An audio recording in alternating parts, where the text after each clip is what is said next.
Hi, I'm Maria from Monterrey, Mexico. Please like and subscribe. I don't mean to brag, but I'm the front woman for the coolest band in town. Okay, I meant to brag a little bit. We rocked. There were 3 of us, me on guitar and lead vocals, Pablo on bass, and Noemi on drums. Crowds loved us. Or at least the crowds at our local high school and the music clubs did. We hadn't been on a big tour or anything like that yet, but I really wanted to show the world what we could do. I imagined us playing in front of sold-out crowds in Tokyo, LA, Buenos Aires, Paris. We just needed someone who believed in us enough to pay for it. Pablo didn't care about fame or record deals like I did. He was in it for the love of music.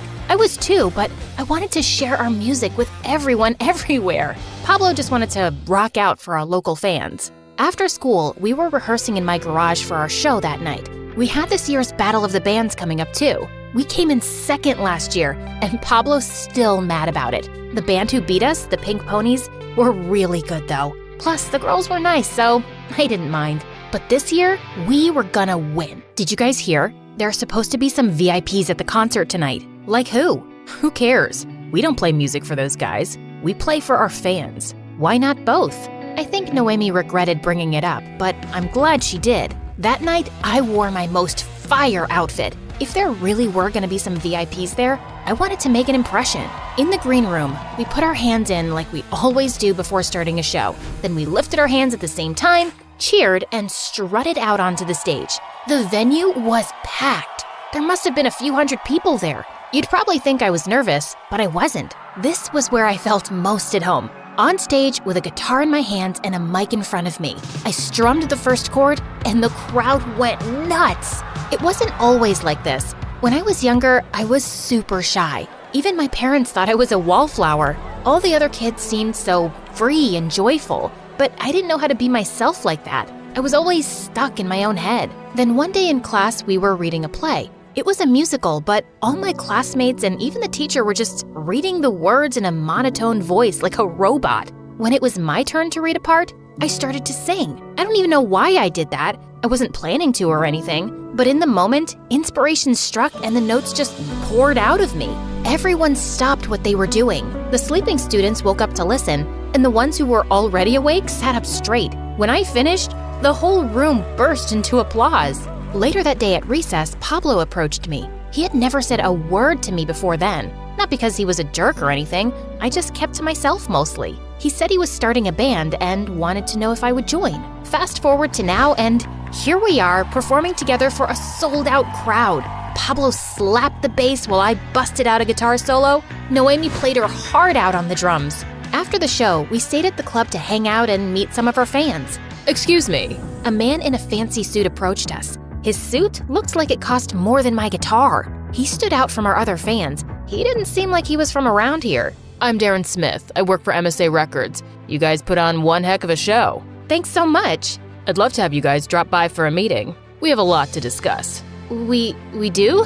Absolutely. I see a very bright future for the band. With my label's help, your name will be in the lights. He handed me a business card, flashed a $1 million grin, and left. Wow, I had so much fun playing that night that I had completely forgotten about the VIPs. But now, a big shot at a hot new record label wanted to collaborate? Things were really working out. At the record label building, Noemi, Pablo, and I all sat down for our meeting. There were plaques and awards on the walls and glossy photos of some incredible artists and bands. I had always aimed to be in the same league as those artists, but now someone important thought so too. Pablo wasn't nearly as excited as I was. He seemed skeptical, but that's just how he was. He had a hard time trusting people. Noemi was much more chill. She was the type to go with the flow. I'll cut to the chase. I think you guys are the real deal, and I'd like to sign you. How does that sound to you? Sounds amazing. We need to see the contract first. What they said. Of course. I think you'll find it's more than generous. Your tour, equipment, sound guy, roadies, all of it will be fully paid for by the label, along with generous compensation. The 3 of us looked over the contract. My eyes bugged out at 2 words. Global tour. Hold on. What's this part about a 4th band member? That's part of the deal. You guys are good now, but imagine how great you could be with a 2nd guitar player. It'll really round out your sound. Do we get to choose the new member? I'm afraid not. The label's already picked someone, but I have no doubts he'll be a fantastic addition to your band. Just then, maybe the hottest guy I'd ever seen walked into the room. He had a pierced ear and this floppy hair that covered one eye. I wanted to brush it for him. Guys, I'd like you to meet your new rhythm guitar player, Tommy. Tommy is a killer musician. He also happens to be my son. Tommy jammed his hands in his pockets, nodding to us casually. Noemi and I made moon eyes at him while Pablo gave him the death stare. What do you say? Do we have a deal? We'll think about it. Yes, we have a deal! The next day, we had our first rehearsal as a four-piece. Tommy was late. Unbelievable. This jerk hasn't even been in the band for a full day and he's already late? How do we even know he can play? Why doesn't he have his own band? He needed daddy to pull some strings? Pablo, at least give him a chance. What if he's great? Just then, Tommy appeared. He already had his guitar plugged in. He didn't say a word. I was mortified. Had he heard what Pablo just said about him? I wanted to throw something at Pablo, but I needed to keep my cool. What if Tommy went back to his dad and said we weren't ready and they canceled the tour? Tommy started to play. He was shredding. I'd never seen fingers move that fast before. It looked like little lightning bolts were coming off his guitar. Noemi nodded along, then kicked in on the drums. I strummed some chords, and even Pablo was impressed and joined in on bass. That good enough for you? Noemi and I definitely thought so. Not bad, man. You've got some chops. Sorry I judged you. We were all feeling great after the rehearsal. Now that we had Tommy on guitar, there was no way we wouldn't win the Battle of the Bands this year. Tommy hung back after Noemi and Pablo left. Hey, I was hoping we could talk alone for a minute. I could feel my palms start to sweat. Maybe he wanted to practice one-on-one. My dad told me to say this to you before sharing it with the rest of the band. Of course, he was only talking to me because his dad asked him to. He wants to make some changes to the band's image, punch things up a little. If we're going to be performing all over the world, the band can't wear the same clothes on stage that they do in geometry class. I don't know if Noemi and Pablo will go for that. He thought they might resist. That's why they should hear it from you. You're the leader of this band, Maria. They'll listen to you. I had never thought of myself as the leader before. We were all equally important. But Tommy wasn't wrong that Pablo and Noemi listened to me. And besides, what harm could it do to dress up a bit? It's not like he was asking us to change our music. And at the end of the day, that's what really mattered. I'll talk to them. Thanks, Maria. I knew I could count on you.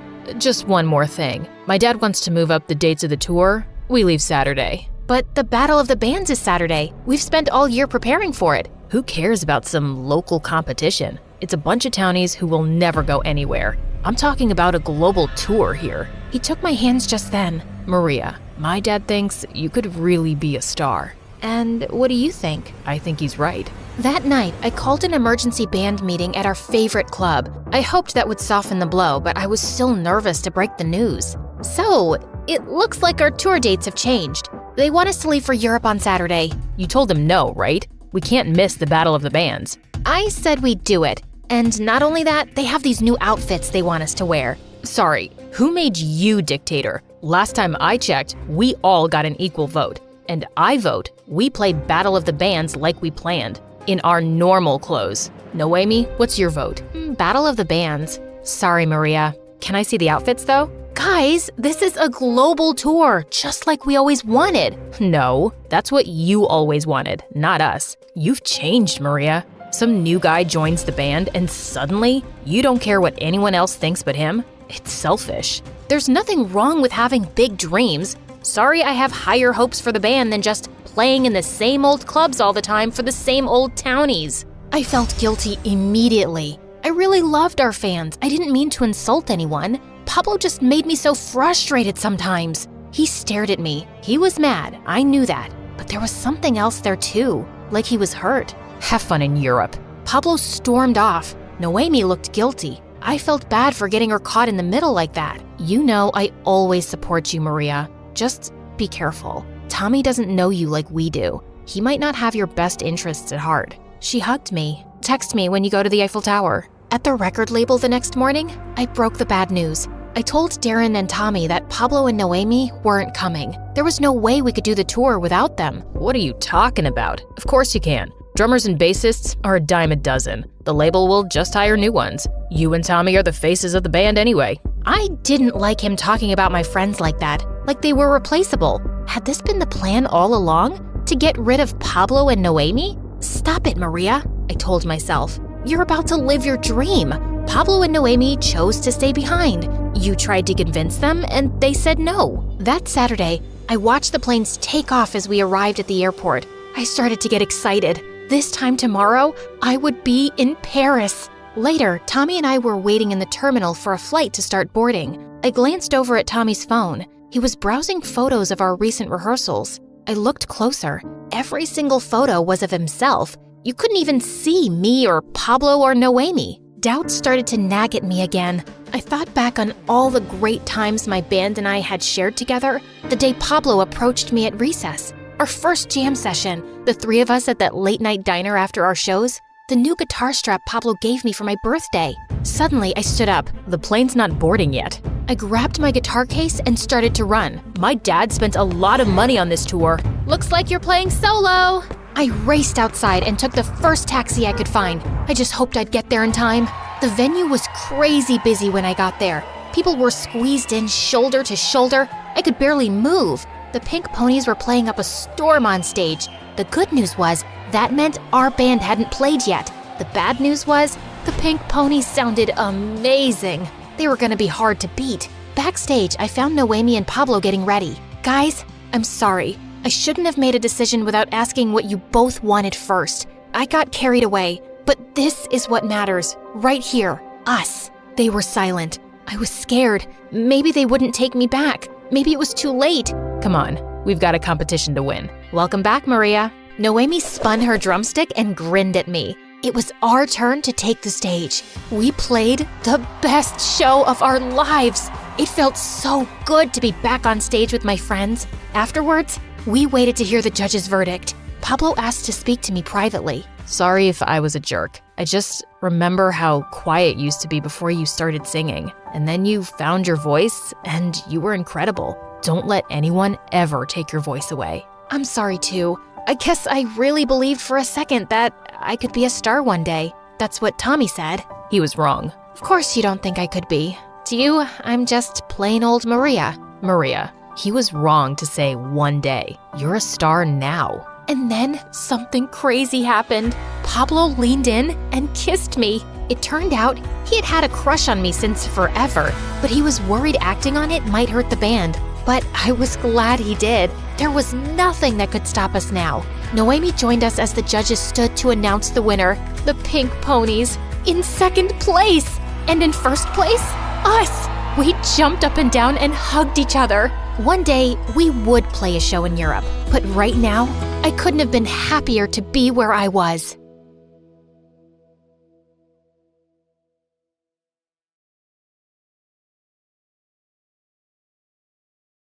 I was just a month into my freshman year at college, and I never in a million years would have guessed that the night I was pinned against the bleachers of the school football field by bullies was the night that would change my life forever. Well, Sydney, you have two choices. You can kiss my shoe or lose your hair. I have a rule that I never kiss cheap shoes. Now get away from me. Oh, look, she's gonna cry. I have a lot of practice holding in my tears, and these bimbo bullies weren't gonna break me. Hair grows back. I guess you've made your choice then. After they threw me to the ground, I prepared myself for what was coming, but a voice boomed from behind them. What the hell do you think you're doing? Leave her alone. The girls turned around and sprinted away. The person walking toward me was silhouetted by the field's lights, so I couldn't see him. When he got close and helped me up, I saw who it was, and my jaw nearly fell off my face. Are you okay? Did they hurt you? It was Ian Gallagher, the son of the president. He also just started at my school and was the image of perfection. Flowing blonde hair, a chiseled jaw, and deep green eyes. Other than my pride? No, but there wasn't much of that to begin with, so I'm good. Thank you. Maybe you and Sydney should go get some food, Ian. Who was this guy, and how did he know my name? Yes, absolutely. Are you hungry? Joe Jr.'s Diner is just up the street. I'm Todd, Ian's assistant. Our driver will be happy to take you and then bring you back to your dorm room afterward. Right, Ian? Yeah, absolutely. Please stop saying absolutely. Absolutely. I mean, right. I wasn't sure what was happening here, but whatever it was really frickin' weird. Okay then, shall we go so you two can eat and get acquainted? Can you two hold on for just a minute? I need to pause this here. As you already guessed, my name is Sydney, and it would be awesome if you clicked like and subscribe. And while you do that, I'm gonna fill you in on some quick backstory. I grew up in a huge house with everything a girl could want. Giant stuffed animals, so much chocolate that Willy Wonka would be envious, and an arcade packed with every video game that ever existed. There was only one thing missing: my parents. Sure, I had an amazing nanny who hated children and would lock me in my room when she wanted to be left alone. But all I wanted was to spend time with my mom and dad. They ran an international hotel business and traveled the world visiting their properties. Even when they were home, all they would do was criticize me and compare me to others, like my spoiled brat of a cousin who screamed whenever she didn't get what she wanted, or their friend's daughter who was forced to perform at the most ridiculous beauty pageants, or even the little girl on the cereal commercial who ate the cereal, acting like it was the best thing ever. That little girl appreciates her life. I've never seen you enjoy your cereal that much, Sydney. I felt so bad about myself that I developed this nervous facial tic where I would squeeze my eyes shut and then open them really wide. Yeah, weird facial tics are like catnip for bullies at school. And when you're the smartest kid in class, it just adds to their joy when they stuff you in the garbage can. So I kept to myself and didn't care about my appearance because there was no point. No makeup, big glasses, and my hair in a bun. I looked like a mini version of the school librarian. Okay, I did have one friend, Monty. We were friends since kindergarten because he was as awkward as me. He was also really smart and had asthma, so he was always walking around sucking on his inhaler. Also catnip for bullies. Okay, that's enough backstory. I think you get it. I thought college would be better, but clearly I was mistaken. Once an outcast, always an outcast, it seems. Now, back to the night I met Ian, because it just gets weirder from here. He took me to the diner, but our table was guarded by his two big, serious-looking Secret Service agents. His tiny assistant, Todd, sat in the booth across from us, just staring. Sorry about all this. It must be really weird for you, Sydney. This? Weird? Nah, I'm used to it. Happens every time I meet a president's son. He laughed. Someone actually thought I was funny besides me. And then he leaned in. Just imagine that your whole life is like this. It was manageable when I was a minor because the media left me alone. But now that I'm 18 and my father is running for re-election, it's like every move I make is under a microscope. Sometimes I just want to disappear. In a weird way, I completely understood. I felt the same way, except I always wanted to disappear. Just then, reporters swarmed into the diner and started taking photos of us. Todd signaled for us to smile, so I did, but I had absolutely no idea what was happening. Okay, that's enough. Everybody out. Why do they want pictures of me with the president's son? My own parents didn't want pictures of me. I think it's time you head back to your apartment, Ian. If it's okay with Sydney, I'd like to stay and chat some more. Considering all the insanity of the last couple of hours, the one thing that didn't feel completely nuts was the connection I had with Ian. It's like we instantly got along. I'd like that. Yeah, no. Sorry, we're leaving. Car's waiting outside to take Sydney home, so it's time to say goodnight. I couldn't believe how Ian's assistant was treating him like a child. And then I felt something touch my hand underneath the table. Ian slipped me a piece of paper with his cell number. But then, Tiny Todd stuck his face in mine. Listen to me carefully, Sydney. Under no circumstances are you to try and make any contact with Ian unless you check with me first. Is that clear? Sure. Good girl. And if he or the press tries to talk to you, you call me. Wow, this little man just good girled me. Yeah, no. Maybe I won't feel like it. Well then, I'll make a single phone call and have you expelled, which I will also do if Ian learns about this conversation. So we're gonna keep this between you and me, right? I was frozen. If I got expelled, my parents would disown me. All I wanted to do at that moment was to wrap my fingers around Todd's throat and choke him. But instead, I just nodded. When I got back to my dorm room, the first thing I did was call Monty. Yeah, we both applied to and got into the exact same colleges. And then, like the weirdos that we are, we chose to go together. That's crazy. So you hit it off with Ian Gallagher, like for real? I wouldn't say we hit it off, but I feel like we kind of get each other. You mean like you and me? Yeah, but the difference is, he's the president's son. But why me? Because you're amazing, Sydney. You're like the smartest person I know. You're funny, you're Not deserving of Ian's attention, that's for sure.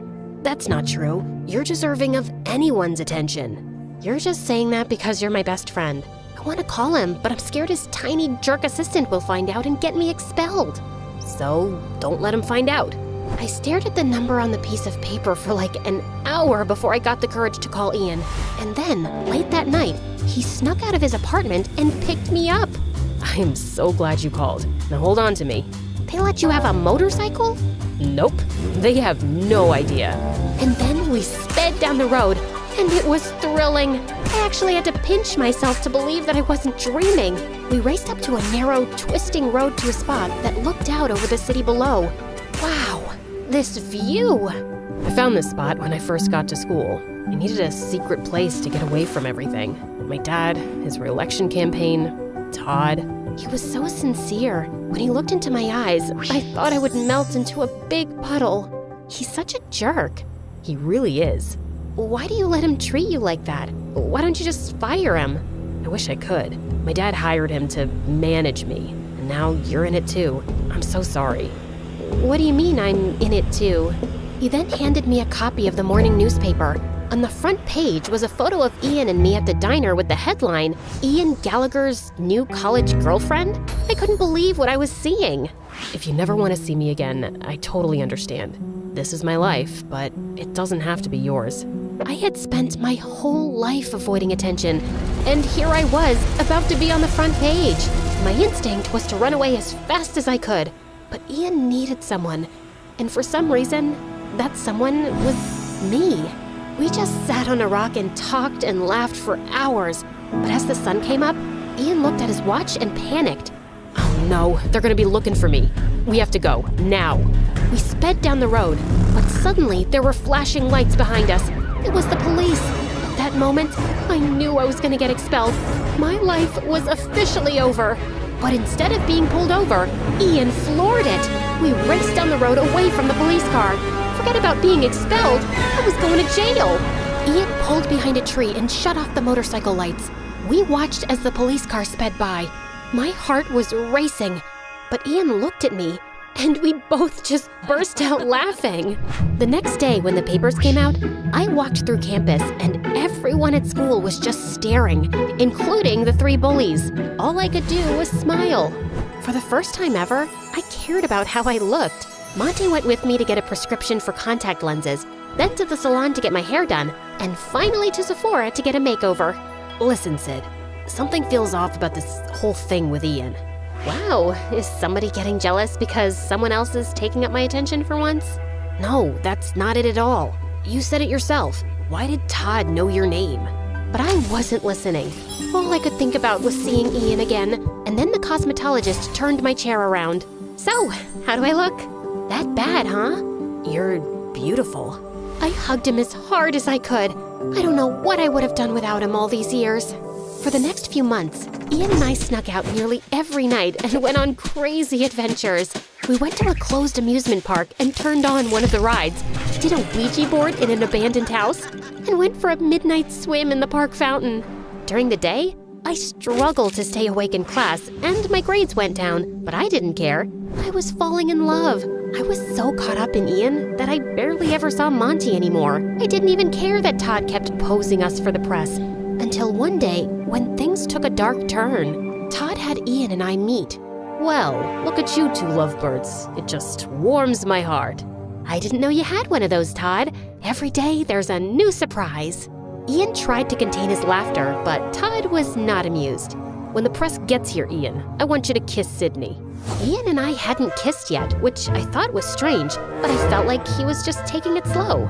Then, out of the corner of my eye, I saw Monty sitting alone on a bench eating his lunch. Is that necessary, Todd? Of course it's necessary, Ian. And I want you to kiss her like you mean it. Understand? What the heck was that supposed to mean? Why wouldn't he mean it? And like clockwork, Ian's bodyguards ushered a dozen reporters over to us. But Ian looked so uncomfortable. He gave me the most awkward, quick kiss. Now, I'm no kissing expert, but I would have to say it was pretty terrible. I looked over and Monty was gone. Ian and I got to the back seat of his limo. Todd got into the front and just exploded. What the hell was that?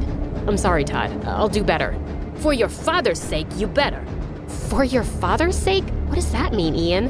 What does it matter to you, Sydney? You're not bullied anymore. People admire you, which I'm guessing is a first. So be a good girl and keep your mouth shut. Hey, don't talk to her like that. Or what, Ian? You gonna fire me? I was waiting for Ian to defend me, but he just went quiet. When I opened the door to my dorm room, Monty was waiting. I had given him his own key at the start of the year. I was so happy to see him.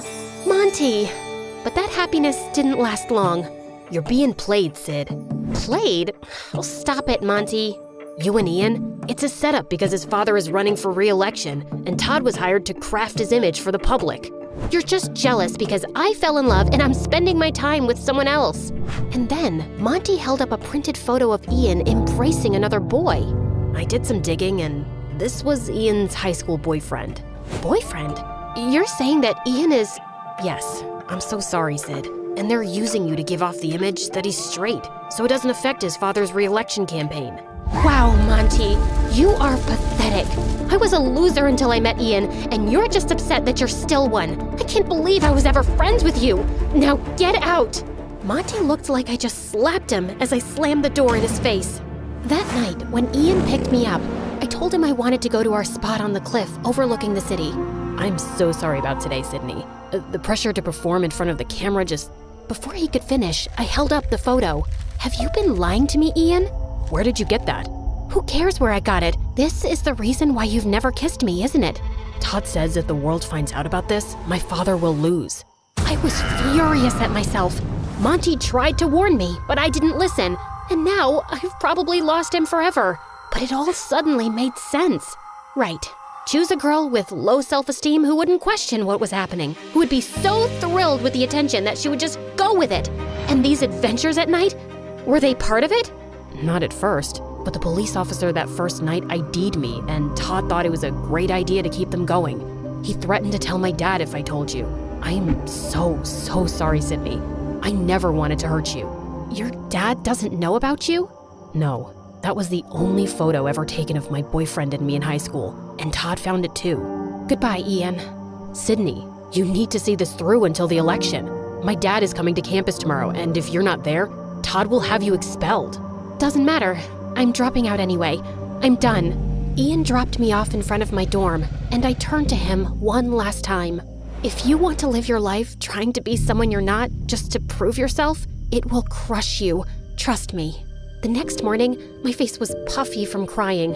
I loaded up my car with all my stuff and was preparing to head home, back to a life where I wasn't worth anything, back to face the judgment of my parents who already thought so little of me. I got into the car and tried to close the door, but it didn't budge. Monty was standing there holding it. What are you doing here? Stopping you from making a huge mistake? Didn't you already try that? Yeah, well, that's what best friends do, right? And then I just lost it. I am so sorry.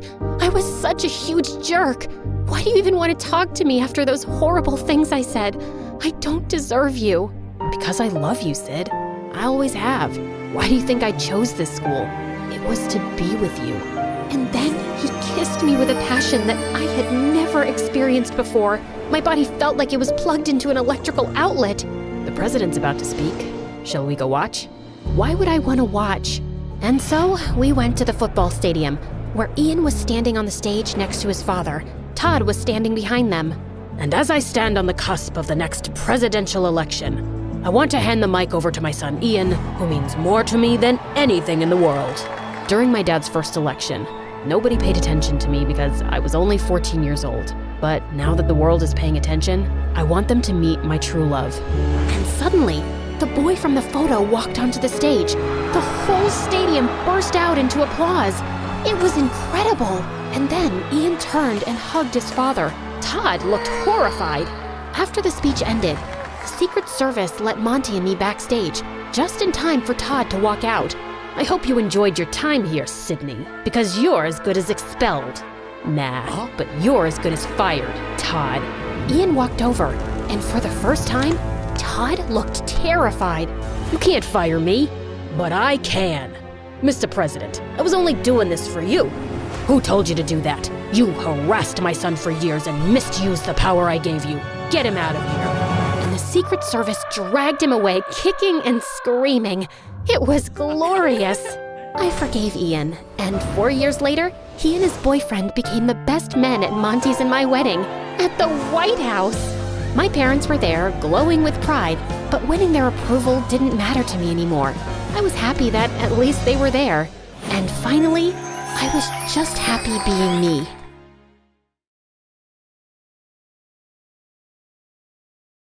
I was brought up in an orphanage by nuns who found me on their doorstep one night, wrapped in a soft blanket and wearing a gold pendant shaped like the sun. The nuns were never able to find out anything about my family, or maybe they never even tried. But I had all kinds of theories about my past. Maybe I'm some princess stolen by an evil witch and sent here because she was jealous of my beauty. Or maybe you stole me and you keep me here because of the magical powers of my hair, just like Rapunzel. You touch my hair a lot, you know. Yes, to pick lice. And trust me, this mousy nest on your head has no magical powers. Maybe I'm from another planet, like Superman, and my parents dropped me at the orphanage because I wasn't safe on my planet. This necklace has to mean something. I probably have superpowers. Look, I can stare directly at the sun. I went half blind, trying to prove that I could. All the kids thought I was a bit of a weirdo, and I guess I was. I never really felt like I belonged there. The only person I was close to was Anna, one of the janitors. She was the sweetest lady who'd always paid extra attention to me since I was little, and we had a special bond. One day when I was 10, I was going on about a new theory regarding my parents over breakfast when this kid named Brett flung oatmeal in my face. Can you just shut up for once? We don't care where you came from. You're nobody special. I'm special to someone out there. That's why they gave me this precious necklace, dummy. But suddenly, Brett lunged at me and pulled at the necklace, breaking the chain and sending the pendant flying across the floor. I stood frozen in shock. Then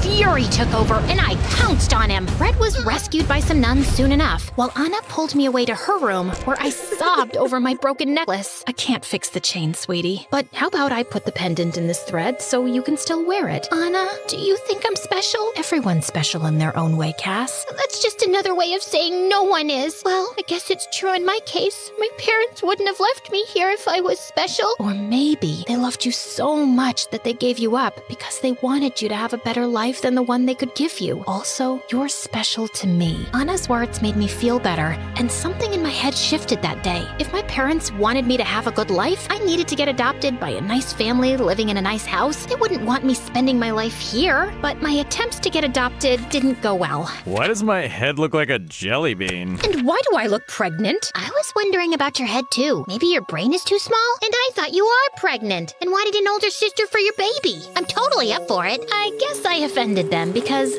they didn't adopt me. I tried to impress more couples visiting the orphanage. I cracked jokes, sang them songs, memorized a bunch of science facts so they'd think I was super smart, but every meeting ended the same way. They left, always choosing someone else. And eventually, I gave up on the idea of ever getting adopted. I wasn't gonna put myself through the pain of rejection again. Then one time when I was 15, I was reading in the common room when I heard loud voices in the corridor. I stepped outside to see a new boy surrounded by a bunch of kids, including Brett. They'd taken his thick glasses and were passing them around and laughing. Then Brett threw them to the side and the poor boy dropped to the floor, blindly searching for them. What is wrong with you guys? Leave him alone. Oh, chill out, loser. Unlike you, I'm getting adopted next week, so we're just having some fun before I go. Do you need a reminder of the time I made you scream for your life? Do your new parents want a bald son? Brett gave me the stink eye before he and the others left, and the boy turned to me with a grateful smile. He told me his name was Mateo. Mateo and I had tons in common. We both liked pickles and super spicy food and scary movies, and we were both misfits as kids. The only difference is that you don't let anyone bully you, and I can't stand up for myself. Yes, you can, because you have me by your side now. You don't have to do it alone. Mateo and I became best friends, and my life was just better with him around. Of course, I started including him in my hangouts with Anna, but I could just sense he didn't like her at all. Like this one time, I asked Mateo to play board games with me and Anna after dinner, and he flat out refused. I just don't like the way she keeps looking at me. She has a slight squint in her eye, dude. Then I guess it's just her vibe. She's perfectly lovely. Just yesterday, I saw her screaming at some little kids for spilling juice on the floor. I mean, they're kids. And the other night, I woke up and was getting myself some water when I saw her sneaking out. It was 2 a.m. Trust me, there's something shady about that woman. It's her job to keep the floors clean, and those kids can be brats. And Anna is an adult. She doesn't have a curfew. Stop being so weird about her. But Mateo refused to hang out with Anna, and if she ever came to check up on me, Mateo would just leave. Of course, it didn't escape Anna's notice. I don't understand why Mateo feels so uncomfortable around me. He's just an introvert. Just give him time. He'll warm up to you. Are you sure? I don't want you losing the only friend you have because of me. Mateo had totally misunderstood Anna, and I was hoping I could knock some sense into him soon. But a few days later, I was summoned to the warden's office. I walked in and saw Mateo there with a young couple, and then he came running to me excitedly. She's the girl I've been telling you about. She's been so amazing to me since I came here. If you're looking to adopt someone, it should be her, not me. Mateo, what are you? But Mateo just shushed me and went on singing my praises as the couple smiled, then turned to the warden and told her they wanted to adopt us both. I couldn't believe my ears. I was finally getting adopted, and Mateo was going to be my brother. Anna was thrilled for me too, and we spent the whole week packing. But on the last day, I was told that I wasn't getting adopted. Only Mateo was. What? Why? They didn't give me a reason, but for now, you'll stay here. And Mateo, your new parents will pick you up soon, so you guys can say your goodbyes. The warden walked away, and I broke down in tears. I don't understand. What changed? I know you don't want to hear it, but I think Anna is behind this. Mateo mentioned that a few days earlier, the couple's lawyer had come by the orphanage to drop some paperwork, and he had spotted Anna talking to him. She said something about you having bipolar disorder and being a troublemaker. What? You heard her say this exactly? Well, not exactly, but I'm good with lip reading, and that's pretty much what she said. Are you kidding me, Mateo? Accusing Anna for no good reason? No, your parents probably just decided it wasn't worth the trouble to adopt two kids after all. Why don't we ask them? No, thank you. I don't need to be humiliated to my face. Are you sure you want to go with these people? What if they change their mind about you one day too, huh? I think you're wrong about them. You know what? Just leave. I can see you're dying to go, but don't ruin the one good thing I have in my life, and that's Anna. I stormed off before he could say more, tears pouring down my face. We didn't have a proper goodbye, and I didn't stay in touch. A couple of years went by, and I started a job at a local grocery store to save up money for the future. One day, as I was heading out, I realized my uniform had a tear in the back. I went to Anna's room to ask for help, but she wasn't around. As I looked around for her sewing kit, my foot got caught in the carpet, and I fell on my face. As I groaned, I suddenly spotted a large wooden box under her bed. My curiosity got the better of me, and I opened it. There were stacks of cash inside, but my hands trembled as I picked up a picture of Anna with a woman who looked a lot like me, wearing my necklace. I went through the other documents in the box and saw my birth certificate, along with letters from someone asking about how I was doing. It didn't make any sense. Anna had my birth certificate, so she knew exactly when I was born and to whom. She actually knew my mother, and she'd lied to me about all this my entire life. I wanted to confront Anna immediately, but something stopped me. If she'd kept such a big secret, she would only lie to my face now. I took pictures of everything with my phone and quickly left her room. And later that night, I ran away from the orphanage. I messaged Mateo on Instagram saying it was an emergency, and thankfully, he agreed to meet me at a cafe. As he walked in, I instantly registered that he looked different. Hey, what's going on? I'm so sorry for not believing you, Mateo. You were right. Anna isn't who she seems. I told Mateo about everything I'd discovered. I just knew it! My parents confirmed that Anna had said things about you to their lawyer, but I didn't reach out to you again because I didn't think you'd listen. I wasn't ready to, but I do believe you now. I couldn't think of anyone else to go to, and I know you aren't happy to see me, but... Cassie, of course I am. You're my best friend, and you are not going back to that orphanage. Mateo took me to his mansion, which was beyond amazing. He had butlers and maids, a movie theater in his basement, 3 pools, a chef, and a masseuse. His parents were welcoming, and Mateo helped me hire a private investigator to follow up on the leads I'd found in Anna's room. He even lied for me when some police sent by the nuns showed up asking about me. With me, he was still great, but I could see he'd really changed. I couldn't ignore his pretentious wardrobe and his slicked back gel hair, and he always seemed overeager to please his parents, thanking them for every little thing, basking in their praise over his good grades, and taking an interest in everything they liked. Dude, did you even know anything about the painting your parents just bought you were praising so much? It looked pretty weird to me. Of course I know. I researched the artist and all his works, and it's not weird, it's genius. Takes a refined eye to appreciate art. His condescending comment annoyed me, but I brushed it off. The painting was ugly, period. And soon after, Mateo invited me to one of his school parties. He'd even picked out a dress for me, which looked expensive. He introduced me to his friends, each richer than the next. They all bragged about their money and their cars and made mean jokes about other kids in school. Then halfway through the party, a girl passing us by suddenly tripped, spilling her soda all over Mateo's shoes. Oh my god, are you blind? These are limited edition Nikes. I'm so sorry. Meh, meh, meh. Is your apology gonna replace my shoes? I would insist that you get me new ones, but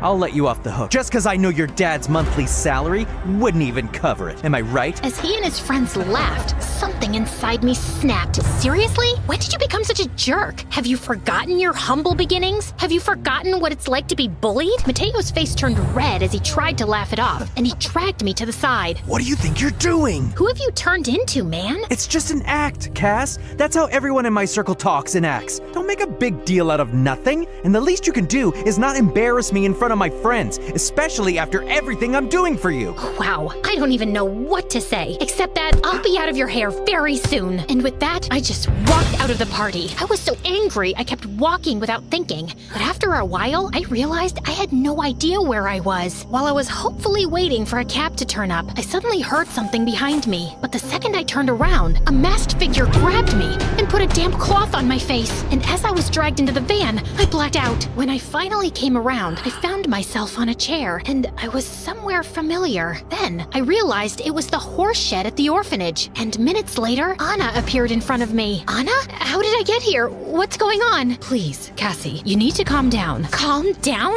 You don't get to tell me that after lying to me my whole life. Tell me the truth about everything in that wooden box under your bed. Anna started crying and then revealed the whole truth to me. She told me how my parents were millionaires who had met a boating accident when I was just a baby. As their only daughter, I was the sole heir of their massive fortune, business, and properties, which I would have full control over when I turned 18. Your dad's younger brother was put in charge of you and your finances till you turned 18, and he would get a portion too, but he got greedy. He knew that in case something happened to you, the entire property would get transferred to the next of kin, which was him. That's why he asked me to move you to this orphanage on the other end of the country, then claimed you'd passed away due to some illness and faked the documents. And he's been paying me to look over you in the orphanage, making sure you didn't leave and start poking into your past. So caring about me was all an act? You were just doing it for money? And why do you have a picture with my mom? I do care about you, but I had to do it. My life is difficult. I've needed this money to take care of my own family.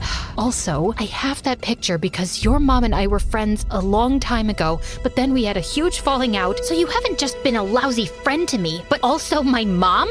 You're despicable, and I won't let you or my uncle get away with this. I can't let you go. If your uncle found out, he'd kill me. I tried running out of there, but Anna was too fast and strong for me. I'd almost given up fighting her off when the door burst open and Mateo walked in with the police. Anna let go of me and tried to make a dash of it, but she was caught immediately and taken away. How did you even find me? When you left the party, I followed you soon after.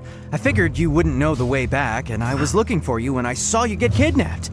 I immediately called the police and told them the car's number, and they tracked it down. That was quick thinking. Listen, Cass, I'm really sorry. I know I've been such a jerk lately. I think what you said in the orphanage really stuck with me. What if my parents changed my mind about me too? I've been so afraid of losing them and my new life that I've been trying a little too hard to fit into this new world, but I hardly recognize myself anymore. It takes courage to accept your mistakes, and I'm glad you could do it. So, friends again? Weren't we always? Oh, also, I won't be crashing at your place for too long. Apparently, I have an uncle to track down and a fortune to inherit. I turn 18 next week. Let's go home. I'll tell you all about it.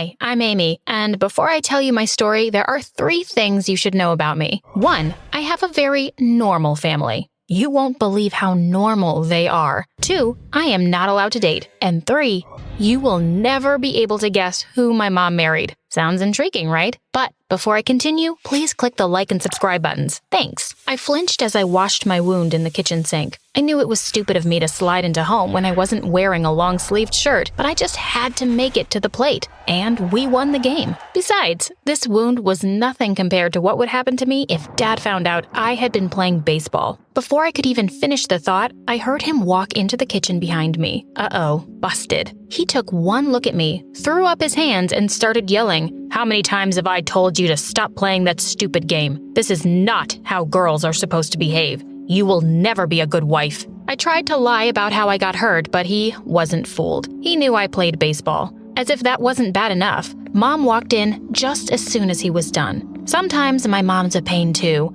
And obviously, with my stellar luck, I had flunked my math test that day, so it was her turn to go ballistic on me. How are you going to be a lawyer if your grades are so bad, you idiot? You're just going to end up on the streets if you don't get serious already. Blah, blah, blah. I had heard it all before. She was always on my case about school. I was so tired of being criticized all the time, so when they finally left me in peace, I decided to do the only thing that cheered me up. I baked. Chocolate was bound to make me feel better. But just as I was about to bite into a big, fudgy piece to drown my sorrows, my dad walked in, again, and knocked it out of my hand. I looked at him sadly. He shrugged and said, "You can't eat brownies, stupid. You have to stay fit and attractive. Otherwise, you'll never find a husband by the time you're 18. There's plenty of fruit in the fridge. Eat that."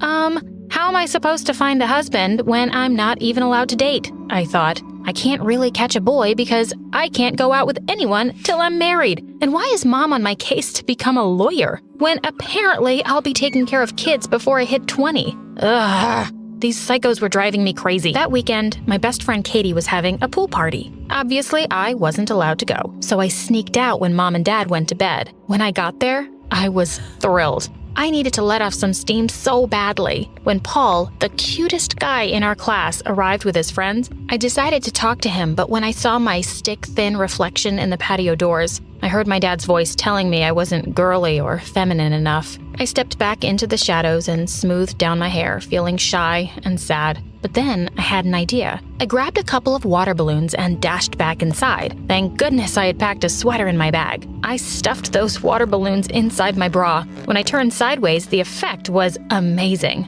I looked so curvy and spectacular, just like that cheerleader he was always talking to. I slowly and very carefully went back into the pool, but I couldn't spot Paul anywhere. Where he had been standing was only one of his lame friends. No, where was Paul? He needed to see my curves. I was about to rush past this boy when he suddenly spoke to me. "You're Amy, right?" he said with a shy smile. "I'm Liam." "Hi," I replied, keeping my arms crossed firmly over my chest. "Why are you in a sweater?" he asked, looking puzzled. "Don't you feel hot?" I brushed a strand of hair away from my sweaty face. I was feeling hot, and looking really stupid, too. I was wearing a sweater while everyone around me had changed into swimsuits. Amy," he added quickly, "you've got something on your shirt." I looked down. Oh my God! The water balloons were leaking. Everyone standing close to us had noticed, and they started to laugh. I ran back inside, feeling horrified. There was no way I could look like a cool cheerleader, ever. For the next few days, all I wanted to do was stay in the kitchen and make more brownies. I felt like a complete fool. I just couldn't do anything right, except make brownies. Obviously, it was time for my parents to add more drama to my life. They were just always fighting. One day I walked in and found them at it again. I heard my mom cry out that she always felt Dad had no interest in her and he barely even noticed her. Dad sounded really annoyed. "For God's sake, woman, stop saying the same thing over and over again.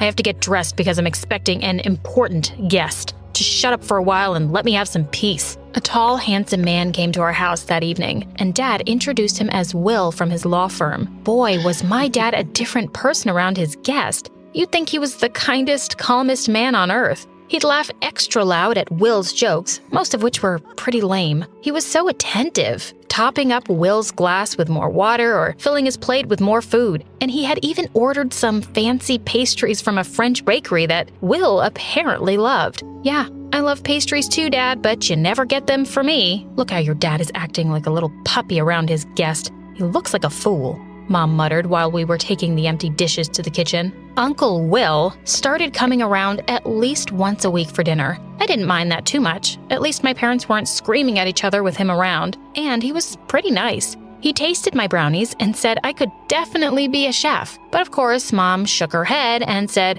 I'd be a waste of space and a failed investment if I just stayed in the kitchen. Dad had gone upstairs a few minutes before, and now he was back with a big box. He was just full of excitement. He told us he had asked his mother to send this, and it had arrived in the mail today. He lifted the lid and removed something from it, which he held up for us all to see. "Well, what do you think, Amy?" he asked. What did I think? I stared at the white dress in horror.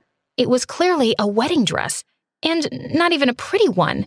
With its puffy, full sleeves and frilly high neck, it looked like something a bride in a horror movie would wear, one from the last century. I was speechless. Looking at my face, he frowned at me and said that I'd better start working out if I wanted to fit into his mother's dress. Dad spent the next half hour going on about how he wanted me to just settle in with a nice boy in a few years. What was wrong with that? Then he said the worst imaginable thing. Besides, sweetie, everyone dreams of having a son. He said it so matter-of-factly that I just walked out of the room.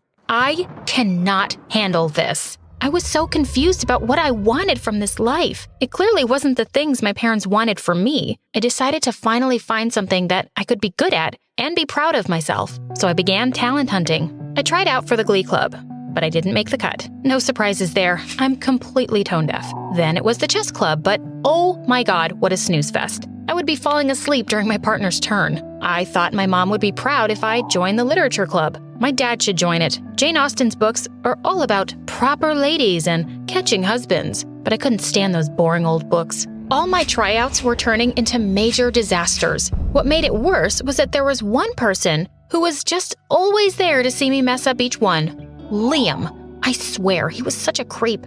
I was just as clueless as ever. To make matters worse, Mom and Dad were fighting more than ever before. It was almost a relief when my mom had to visit my aunt for a few days. Finally, there would be some peace around here. But of course, there wasn't. Dad told me we were going out for dinner, and I'd better wear that pretty lilac dress he got for me a month ago. It was just perfect for my complexion, he said. I really didn't want to go anywhere, but there was nothing to eat at home, so I agreed. If I'd known what was in store for me, I would have chosen to starve. Dad walked toward a table for three, where a nervous-looking young guy in a suit was already waiting for us. He shook hands with my dad formally and introduced himself as an intern in my dad's law firm. Oh my God, this was a setup. Dad had really crossed a line. I didn't even bother sitting down. I just stood there with my hands fisted in the fabric of that stupid lilac dress. Are you insane? I hissed. He flushed. Sit down, Amy. Even with the clink of the dishes and the sound of other people talking, I could hear the threat in his voice. It was the last straw. Before I knew it, I was yelling, "Why is it so important for me to get married? I'm only 15. You will sit down right now," he replied, glancing around at the strangers and the waiter, who were all staring at us. The poor boy looked terrified. And for just a second, I felt bad for him. "I won't," I cried. "You can't force me. I don't belong to you. You're going to need all the help you can get to find a nice boy to marry you." I heard Dad screaming as I stormed out of the restaurant. We didn't talk for the next few days, and I didn't mind at all. Soon enough, Mom was home, and they were back to fighting as usual. I was miserable. I started to have sleepless nights, and my grades began to drop. Dad was always on my case about the dark circles under my eyes. When my report card came, Mom had a fit. I didn't know what to do about all the stress. My skin started breaking out, and Dad started buying all these creams for my face. I somehow made it to 10th grade, barely. But then another life-changing thing happened. Mom and Dad got divorced. Dad packed all his things and moved out. I felt like it was my fault. If I had been a better daughter and made them proud, maybe they would have been happier. But I was so furious at them too. It wasn't my responsibility to make their marriage work. It didn't turn out to be such a bad thing, though. At least there was no more fighting and screaming. Mom soon got a job, and she looked much happier. I could see she was making more of an effort to dress up and would go out in the evenings with friends more often. Dad had gotten a nice little place, and I visited him twice a week. He was still going on about my marriage, but I didn't have to hear about it all the time at least. I thought things were looking up, and I started to feel better. But I spoke too soon. One day, not long after I had that thought, Mom took me to dinner one day when I was surprised to see that she had invited Uncle Will as well. I hadn't seen him in a while. When we finished our dessert, which, by the way, was disgusting, she cleared her throat and then did something even more disgusting than the dessert. She took Uncle Will's hand. Oh my God. Amy, I feel like a different person. A big reason for that is that I'm in love. They both smiled at me. I wanted to gag. I didn't even know how to hide how horrified I was. I didn't even know they were dating. She asked me why I looked so pale and quiet. She and Dad had just got divorced, and now she had just sprung this news on me out of nowhere. I liked Uncle Will, but I couldn't be happy for them, not yet anyway. Pretending that I had a headache, I stood up and left them. I went back home, but I didn't stay there. I packed up some clothes and went over to my dad's place. When I reached his house, I heard laughter from the kitchen. Dad had company over, it seemed, but I didn't care. I just wanted to hurt Will. I decided I'd smash the windows of his car. I ran to the garage. Dad had a lot of tools that would be perfect for the job. But in the very first drawer I opened, I came across a letter addressed to Uncle Will in Dad's handwriting. That was odd. I knew I shouldn't, but I felt too curious not to open it. And then I couldn't believe what I was reading. I felt dizzy with shock as my eyes scanned the page. It was a confession. Dad said that he'd had feelings for Uncle Will, but he knew about Mom and him, and he was okay with it. In fact, he was happy that Uncle Will had made him face the truth about himself and finally get out of a miserable marriage. What? I sank to the floor, completely dazed. My dad was gay? My dad was gay. So many things started adding up. So much of his behavior made sense now, and I could see why he and Mom just never got along. But this was a lot for me to take in. I rushed back to the kitchen and saw a smartly dressed, gorgeous guy pouring wine into glasses. Dad jumped to his feet the minute he heard me open the door. His hair was a little messed up and he had stubble on his face. Seeing me walk in, he grabbed an apron and tied it around his waist. He introduced the guy as a friend from his law firm. The liar. I literally just snapped. It was your stupid friend from a law firm that ruined this family before. I yelled and started throwing things around. I hate you and Mom and Will. Angrily, I grabbed the wine glasses and threw the wine all over the carpet. I needed fresh air. I rushed out of the house and started running back to my place, tears running down my face. I nearly bumped into someone on a bicycle. Of course, it was Liam. The boy was everywhere. But for once, I was so relieved to see him. I just burst into tears as soon as he asked me what was wrong. He took me in his arms as I let everything spill out, and I told him everything I had found out about my parents. He just listened to me and said maybe things would be better for me now if my parents were happy. Of course, he was right, but all I could think was, my dad's gay, and as unbelievable as it may sound, my mom was about to marry my dad's old crush. I couldn't go back to my dad's place that night, and I didn't want to go home to my mom's either. I decided to crash at Liam's house for a while, and that's where my parents found me the next day. They wanted me to come home, but I refused. I don't have a home, I shouted at them, and it's your fault, both of you. Then Mom took a deep breath, and I could tell things were about to get even worse. Amy, she said, I'm moving in with Uncle Will. You can stay with Dad or at the house. We'll make sure your expenses are paid. I didn't want to take their charity, but I agreed, resentfully. It's just for now. Soon I'll get a job and I'll pay my own way. I know all your secrets and I'm done with all your lies. Just leave me alone, I said. Thankfully, they did, and after all those years, I felt like I could finally breathe. Finally, I could escape their nagging and learn to be myself, whatever that meant. Liam had been waiting tables at a restaurant and told me they had a job opening. I took it and I realized it was really nice to have Liam around. I realized I was starting to have a bit of a crush on him. One day, my dad came by the restaurant during my shift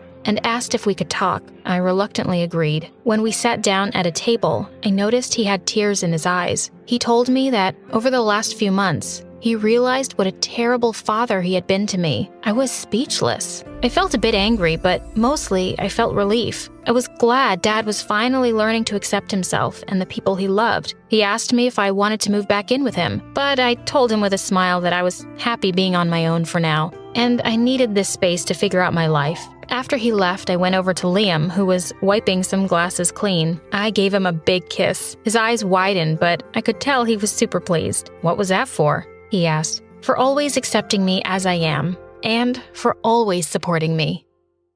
Contestant 9, please state your name. Sierra? Looks like a nightmare, right? Hi, I'm Sierra, and ever since I could talk, I've had a stutter. I didn't think much of it until I moved to a new town when I was 6. Welcome to the neighborhood. I'm Dean. This is my daughter, Kelsey. What's your name, sweetheart? Sierra. Why do you talk like that? It was the first time anyone had asked me that. It wouldn't be the last. My stutter happened frequently, but it got worse when I was nervous. My mom barely noticed or cared that I had a stutter, or that I really existed. She was always working. And my dad? Well, he left the picture a while ago. Most days, Mr. Dean would watch me after school, and Kelsey and I became fast friends. We did everything together. Played at the park, put on fashion shows, grabbed ice cream at Scoopy's. When we went out as a trio, I'd secretly pretend that Mr. Dean was my dad, and Kelsey was my older sister. In those moments, it felt like the family I'd always wanted. But things started to change when Kelsey's mom announced she wanted a divorce and moved out of state. After that, Kelsey started to change. She wasn't just upset. She was furious. She yelled at everyone, and once even smashed the living room furniture in a fit of rage. She lashed out in class and got held back a grade. And if her dad hadn't been the superintendent, she probably would have been expelled. By middle school, we ended up in the same class, and Mr. Dean dropped us off on the first day. Wow, your daughters are so beautiful. Aren't they? I'm a lucky dad. Kelsey looked like she was about to explode. I'm Kelsey. I'm his only daughter. My mistake. And what's your name? Sierra. Sierra? Why do you talk like that? Yeah, can you not speak properly? Or are you stupid? The class erupted into laughter, and I could feel my face burn. Since then, Kelsey wasn't my friend anymore. A real friend wouldn't do that. Through the years, Kelsey's hatred only grew. Anytime I had an accomplishment, she had to ruin it. Opening night of the school play, she stuffed worms in my costume. She threw her birthday party on the same day as mine every year and literally paid people to skip mine. At the science fair, she unplugged my volcano as the judges walked by, so it just looked like a sad pile of paper mache. And during my middle school graduation speech, she just had to make a scene. And so, I want to say how proud I am of our class. We did. What the glitch here is trying to say is we did it. Congratulations, grads. Party at my house tonight. Everyone's technically invited, but only cool people should show up. If it weren't for being her neighbor and still being close with Mr. Dean, I would have liked to never see Kelsey again. I'm sorry about my daughter. Ever since her mom left, she's been a different person. I just wish she wasn't so mean. You shouldn't be ashamed of something you can't control. At the end of the day, your stutter is something that makes you unique. I held on to that going into high school. My stutter didn't bother me much anymore. In fact, it was getting better with age. He was right. It did make me different, and I liked that. One Friday in English, we were doing a vocabulary spelling exercise, and I was totally killing it. ESOTERIC, esoteric. QUERULOUS, querulous. VACILLATE, vacillate. Everyone was surprised at how well I was doing.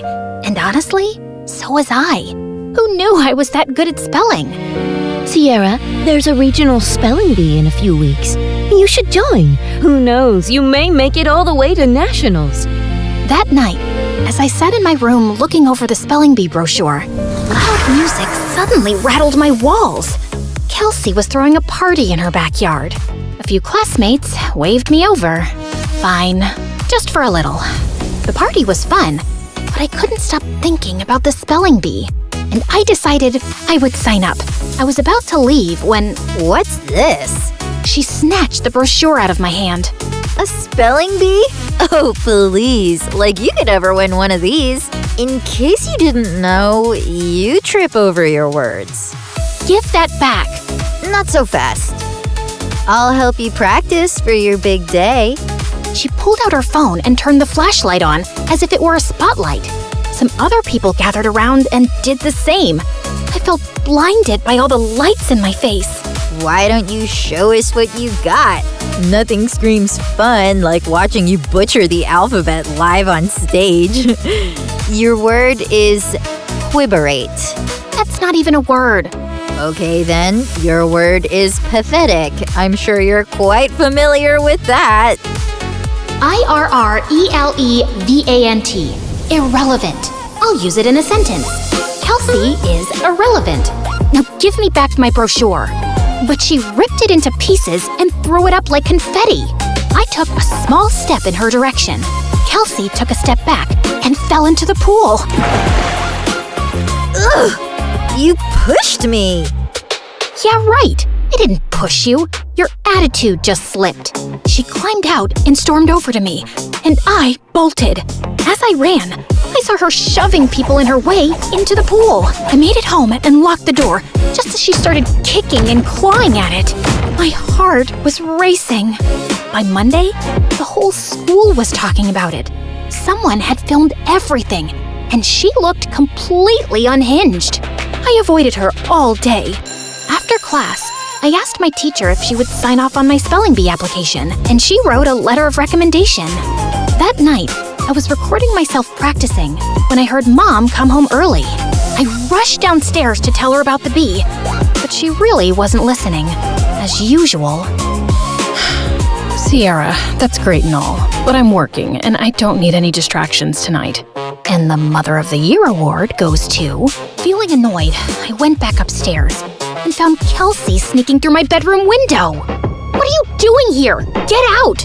Relax, Miss Broken Record. I'm just here to apologize. Apologize?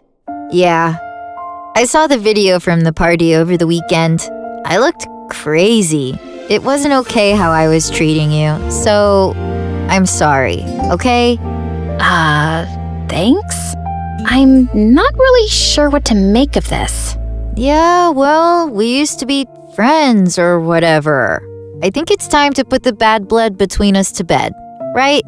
Trust doesn't just snap back into place, not after everything that's happened between us. I understand. I intend to prove it to you. Do you mind getting me some water? Climbing up the vines was harder than I thought. Uh-huh. Sure. This certainly wasn't on my bingo card for how the night would go. I brought her water, which she downed in one gulp. Thanks. I'll see you tomorrow. Maybe we can sit together at lunch? Maybe. Also, never sneak into my room again. Then she climbed out the window. What a strange interaction. But maybe we really were turning over a new leaf. The next day, I walked into class feeling good about the new era I was in, where I tried new things and made up with old friends. But that confidence vanished when I found my teacher waiting for me, looking pissed. Sierra, you will not be attending class today. I've contacted the spelling bee and pulled my recommendation for your application. What? What did I do? You should be ashamed of yourself. The principal is waiting for you in his office. What was going on? It has come to our attention that the English exam answers were sent to your entire English class yesterday. I'm sorry. I have no idea what you're talking about. That's strange. Given the exam answers were sent from your email address, you'll be suspended for 3 days. Your mom is on her way here to come get you. What? This wasn't possible. I didn't do it. When Mom showed up, the veins in her forehead were practically bursting. I begged her to believe me the whole way home, but she didn't say a thing. When we pulled up to the front of the house, she told me to get out of the car. I can't believe I missed an hour of work for this. You're grounded. Then she just drove off, and I burst into tears. I was wrongly accused, suspended, banned from the spelling bee, and all my mom cared about was missing work. Over the next few days, I stayed home and studied, and I kept practicing spelling words anyway. Failure. Failure. Dismay. Dismay. Okay, maybe I was leaning into the drama a little. When I finally got back to school, everyone basically hated me. A bunch of students had used the answers sent from my email, so the teacher failed the entire class, and now everyone was blaming me. The next few weeks were so lonely. I walked straight out of school one day and went to get an ice cream cone from Scoopy's, and Mr. Dean happened to be passing by. I told him everything that happened. Let's go talk to the principal right now. It was nice to have one person who actually listened and seemed to care. Back in the office, Mr. Dean demanded answers. It was sent from her email account. My hands were tied. Steve, you're talking like you weren't the biggest troublemaker back in school. Honestly, I'm shocked you became a principal. Mr. Dean insisted on seeing the email with the timestamp. It was around the time I was practicing spelling. Wait, I had recorded myself doing that. I pulled out my phone to prove it. We watched me spelling, then leaving when Mom got home. Then Kelsey climbed through my window and went for the laptop, but I walked in. Once she sent me away for water, she sat down and typed out the email. She did this. They called her into the office. Dad, what are you doing here? You framed Sierra for stealing exam answers when she's completely innocent. I did not. He showed her the video. Of course you go to defend her. She's never been completely innocent, Dad. What had I ever done to her? The principal and I had front row seats to their screaming match. Kelsey got suspended for a week, and the principal and teacher apologized to me and reinstated me in the spelling bee. That night, I heard a commotion outside. I looked out my window and saw Kelsey stuffing suitcases into her car. I'm over you, Dad. Just like Mom was. She slammed the door, rammed the car into the garage, and peeled out of the driveway. I ran to Mr. Dean, who was covered in food. What happened? We were in a huge fight about what she did to you, and she threw everything in the fridge at me. I kicked her out, and she's gone to live with her mom. As much as I wanted to jump with joy at the thought of never seeing Kelsey again, I didn't want things to be like this. Mr. Dean looked crushed as he walked back inside, and I followed him to help clean up the mess. At school, word got out about what Kelsey did, and people started being nice again. Things weren't just back to normal, they were better. I gave an incredible anti-bullying speech at a school assembly that got a standing ovation. I started a support club where victims of bullying could share their stories. And at every free moment, I was practicing for the spelling bee, often with Mr. Dean's help. He still seemed down about being alone, but when I was around, he cheered up. He drilled practice words with me every day until regionals. And on that day, he was there in the audience. My mom wasn't. I got second place and was qualified for nationals in a month. Afterward, the top contestants did a group photo shoot. I was smiling for the camera when someone put an arm around my shoulder. I looked up. It was the guy who won first. You were a great competitor out there today. Congratulations. His accent, his eyes. Suddenly, I forgot how to breathe. Thanks. Where do you come from? Where do you come from? Sierra, are you kidding me? Is that how you speak, or did I just fluster you? Oh, no. I just have a stutter. It's adorable. I'm Leon, and I'd love to get your number. We should talk more, since we'll be seeing one another for nationals next month. Yes, please. We exchanged numbers, and I practically floated back to Mr. Dean.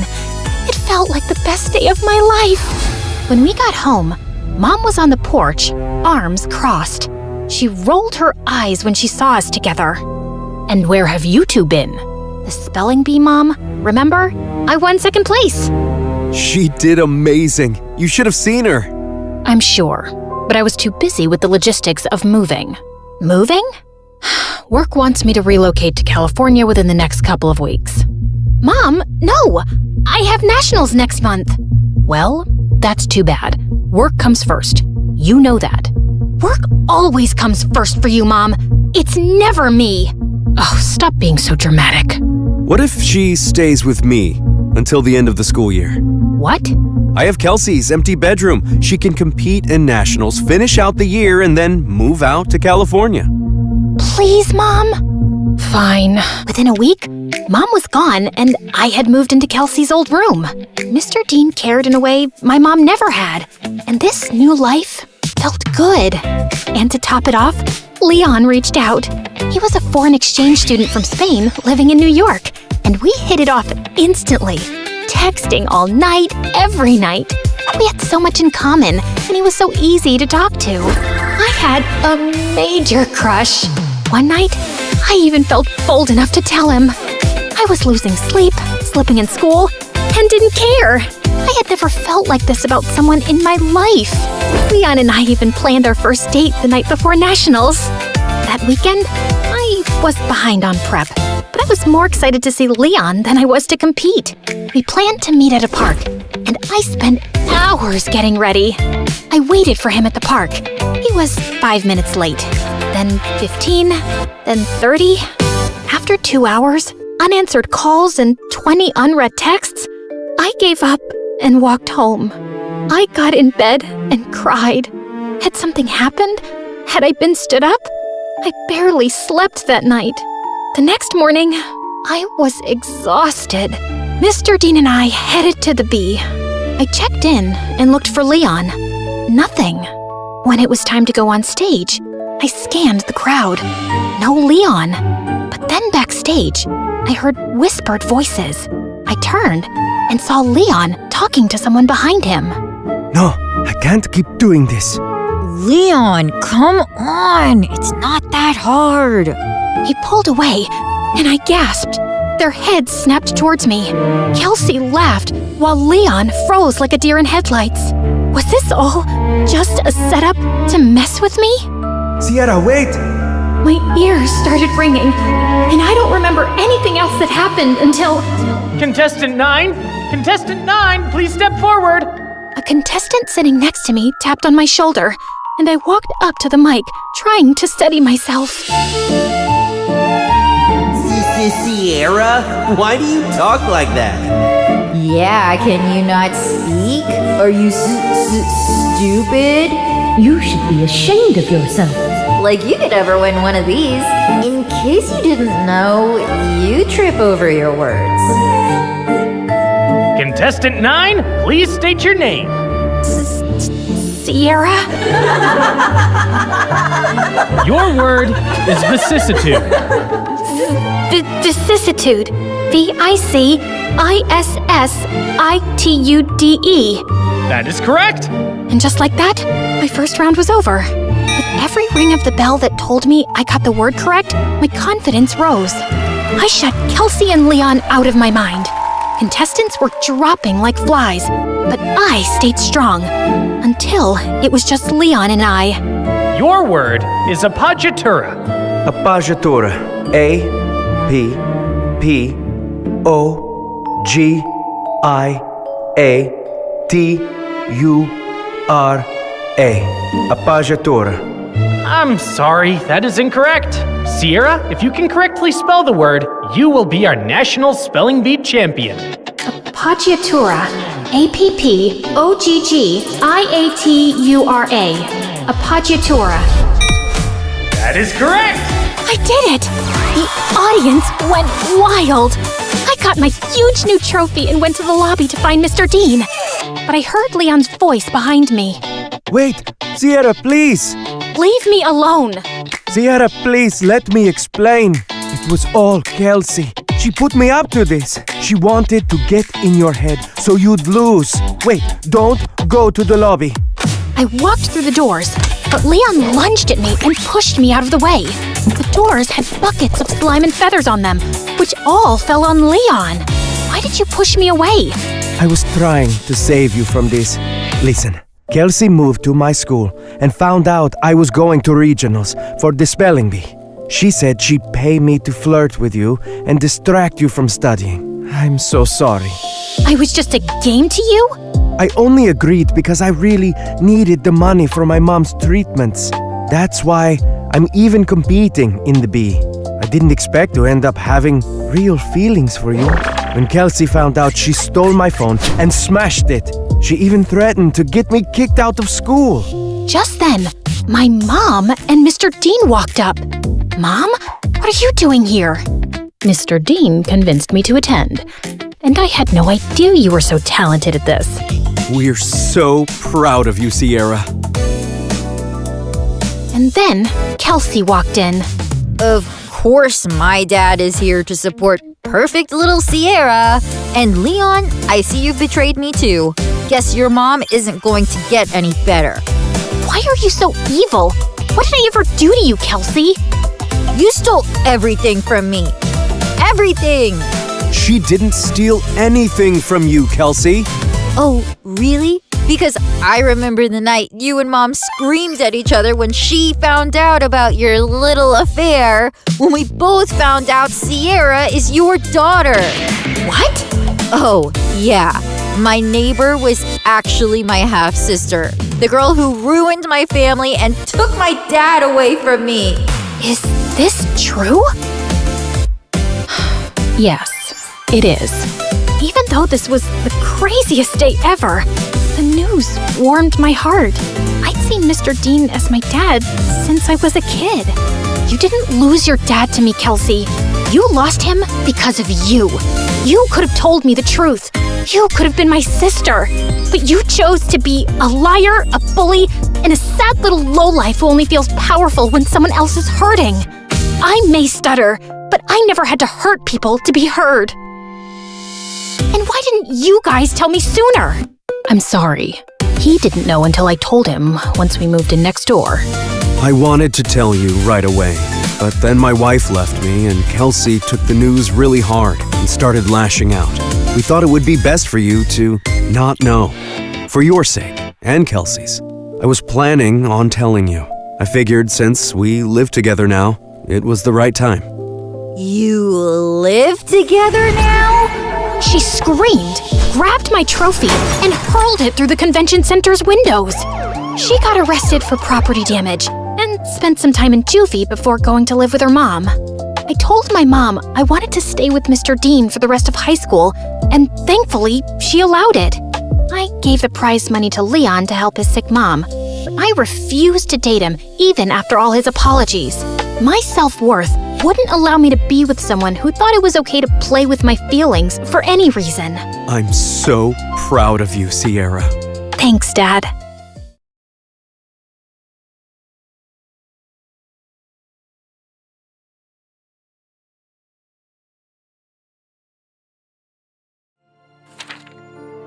Hi, I'm Rochelle from Iowa. Please like and subscribe. I was just a baby when Mom and Dad divorced, and growing up, my mom was pretty much my whole world. We did everything together, walking our dogs, swimming, and reading on rainy days. Once Mom took me to the playground and kids were playing hopscotch. I wanted to join them, but I didn't know how. So I started crying until Mom picked me up and started jumping and playing. Some kids laughed, some stared, and some begged their moms to hold them. The moms didn't like that and glared at us, but Mom didn't care. She jumped harder, and we fell badly on the ground. I got bruises on my face, and Mom broke her leg. Some moms came running to help us, and I swear some of them were laughing. Mean witches. I wanted to punch them, but I was too little. And yeah, Mom and I were inseparable. And as a kid, I was really shy and had a hard time making friends. I would just sit on the sidelines watching other children play. But whenever someone tried to talk to me, I'd just freeze. Do you want to play kickball with us, Rochelle? Just forget it. I did well in school, but every year I got a little more lonely. By the time I was 8, everyone treated me like I was invisible. Some teachers didn't even know my name. Once our math teacher was absent, so the other class's teacher came to fill in her place for the day. She was old and grumpy, and she smelled like Home Depot. When she saw me, she said, "Oh my God, did someone bring their sister to school again? For the 1000th time, don't bring your relatives to school they don't attend. This is not a BTS concert. Give me your mom's number. I'm calling her to pick you up right now." I swear I don't get paid enough to do this. But I'm the school. Excuse me? Then some of my classmates interfered and told her that I attended this school. She wasn't convinced until I swore on my grandma's grave. And then she checked the class list and left me alone. Duh, I'd been going to the same school since kindergarten. The only people who knew I existed were the mean kids who loved to pick on me. I never understood why, but I guess it was because I was an easy target and wouldn't fight them back. They'd be stealing my lunch, calling me a ghost and whatnot. I don't understand what I did wrong. They're always giggling when they see me. Is it my hair? Mom, do I smell? Wait, is it my big nose? No, duckling, you are perfect. Sometimes kids are just mean. Don't give up though. In time, they'll see the real you. This went on for 5 years, but when I turned 13, I swore it would end. I needed to find a way to make friends and get the other kids to leave me alone. If they didn't like who I was, I'd just have to change. I talked my mom into taking me on a shopping spree. I changed my whole style. New shoes, a new jacket, even clip-on earrings because I didn't have my ears pierced. My mom wouldn't let me dye my hair, so I got a new haircut instead. But when I went to school the next day, well, you could say the outcome was disappointing. Ew, who are you supposed to be? Who, me? This is just how I dress. Well, stop it. You look like a weirdo. And just like that, my confidence was shattered. Julie, the most popular girl in my school, hated how I looked. I felt so stupid. I waited for the end of the day, then ran home and cried in my room. But then I had a moment of realization. What does Julie have that I don't? If she can be so popular, I can too. Fine, if a new look wasn't enough, I'd just have to do something more extreme. I'd be like Julie. I made a list of everything she did. The food she ate, the movies she talked about, the sports she played. Don't ask me how I got all this info. Shy kids have their ways. Shy kids are the scariest. Don't be a shy kid. If I couldn't get friends by being myself, I was ready to fake it till I made it. 3 weeks later, I sat down at the popular girls' table in the cafeteria. Everyone stared at me. I was panicking. Julie loved volleyball. I wanted to talk about it to win her over. Volleyball. Volley, according to the Oxford Dictionary, means a lot of bullets, stones, etc. that are fired or thrown at the same time. Ball. Well, it's kind of the same thing, but not a bullet or a stone or etc. and not thrown at the same time. Everyone at the table was looking at me like I had 2 heads. Someone get this freak away from me? Okay, I needed a new plan. So I spent the whole summer planning, and after much thinking, I knew what I had to do. I would pretend to have spent the summer in Italy. I even practiced an Italian accent. No one else from my school had ever been to Italy. They would have to think I was cool. On the first day back from summer break, the homeroom teacher called on me, and I knew this was my chance to show off my new accent. I'm here. Since when do you talk like that? Oh, this? I spent the summer in Italy. Julie burst out laughing behind me. No, you didn't, you little liar. Brittany saw you in the library. You're lying about going on vacation. Oh yeah, that's a new one.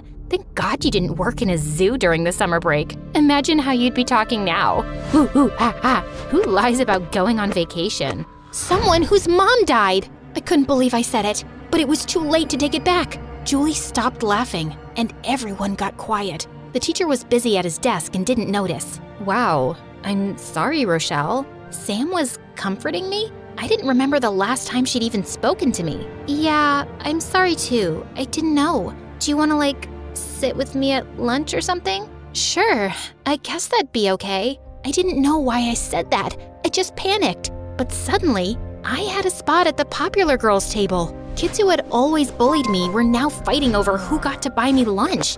I'd gone from being the most hated girl in my school to being the most loved one overnight. Everyone was sympathizing with me and wanted me to feel better. Not wanting to lose all the attention, Julie took me under her wing and started acting like a big sister to me. We hung out between classes and she even walked me home after school. So, like, who's taking care of you now that your mom's, gone? My aunt is looking after me for now. I'll probably have to move in with her later. Her house is even bigger than my mom's, and she has a pool. Not that I'm okay enough to swim and have fun. I'm still sad, but I thought it was worth mentioning that she had a pool. I ran inside before Julie could ask any more questions. My mom was in the kitchen cooking spaghetti. Oh, hi, Rochelle. How was school? Sorry, Mom, can't talk now. Lots of homework. I locked myself in my room and tried to catch my breath. How could I have lied about that?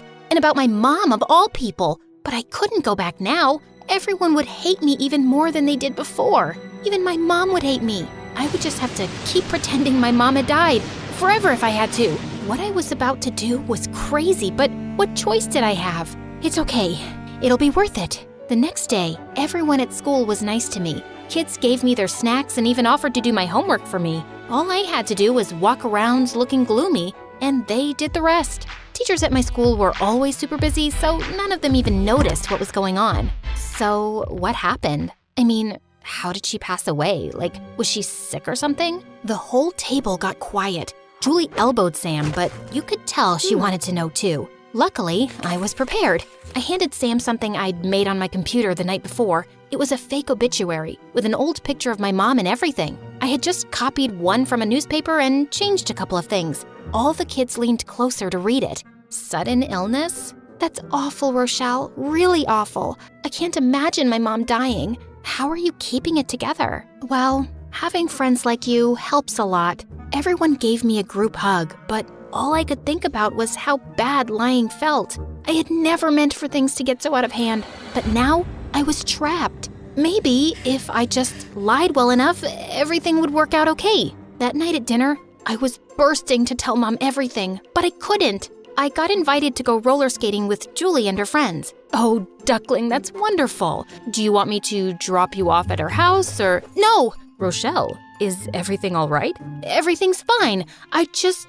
feel like walking. What's been going on with you? You've been acting strange recently, hiding things and having outbursts. I'm worried about you. I'm okay, really. I'd love to meet some of your new friends. You will, Mom, just not yet. The better things got at school, the worse they got at home. Pretending my mom abandoned me was stressful, especially since I had to face her at home after. I started yelling at the littlest things, storming off, and even throwing stuff.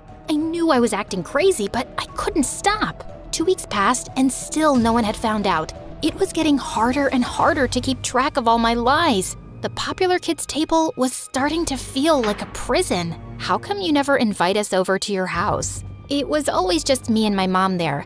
I'm just not ready to have anyone else in it. But your aunt's there, right? Oh, right. Yeah, I'm close with my aunt. I call her Tito. Her name is Time, poor thing. Mom is luckier. Was luckier. Her name's Date. But yeah, I'm trying to adapt to the new situation. I can't believe they still make you go to school and do homework. You should, get a year off or something. Do you want me to talk to the principal for you? No, don't do that. I need school. It helps distract me. And I've already talked to the principal anyway. The week after was Julie's birthday, and she threw a huge party at her house. Half the school was there, even some parents and teachers who were friends with Julie's parents. I was laughing and joking with some of the other girls when I saw Julie start to do a speech. I want to thank everyone for being here to celebrate, especially my best friend, Rochelle. It's so sad that it took your mother's death for us to become friends, but I'm so glad to know you now. Her mother's what? I couldn't move. I couldn't breathe. There was my mother, standing at the back of the crowd. How had she heard about the party? Who had told her? This couldn't be happening. Excuse me, are you her mom? Yes. Rochelle, do you want to explain what's going on? Oh, wow. That's very MSA. Everyone stared at me. I wanted to disappear. People were talking, but all I heard was buzzing. Julie was saying something and pointing at me. Then my mother grabbed me by the arm and led me out of the party. She didn't say anything until we were driving back to our house. You need to explain yourself. I broke down. Everything that had happened swept over me at once, and I told my mother everything. I'm so sorry, Mom. I don't know why I lied. I didn't mean to hurt you. I'm so sorry. My mother was quiet for a long time, just driving. When she finally looked at me, there were tears in her eyes. It breaks my heart that you were in so much pain and couldn't tell me. You're my daughter, and I only want what's best for you. I wish I had known that you were so lonely. I know you didn't mean for all this to happen. Now, you have to fix things. I didn't sleep at all that night. I was so scared to see Julie and everyone else at school. But when I got there, no one teased me. The only people who talked to me at all were my teachers. Everyone else ignored me, just like I was 8 years old again. I was sitting alone at my old lunch table when Julie joined me. None of the other popular girls followed. You don't have to pretend to like me anymore. I was never pretending, Rochelle. I do like you. I tried to tell you at the party, but your mom dragged you away before I could. Why would you even talk to me after what I did? I lied to you. I faked about my mom leaving me, even though she's the best mom in the world. I'm crazy. You aren't crazy. You're lonely. And the cure for loneliness is a friend. A real one this time. You'll stop being popular if you hang out with me. There are more important things than popularity. You really want to be my friend? Yeah, I do.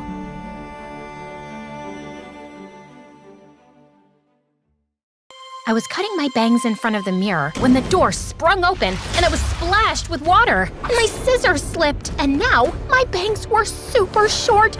And it was all because of Greta. Oops, sorry. I didn't see you there. Arrgh, why can't you leave me in peace? Hi, my name is Luna, and my dream is to become a hairstylist, but my life currently feels more like Cinderella's. Before I continue, please like and subscribe to MSA. When I was little, Mom used to be a super famous hairdresser with her own salon, and I could hold scissors before a fork. But then, Dad got arrested for gambling and left a massive debt with some shady crooks who threatened to do horrible things to Mom if she didn't pay it back quickly. And that's when Mom's competitor, Mr. Prudent, swooped in. I'll cover your debt in exchange for your salon, and you'll work for me until you pay it all back. We had no other choice, and from then on, Mom and I had to do everything Mr. Prudent said. To make matters worse, there was Travis, Mr. Prudent's son, and Greta, his business partner's daughter, who treated me as if I were their maid. I had to carry their backpacks and iron their clothes, and they always called me, "Hey, you!" Hey, you! Luckily, Travis went to live with his mom 5 years ago, but I still had to deal with Greta, who had become jealous of my looks and found every chance to make me suffer. She put chili oil in my mascara or left my number on strange websites. I was tired of her pranks, so when I saw Greta had booked an appointment with Mr. Prudent, I mixed the strongest green hair dye I could find into his products. Enjoy looking like broccoli, Greta. But when I got back from school, I saw the mixed up products on Mom's tray, and her client was the celebrity famous for leaving horrible reviews. I told her everything, but it was too late. She had already applied the dye. I'm so sorry. I just wanted to teach Greta a lesson. And now you're the one in trouble if Mr. Prudent finds out. You know he's just looking for an excuse to throw us out. How do we fix this? Leave it to me. Mom added orange to the green, and the hair turned into a lovely chocolate brown. The client was so happy, she gave Mom a great tip. Phew, dodged a bullet there. I'd spoken too soon. Mr. Prudent got so jealous of the client praising my mom that he pushed her just as she was pouring hot coffee, and it burned her hands. Oh, looks like you won't be able to work for a while. I was about to fry him with the hot pan, but I knew retaliating would only backfire. The best thing I could do was take her place at the salon. Greta was thrilled about it. She already thought she was the boss of the place, but now she had me doing all sorts of ridiculous tasks. Hey, you, color code all my makeup supplies. Hey, you, come braid my guinea pig's hair. But the little devils kept running away. I dived to grab one before it ran out of the shop, and I almost collided with a guy walking in. As I looked up, I saw he had the most beautiful, long hair ever. I've always dreamed of cutting hair like that. I raised my hand to touch it, and I realized it was Travis. Oh no, he's back. So we're grooming animals now? Here, I think my dog needs a little trim. Sure. And so I grabbed his hair to cut it, but Travis jumped away, horrified. What? You two basically look the same. Really? I bought her because she reminded me of you. He might have become handsome, but he's still the same brat as before. I hated Travis, but since he got back, I noticed him everywhere. It was all his hair's fault. It was always tangled, getting up in his face, and I itched to give him a good haircut. Ignore him. So I did, until one evening, I saw Mr. Prudent throw an expensive, perfectly good hair product into the trash. I waited until everyone was done, then ninja crawled to the bin and snatched it up. When I told Mom what I did, she freaked out. Put it back. He'll think you stole it if he finds out. then he shouldn't have thrown it out, right? Plus, we are overrun with plastic. You can say I'm saving the planet. Just keep it hidden. I'll put it together with my hidden stash. But as I was going to the car, I saw a truck stop just behind Mr. Prudit's salon. Weird. Isn't the salon closed right now? Something smelled fishy, so I sneaked in closer and saw a guy in a baseball hat and mask open the store's back door. A thief? I grabbed a broken hairdryer from the nearby dumpster, ready to smack the thief in the head, when a gust of wind blew his hat off, revealing his hair that I'd have recognized anywhere. That's Travis! I watched as Travis loaded some boxes into the truck and then took off. Even if it was his dad's shop, the way he had acted was super suspicious, so I checked the salon's inventory, but nothing was missing. I'm sure he was up to no good. The next day at school, I caught him right out of the bathroom. Oh, gosh, you scared me. Good. You should be scared. I know what you're up to. For a second, he looked serious, but then he grinned at me. Really? I didn't expect you to be the jealous type. What? Yeah, I went to the bathroom to put on some deodorant for my date, but if you're offering, you used to be a little gremlin before, but you've grown up pretty. I felt a smile tug at the corner of my lips as I pictured us on a date at a romantic restaurant, but I quickly squished it away. No, he's just trying to distract me, but I couldn't help but blush. OMG, don't tell me you really like me. Denying would only make him feel more proud, so I just walked away with Travis laughing behind me. A few weeks later, Mr. Prudit threw a massive launch party for his new salon. As usual, he forced the staff to work as waiters and give out free cuts. I was determined to ignore Travis, but as he walked in, I felt my heart race. Get a hold of yourself! I moved to the back room to prepare food, but dropped all the mini sandwiches when I opened a cupboard and found Travis behind the door. Oh no, those were for your dad. He'll be so angry. You won't find out if you're not here. Come on, let's go for a ride. Maybe if we're alone, I can ask him about the van. Fine. Instead of taking me to his car, Travis hopped on a bike and handed me a helmet. I've never been on a bike before. What's wrong, scared? Of course not. Hold tight. And he was off like a rocket. After I stopped screaming, I realized having Travis so close did weird things to my insides. It's not him. You just ate a bad prawn. He stopped by a beautiful hothouse. It was winter, but it was full of flowers blooming. A friend gave me the keys. Pretty amazing, right? But he was looking at me, and it made me blush, so I tried to change the subject. Why did you come back? I thought you liked it with your mom. Travis's smile slipped. Family stuff. How about you? Did you still want to become a hairdresser?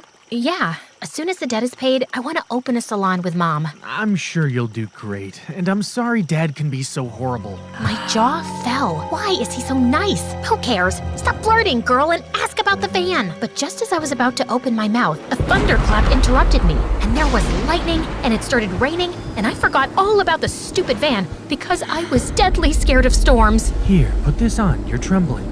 It's not cold, it's fear. But then Travis wrapped his arm around me, and I didn't feel so scared anymore. Actually, having him so close was making me wonder how it would be to kiss him. And suddenly, my phone started ringing. Where are you? Mr. Prudit is looking for you, and he's angry. Travis and I raced back home, only to find that Mr. Prudit and Greta had dumped all my secret stash of salvaged products onto the lawn. There you are, you little thief. I haven't stolen anything. This is... That's my stuff. I just asked Luna to hold it for me. You wanted me to get more involved with the store, right? Mr. Prudit narrowed his eyes at Travis, suspicious, but since the clients were still around, he just walked away, and Travis followed him. Don't flatter yourself. He just did it because he didn't want his dad to cause a scene. Maybe. But Travis had helped me, so I wanted to thank him. Instead of finding him, Mr. Prudit found me. You sneaky little girl. I saw you on the bike with Travis. Stay away from him. Maybe you should tell him to stay away from me. As if he'd even look at someone like you. I just don't want you to ruin him with your horrible influence. I have plans for him. Plans? He's not a thing. He's your son. Mr. Prudit laughed, and it made me so angry. Until then, I hadn't fully realized how much I liked Travis, but hearing his dad talk about him like that made my blood boil. He's 1,000,000 times better than you will ever be. I doubt he truly belongs to you. Watch your mouth, girl. You don't want your mom to have another accident, do you? Before I could say anything even worse, I stormed off. I was so tired of Mr. Prudit, and now I had to go and fall for his son. The only solution is to avoid Travis at all costs. It's a temporary madness. It will pass. Easier said than done, since we went to school together. Every time he walked into a room, I hid under the table or pretended to be on the phone. OMG, your cat is on fire? I'll be there right away. Finally, he cornered me in the salon's back room. Gotcha. What do you want, Travis? To thank you. I heard what you told my dad. No one's ever stood up for me like that. Don't flatter yourself. He just gets on my nerves. I don't believe you. I can see how you look at me. Be my girlfriend?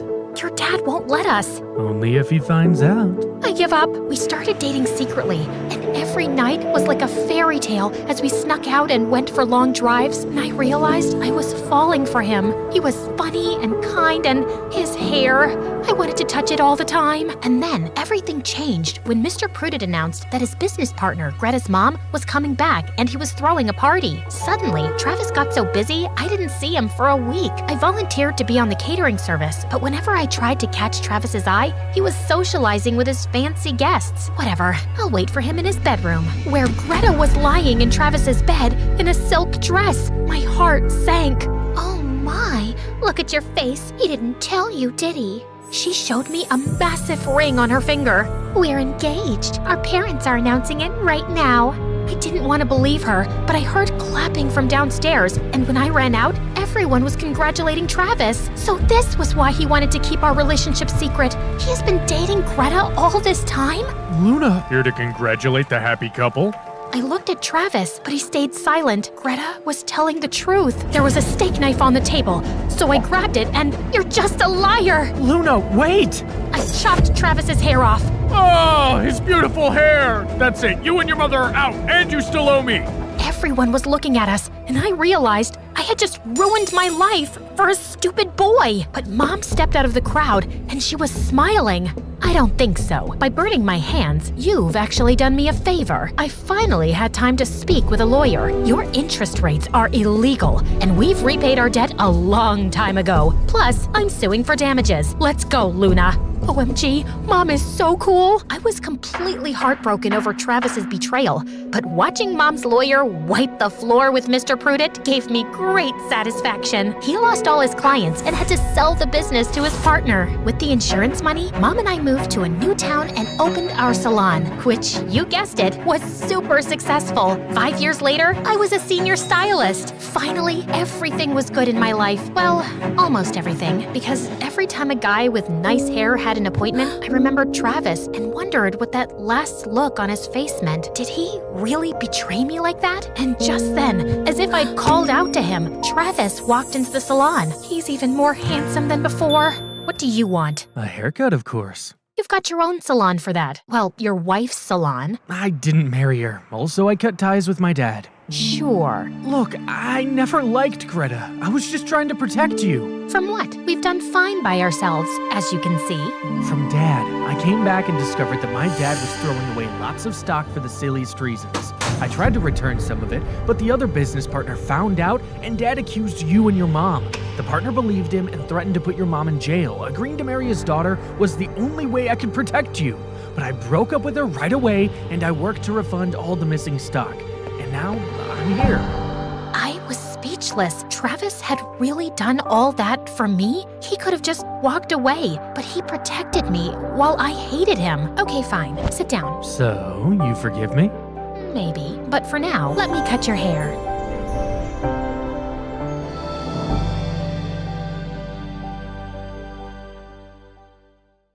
Hi, I'm Sakura from Japan. I never met my dad, and I've always just lived with my billionaire mom and my twin sister Yumi. And for as long as I can remember, Yumi has been a crazy, jealous pain in my butt. Once when I was 5, Mom was so impressed with a painting I'd made, she had it framed. Later that night, I woke up to a sound and I screamed. My favorite doll was covered with paint, and it was hanging by its neck from the ceiling. OMG, Yumi was insane, and she just got worse. Anytime I was doing better than her at anything, she'd act out viciously, and Mom was totally blind to it. But in the 9th grade, Yumi really crossed a line. Mom was hosting a grand party on her new yacht. When I woke up that morning, I shrieked at my reflection. I had a terrible haircut and a mustache drawn on my face. The marker wouldn't even wash off. When I went screaming to Mom, she started laughing and said it was just a silly joke.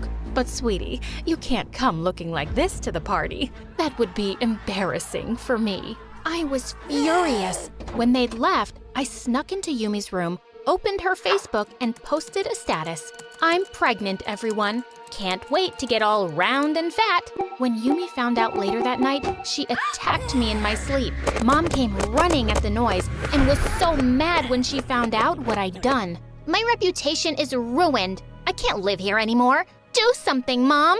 Next thing I knew, our bags were packed and we were moving to freaking New York. My new school seemed bigger than the White House. And unlike my strict school in Japan, it seemed like everyone could wear or do whatever they wanted here. As we were walking down the corridor, everyone was looking at us and whispering. Suddenly, I heard someone screaming behind me. "Hey, wait! Are you the real-life Akko from Luna Academy? OMG, somebody pinch me!"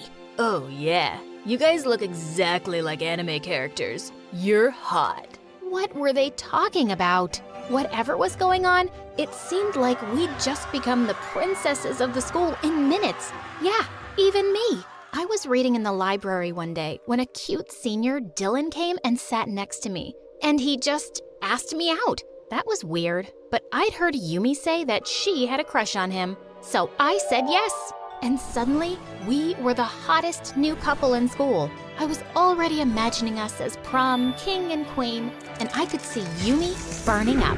A month later, Dylan came to my place one day and immediately pulled me in for a kiss. Happy Valentine's Day, babe. I got a present for you. Oh no, I'd completely forgotten about it. He told me to close my eyes and hold out my hand. A rock? Yeah, 'cause you rock my world, babe. What'd you get for me? I ran to my drawer and took out a tacky heart necklace I'd had since I was a kid. "'Cause you stole my heart, babe." And he looked pretty happy. Wow, boys were dumb. A couple of weeks later, it was Dylan's birthday party, and I went over to his place all dressed up. When I finally found him in the crowd, I was shocked to see him kissing a girl. Oh my God, the girl was freaking Yumi. I pulled him from the back of his shirt. "Hey, why are you kissing her? We're sisters, but we look nothing alike, you jerk." Yumi just grinned at me like a moron and hung on to him even tighter. Why are you getting so worked up? Don't you know this is common here? We date many girls. That's just our culture. Don't make him choose between us, Sakura. You know I'll always win. I charged straight at Dylan and pushed him into the fountain. Then I pounced on Yumi, and we found ourselves rolling around on the ground, pulling each other's hair out. Dylan called security and had me thrown out. Gosh, I couldn't wait to tell Mom about her horrible little princess. But when I got home, I was shocked when the servants told me that Mom was in the hospital. She'd had a stroke. I rushed to the hospital, and Mom weakly opened her eyes when she saw me. "Yumi?" "No, Mom. It's me, Sakura. Just listen. I should have told you both sooner. You girls, one of you is adopted." "What are you saying, Mom?" The heart necklace. You took it from me as a kid. It has the answer." "The necklace? The one I gave to the jerk Dylan?" Just as her eyes started to close, the doctor pushed me outside. And a few moments later, they told me she was in a coma. My whole world had suddenly turned upside down. My mom was in a coma? One of us was freaking adopted. Of course, Yumi was devastated by Mom's news, but I didn't tell her what Mom had said. I had to find out the truth myself first. The next day in school, I found Dylan in the boys' locker room and I told him I wanted my necklace back. Sure, I'll think about it, but only if you give me my kisses back. Dylan, just shut up and give it back, or else. Jeez, calm down. I gave that ugly thing to some girl named Melinda. I think she's moved to England now. What? I got so mad. I pounced on him and started pulling his ears. "If I don't find the necklace, I swear I will hunt you down and kick your butt." Dylan screamed like a little girl and his buddies had to drag me out. That night, I tracked Melinda down on Instagram and booked my ticket.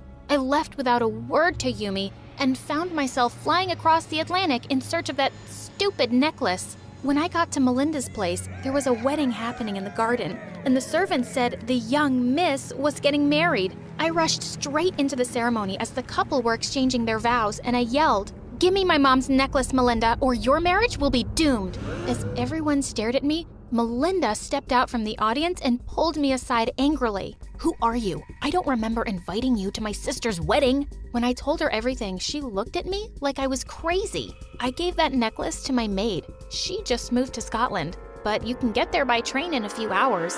Oh my God! When I finally reached the address she'd given me, I saw a couple of kids playing outside, and one of them was wearing my necklace. I felt terrible for what I was about to do, but I had to. I went up to the little girl and said, "Your necklace is so lovely.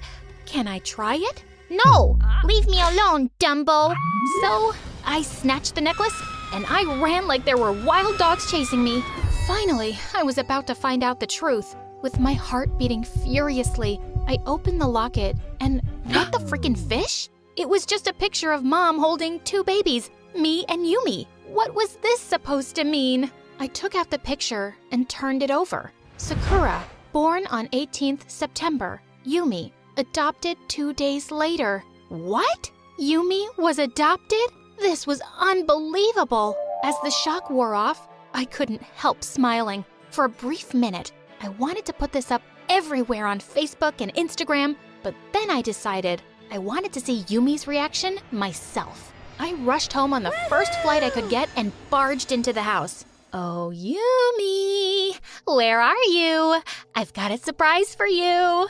I found her sitting on Mom's bed, holding a picture frame and sobbing. She turned around to me and said, "What if Mom never comes back to us, Sakura? I feel so lost without her." My heart melted and I ran to hug her. "She'll be fine. The doctors said she will. And you have me." As Yumi hugged me tight, I decided I wasn't going to tell her what I'd discovered. It would be devastating, and Mom would want me to take care of her, so that's what I was gonna do. Yumi and I were getting along better than ever before, but one day when I walked into the cafeteria, I was shocked to see Dylan standing on a table, holding a hand out to Yumi. I love you, babe. I know that I've let you down, but is it too late to say sorry now? Yumi took his hand and climbed onto the table, and everyone cheered and clapped as they kissed. I marched over furiously and pulled Dylan to the ground. "Hey, jerk, I saw you kissing a girl just yesterday, so get away from my sister." "Sakura, are you crazy?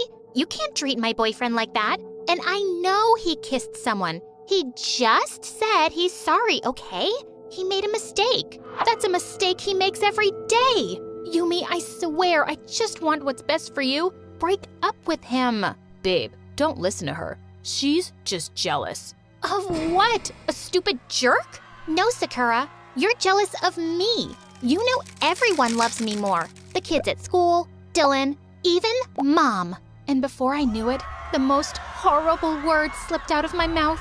"You wish, Yumi. You wish everyone loved you better, but the truth is, you aren't even Mom's kid. You're adopted. She only treated you better because she probably felt sorry for your poor orphan butt." With that, I threw the necklace at Yumi's shocked face in front of everyone and stormed out. As my anger cooled off, I realized what a terrible thing I'd done. So I rushed home to apologize, but Yumi was nowhere to be found. I checked her Instagram and saw she'd posted a picture with her friends at a frozen lake behind the school. I grabbed my skates and rushed out. Yumi wasn't good at skating at all. When I got there, I saw Dylan and his stupid gang going ahead, while Yumi struggled behind them, tripping again and again. She called for Dylan's help, but he just put his arms around a pretty blonde girl and yelled back, "Keep up, babe, or I'll just kiss another girl." And they all skated away laughing. The jerks! As I was trying to catch up to her, suddenly I heard a crack. To my horror, I saw the ice beneath Yumi collapse, and she went in. "Help! Somebody help me!" "Oh my God, Yumi, I'm coming!" When I got close, I threw myself down on the ice and grabbed her hands. I pulled her with all my might, and she came out shocked and shivering. I quickly took her back home and covered her up with blankets. "Yumi, I'm so sorry for what I said. That was such an awful way to tell you about the adoption." "Sakura, I've known about that for a really long time. I once overheard Mom talking to someone. She lost your real twin sister at birth, and I turned up as an abandoned baby at the hospital the same day. So she decided to adopt me. Maybe that's why I've always fought you so hard for Mom's love. I knew I wasn't her real daughter. And I'm sorry for everything too. You saved my life today. You are my real sister. I'd jump in 1,000 lakes and kick 100 butts for you. And man, am I gonna kick Dylan's butt.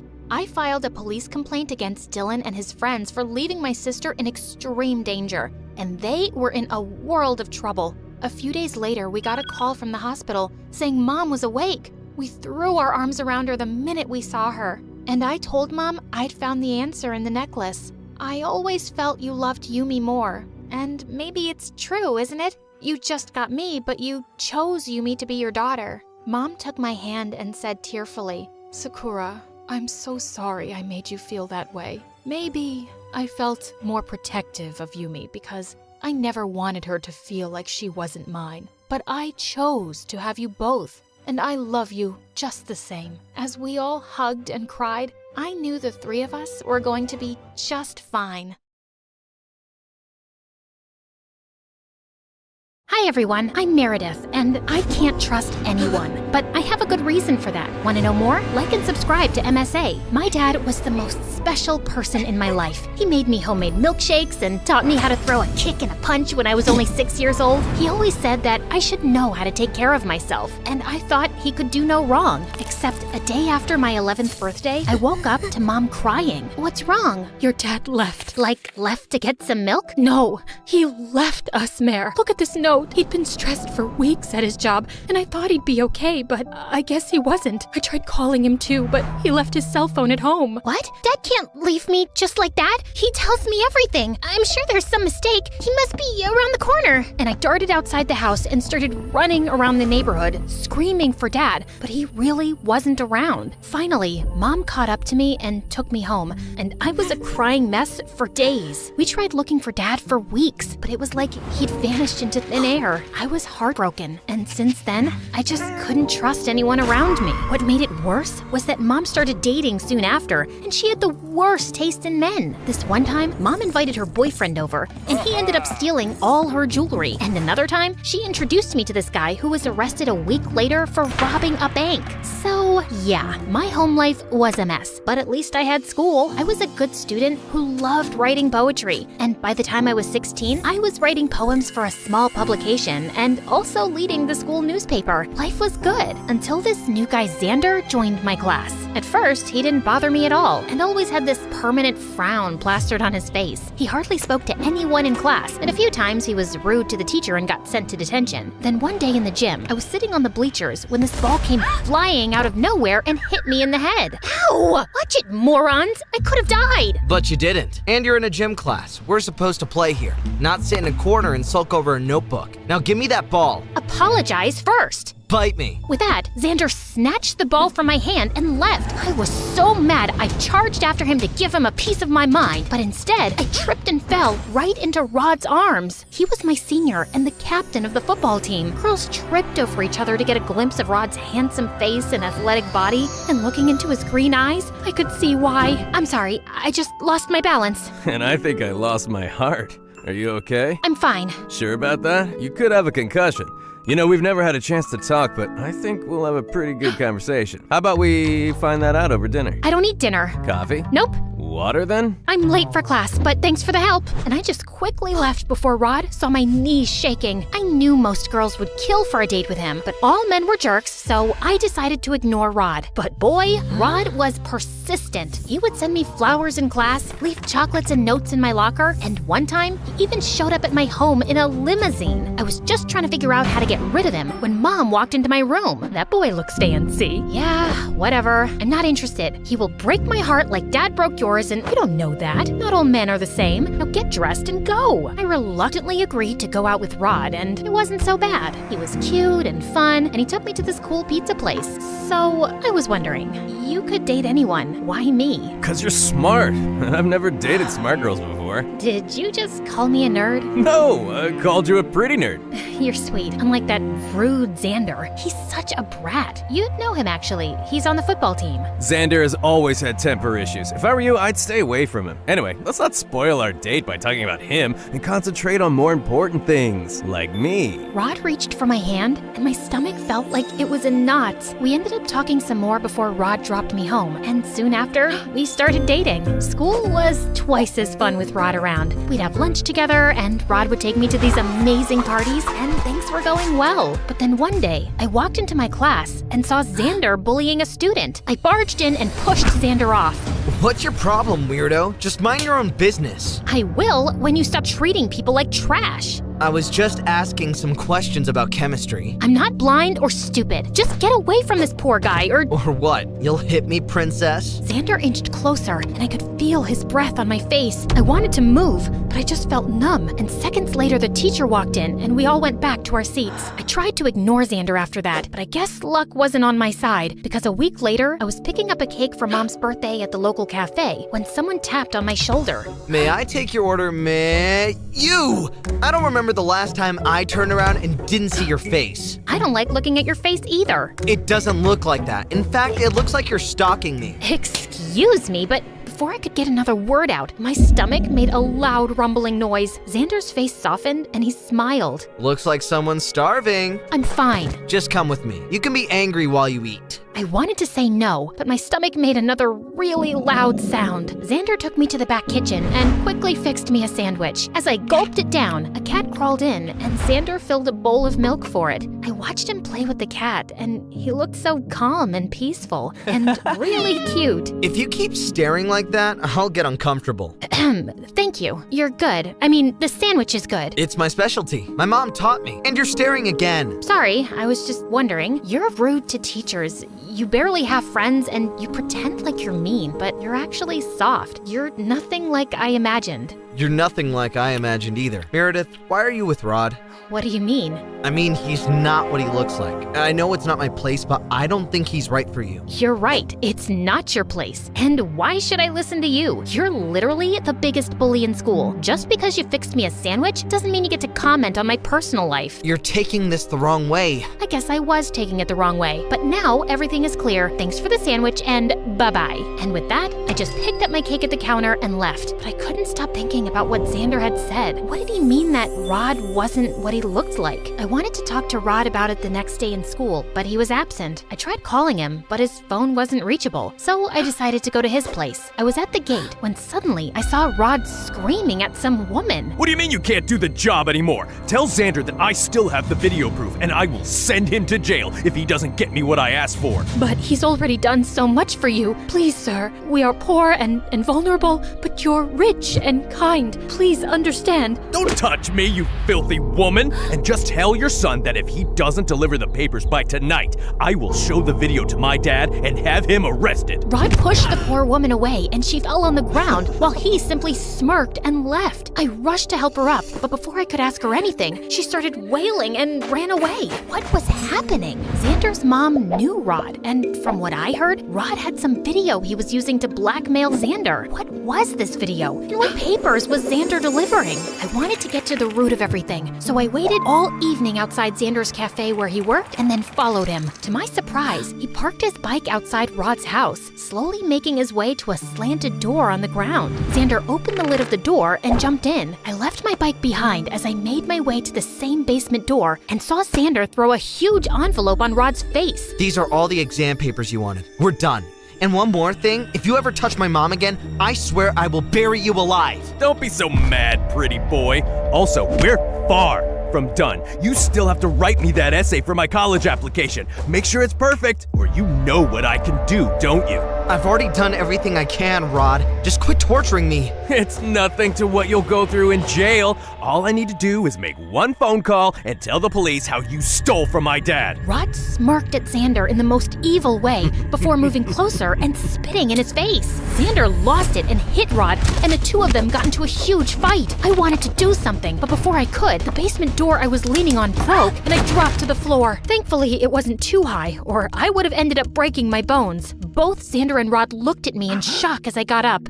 Meredith! Oh my god, are you okay? I'm fine. Step away from her, she's my girlfriend! What are you going to do, spit in my face again? You bet I will. Rod tried hitting Xander again, but this time I got in the way and pushed him away. Don't hurt him! Why are you so worried about this worm? You like him, don't you?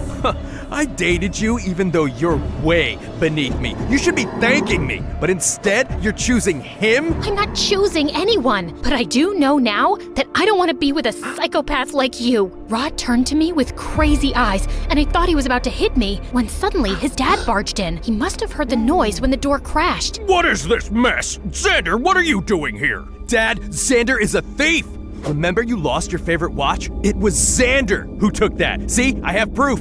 Everything was caught on camera. Rod's dad looked at Xander in shock as Rod showed him the whole video, and then Xander explained the whole story. Apparently, his mom worked with Rod's family as a housekeeper, and he and his little sister grew up with Rod's family. Last year, my sister was diagnosed with a lung condition. We really needed a lot of money for the treatment, but Mom didn't have any. So one day, while the whole family was away, I broke in, stole one of your watches, and sold it to pay for my sister's treatment. I thought I'd somehow collect the money and replace the watch eventually, but Rod found out, and since then he's been blackmailing me to cheat on his college applications. He told me that you'd cut him off if he didn't get into a good college, sir. I didn't want to go to jail, so I did what he said. But Rod's demands never stopped. I'm so sorry. Xander broke down in tears, and I felt so bad for him. Thankfully, Rod's dad understood and forgave Xander and said he wouldn't press charges. Rod lost his mind and started throwing things like a maniac, but his dad called in security and they dragged Rod away. Xander escorted me outside and called me a cab. We were waiting when he finally spoke. Meredith, I've never said this before because you were with Rod, but I really like you.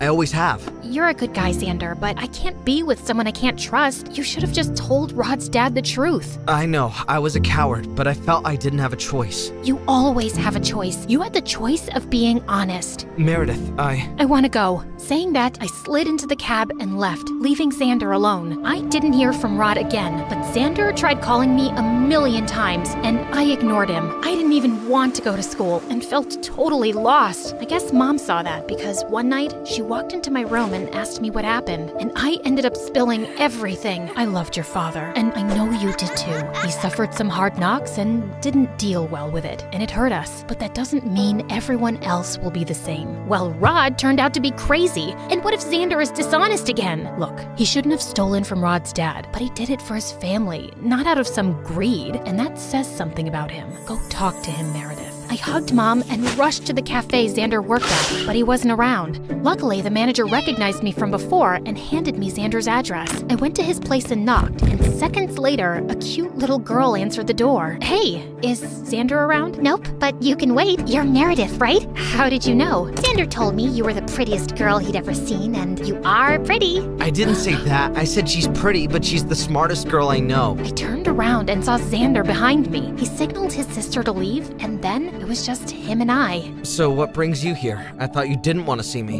Xander, all my life I've hated my dad for breaking my trust. It's really difficult for me to open up to people, and dating someone like Rod, who turned out to be a complete psycho, messed up my mind, and I just needed some time to figure out my feelings. And have you figured them out? Kind of, but I need you to promise that you won't lie about anything to me. I promise. Now can I ask you out on a date? Depends on how well you kiss.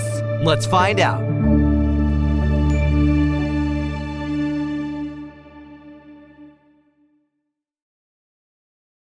Hi, my name is Astrid, and I was born on water to my parents who worked as traders on a ship. From the moment I opened my eyes, I saw open skies and endless ocean. I took my first steps on rocky waves. So while the adults got seasick, 2-year-old me could run around laughing as if I was on a swing. I was made for the sea, and I was terrified of land. The first time I set foot on Earth was when I was 4. It was crazy hot, and there were so many people around that I freaked out and climbed on top of my mom's head. Let's go back to the ship, Mama. We need supplies, Astrid. I can't see. I just cried till she took me back to the water, and after that, I never went with her on supply runs. I stayed with my uncles on board and learned to fish and sail. By the time I was 15, I had learned everything about our ship. I could take the captain's place any day. I loved my life and my family, but some of us had bad habits. My uncles loved to steal at every stop we made, and it got us into lots of trouble. Their worst disaster was the night we docked in a town in England. I heard noises in the middle of the night, and I saw my uncles moving a huge chest on board. They also had 2 kids with them, and they looked scared. My uncles locked them in a cabin. What are you both up to? We were doing a little loot, and these kids caught us. A loot? You promised you'd stop stealing. Let those kids go. We'd have to go to jail if they talked. We're not hurting them. Stay out of it, Astrid. They left, but I wasn't letting this go. We couldn't just take whoever we wanted. I picked the lock, and when the door opened, the boy jumped on me. Let us off this ship, you crazy pirate. Shut up, you'll get us caught. I'm gonna jump off this ship. I won't let you take us. No, stop it. I can help you. I pulled out a small boat and sneaked the 2 prisoners in while my uncles were busy sneaking in more loot. As I rowed them to shore, I begged the boy not to report my ship. I don't want my family to go to prison. They should be in prison. They're pirates. They just have bad habits. Promise me you won't tell, or I'm taking us back. I'm the son of the governor. If I go missing, your family is toast. You better take me back. What I didn't realize was that my uncles were getting ready to leave as fast as ghosts. Just as I turned back from shore, I rode my arms off, but the ship was going too fast. They couldn't even hear my screams. I jumped off the boat and tried to swim, but the fog consumed the ship. When I opened my eyes, I was in a beautiful room. I was lying on silk sheets with candies and biscuits all around me. Was this heaven? You're alive. Remember me? I'm Will. The moment I heard his voice, I freaked. I'm stranded on land. Land! Calm down. I raced out of his gigantic house, and when I saw nothing but people and streets, I wanted to throw up. Don't draw attention to yourself. I see soldiers. I could ask them for help. Suddenly, Will pushed me back into the house and locked the doors behind him. You can't talk to soldiers. If they catch you, they'll throw you in jail. What? Why? That's when he told me how bad my uncles had messed up. They'd stolen 3 chests of gold from a government ship. Everyone knew which ship did the robbery. They were sending a fleet after my family right now.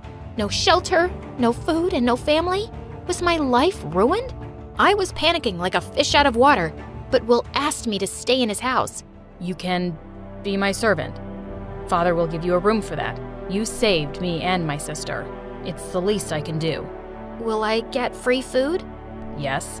Thank you. You can even come to school with us. What school? Once he got over his shock, Will told me about his weird life on land. There was a building where all the kids went every day, and they listened to people talking for hours. It sounded boring, but when Will took me with him for my first day, it turned out to be awful. I was fierce and loud as a sailor, while everyone else was so proper and polite. The first time I made a fart joke, everyone screamed. Will was the only one laughing. And the worst part, everyone could read except me.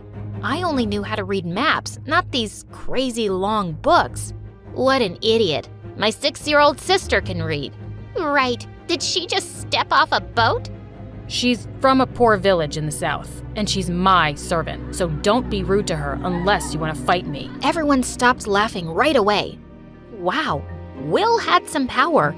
I was happy he was with me, even though it was annoying to listen to his orders and carry his things around. He even taught me how to read at home. I was protected in his shadow from everyone, except his childhood friend, Diane. She was really suspicious of me. Where did you come from?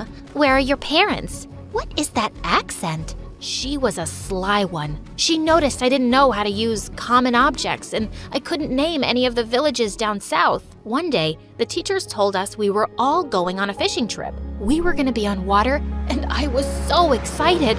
But when we got on the boat, I saw the captain was not in his senses. He wasn't steering right, and the current couldn't catch us and pull us into the sea. When I told the teachers, they just ignored me, and soon we were bouncing on really rocky waves. All the students were throwing up. This was a disaster. That's when we heard a splash and people started screaming. Diane fell off the boat. Without missing a beat, I tied a rope around me and jumped.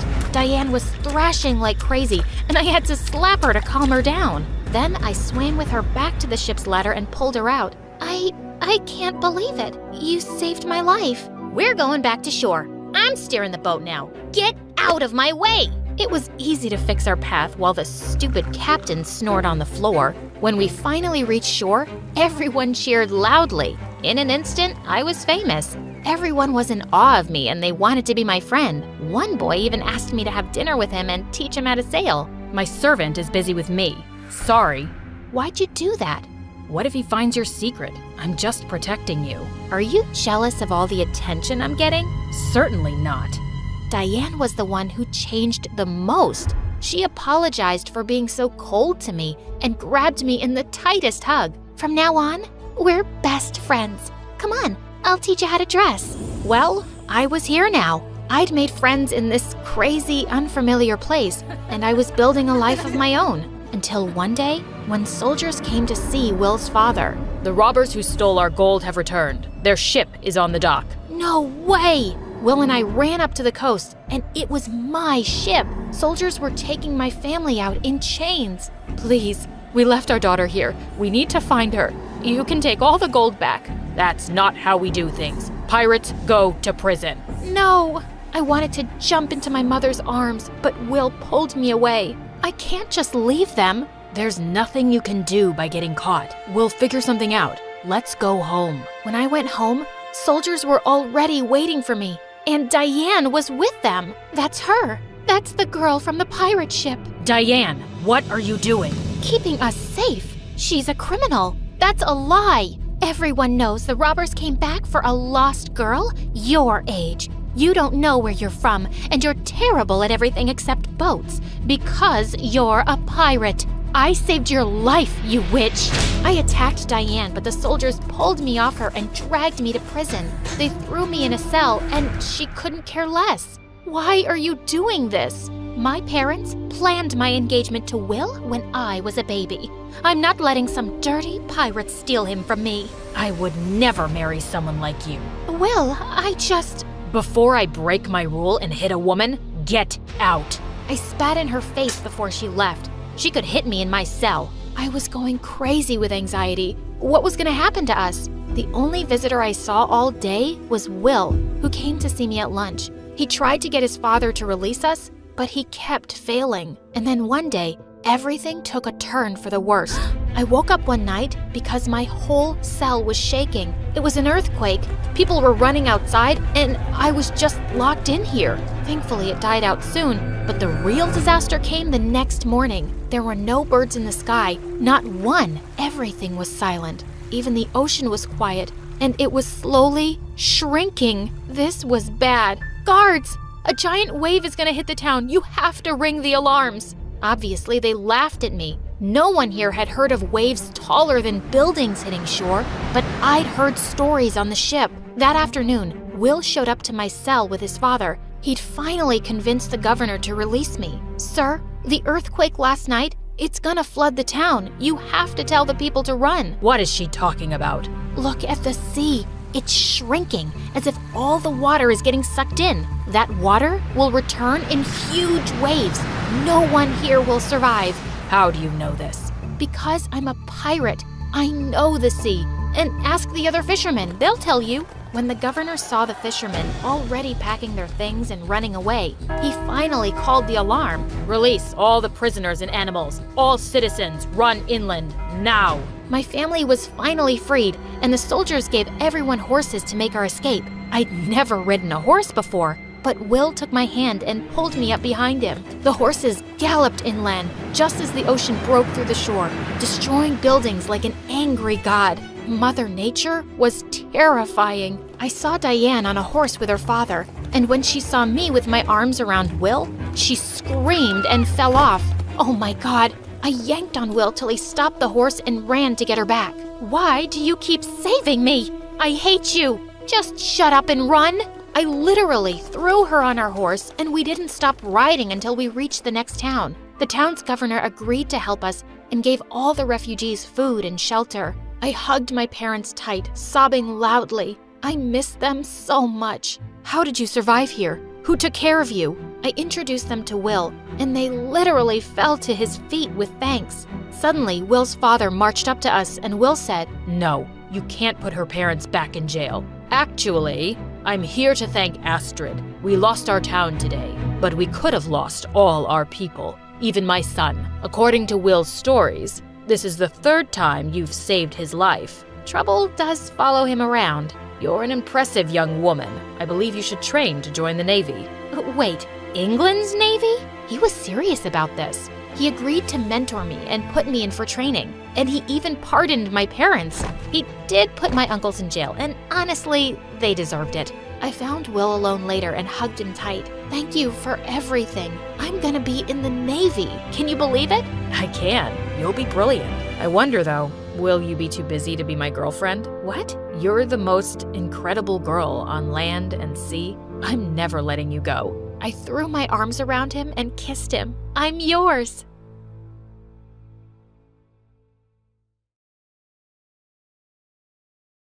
All right, let's clear this up. This whole Goldilocks and the 3 bears story, total nonsense. Bears, please. If I'd seen one, I'd have bolted. Want to know what really happened? Well, it involves uncovering the biggest secret of my life. And yes, meeting a ridiculously handsome prince. Hey, why should Cinderella and Rapunzel get a prince in their stories and not me? I'm Goldilocks, and I'm from Belgium. I grew up in a tiny cabin in the woods, surrounded by endless trees and animals that, spoiler alert, don't burst into songs like in the movies. It was just me, Mom, and Dad. Dad was a carpenter who made furniture out of fallen trees, and Mom sold crafts at fairs, our version of Amazon Prime. We lived simply, growing our own food, reading by candlelight, and with no electricity or Wi-Fi. I had no clue what I was missing out on. I was always super curious by nature, and Mom always warned me that it would get me into trouble, but I never listened. Goldilocks, what are you doing? The door says, do not enter. Remember, curiosity killed the cat. Yeah, but don't cats have 9 lives? I'm just trying to live my best one. What happened when I told you not to touch the beehive? But we get honey from there. How cool is that? Not when your face swelled up like a balloon. Some things are better left alone. You should play it safe, like your dad and me. We work hard and life isn't always easy, but at least it's real. And by being real, you'll always fit in. But everything changed when I started high school in a small town outside the forest. After being homeschooled, I knew things would be different. I had an epic meltdown before I left. Please, just button up your shirt. You don't want to be late on your first day. But it's too tight. Then wear the blouse. It itches. I know, my t-shirt is just right. Oh no, but it won't match my shoes. High school was a whole new world. No more dodging tree branches or picking berries. Suddenly, I was navigating crowded hallways and trying to crack the code of cafeteria clicks. No matter how hard I tried, I just didn't fit in. Also, it took me so long commuting back and forth from school, and it was super tiring. So when I spotted a neon flyer at school advertising available spots in new on-campus housing, I saw my chance to make some real friends. Sure, there would be chaperones around, but I'd also finally have a little space for Mom and Dad. Be yourself, and please, trust that your new roommates will see how brilliant you are. And maybe this time, try not to do the whole which seat is the most perfect analysis out loud. Noted. I was bouncing with excitement to meet my new roommates, praying they'd like me. Turns out, I had nothing to worry about. The door opened to the most handsome guy I'd ever seen, with blonde waves and sparkling blue eyes. Hi, I'm Rupert. Let me get those bags for you. He casually lifted my heavy suitcase with one muscly arm like it was nothing. Winnie was like a walking fashion magazine, with highlighted curls cascading down her back. Ooh, what fun. Somebody needs a makeover. You can borrow my clothes anytime. And you should. Teddy was this cute tech hippie who was always meditating in designer clothes. Your aura is amazing. Now, tell me everything about yourself. Finally, someone who wanted to know about me. We all clicked instantly. Even when I started my usual Goldilocks seating analysis, they didn't flinch. Okay, so sitting on this end of the sofa would give me a chill because it's by the door, and the other end is no good because you can't see the TV. But the middle, it's just perfect, halfway to the kitchen and the exit. Wow, I've never thought about it that way. So cute. You should live in my pocket. Please, Tell me more about your seating philosophy. At first, they seemed like an absolute dream. Winnie and I would spend hours laughing as she styled me. You're practically my twin. You must come to New York and meet my family. They'll probably want to adopt you. Rupert always offered to help put up shelves and fix stuff and always wore a tool belt. Sometimes it's hard being this beautiful. I've heard it can stall your career. Teddy always complimented me and had my favorite frothy coffee in hand. Here's a little thank you.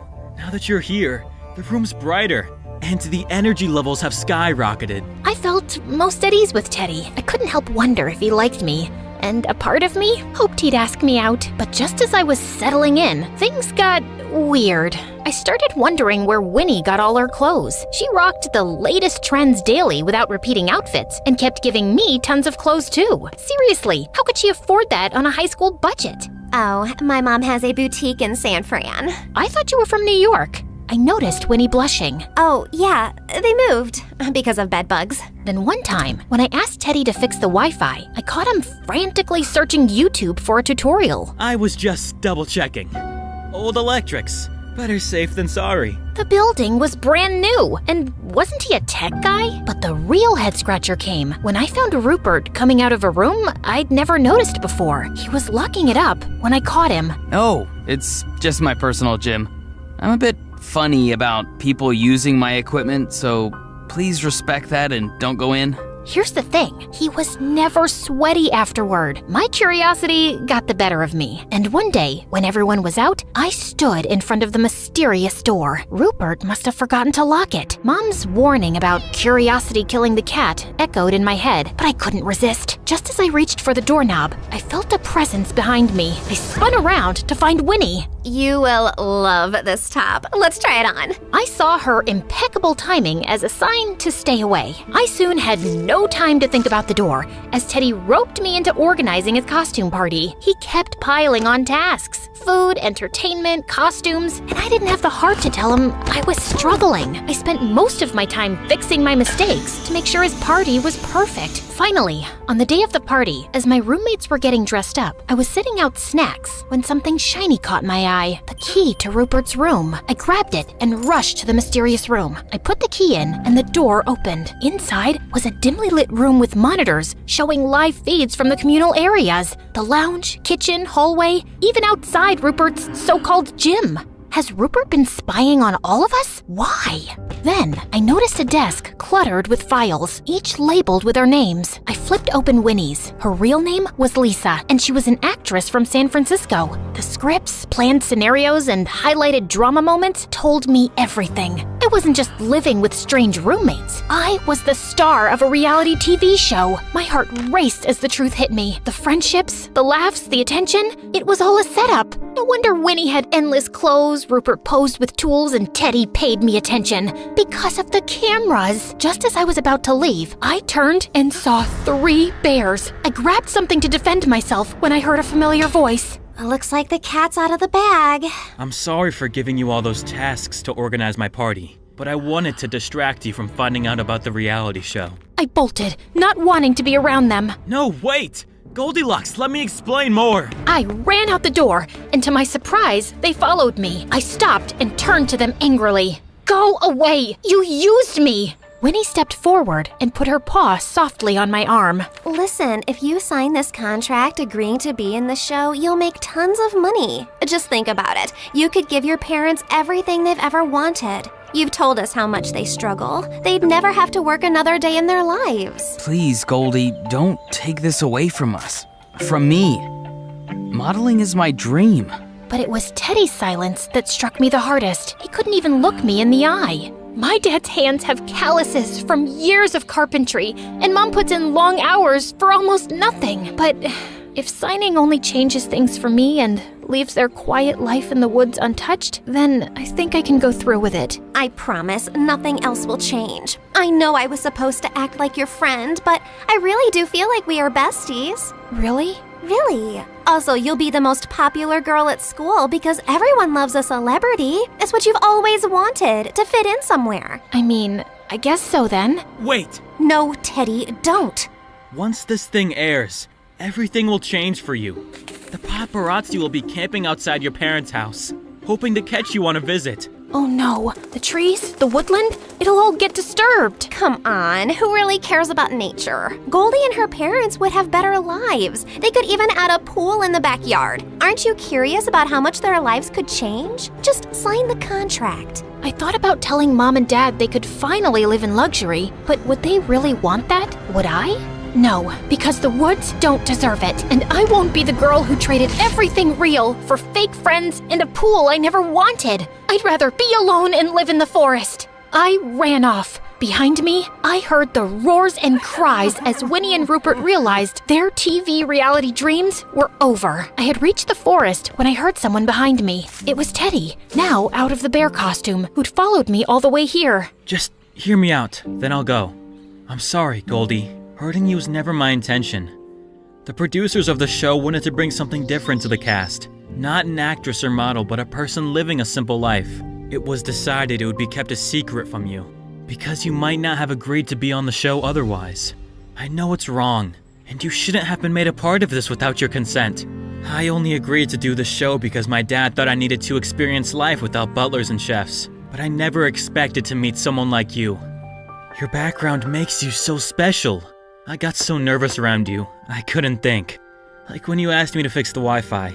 Turns out, Teddy's dad is the freaking king of Norway. Anyway, a family out on a picnic had caught me on camera talking earlier to Winnie, Rupert, and Teddy in their Teddy costumes. The footage soon went viral, and the internet was buzzing about the girl who befriended 3 bears who had escaped from the forest. Prince Theodore, yes, Teddy, reached out after it all came out, and before I knew it, we were dating. Our families soon met, bonding over my mom's homegrown meals, hikes, and a few glitzy parties. But the best part? The king renewed his love for nature and promised to protect my parents' land. So, when you hear the tale of me and 3 bears, just remember, sometimes a little curiosity leads to discovering that high school friends can be as ferocious as grizzly bears.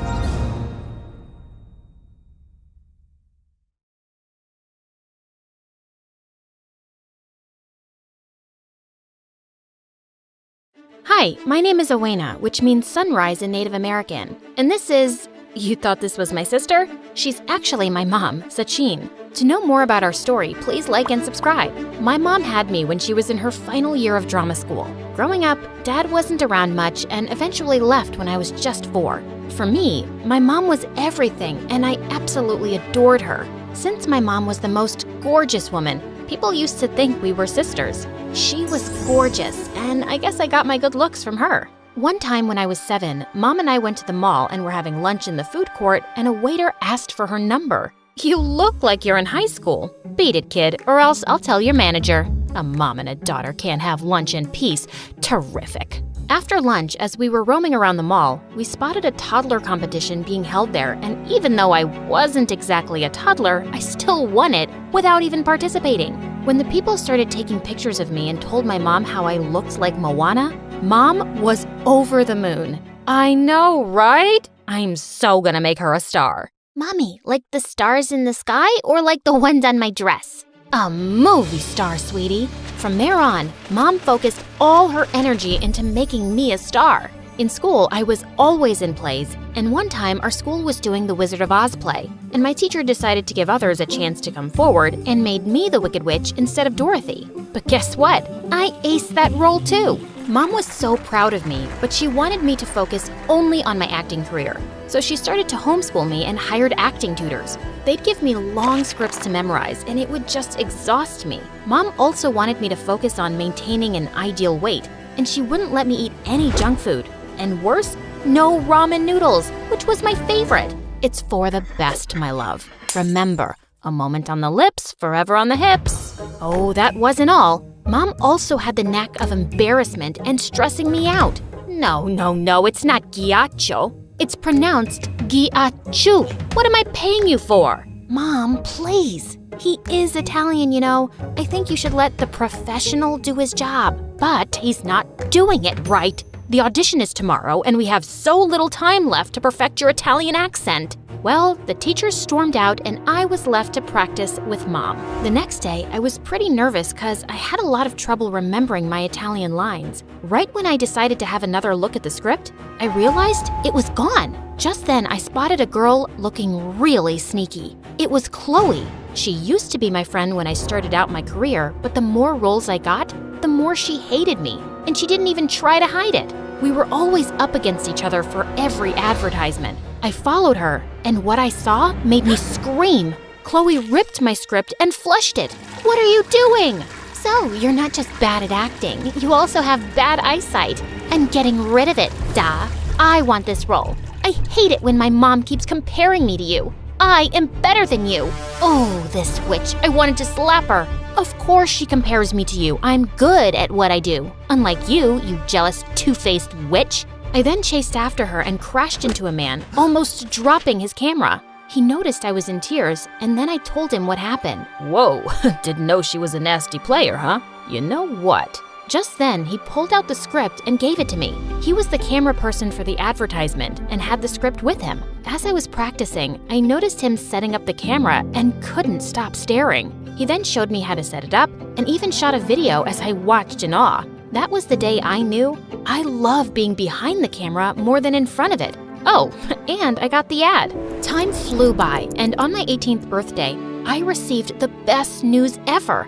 After the party while cleaning up, I heard the sound of glass breaking and my mom screaming in the kitchen. Mom, what's wrong? Are you hurt? You got it. Oh my God, you got it. Mom, slow down. You got the audition for Elijah's film. Elijah Miller's film? The one who works for Disney? What? You see, Elijah Miller was the biggest award-winning director. I was a big fan. Not only was he handsome, but he was extremely talented too. I guess it was the first time I felt like I could really be a star. I worked hard, really hard, and seeing me so focused, Mom looked pretty happy. There is no way you aren't getting this role. Mom, I am excited, but don't get my hopes up. Why shouldn't I? Always have your eye on the prize. Got it? A day before the audition, I felt very stressed, so I took my camera and stepped out to get some fresh air. I bought the camera after an audition years ago. I began shooting videos every time I felt overwhelmed with the stress of auditions. But the most I did was make reels and put it up on Instagram under a different account. The videos did very well and many people appreciated my work and even suggested I send it to filmmakers. But I had to focus on becoming an actor. Mom's dream and all. The day of my audition had finally arrived. I was shaking with excitement and nerves. Mom was there, as always, to support me on this big day.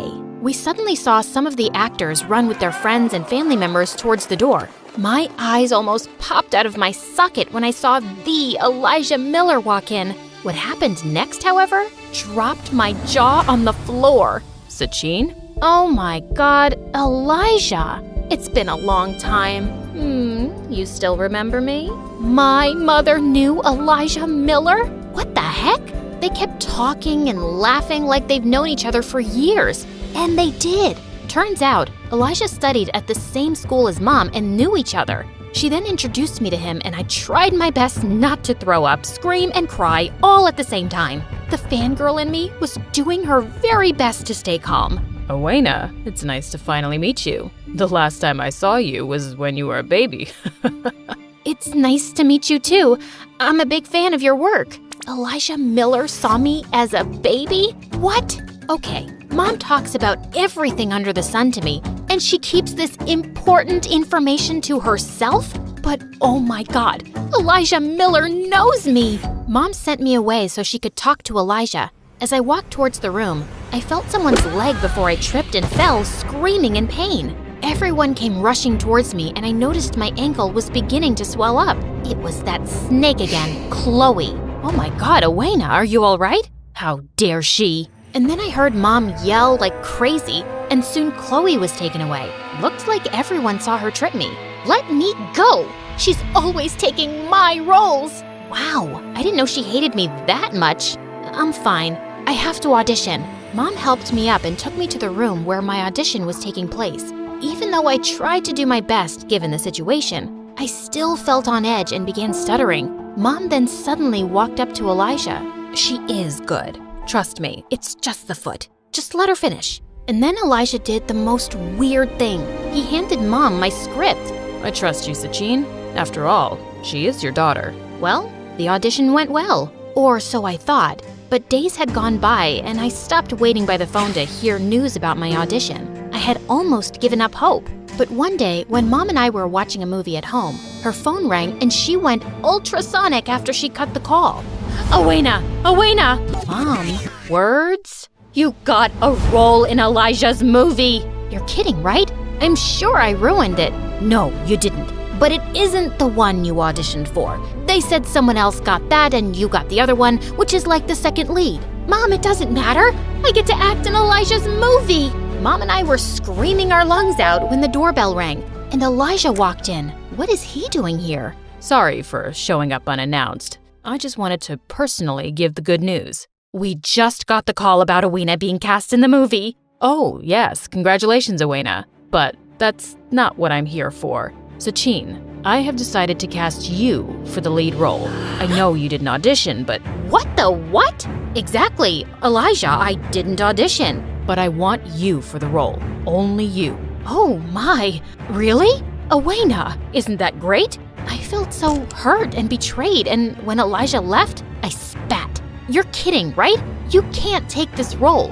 Why not? I can't believe this. I walked away from Mom and ignored her for days. My anger towards this whole situation was just increasing. One day when I stepped out to clear my mind with my camera, I passed by some cute kittens near a restaurant window. I immediately started recording a video of them, and as I was zooming out, I saw Elijah in the frame. He was sitting in the restaurant with my mother. Here I was, struggling with my sprained ankle, feeling guilty, betrayed, and used because of her, and she's having lunch dates with him. I cannot believe her. The minute she reached home after her date with Elijah, I exploded. How could you? This is why you came along with me to the audition.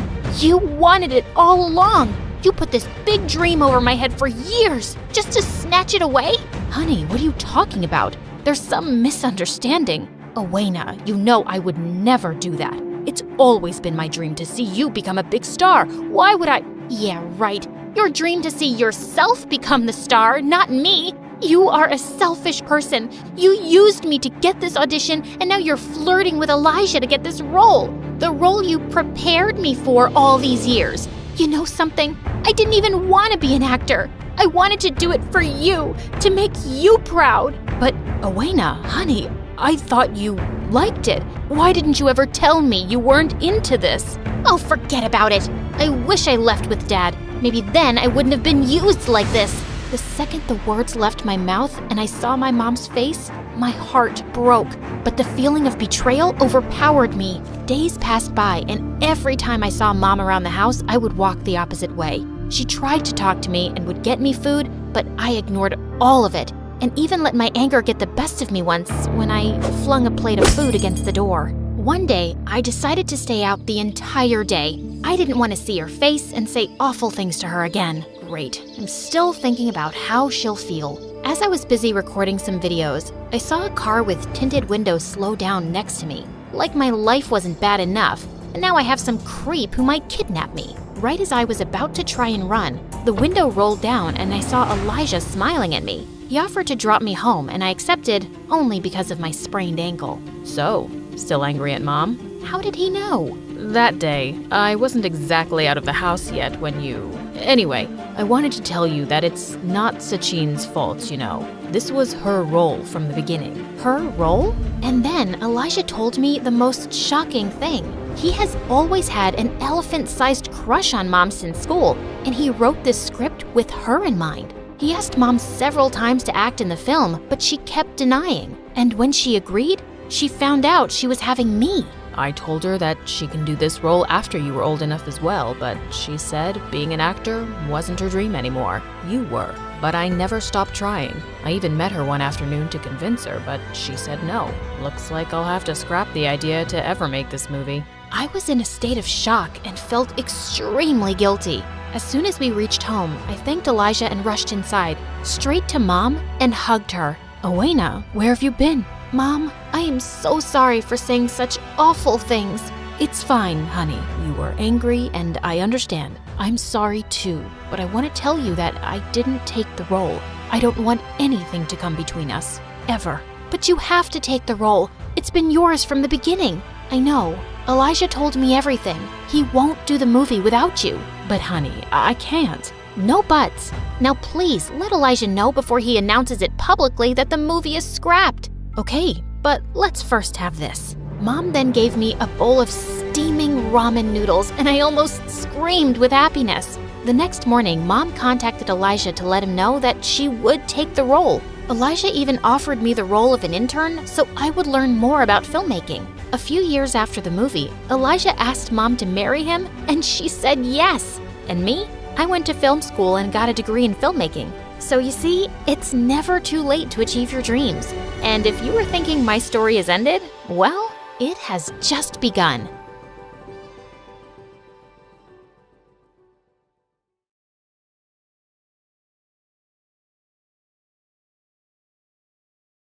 People often say that the Irish are super fun and love to party. Obviously, none of these people ever met my mom. She was the opposite of fun. When I was 4 years old, my grandfather got me a set of Legos. I was literally freaking out about how cool they were when my mom snatched the box from my hands. We don't need this. It's going to the donation room. Oh, the donation room. My mom was obsessed with charity. We had a room in our house where she kept the things we were going to give away. And by that, I mean every single thing we owned. One Christmas Eve, my grandma gifted me an amazing sweater. The minute my mom saw it, she yanked it out of my hands. That poor girl across the street would love this. It'll make me look really good. I was so mad. I decided I was going to get my sweater back. I stole it and hid it in my room. Mom figured out where it went right away. You selfish, ungrateful thief. It's my sweater, Mom. Grandma made it for me. So, you want that poor girl to freeze? Is that it? Of course not. Good people choose others' happiness over their own, always. Mom doubled down on our charity. When I even thought of bending the rules, she'd get furious and call me cruel names. I wanted her to love me, so I decided to just get into the spirit. I learned to find joy in other people's happiness, especially when I made it happen. I started giving away my lunches, my jackets, and even my textbooks in school. My goodness meant that I was loved by everyone, so I didn't hate it so much. The trouble started when I got my first boyfriend. After weeks of flirting in class, Nick and I started dating. A month into my relationship, my friend decided to drop a little surprise on me. OMG, Mabel, I have a crush on Nick. My Nick? She grabbed me and started crying on my shoulder, snotting all over me. He's perfect for me.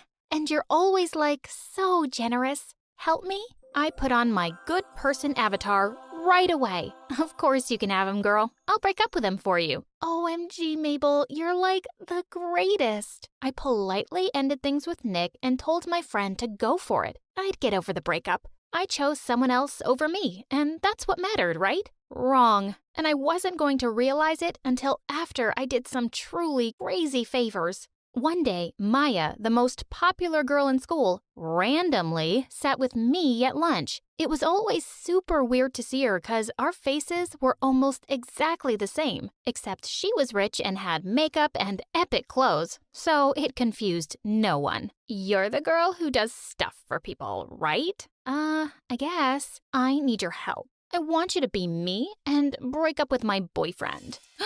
What? Maya explained to me how she needs to dump him but doesn't actually want to do it. With a little bit of work, you could totally pass for me. I don't know. Please, Mabel, you have to help me. She'd said the magic words. Next thing I knew, I was in a wig, 4-inch heels, a skin-tight dress, and voila, I was ready to dump her man. When I saw him at the restaurant, my jaw literally fell. Who'd be crazy enough to dump him? I sat down at the table, feeling totally nervous. You're sweating. Did you run here? No, I took a shower and forgot to dry. He laughed so suddenly, he snorted his water out of his nose. He looked at me in total shock. You're not Maya. What? Maya couldn't make a joke like that if someone paid her. Who are you? Oh no, I was busted. I did the only thing I could think of. I ran as fast as Maya's heels could take me. I told her what happened at school. That guy was really smart. We should have prepared more. Ha! You could never trick me. I turned around and gasped. He was here. How? I'm Evan, and I'll be joining your school. Oh my God. I was so embarrassed I ran again. I tried to avoid Evan in school for weeks. I wanted to act like this had never happened. He kept trying to talk to me any chance he got. Just tell me why you helped her. She didn't even pay you. I did it to just help. He laughed at me. No way. That can't be the reason. It is. You can't be real. I'm real. Really awesome. He laughed even harder, and then he asked me out. I was so surprised I almost fell off my chair. Why? You're beautiful, hilarious, and a good person. Seems like it'd be a great date. He was totally right. I had so much fun dating him. Evan was gorgeous, witty, and best of all, he treated me like a princess. He literally made me accept gifts and hide them from my mom. That's how I got my first Lego set. Finally, I did my best to keep him a total secret from Mom. I even made up a dance class to cover my dates. Once again, I underestimated Mom's snooping skills. One night, Evan was dropping me home from a late-night date. To my horror, Mom was not up in bed as I'd thought. She was waiting for me on the front lawn. Oh no! I got out of the car, and that's when I saw the items near my mom's feet. My Lego set, my new camera, 3 years of gifts and clothes I'd been hiding. She'd found them all. She started screaming at me so loud that our neighbors popped out to watch the show. You horrible, selfish girl. Do you know how many poor kids we could have fed with all this junk? You're going to give away all of this, and you're never seeing this boy again. She threw my pictures with Evan in my face. With all due respect, ma'am, you can't tell her what to do. Son, you can do way better than Mabel. What? She's a lazy, boring leech. Dump her while you still can. Enough! You have to shut up. Excuse me? You're the leech. You literally suck the joy out of life. I'm done being your doormat. You can't tell me what to do ever again. Mom literally turned purple with hate. If you live under my roof, you live by my rules. Then I'm not living with you anymore. She didn't even try to stop me. She was sure I wouldn't make it one night without her. She was heartless. I packed up my things and went straight to Evan's house. The moment his mom saw me, she made a face. Evan, this girl looks homeless. We can't have her in our house. Mom, she's my girlfriend. OMG, look at her clothes, son. What if the neighbors see her with us? He begged her to let me stay with them, but his mom didn't budge. She can sleep in the pool house for one night. One night? What was I gonna do tomorrow? I was worried out of my mind in school the next day when Maya walked up to me. She'd become a famous model in the last 3 years. Every teenage girl knew her face now. Mabel, I need an urgent favor. I need you to be me for the school counselor. Suddenly, I got an idea. I told Maya I'd do all the favors she needed if I could stay with her. She agreed right away and hired me as her full-time body double. I moved into her enormous mansion, and for the first time in my life, I had so much stuff. I had my own bed, my own nightstand, a wheelie chair, and the best part, my mom couldn't steal my things anymore. I started my job as Maya's copy, and I was great. We actually prepared now, so we fooled everyone in school and beyond. One day, she asked me to appear on a show for her. It's this charity thing for sick kids or something. I literally have zero interest in it. Charity? Right up my alley. I went to the event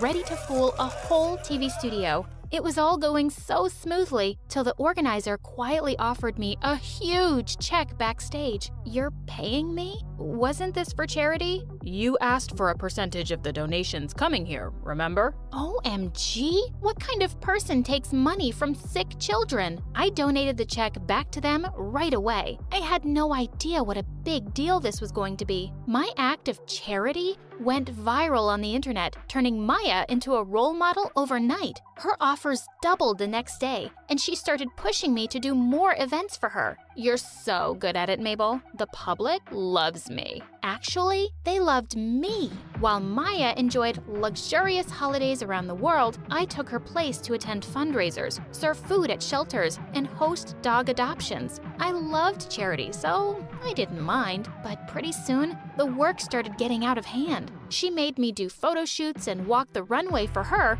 while she danced around Italy with her Flame of the Month. She was basically making me do her job. When I asked her to start paying me, she laughed in my face. I should pay you for getting to live my epic life? For staying in my house, rent-free? Oh God, what had I gotten myself into? Maya had no boundaries. She once sent me to have dinner with a client, and only when I got there did I realize there was no client at all. She'd sent me on a date. What am I supposed to do here? Have a fun date. Give Michael a few kisses for the camera. Our fans totally ship us. Maya, do your own dating. I don't have time. I already have like 4 other dates this week. OMG, my personal life is off limits to you. Off limits? I own you, Mabel. If you don't follow orders, I'll throw you out on the street. She was driving me mad, but I needed a roof. I decided to just get the date over with. I was so uncomfortable the whole time, especially with the paparazzi literally buzzing around us. The flashes of the cameras never stopped. You're so hot and generous and perfect. Give me a kiss. He leaned forward and I jumped up, spilling water all over us. Oh no, I have to change at home. I turned to run and he held me back. He pulled me close and asked me for one kiss, just for the fans. He pressed his lips against mine and I wanted to puke. Before I could push him away, Evan showed up. Oh my God, you're cheating? Evan, no, it's not what it looks like. I saw you kissing. You're such a liar. Michael just had to act all macho in front of the cameras. He literally shoved Evan away from me. She's my date. Back off, dude. You back off. She's my girlfriend. Before I knew it, they were fighting. The cameras just went wild. They were eating up the drama. I tried to push the boys apart and accidentally sent Michael flying right into our food. You idiots! You ruined my outfit. We hurried out of there and the cameras literally chased us. Evan, you have to give me a chance to explain. I can't even look at you right now. We're done. He ran away before hundreds of people surrounded me with their cameras, clicking close-up photos of my tears. My world was in ruins. I reached home and found Maya in the best mood of her life. OMG. That drama was perfect. My fans are going nuts for me. Genius. The pure destruction of my life was genius to her? I was living with a monster. I finally told her I was done. No more dating guys for her, and no more doing her job for free. I would only do charity, and that's it. Maya immediately kicked me out of the house. Maybe freezing your butt off will fix your attitude. Know your place, beggar. I couldn't control my anger anymore. I'd lost my boyfriend and my dignity to Maya's selfishness. It was time for revenge, and I knew exactly how to get it. I called the local station and set up an interview about Maya's drama with Michael. Before anyone could say a word, I threw off my wig and revealed Maya's secret on live TV. I had so much proof ready for them that they had no choice but to believe me. Maya was a total fraud. My move pretty much ended her career. She lost nearly all her clients in a matter of a day. Next day at school, Maya came to me and said, I hate you so much. Have fun being homeless forever. Actually, all your clients want to hire me now, so I'm good. I apologized to Evan for hurting him and tried to explain my actions to him. When he realized what kind of pressure I was under, he forgave me right away. I'm so happy you're away from that witch. I don't care what my parents say. I'm sneaking you into my room. You can stay there. I love you, Evan. I love you more, Mabel. I lived with Evan till I received my first paycheck ever. It made me so happy and proud of myself. I could finally rent a place of my own. This was the first time I experienced complete freedom. I worked super hard to survive and made sure I got into an awesome college. I knew now that the best person to rely on for my future was me. Hey there! My story is a little different from the stories you might have seen on MSA. Want to know why? 'Cause it has a ghost in it. I'm Beatrix. And unlike other kids who are born crying, I was born smiling. Yep, and that sort of freaked out my mom and the doctors. Come on, little angel, it's time to cry. But instead, I cooed and laughed. Mom had so much fun playing with me and making me beatbox. That's the reason she named me Beatrix. Needless to say, growing up, I had a great life, and my parents absolutely adored me.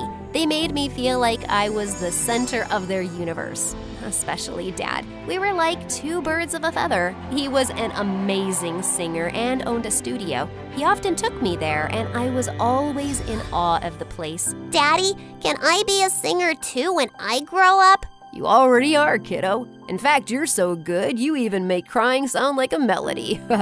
I always thought that nothing would ever break us apart and our family would stay together forever. I was so wrong. One day, Dad told Mom he had taken on some debt and was unable to pay it back. From that day on, they started fighting over the smallest of things and soon ended up getting divorced. Dad left the city and never looked back. I was heartbroken and hoped he'd come back for me, but he didn't come. Even on my birthday, I felt shattered. Mommy, why didn't Daddy come? He promised he'd come for my birthday. Please call him. I did, sweetheart. He must be busy. You have me. Come on, let's cut the cake. No, I want Daddy, or else I don't want this cake at all. After that day, I was asking Mom for Dad all the time, but he changed his number. And then to make things even worse, she married again. I was nervous at first when I met my stepdad, but it turned out he was an absolute gem. Not only did he paint my room in the exact color I wanted, but he also treated me to ice cream every day and spoiled me with all the things I asked for. Every night when Mom used to tuck me in bed and sing me a lullaby, he'd come too. Life was finally good again. And then my half-sister Jennifer was born. Mom and my stepdad only had eyes for her, and it seemed like it was all Jennifer all the time. I started to get jealous of her, but one time when she was crying and Mom and my stepdad weren't around, she gave me the most beautiful smile ever, and I melted. Aw, aren't you the cutest thing in the world? I tried to lift her, but Jennifer ended up crying again, and right then my stepdad stomped into the room. He looked really pissed. I just put her to sleep. Did you wake her up? Did you make her cry? What? No, I was just... Don't yell at her. She's just a kid. Then they started fighting over me all the time. When my stepdad said I was always causing trouble and should be sent away to live with my real dad, I felt like someone punched me in the gut. That's when I felt like I wasn't a part of my own family. But I kept quiet and didn't complain. And since no one even knew where my real dad was, I wasn't sent away. But then I noticed something strange was happening. I couldn't go outside anymore. Mom even had to homeschool me for a month. Thankfully, I grew out of it eventually with Mom's help. And as Jennifer grew up, she loved being around me. We were pretty close, even though she was competitive and wanted Mom's attention all the time. Like, when I'd come home from school and run to hug Mom, she'd jump in and hug her first, then talk to her and keep her busy until I gave up and would go to my room. I didn't mind because she was still very small. But one day, she broke Dad's phone by accident when we were playing with it. Beatrix, please don't let them know it was me. It was an accident. Please, please, please. I don't want them to be mad at me. I couldn't see my baby sister that way, so when Mom entered the room and saw Jennifer crying, she assumed I had done something. Mom, we were playing, and I accidentally broke Dad's phone. Why can't you be more careful, Beatrix? Why are you two in his office anyway? Don't you know how angry? At that exact moment, Dad rushed in and turned as red as a fire truck. He began yelling at me and Mom. Look at what your daughter did! I told you she's only trouble! Your daughter? Oh, wow, that hurt. After that fight, I began distancing and avoiding my stepdad every time I saw him. Since at home I had so many problems, school was a relief. There I was part of the music club, and singing always felt like a joy. One time when I was in 12th grade, I was performing in a school play, and the lead had to sing a lullaby but forgot the words. I didn't know them either, but I jumped up and sang the same lullaby Mom used to sing me when I was little. When I was done, there was silence. Oh, shoot, I must have sounded bad. But then, all of a sudden, there was a thunder of applause, and I was stunned. Oh my God, Beatrix, you sounded so amazing! Oh, stop. You're just being nice. Wait, who are you? I'm an ad producer, and I'd like to work with you. But before I could even finish my sentence, the man handed me his card. I called him a couple of days later, and then I found out he wanted me to sing a jingle for a Christmas ad. It was so much fun. When I got paid, I went to Mom and told her I wanted to take her out for dinner, but she seemed so occupied. That's very nice, honey, but I have to go out with your sister tonight. She got 15th position in her class in the exams. Oh, wonderful. Okay, I'll come too. Well, you know how she is. She said it's a mom-daughter thing only. We'll go out some other time. I hope that's all right. Sure. It was pretty clear that Jennifer was more important to her than me. Mom never made the time to go out with me, even as I finished high school and moved out to my own apartment. After a few years, I started to get lots of attention for my singing, and people were totally loving it. I worked hard, and eventually I got a huge show in New York. I was so psyched about it and invited Mom and Jennifer, but minutes before I was supposed to start, Mom said they couldn't come. When I got on stage and saw the crowd and the 2 empty seats in the front row, I suddenly got really nervous and forgot the lyrics. My brain went blank, and since I was on the stage for so long and still hadn't performed, the audience started booing me. I felt my heart sinking, and then everything went dark. When I woke up, I found myself in the hospital. That was supposed to be my big break. Everything is ruined now. It's not, Beatrix. You just need to take it slow. Trust me, you'll be on the stage again soon. Everything will be okay. I wanted to believe her, but right when I was about to step out of my hospital room, I froze at the door and couldn't move. Honey, what's the matter? I don't know. I'm too scared to leave. I hurried back to the bed and refused to move. After talking to the doctor, I was diagnosed with a condition called agoraphobia. It was just like when my dad left. The stage incident triggered the condition I already had but forgot about. It meant I had trouble being in crowds and open spaces. It had been months since I left my home, and Mom was worried sick for me. She suggested I move into the house next to hers. It had been empty for years because the owners had left town.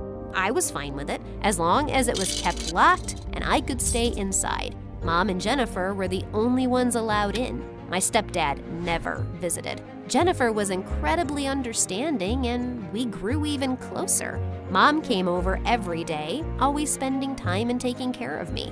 One day, after she left and I was alone, I heard the sound of a door creaking open. I got up to check all the doors in the house and found the back door completely open. That was weird. I remember locking it. Soon after that, weird things started happening. Like, once I noticed the stove was on, even after I was sure I had turned it off. And then my shoes went missing. What was happening? Was I going crazy on top of everything else? I told Jennifer, and she thought the unthinkable. Maybe my house was haunted.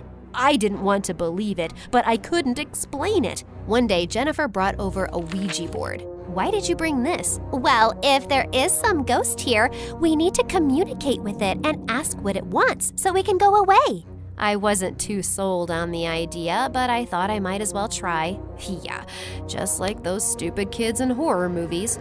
In just a few minutes, it turned out to be a very bad idea. I thought Jennifer was moving the pointer, but she swore it wasn't her. And it definitely wasn't me. It spelled out, "Get out." Huh. Awesome! I was even more scared now, and I couldn't move or even leave the house. I was stuck. Things died down for a little while, But one day, while I was watching TV, the volume got super loud and the channel changed by itself. I was terrified and ran out of the house without thinking and immediately ran into the most beautiful delivery guy I ever saw. Are you okay, miss? I thought maybe someone was in your house. I can check if you want. I just nodded and followed him into the house, and after 10 minutes, he assured me that no one was around and nothing was wrong. I work around here a lot. If you have any problem, let me know and I'll help you, okay? I'm Easton.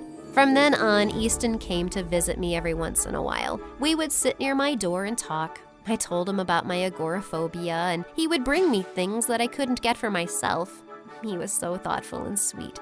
One day, when Easton and I were talking, Jennifer came to visit me. The three of us had a good time. Once he left, I could not stop talking about him. He's so kind and sweet. You know, we like the same pizza, and we both love the Marvel movies and Be an Easton sitting in a tree. Kissing. No, what are you talking about? You have a crush on him. It's so obvious. Oh no, it's true. The day Mom was supposed to meet him, I invited her and Jennifer, but he called and said he had to work late. Mom seemed disappointed. I went to get them some snacks, and when I got back, I overheard Mom and Jennifer talking, and Mom was crying.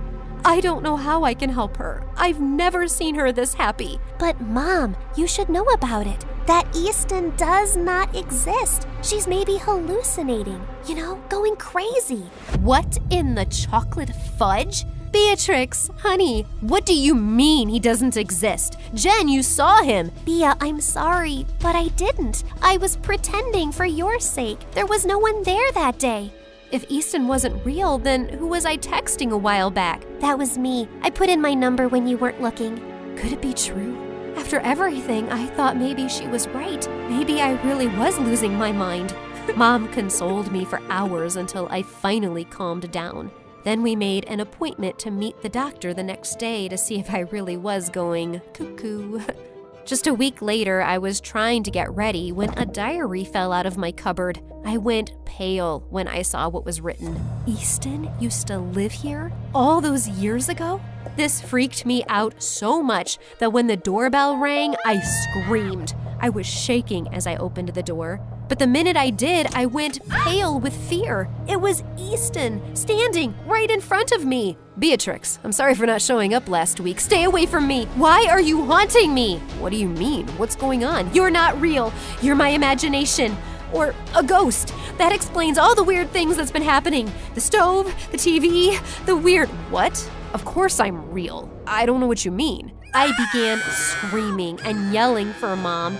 And pretty soon she rushed to me with Jennifer and stepdad following behind her. The minute they saw my frantic state, they went pale, especially Jennifer. Mom, I can see Easton, and I'm scared. I think he's a ghost. Honey, I can see him too. Of course you can. I'm a real human. What's going on here? I don't understand. Jennifer, we met too. What's going on? We all turned towards Jennifer, and as if on cue, she began crying and wailing. It was all about Beatrix. She's my mom, too. Ever since she got that condition, she's been with you, not me. I've done things to try to make her angry at you and happy with me, but it never works. Jennifer, how could you do this to your sister? You made her think her house was haunted? It ain't my fault she's so dumb, believing there was some ghost.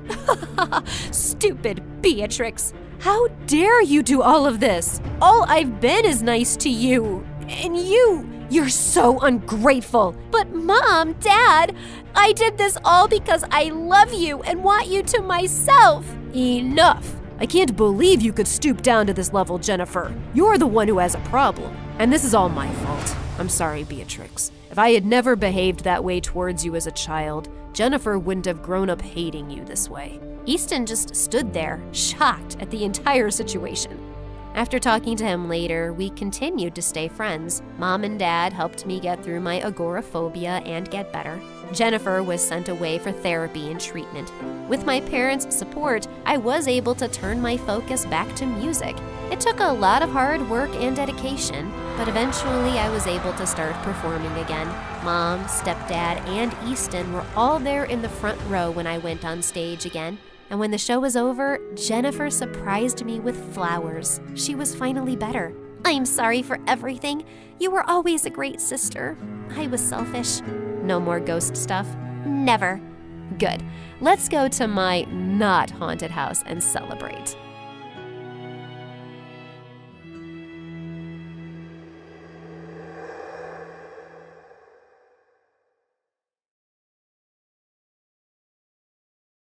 Hey friends, I'm Ada, and I was the first computer programmer ever. I was born on the 10th of December, 1815, in a super rich family in London and lived with my governess, the servants, and a pet cat, Mrs. Puff, in a huge mansion in the countryside. My mom was a very famous social worker and was mostly away, but whenever she'd return home, I'd try my best to make the most of it. Mom, I made this drawing for you. Mom, I learned to ride a unicycle. Isn't it cool? Look, I can walk upside down. It was like everything I did was to impress Mom. Ada, I don't want you wasting your time in these senseless things. Darling, you are made for greatness. I will have the best tutors in the world for you. Mom was pretty bent on making me stop wasting my time, so she hired an army of tutors to teach me at home. I was being taught everything, from mathematics to astronomy, from literature to history. I was even learning French and Spanish, but I just couldn't sit through the lessons. They seemed so boring. Every time my teachers would start a topic, I'd want to go out and play, which I wasn't allowed to do because Mom had set all these rules for me to follow, a proper timetable, and even a meal plan. But then I found a way to make it work. I promised my teachers that I'd study if they gave me multiple breaks throughout the day, and they agreed. After every lesson, I'd go out and enjoy the weather, and it made learning fun for me. With the best teachers in all of England, I started to finally like studying, and my curiosity about things just kept growing. I'd lay my eyes on something and wanted to know how it worked. Why does the wind blow? If the earth is spinning, why don't we spin with it? Why aren't we dizzy? Where does the rain come from, and why is the rainbow always an arc? Why is it not a circle? One time, I wrote a poem about rainbows and read it to my mom. I thought I did a pretty good job, but Mom looked royally pissed. Ada, what is all this? Poetry?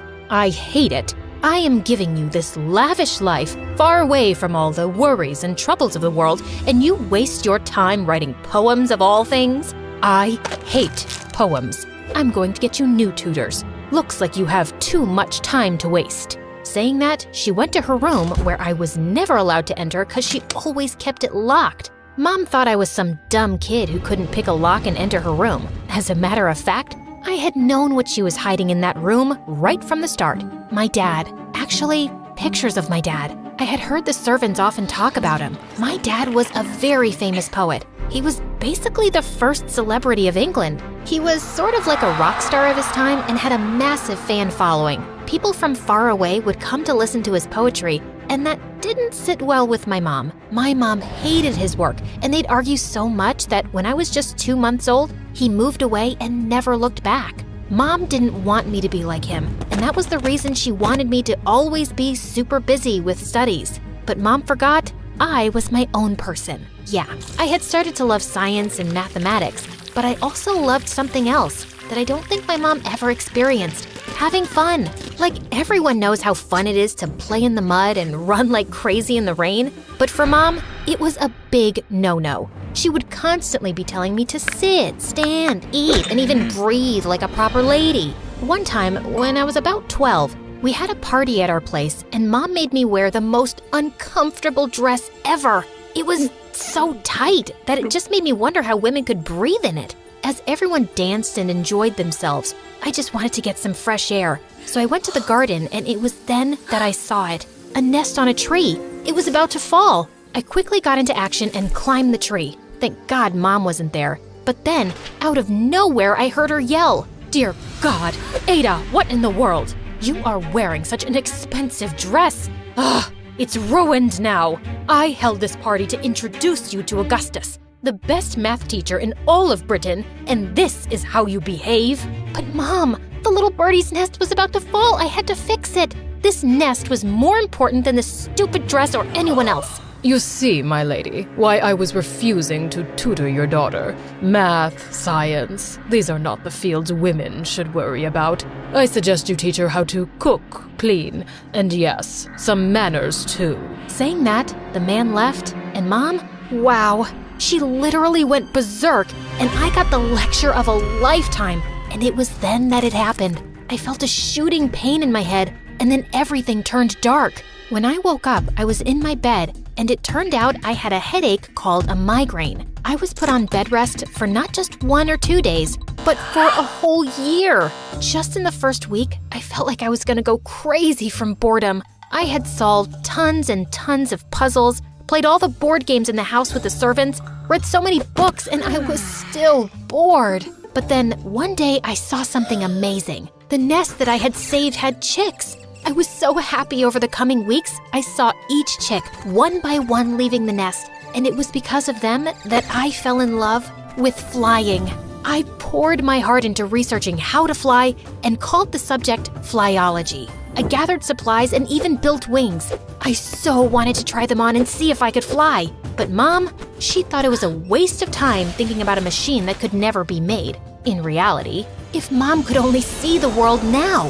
When I turned 14, Mom introduced me to my new teacher, Mary. She was a mathematics genius, and it was because of her that my love for the field of mathematics just grew. One time when Mary was done with her class, she forgot her advanced math book at my place. Since back in the day we didn't have TV or smartphones, I was just bored, so I started solving the equations. And the next week when Mary visited, she was stunned. Who helped you? There is no way you did it yourself. This is practically the hardest math question. Hardest? It was easy peasy. Hearing my answer, Mary went deep into thought, and when she visited me the next week, she had a gentleman with her who looked familiar.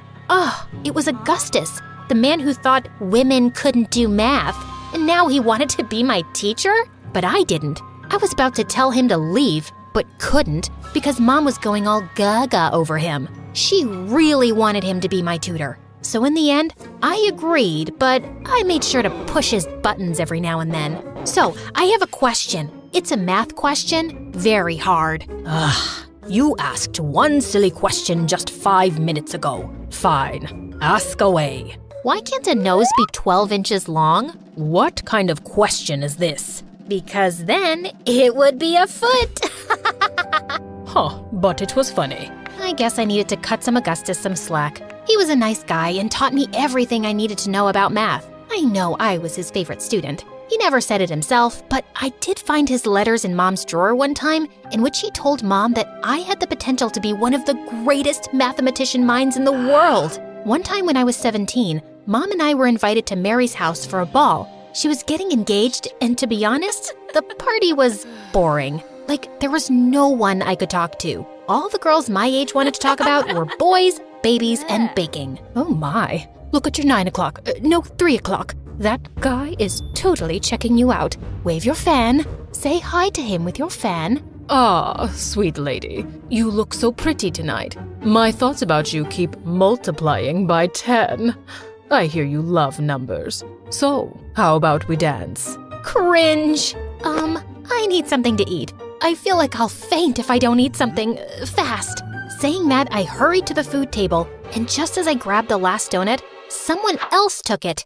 And when I saw who it was, I felt like a deer in the headlights. It was Charles Babbage, a science genius who had been building a giant calculating engine, or as you call it today, a computer. Oh my God, a big fan of your work. I was wondering if you could dance? No, thank you.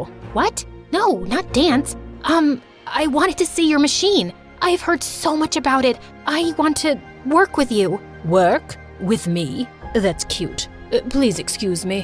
What huh? Well, I was determined to see his invention, and when I told Mom, she pulled some strings, and Charles had to finally invite me to a showing of his machine, which was still not complete. The moment I laid my eyes on it, I was in absolute awe.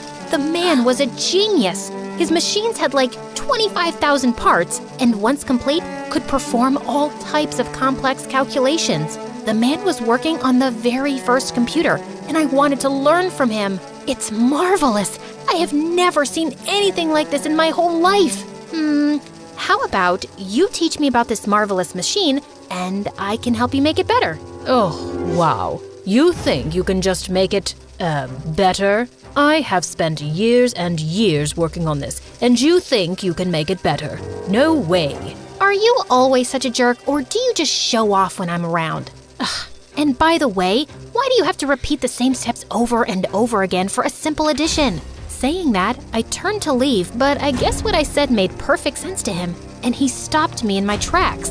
The repeating steps again and again. It was on my mind, but no one, not even the best scientists, could understand that part. But you did. You really want to learn from me. Help me make this machine better? Fine. I'll have you as an apprentice. But only if you first translate the manual book for the machine from French to English. OMG, was this really happening? Oh, yes, it was. I was pretty glad Mom had me take French classes when I was a kid. It took me 9 months to translate the piles and piles of notes. As I understood his designs more and more, I added my own notes on how to make things better. By the time I was done translating, I had over 30 notebooks. But it was all worth it, because I realized Charles's machine, when finished, could even print, create graphics, play music, all along doing complex calculations. The man had hit the jackpot. But when Charles saw my notes, he looked confused. I was so sure I did everything right. Did he find some mistake? Were my calculations wrong? Did I blow my chances of working with the Charles Babbage?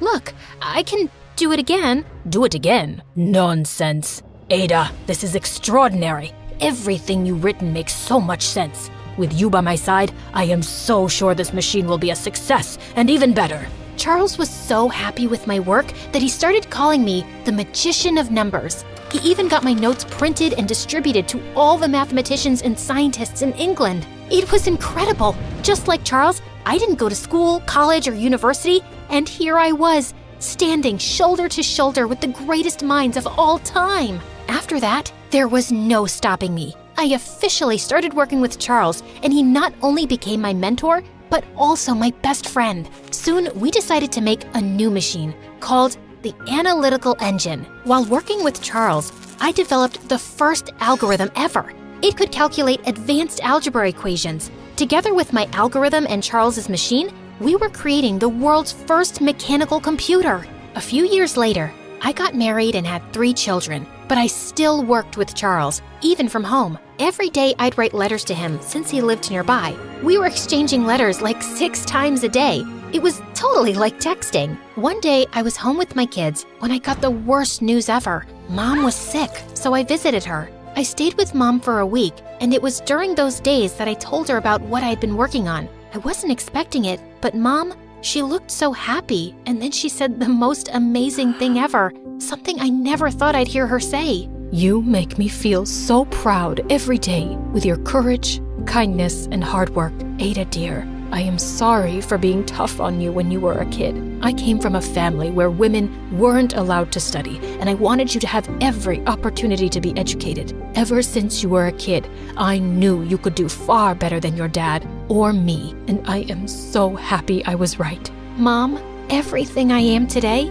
it's because of you. I love you. Once I returned from Mom's place, I got back to work, but then our big project came to a stop when Charles was out of money to build. He asked me to visit Queen Victoria and ask her to fund our project, but how could I? The woman basically hated me. Yeah, I had beef with the Queen after I stepped on her gown at a party and didn't recognize her. Oh God, this was gonna be so hard, but I had to do it. For Charles. I went to see the Queen and explained everything to her. I wasn't expecting it, but she agreed to help me. I was ecstatic, and when I broke the news to Charles, he was thrilled. Oh my God, thank you so much. Ada, how can I ever repay the favor? How about you make me the CEO of Babbage's machine? CEO? You can be chairman, president, anything you want, because it's a fact, Ada. With your code, this machine will reach new heights. I was coding computer programs before there were even computers and before it was cool. 100 years later, the work I did with Charles was finally recognized and became the basis for the invention of the first modern computer and the basis for the machine you are watching me on right now. In the late 1970s, the United States Army created a programming language called Ada to honor my work in the programming field.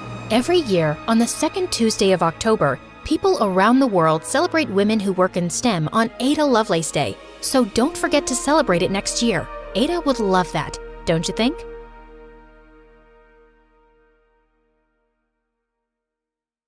Hi, I'm Alexa from Chicago. Please like and subscribe. I think I decided when I was born that I liked my mom way more than my dad. She and I were always super close. Mom owned a lovely bookshop in the neighborhood that had been in the family for generations. And ever since I was a little kid, it was my favorite place to be. But my twin sister Bailey was always closer to Dad, and I didn't know why. If there was a prize for the messiest, most irresponsible man on the planet, he'd surely win. And I was allergic to mess. Daddy, you left your muddy boots over my white shoes again. Are you saying something, honey? I can't hear you. Maybe you would if you stopped playing the video game. Shut up, you're so annoying. Can't you let us have some fun, you robot? I threw my shoe at Bailey when she said that, but I couldn't do the same to Dad, 'cause he was my dad. He just worked some odd part-time jobs, and the rest he spent at home playing video games and being messy. But once when I was in first grade, he really went too far. He took Bailey and me to the park, and while we were on the swings, he went off to play football with some boys. Bailey and I didn't realize how much time had gone by till it started getting dark. We looked around for Dad, but we couldn't find him anywhere. Alexa, I don't know the way back home. I don't either, but it's okay. We have each other. We'll be fine. I suddenly remembered the park was close to Mom's bookstore, and I took Bailey's hand and made my way there. Mom was just closing up, and she was shocked to see us. She took us home furiously, and we found Dad sitting on the couch with his muddy boots, looking totally unbothered. Hurry up, ladies. Don't let the big man starve. Dinner time. He didn't even realize he'd left us at the park? Mom and Dad got into the biggest fight ever, and the next day, Dad packed up his bags and left, saying he was moving in with his mom, and well, he never visited or came back. Bailey was super upset, but I was secretly relieved, and Mom seemed happier too. Good riddance. Men were the worst. Growing up, I even avoided talking to boys my age. I was certain they were just all messy and careless, like Dad. Like once in 5th grade, the teacher made a boy sit next to me for a class activity, and he was a complete chatterbox. Worse, he messed up the order of all my markers. Dude, can't you see that the pink cap doesn't go with the green marker? Ma'am, where can I find a no boys class?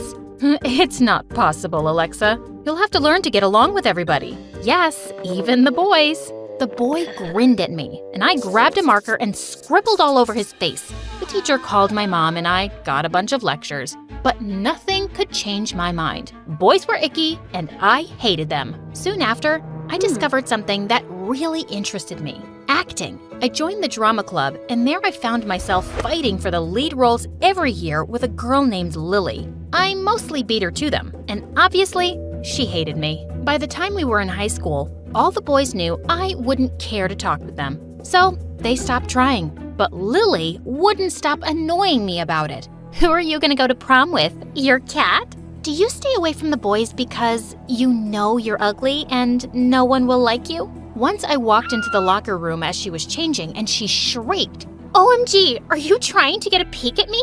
I know you're into girls, but don't even think about me." Yikes, no. Even if I was into girls, I have good taste, Lily. But she spread rumors around the school that I secretly liked her and was spying like a creep when she was changing. Why don't you go and prove her wrong? Go on, just talk to a boy. I'd rather sprinkle cat litter on broccoli and eat that.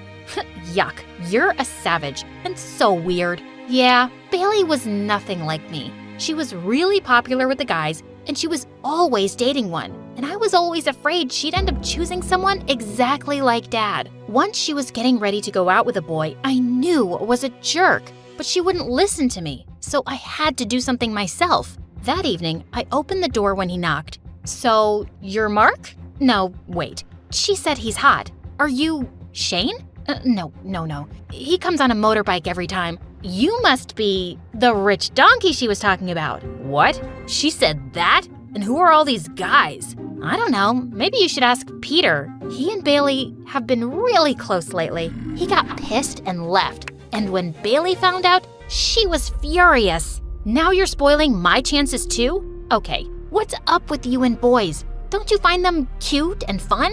I find them useless and annoying. And I don't know why you're dying to be with one. You're too young anyway. Just stay away from them. But she'd never do that. One evening, I realized that I'd left some important notes in my locker, and I had to go back to school to get them. Just then, I heard a beautiful voice from the boys' locker room. I took a peek through the door and saw someone singing along with his guitar. It was Ryan, the quiet millionaire who joined school a week ago and had all the girls drooling. I stood there quietly and continued to listen until he stopped and looked right at me. So, do you like it? Oh God, he saw me! It didn't make my ears bleed, so I guess it was all right. You're the famous man-hater, aren't you? I'm flattered to have you as a fan, but I'll have to give you my autograph another time. I don't have a pen right now. Oh, that's too bad. I want to cry, but I left my hanky at home. I'd offer you mine, but it's full of boogers. Anyway, what are you doing here so late? I got bored and decided to find my Prince Charming here at school. And you? Same reason. I was waiting for someone as pretty as you to secretly listen to me as I sing. So, is this the part where we fall in love and start dating?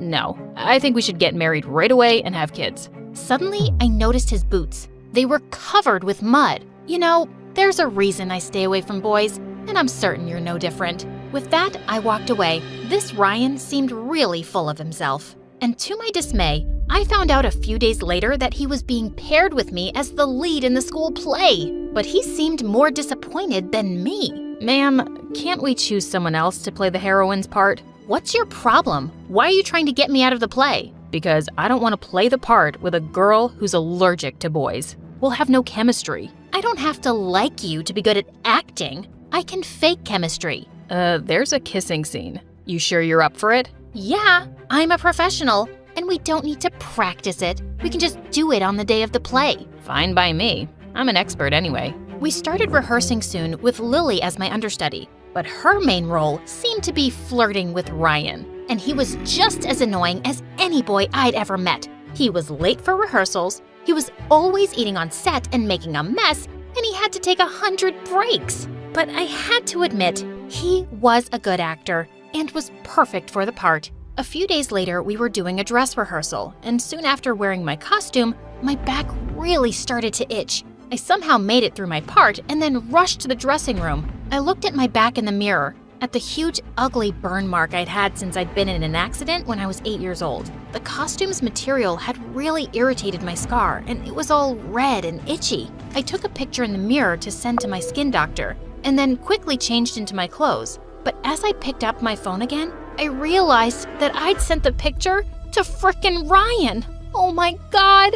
Feeling panicked, I texted him that I sent the picture by mistake, but he never replied. I just slipped out and headed home, feeling really worried. I was certain that jerk would show it to everyone, especially Lily. But the next day when I went to school, no one was looking at me weirdly or talking about me. No one brought it up at all. Later, I spotted Ryan by himself in the hallway, and I walked over to him. Hey, listen, thank you for not sharing that picture with anyone. I know I'm an ugly freak. What picture? The one I sent you yesterday? I'm pretty sure you didn't. See our chat? No picture here. He looked up at me and smiled, and I found myself smiling back. Wow, that's the first time I've seen you smiling. I don't think you should do that. It's not a great look on you. I just rolled my eyes and walked away. Okay, he wasn't a jerk, but he was still annoying. But it was nice of him to pretend he didn't receive the picture to not embarrass me. When the day of the play finally came, I was super excited. Our performances were going really smoothly.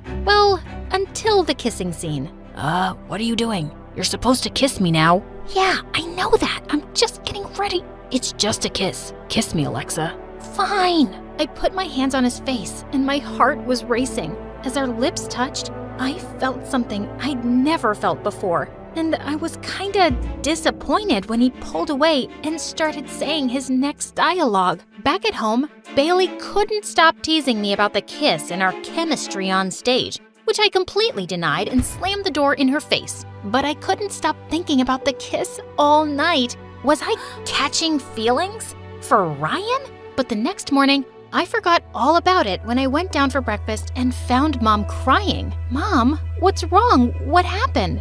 I'm going to lose the bookstore. It turned out that Mom had taken a big loan a while back from an investment company to keep the bookstore running. But lately, she hadn't been able to make the payments on time. And now, the company was demanding that she pay it immediately. And the investment company belonged to Lily's dad. I'll have to sell the bookstore. It's not been doing well for a while, and I'm just not making enough. But Mom, you love that bookstore. Everyone in the neighborhood loves it. It's been around for 30 years. There has to be a way we can save it. I don't think there is, honey. I felt really heavy-hearted when I went to school that day. I was sitting alone on the bleachers at recess when suddenly Ryan joined me. What's up with your face today? And to my horror, I started to cry. I buried my face in my arms as I sobbed, and I felt Ryan putting his arm around me. Hey, what's going on? Do you want to talk about it? And I found myself telling him everything. When I was done, he handed me his hanky and looked at me.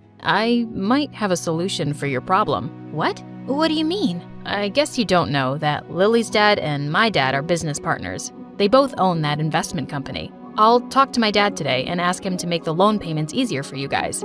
I don't want you to lose that bookstore. It seems like it means a lot to you. Do you really mean that? Will your dad agree? He will, I promise. I was so thrilled that I threw my arms around him in a bear hug. He hugged me too, and we just stayed like that for a while. Ryan, did you just smell my hair? What? No, I didn't. Why are you helping me? Because I'm not a jerk. Is that all? Yeah, don't worry. I wouldn't fall for someone who's decided to hate boys for all eternity. Well, maybe I don't hate you. Ryan's face suddenly lit up, and he drew me close and kissed me. And it felt amazing. True to his word, Ryan talked to his dad, and Mom was ecstatic when the company told her they changed their decision. And Ryan and I, well, much to everyone's surprise and Lily's anger, we started dating. I couldn't believe I had a boyfriend. Prom came around a few months later, and when Bailey and I reached school, I spotted Ryan from afar, looking so cute.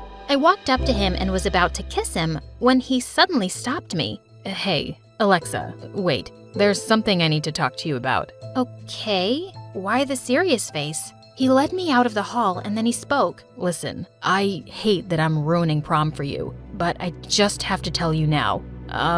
Our company is facing some losses, and Lily's dad is insisting that we collect all outstanding loans. So I'm afraid your mom will have to make the full payment very soon. I am so sorry. I felt the ground slip beneath my feet. Are you kidding me? You promised, and now you're just breaking it? Just like that?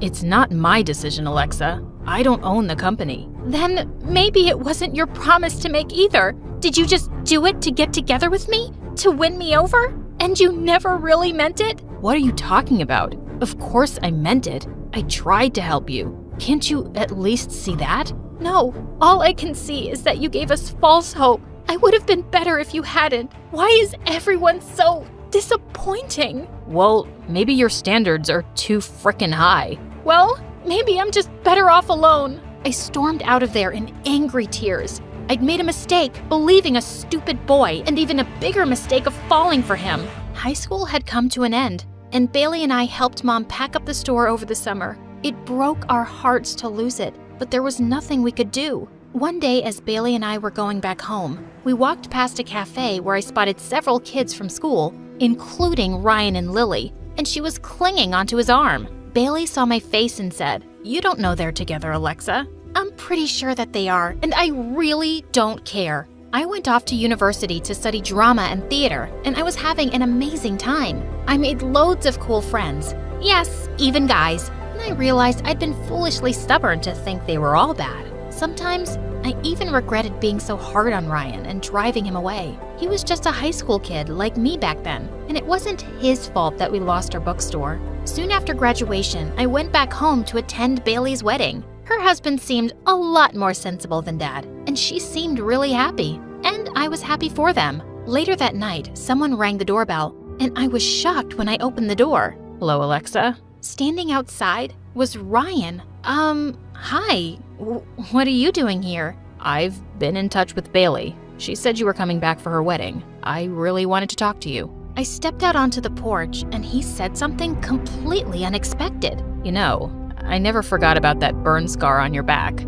My scar? That's what you want to talk about? Yeah. I've never stopped thinking about how you saw yourself with it, or how painful it must be for you. I found an amazing skin surgeon, and he can fix it, Alexa. And if you agree to go for it, I'd like to pay for the surgery. But why are you doing this? I swear, I'm only doing it as a friend. I know I let you down all those years ago, and now that I can make some decisions on my own, I want to do this. I stopped being mad at you a long time ago, Ryan. You don't have to do this. I want to. Please, don't say no. After a lot of thinking, I agreed. I underwent the surgery a week later, and when I woke up, Ryan was by my side, smiling. The doctor said it went great. I can't thank you enough, Ryan. I really owe you. No, you don't. Well, I'll accept a cup of coffee. It's a date. Is it? Maybe. I sat up in bed and pulled Ryan towards me in a hug.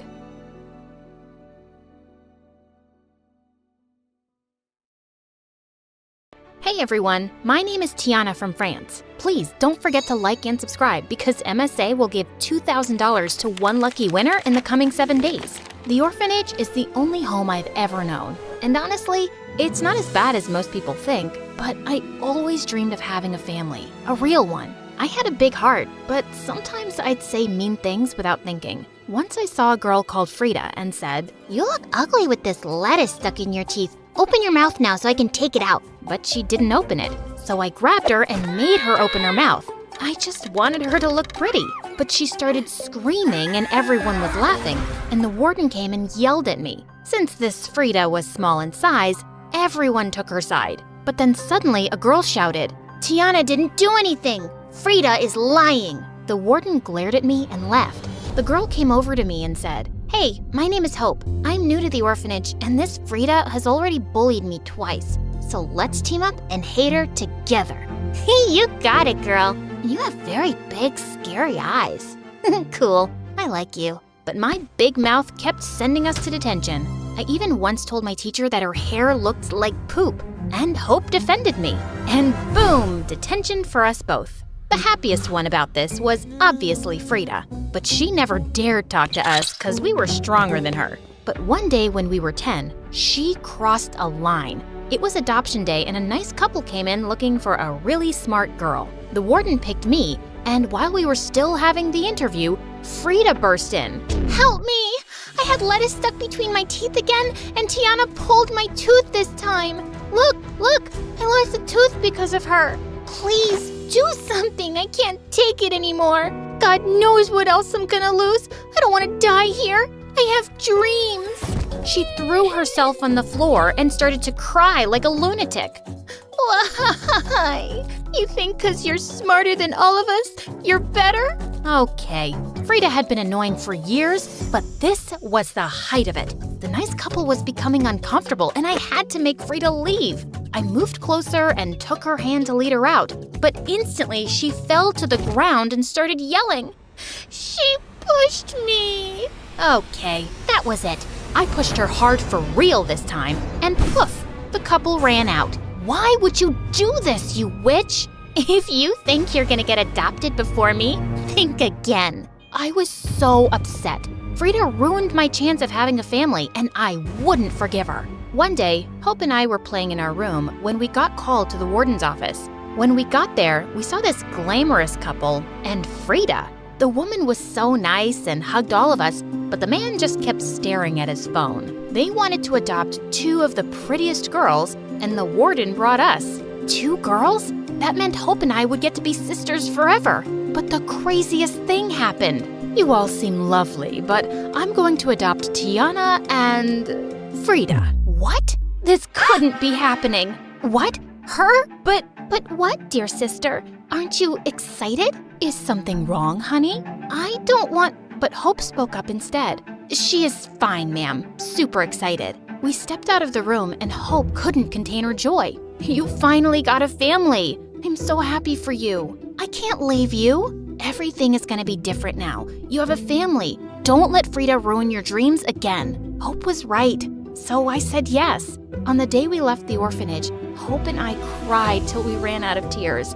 I would miss her so much. My new mom's name was Wendy. Their house looked like it belonged in fairy tales. It turned out that she was a big-time actress and her husband was a director. I was fascinated by the house and soon began to study it. Mom was happy to show me around the house, and I was excited. Frida, however, had different interests. She loved Mom's clothes and would spend hours raiding Mom's wardrobe. I always wanted a daughter to pass on my wardrobe to. Come on, Tiana. Try some clothes on too.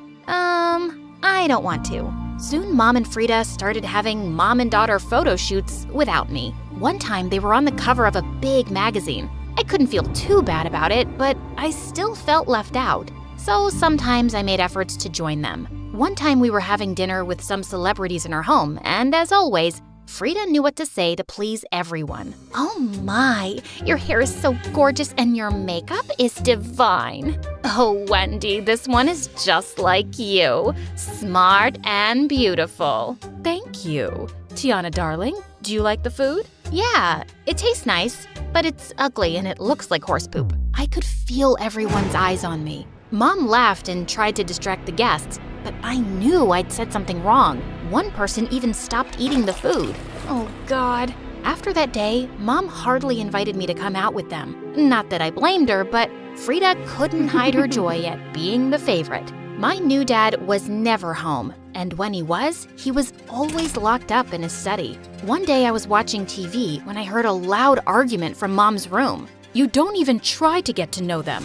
They are your kids. I never wanted them. This was all your idea, and I'm supposed to love these kids I just met? They're annoying, and I can't deal with this. Not long after that, a huge moving truck came to take his things away. He had left us. Mom was sad for some time, but she had me and Frida, and soon returned to her cheerful self. Soon we joined school, and one day when Mom was away, Frida threw a party. I think this party is a bad idea. Not as bad as the idea Mom had when she adopted you. I spit at her and left.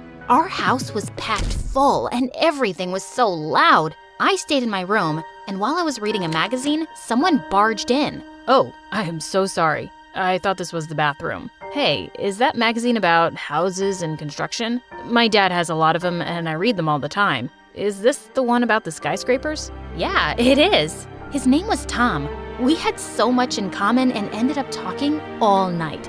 A while later, someone kicked down the door. See, Mom? I told you. Tiana planned this dumb party just so she could spend time with her boyfriend. Boyfriend? That's not true. And why would I throw a party? I don't have friends. Then who is he and why is he in your room?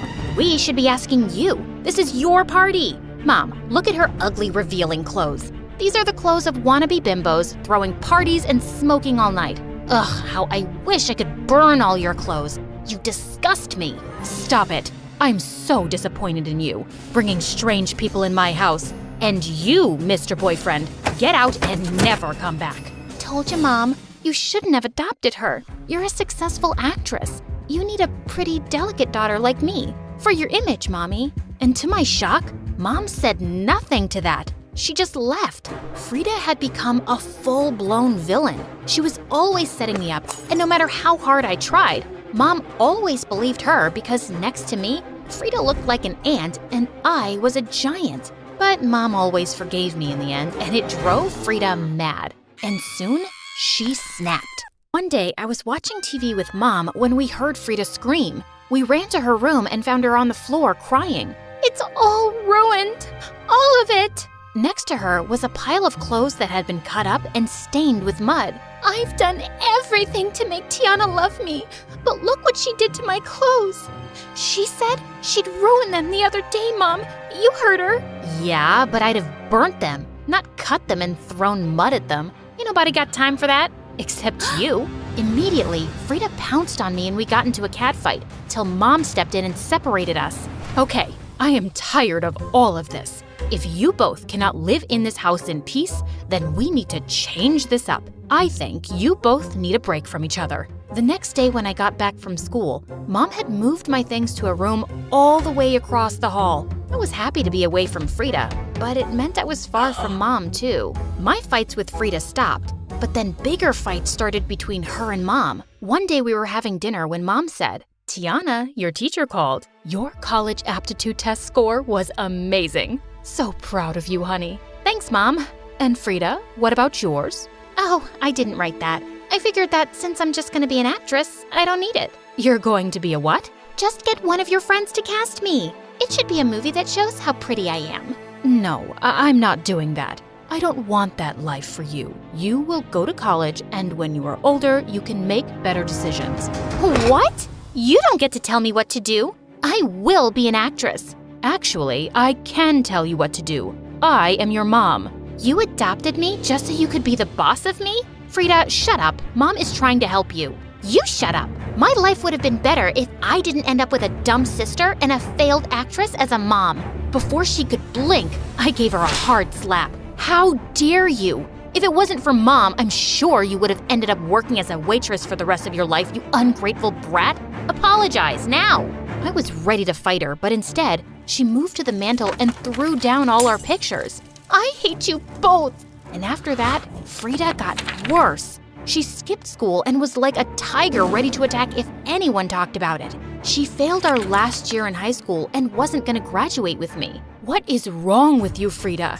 "I told you, I don't want to go to school anymore." "Well, this is my house, and if you're under my roof, you will do as I say." "Well, I guess I'll just leave your house then." "Frida, stop it." But the next day, she was gone. We looked everywhere, but she just seemed to have disappeared. A few days before my graduation, I walked in on Mom crying in the living room. "What's wrong, Mom?" "I'm a terrible mom. I think Frida was right. Your lives would have been so much better if I'd never adopted you." "Oh no, don't say that. You're the best thing that happened to me. I'm sure of it." Funny how things work out, isn't it? I always favored Frida because she seemed more like me, and I found it easier to bond with her. I didn't make the effort to understand you better, and you've been nothing but amazing. I'm really sorry if I made you feel ignored. I should have tried harder. I did feel overlooked at times, and I wished we had a better bond, but I still love you, Mom. Well, let me start fixing things. Let's go get you a graduation dress. Whatever you want. On graduation day, Mom's smile was the widest in the room. I went off to college soon after and graduated top of my class to become an architect. One day after work, I stepped out of the office and noticed it was raining cats and dogs, and I had no umbrella. Just then, a man with the most beautiful smile walked up to me. "Hey, do you need this?" As he got closer, I realized I knew him. "Tom? Oh my God, it's you, the girl with the magazines. I'm really happy to see you again." We went on a date the next day, and it wasn't long before we were in love.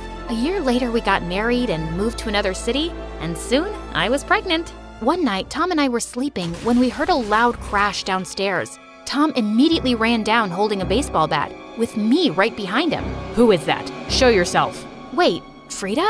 Tiana? Yes, it's me. I'm not feeling well." And she fell with a loud crash. We called an ambulance and took her to the hospital immediately. Throughout the ride, I couldn't help thinking how weak she looked. At the hospital, the doctor told us she had fainted because she hadn't eaten in days and needed rest. "Where am I?" "You're in the hospital, but you're gonna be okay. I'm right here." "I'm sorry about last night, but I didn't know where else to go." "Oh, Tiana, I've really messed up. I understand why Mom didn't want me to go into acting. It's really hard, but I was foolish and ungrateful, and now I'm jobless and alone. And believe me, I've really missed you and Mom. I'm so sorry. Will you give me a second chance, please? Will you beg Mom to forgive me? She must hate me so much." "It's okay. Well, you're really messed up, but everything will be fine now. Of course I forgive you, and Mom could never hate you. I'm sure she'll be really happy to see you." "How is Mom?" "She's fine." Ouch! Ugh, I think I'm having my baby now. Oh my god, really? I'm gonna be here the whole time, Tiana? Yeah. And call Mom.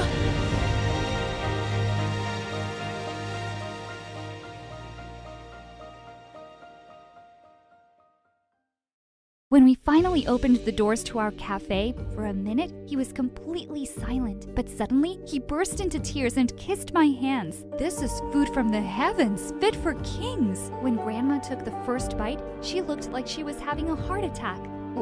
What? How? When did you learn to bake like that? I've never had something so amazing in my entire life. I'm telling you, this girl is doing witchcraft.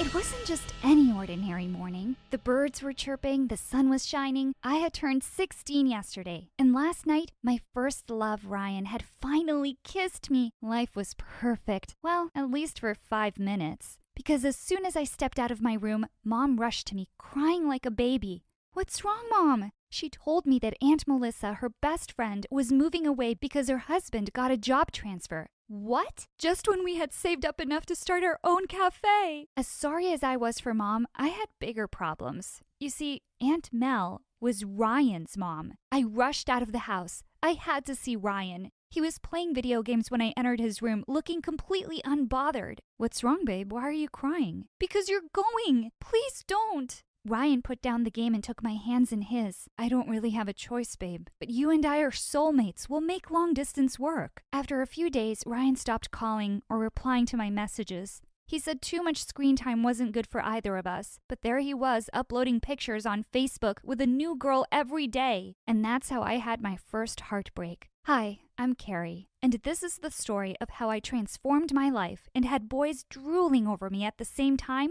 after my childhood crush left me high and dry. Please click on subscribe and I'll continue my story. Thanks. I'd been moping around long enough over Ryan. I decided I needed a change, and Mom agreed to send me to visit my grandmother in Provence, France. I was glad I was going there. Maybe I'd meet some nice guy. I deserved to meet someone great and move on from that jerk Ryan. Wow, Ryan had nothing on the cute French boys here. My heart was about to be healed very soon. The moment I arrived, I could see this group of boys looking at me. One of them walked up to me and said, "Hey, gorgeous, what's it like looking at the man of your dreams?" Okay, this is going to be easier than I thought. It was Grandma's 60th birthday, and I decided to bake her a cake. How hard could it be? I'd seen Mom do it a million times. The whole neighborhood had gathered on her birthday. When Grandma took the first bite, she looked like she was having a heart attack. Was it that bad? Finally, she managed to say, "What? How? When did you learn to bake like that? I've never had something so amazing in my entire life." She hugged me so hard I could hardly breathe, and the whole neighborhood went gaga over the cake. A fight nearly broke out with people trying to get another piece. I spent the rest of the summer baking like my life depended on it, because there was always a crowd of people outside Grandma's house waiting to try my stuff. Grandma's crazy old neighbor would come over every day to have my desserts, while she'd glare at me and grumble, "I'm telling you, this girl is doing witchcraft." The minute I landed back home, I knew what I wanted to do for the rest of my life.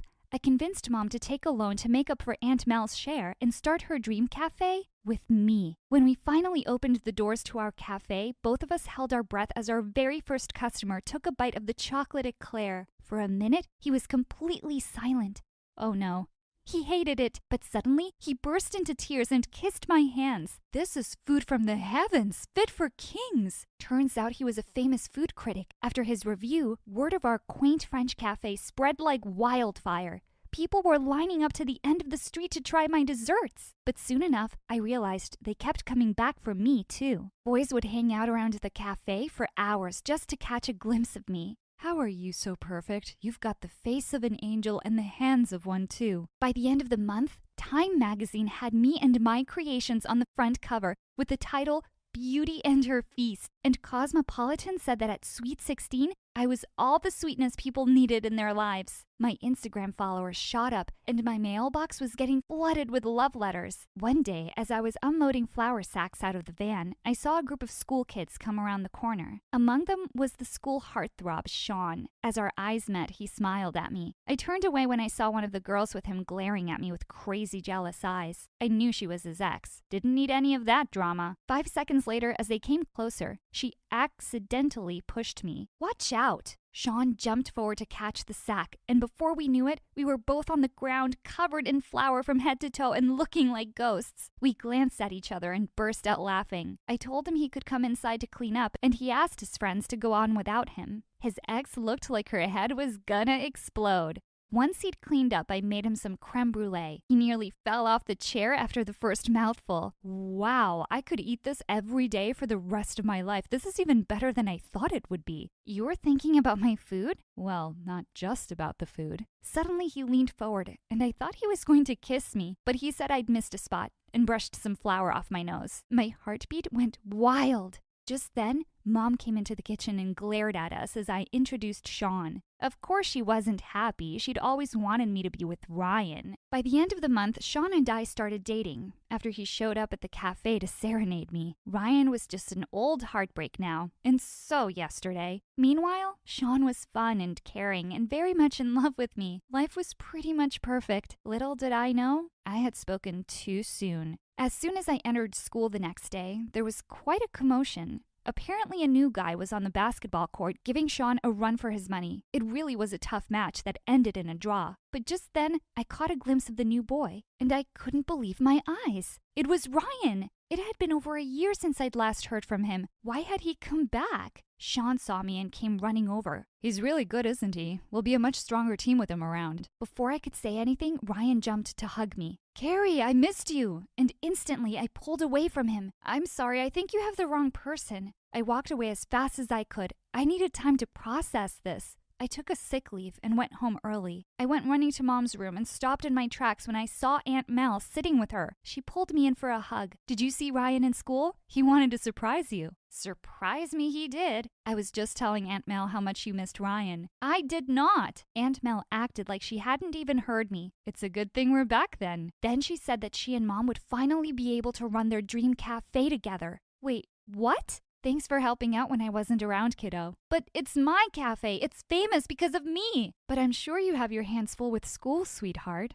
Don't worry, Aunt Mel is here now. I was so annoyed. Later that day, Sean dropped by to see me. We were sitting on the porch when a car came into my driveway. I didn't need to look twice to see who it was. Ryan walked up to us, completely ignoring Sean. Babe, I've been looking for you everywhere. I felt Sean get tense as he put his arm around me. How do you know each other again? Oh, we go way back. We have a shared past. Yeah, and that's where I'd like to leave you too, in the past. I told Sean I'd call him later and went inside. Ryan immediately followed, the little leech. The minute he saw Mom, though, he practically pushed me aside and went screaming to hug her tight. Oh, you're even handsomer than before, and have you grown taller?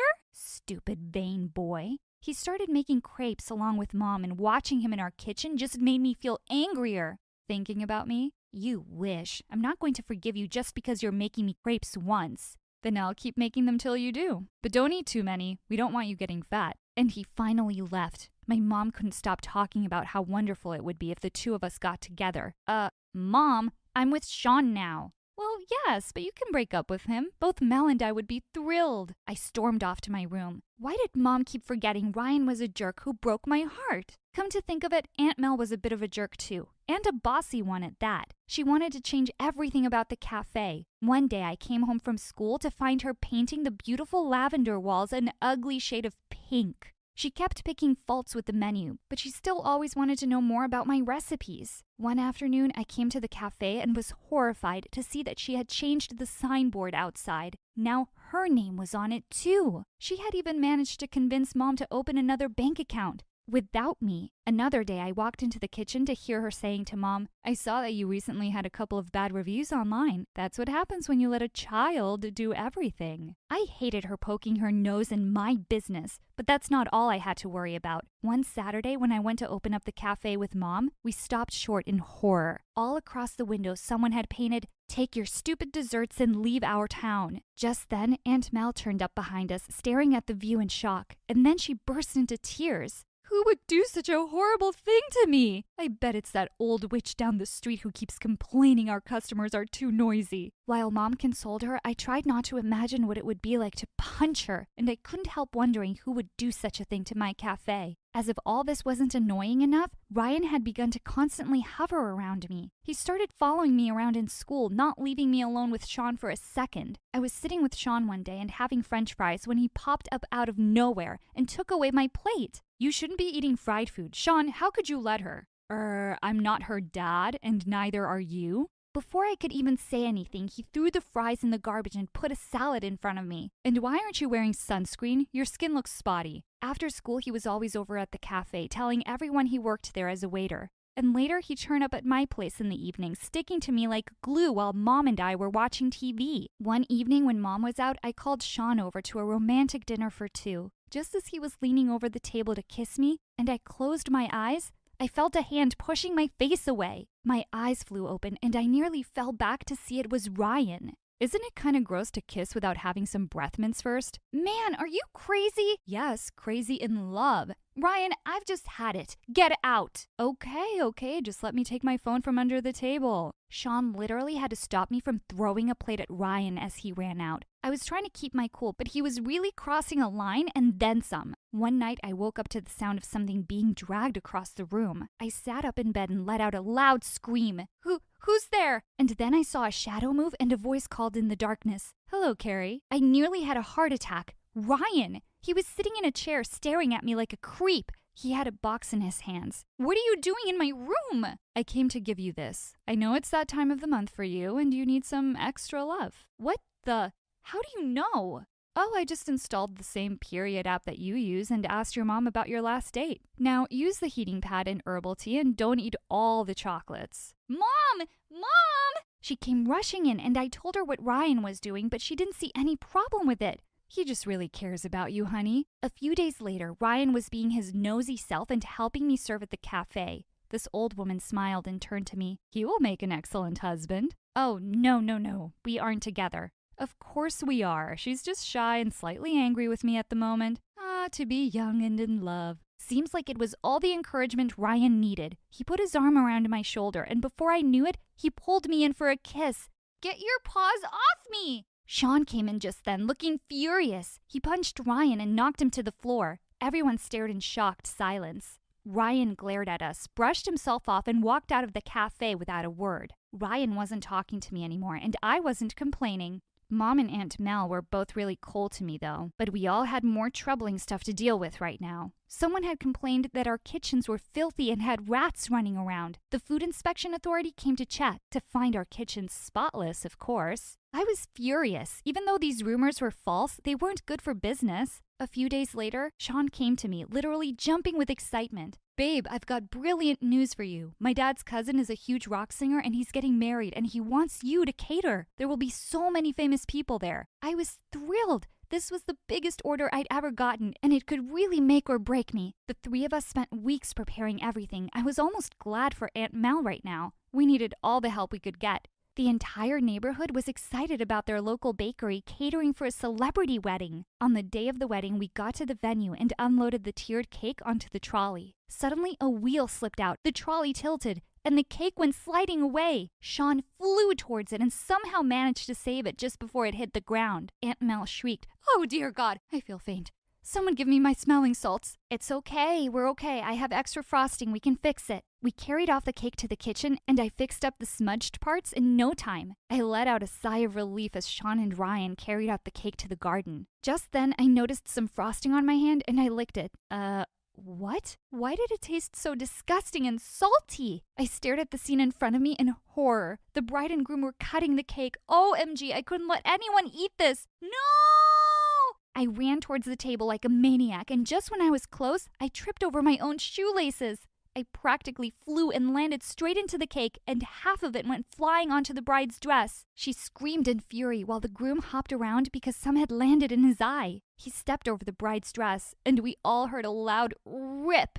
I looked up from the cake, wishing I could just disappear magically. The bride was wailing loudly while everyone stared at me in horror. I don't remember how we made it back to the cafe. We all sat around in stunned silence. I finally spoke up. Only one way to find out who tampered with the cake. I had a secret camera installed here last month, just to keep a check on things. We waited breathlessly around the TV, looking at the footage, and sure enough, we saw 2 people sneak into the kitchen 2 nights ago with a bag of salt. And those 2 people were Ryan and Mel. We looked around to see the 2 sprinting away, but the 3 of us were right behind them and tackled them to the ground. Mom stared at Mel in shock. I can't believe you would do something like this to your own friend. Were you behind everything else that's been happening too? Aunt Mel looked like a crazy person. The cafe was my idea. All this praise and money should be mine, and this idiot child took away everything. Now that your reputation is down the gutter, you'll both get what you deserve. I looked at Ryan, and he just shrugged. If you'd shown me the appreciation I deserved, I might have stopped her. I was absolutely furious now. You! But before I could continue, Sean was already holding him by the collar of his shirt. If you love your face, leave and don't come back. As the 2 scurried away, we just stood there silently for a moment. Then Mom pulled me in and hugged me tight. I'm so sorry for trusting her blindly. We will fix this, just you and me. Suddenly, she pulled in Sean as well. And you too. Turns out the crazy wedding video went viral. And while I thought that would be a really bad thing, it just ended up making our cafe more popular. We had more people coming around than ever. Last I heard of Mel and Ryan, they left town before word of what they'd done spread around. I still always check under the table every time I'm on a date with Sean, though. Hi, I'm Chloe from Oregon. Please like and subscribe.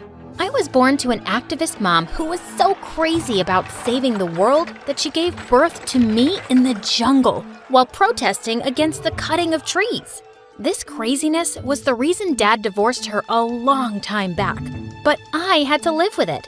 Wake up, Chloe. We have to save the dolphins. Let's go, Chloe. The old beggar near the church needs our help. If she could, she'd probably help ants move their food.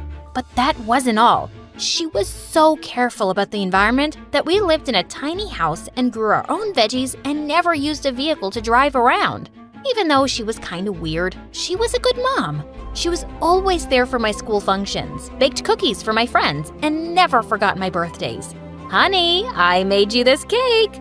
Oh, Mom, I love you. But just as I was about to cut the cake, she whistled and a bunch of kids came storming into the house. These are some kids from the homeless shelter. You can share your cake with them, right, honey? Well, I didn't want to, but I had no option, so I forced a smile. But the next morning, something bizarre happened. My favorite doll, Sally, was gone. Mom, I can't find Sally anywhere. I think one of those kids took it. Oh, no, dear. I gave it to them. You what? Some kids never get to play with dolls, honey. You must learn to be charitable. Yeah, but not my doll.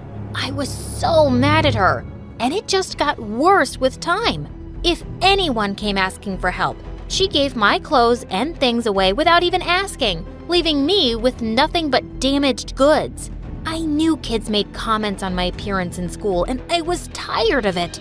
I started using my allowance to buy clothes and shoes from the thrift store, and I was very creative with changing their designs. Soon enough, everyone was noticing my clothes and coming to me for fashion tips. And the best thing happened in the 8th grade when I got an opportunity to compete in a fashion festival in New York. But when I asked Mom, she outright refused. You're not going anywhere, Chloe. Those airplanes are bad for the environment. But this is a once-in-a-lifetime opportunity, Mom. Enough. I don't have that kind of money anyway. This discussion is over. She was so unreasonable. The next morning, I was still mad at her. So I stormed out of the house, but I was shocked to see tons of reporters gathered outside. Suddenly, a woman pushed me aside and went straight to Mom. Is it true that you've decided to donate the $1 million you won in the lottery to a children's organization in Africa? Mom turned and went inside without answering, while I stood there in shock. She did what now?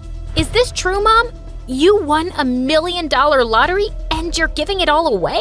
Chloe, think of how many lives I can change. Those kids need it. And what about me, Mom? You said you didn't have money for my New York trip, and you were gonna give everything away without even telling me? I was gonna tell you. I was even gonna take you along. On a plane? Or are you walking to Africa? Gosh, you're really something.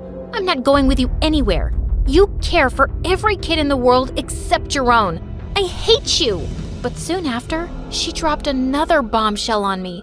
She was leaving the next day for Africa, and I'd have to stay with my dad till she returned.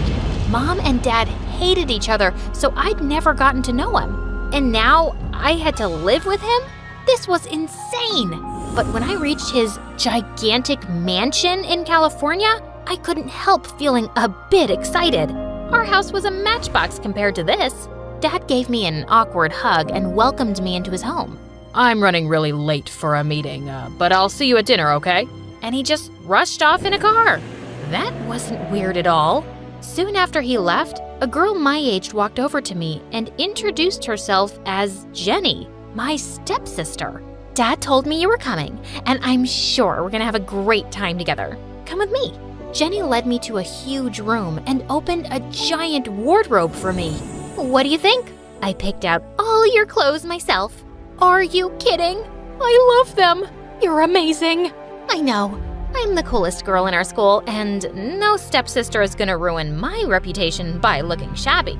That was kinda mean, but I forgot about it as she showed me around the house. And later we binged on ice cream and talked about fashion and guys. She seemed all right. A week later, I joined school and Jenny introduced me to her friends. They seemed cool, and I was enjoying being part of their girl gang. But one day I was in the library when I got a text from Jenny to come immediately to the schoolyard. When I got there, I saw some kids protesting with banners. And then I spotted Jenny and her friends on the side. And suddenly they started throwing eggs and tomatoes at the protesters. What are you doing? Having some fun with these losers. Join us. No, just stop this. But they didn't listen to me. And when Jenny saw some teachers coming, she ran away with her minions. Such a witch. Later, I was sitting in the cafeteria when a boy joined me, and I recognized him as one of the protesters. Hey, I saw you trying to stop those girls earlier today. Thanks for taking our side. He introduced himself as Ben, and I found out why they were protesting. Apparently, my dad was one of the biggest school donors, and he had asked the school to convert the backyard into a space for Jenny's fashion club. The kids were protesting to save all the trees and plants there. Lots of squirrels and birds live in those trees. Plus, it's a space for everyone to enjoy, and it's not fair to take it away. But just then, someone pulled me by my arm. Get away from my stepsister, you creep. Wait, you two are related? Don't you believe anything he says, Chloe. He's a liar. What's your problem, Jenny? My problem? Are you kidding me? I'm doing you a favor here by saving you from this low-class jerk. That's enough. You and your friends were the jerks today, and I'll decide who I want to hang out with, and it's definitely not you. You'll regret this, sissy. As she stormed off, I turned to Ben. Sorry about that. I didn't know she was so awful. Oh, I've known Jenny all my life, and she's crazy. And then he told me something shocking. Dad had adopted Jenny a few years back, and before that, she and Ben lived in the same foster home. She was always an insecure bully. If anyone else came close to being adopted, she'd mess things up for them by lying to the parents. We were so glad when she finally left with your dad. But now, I'm back in school with her. I had no idea she was adopted. It's not like Dad told me anything. After that day, Ben and I started hanging out together and became really good friends. And I could see Jenny hating every bit of it. Why can't you stay away from that poor beggar?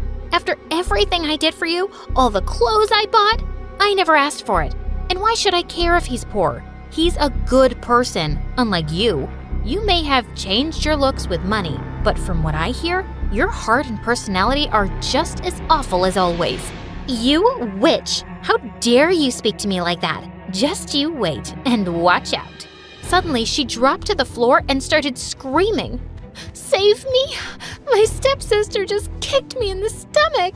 Just then, one of her minions came up with the principal, and he called Dad, complaining about me. Didn't your mom teach you any manners, Chloe? Why would you hit your sister like a savage person, and then lie about it too? She's the one who's lying. And don't talk about my mom like that. Unlike you, she's always been there for me. while you haven't even had the time to have a meal with me since I came. I stormed off to my room, and I really missed Mom just then.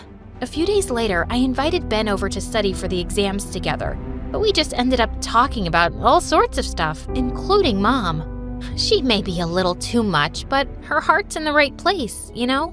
I think you're more like her than you realize, Chloe. You stand up for what's right, and I really like that about you. Suddenly, he moved in closer to kiss me, and I closed my eyes. But just then, a really loud sound almost made me fall off my chair. What the heck? Ben and I ran downstairs and saw Jenny having a party with music on at full volume. I went ahead and pulled the plug. Who stopped the music? I did. Are you nuts playing music so loud at this hour? Someone's gonna call the cops. I already gave them a tip to ignore any complaints, so shut up and leave. I felt like ripping her hair out, but Ben pulled me away.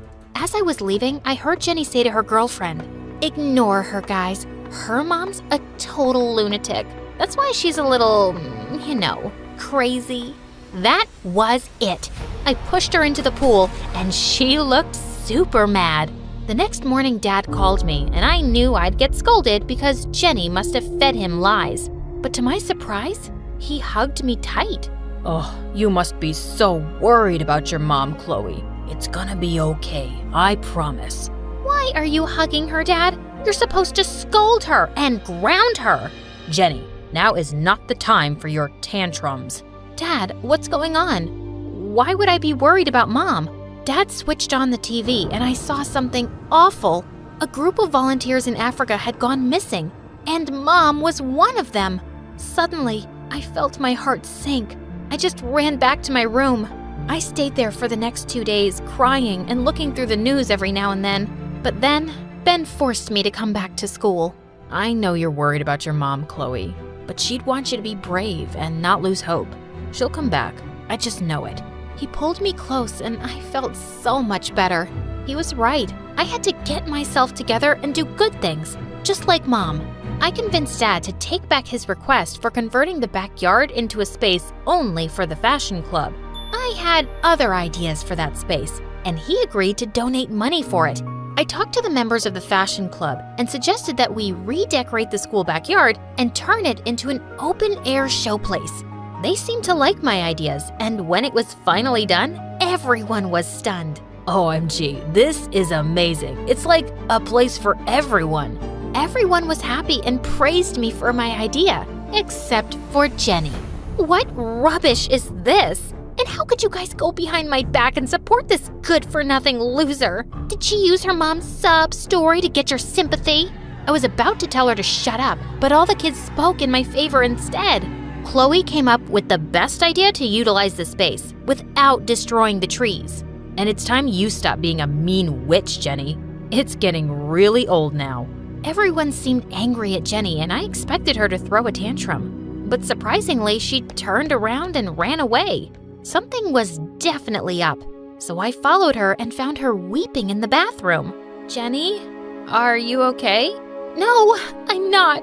Ever since you came, everything's gone wrong. You became close with the kids at school in no time, and even Dad's been favoring you lately and ignoring me. I just hate that everyone loves you and thinks I'm the bad guy. Well, she was, but maybe it wasn't the right time to bring it up. You have it all wrong, Jenny. Everyone likes me because I'm nice to them.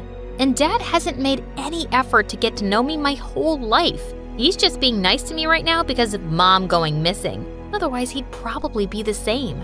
So, you mean you don't want to snatch him away from me?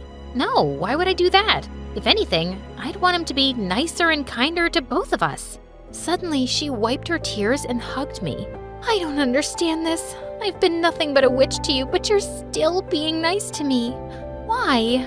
'Cause that's how my mom raised me, and I'm proud of it. I just wish I told her that. You can tell me now. I turned around, and Mom was standing right in front of my eyes. Mom! OMG, am I dreaming? Just then, Jenny pinched me real hard and made me scream. I'm so glad you're back, Mom. I missed you so much. I missed you too, honey. I realized I must have given you quite a scare, so I flew back as soon as I could.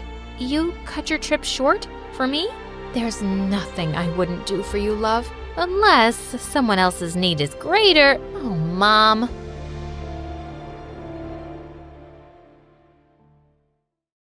Ever since I can remember, I've been all about making up stories. I don't know what kind of magic my parents mixed into my DNA, but that brew gave me one heck of an imagination. When I was a kid, my friends on the playground loved the games and tales I came up with. Did the prince save her? He got lost, so she teamed up with the dragon. No way! Yep, and they took over the kingdom together. Whoa! But as I got older, my audience got smaller and eventually vanished. Paper doesn't judge, though, so I began writing my stories down. And I have to admit, I absolutely loved writing. So by the time I hit 16, all I wanted was to be a famous author. But my schoolmates weren't into reading my silly fairy tales, as they called them. And the more I tried to stand out, the more I heard. So I sneak a peek from the corner, and there's Mrs. Wilson turning into a huge bug. Stop lying, June. After the break, he's not the same. Seriously, it's an alien, not the Jack we knew. You're such a liar, June. Oops, my bad. June, it's me. Nice to meet you. And before I continue,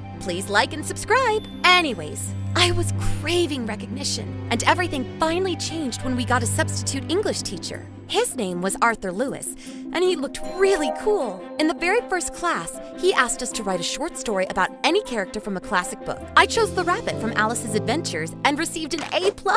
After class, he asked me to stay behind. You've got an exceptional imagination, young lady. Most people tend to lose that spark as they grow older, but not you. I'm not that old yet. I've still got plenty of time. But what if I told you that you could take your stories to a whole new level and have your readers glued to the book until the very end? I'm all ears. He handed me a flyer. A party? A writing club. Come join and see where your story takes you.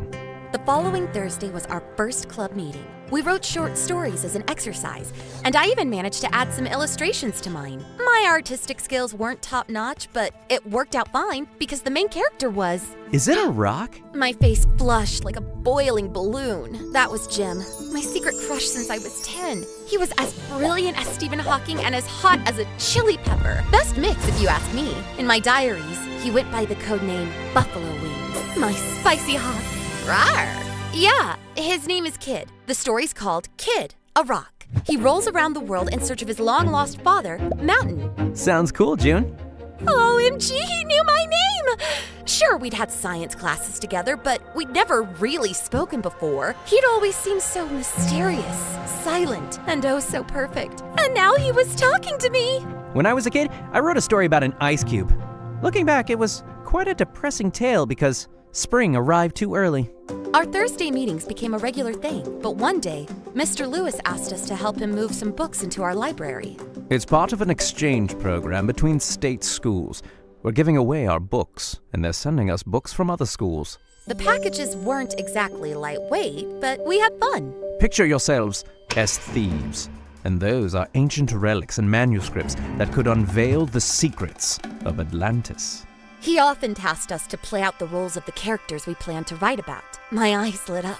I'd never played a thief before. I began to look around and tiptoe, but as I got into character, I didn't notice a small hole in the ground. I tripped and fell, and the box I was carrying flew several feet away.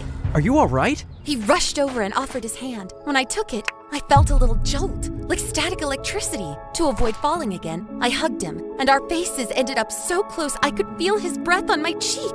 You're limping. It'll pass. He shook his head, lifted me in his arms, and carried me back to school. June, did you hear me? Huh? I asked if you're all right. He stood over me, looking concerned. Ugh, those daydreams. I'm just a lousy thief. He gave me a hand to stand, then dashed back to school. I picked up a box and noticed it had ripped open. I peeked inside to check if the books were okay. History of Revolutions, boring but intact. Little Women, also fine. Whoa, what's that? I pulled out a massive volume, covered with colorful pictures and gold letters. It was so shiny I had to shield my eyes with my hand. I'd never seen a book this fancy before. The Holy Bible. Well, my copy is definitely not this pretty. I put the book away and carried the box to the library. Just in a few days, I was at home watching the news. They were talking about a bunch of bold robberies happening all over the country. 3 billionaires have already reported valuable stuff stolen from their collections. There were some rare books and old paintings,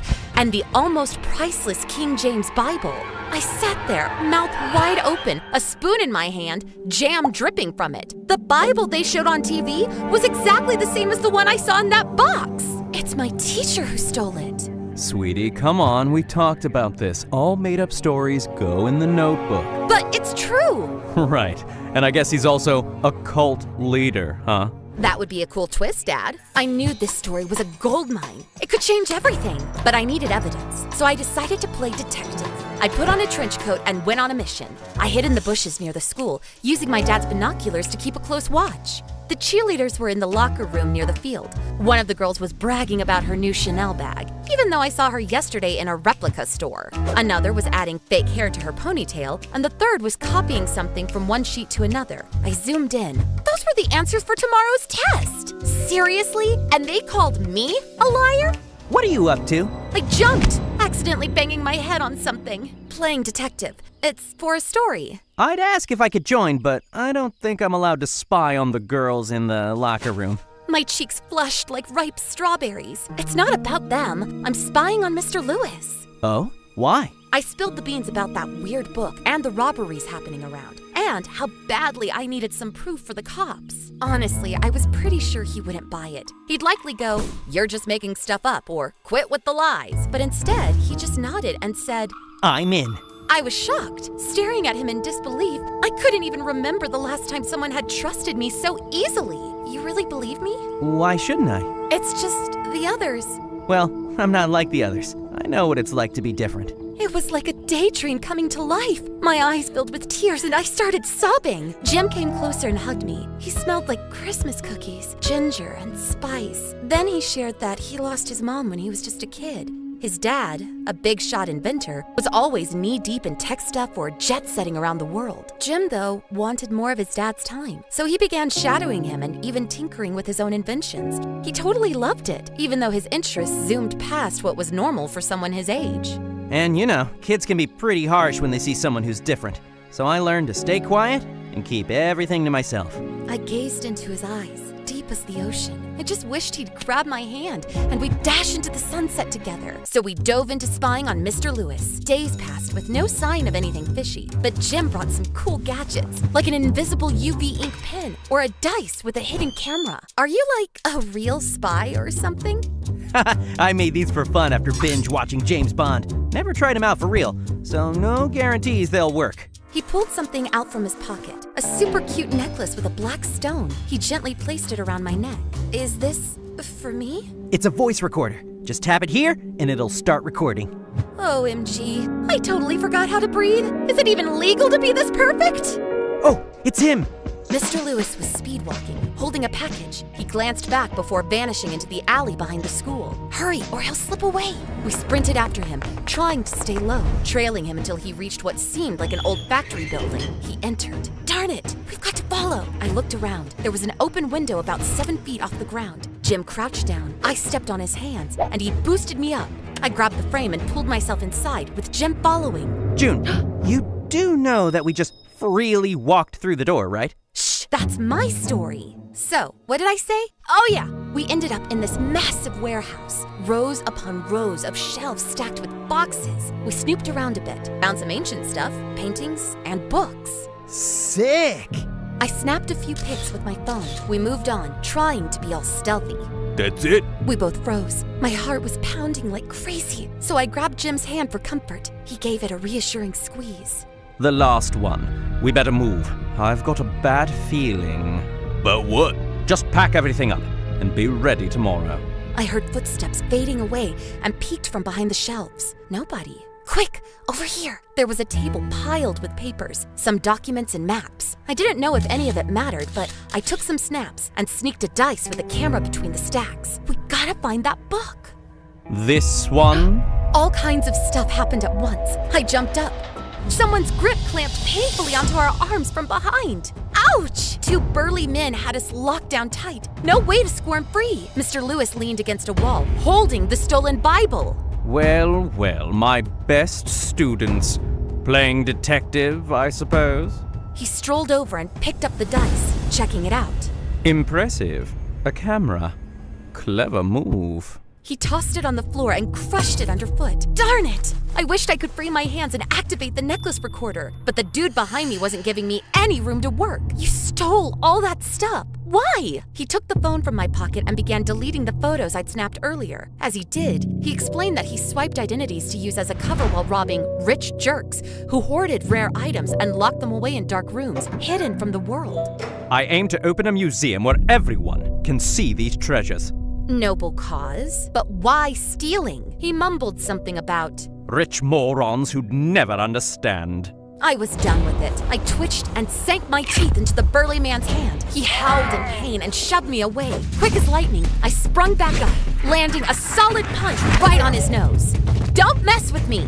Jim seized the chance and delivered a swift kick to his captor's shin. Take that! We were fighting like a team. We were furious. We were on fire. It was like we had a superpower that made us invincible. I paused to scan the area, but there was no sign of Mr. Lewis. And then, a sudden blow, and everything faded to black.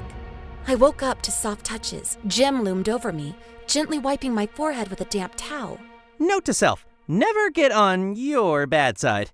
I chuckled, and he explained that when one of the guards knocked me out, he got really freaked out. So he decided to even the score by giving them a few knocks, and then carried me away. Oh, my white knight, the hero of my story! But we still don't have any proof against Mr. Lewis. He flashed a sly grin and removed my necklace. I switched it on when I pretended to kiss you. Pretended? My heart sank. I thought it didn't take long to convince the cops when we handed over the recording. Sadly, by the time they arrived to arrest Mr. Lewis, he'd vanished without a trace. But hey, at least all the stolen stuff found its way back to their rightful owners.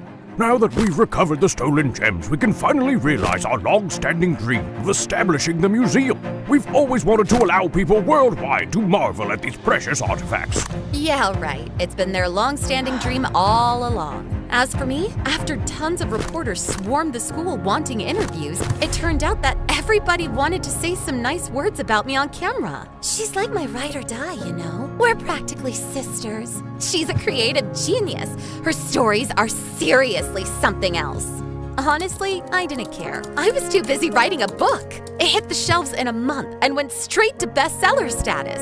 I didn't hold a grudge against Mr. Lewis. Even if he was a bad guy, I did take my stories to a whole new level, just like he promised. And you know what? I feel like my rock finally found its mountain.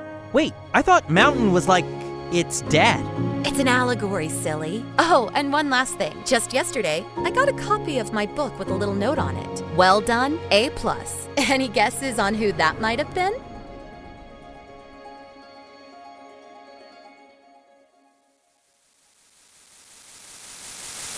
Hi, I'm Olivia from Ohio, and my crazy story will make you rethink your circle of friends. But before we get started, don't forget to like and subscribe. My mom screamed perfection, and I know what you're thinking. Every kid thinks their mom's perfect, but mine actually was. She was a successful lawyer, had won multiple awards, and everywhere she went, people would trip over their shoelaces to get a glimpse of her.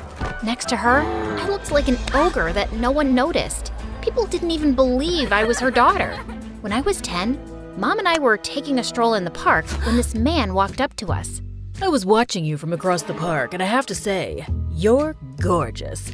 Do you mind grabbing a cup of coffee? Thank you, but I'll pass. You see, I'm with my daughter. It's so sweet of you to adopt this kid and call her your daughter. Goes to show that you're more than just a pretty face. And you're a bigger moron than you look. I kicked the man hard in his shin, and he started whining like a baby. Mom apologized, dragged me back home, and gave me a big lecture on being polite. But I didn't care. All I wanted was to look pretty like Mom. So the next morning, I woke up early, took a pair of scissors, and gave myself a haircut. I thought I looked pretty amazing, until Mom saw me and screamed like a banshee. What have you done, Olivia? It's cool, right? Now I look just like you.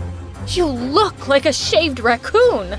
Mom rushed me to a hairdresser who tried his best, but there was hardly anything left for him to do. The next day at school, everyone pointed and laughed at me.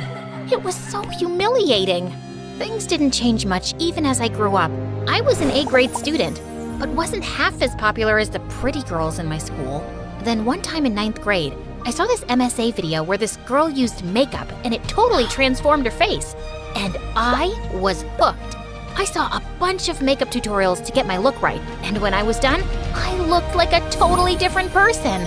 Mom and I had a wedding dinner to attend that night, and people couldn't stop complimenting me. Oh, you're so pretty, like a fresh lily, just like your mother. I'd never felt so visible, and it was all because of makeup. It made me feel so pretty and confident.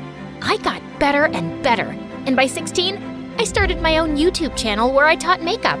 One of my videos went viral overnight, and I got famous. Girls in my school flocked around me asking for makeup tricks. That eye makeup you did was flawless, Olivia. Your foundation technique is to die for. Make a TikTok with me, please. The girl pulled me into her camera's frame, but just then someone pushed her away. It was Mia, the head cheerleader and the most popular girl in school. Ew! Please don't drag Olivia into your dirty TikTok videos. She's a YouTuber. She's literally royalty. Hi, babe. You know who I am, right? Let's hang out for lunch. And by the way, cute dress. I was stunned as Mia led me to her table and introduced me to all her friends. One of them was Max, the school football captain, and my all-time crush. He pulled out a chair for me. You know Oliver. Olivia. Potato, potato. Anyway, you know, I'm something of a YouTuber myself.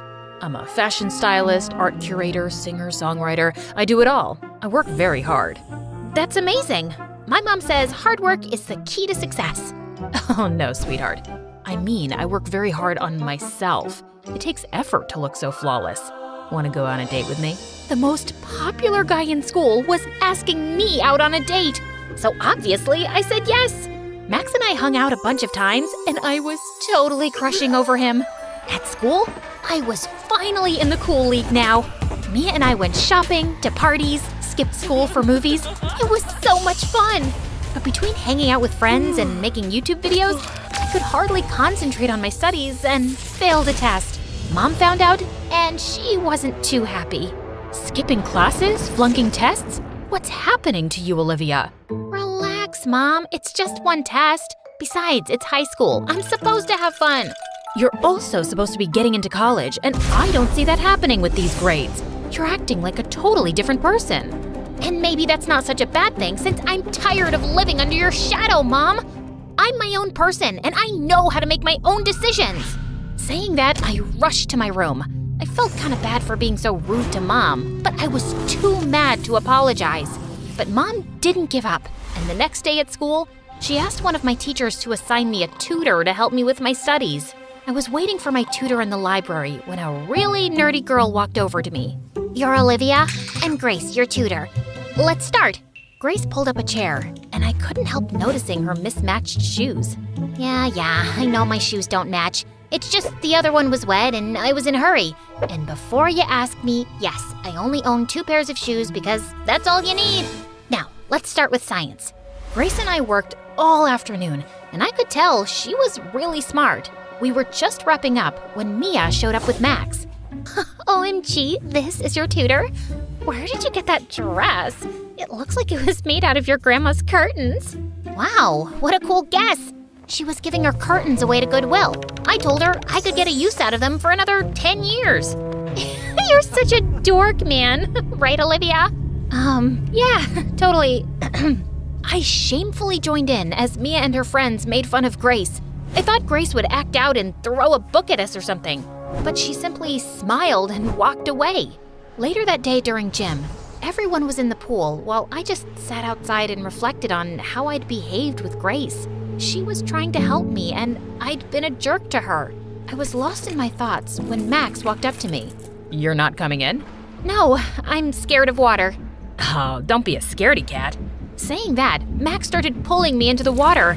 I wasn't ready for him to see me without my makeup on, so I started pulling away. but he just laughed and splashed water on me. My heart started beating faster, and I was about to pass out when Grace came to my rescue. Let her go, you moron. Grace took me to the bathroom as I tried catching my breath and shoved a paper bag into my hands. I don't want to throw up. Just breathe in and out. You just had a panic attack. Oh wait, you know what? My mom had this super amazing way of dealing with panic. With that, Grace hugged me tight and started rocking me back and forth. Snuggle, snuggle up, little baby, no need to fear. Mommy's here, we'll soon be out and you'll be free. Okay, I'm fine. Thank God my makeup is waterproof, or it would have been a disaster. That's what you were worried about? I thought you were scared of water. Thanks for saving me. And listen, I'm sorry for acting like a jerk earlier. I was mad at Max for days, but he apologized a million times, so eventually I let it go. Grace and I continued hanging out for our tutoring sessions and slowly became friends. Even my grades were up again, and Mom couldn't be happier. I'd never met anyone like Grace before, and I was fascinated. While everyone dressed up in fancy clothes, Grace would wear what made her comfortable, no matter how silly she looked. While we shopped for expensive stuff from malls, Grace made her own jewelry and hardly ever used makeup. But I could tell Mia hated Grace. She was always passing death glares at Grace and hardly missed an opportunity to comment on her hair or clothes. Then one day, I invited Grace over for lunch at my table. We were eating when Mia spoke. Guys, so you know how my mother is a tea leaf reader from India? And she was amazed by my reading yesterday. She says it means I'm either going to be very rich or very famous. As if. Excuse me? You have a problem with what I said? Logically, yes, I do. How can crushed wet leaves predict your future? They can. I have photos. You can see it's clearly written that my future is... I guess your future's garbage because that's what I see here. You know what you should really see? A mirror. Maybe that's when you'll know what a freak you are. Why do you hate me so much? Because you're a nerd and a loser, and I don't understand why you're even sitting with us. All I am is different, and maybe you're too close-minded to handle something you don't understand. There she goes with that psychology talk again. All I hear is blah, blah, blah. Told you, Olivia, she's a certified weirdo. You're so unreasonable. An unreasonable jerk. Mia got furious and pushed Grace off her chair. Grace fell and broke her glasses. She then got up and pushed Mia away, and the two of them got into a huge fight. It took all my strength to pull them away. I dragged Grace to the side. What is your deal? She hit me first. You insulted her. She called me a weirdo. I thought you didn't care about what people said. I don't, but I also don't like being humiliated publicly. You want Mia to like you so bad, you don't even have the courage to take my side even though I'm right. That's not true. Tell yourself that. Grace stormed off, and after that day, she simply stopped talking to me. She canceled our tutoring session and totally ignored me in class. Meanwhile at home, Mom told me something shocking one day. Apparently, one of her clients was suing her for presenting false evidence in a case, and Mom ended up paying really heavy damages. Mom and I had savings, but with the rent, school fees, and other expenses, we needed to figure out a way to get some money in. That's when Mia gave me a way out. My aunt's starting a herbal makeup line, and I'm sure she'll pay you a lot of money to endorse her products on your channel. If you want, I can talk to her tonight, and we can start shooting ASAP. Sounds great. Thanks, Mia. Of course, darling. What are friends for? The next day, I met Mia's aunt, and she agreed to pay me $1 million for the endorsement. We started shooting right away, and everything was on track. The video was uploaded a week later, and everyone loved it. The money I got was enough to get Mom out of trouble, and she was back in business.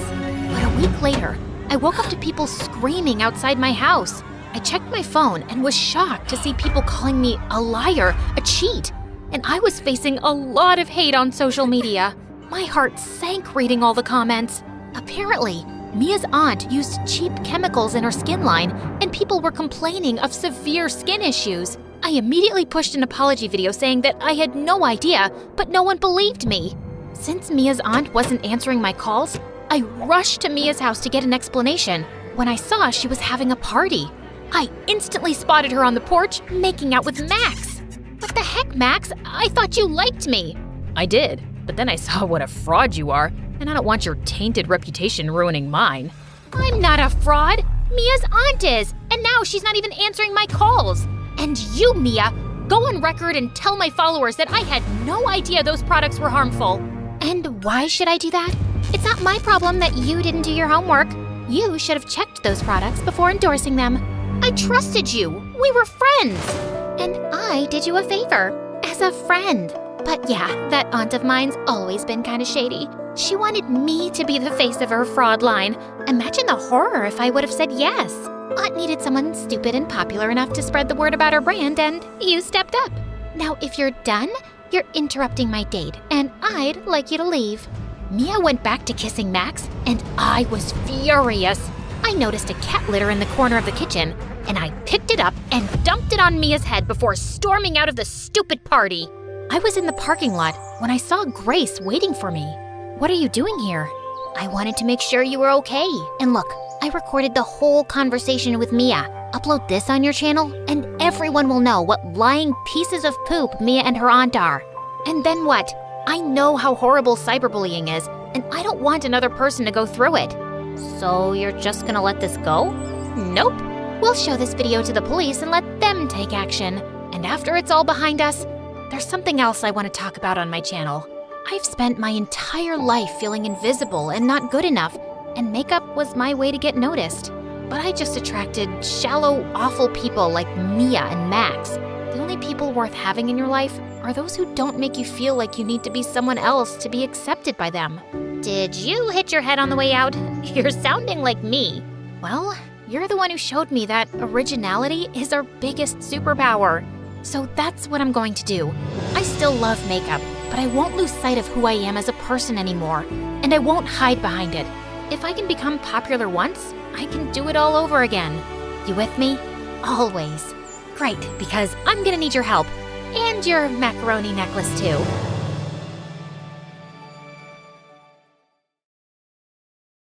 Years ago, outside a busy restaurant, there was a 17-year-old girl begging for money. She held a child in her arms. She was too skinny, dirty, and tired. No one paid any attention to her. A few minutes later, exhausted, she sat on the curb, holding her baby, listening to the hungry cries of her newborn. She didn't know what to do. A car pulled up beside her. A lady walked out and took her hand. "Stand up, sweetheart." The young girl stood. "Why are you here?" The young girl told the lady her story. Her boyfriend abandoned her when he knew she was pregnant, and she didn't know anyone else in the city. She didn't know where to go or how to get her next meal. The lady listened to this story without interrupting. "My name's Griselda," she said. "I've got a place that you can go to. I've helped many women just like you. Will you come with me?" Desperate, the young girl joined the woman in her car. She took her to a shelter for women in need. The young girl had heard stories about shelters, but this was nothing like the accounts she'd heard. It was neat, friendly, and warm. It was a place where women regained their dignity and cared for their children. It was blissful. Griselda was a rich businesswoman, but the shelter was her passion. She funded it and searched the streets looking for women who needed help.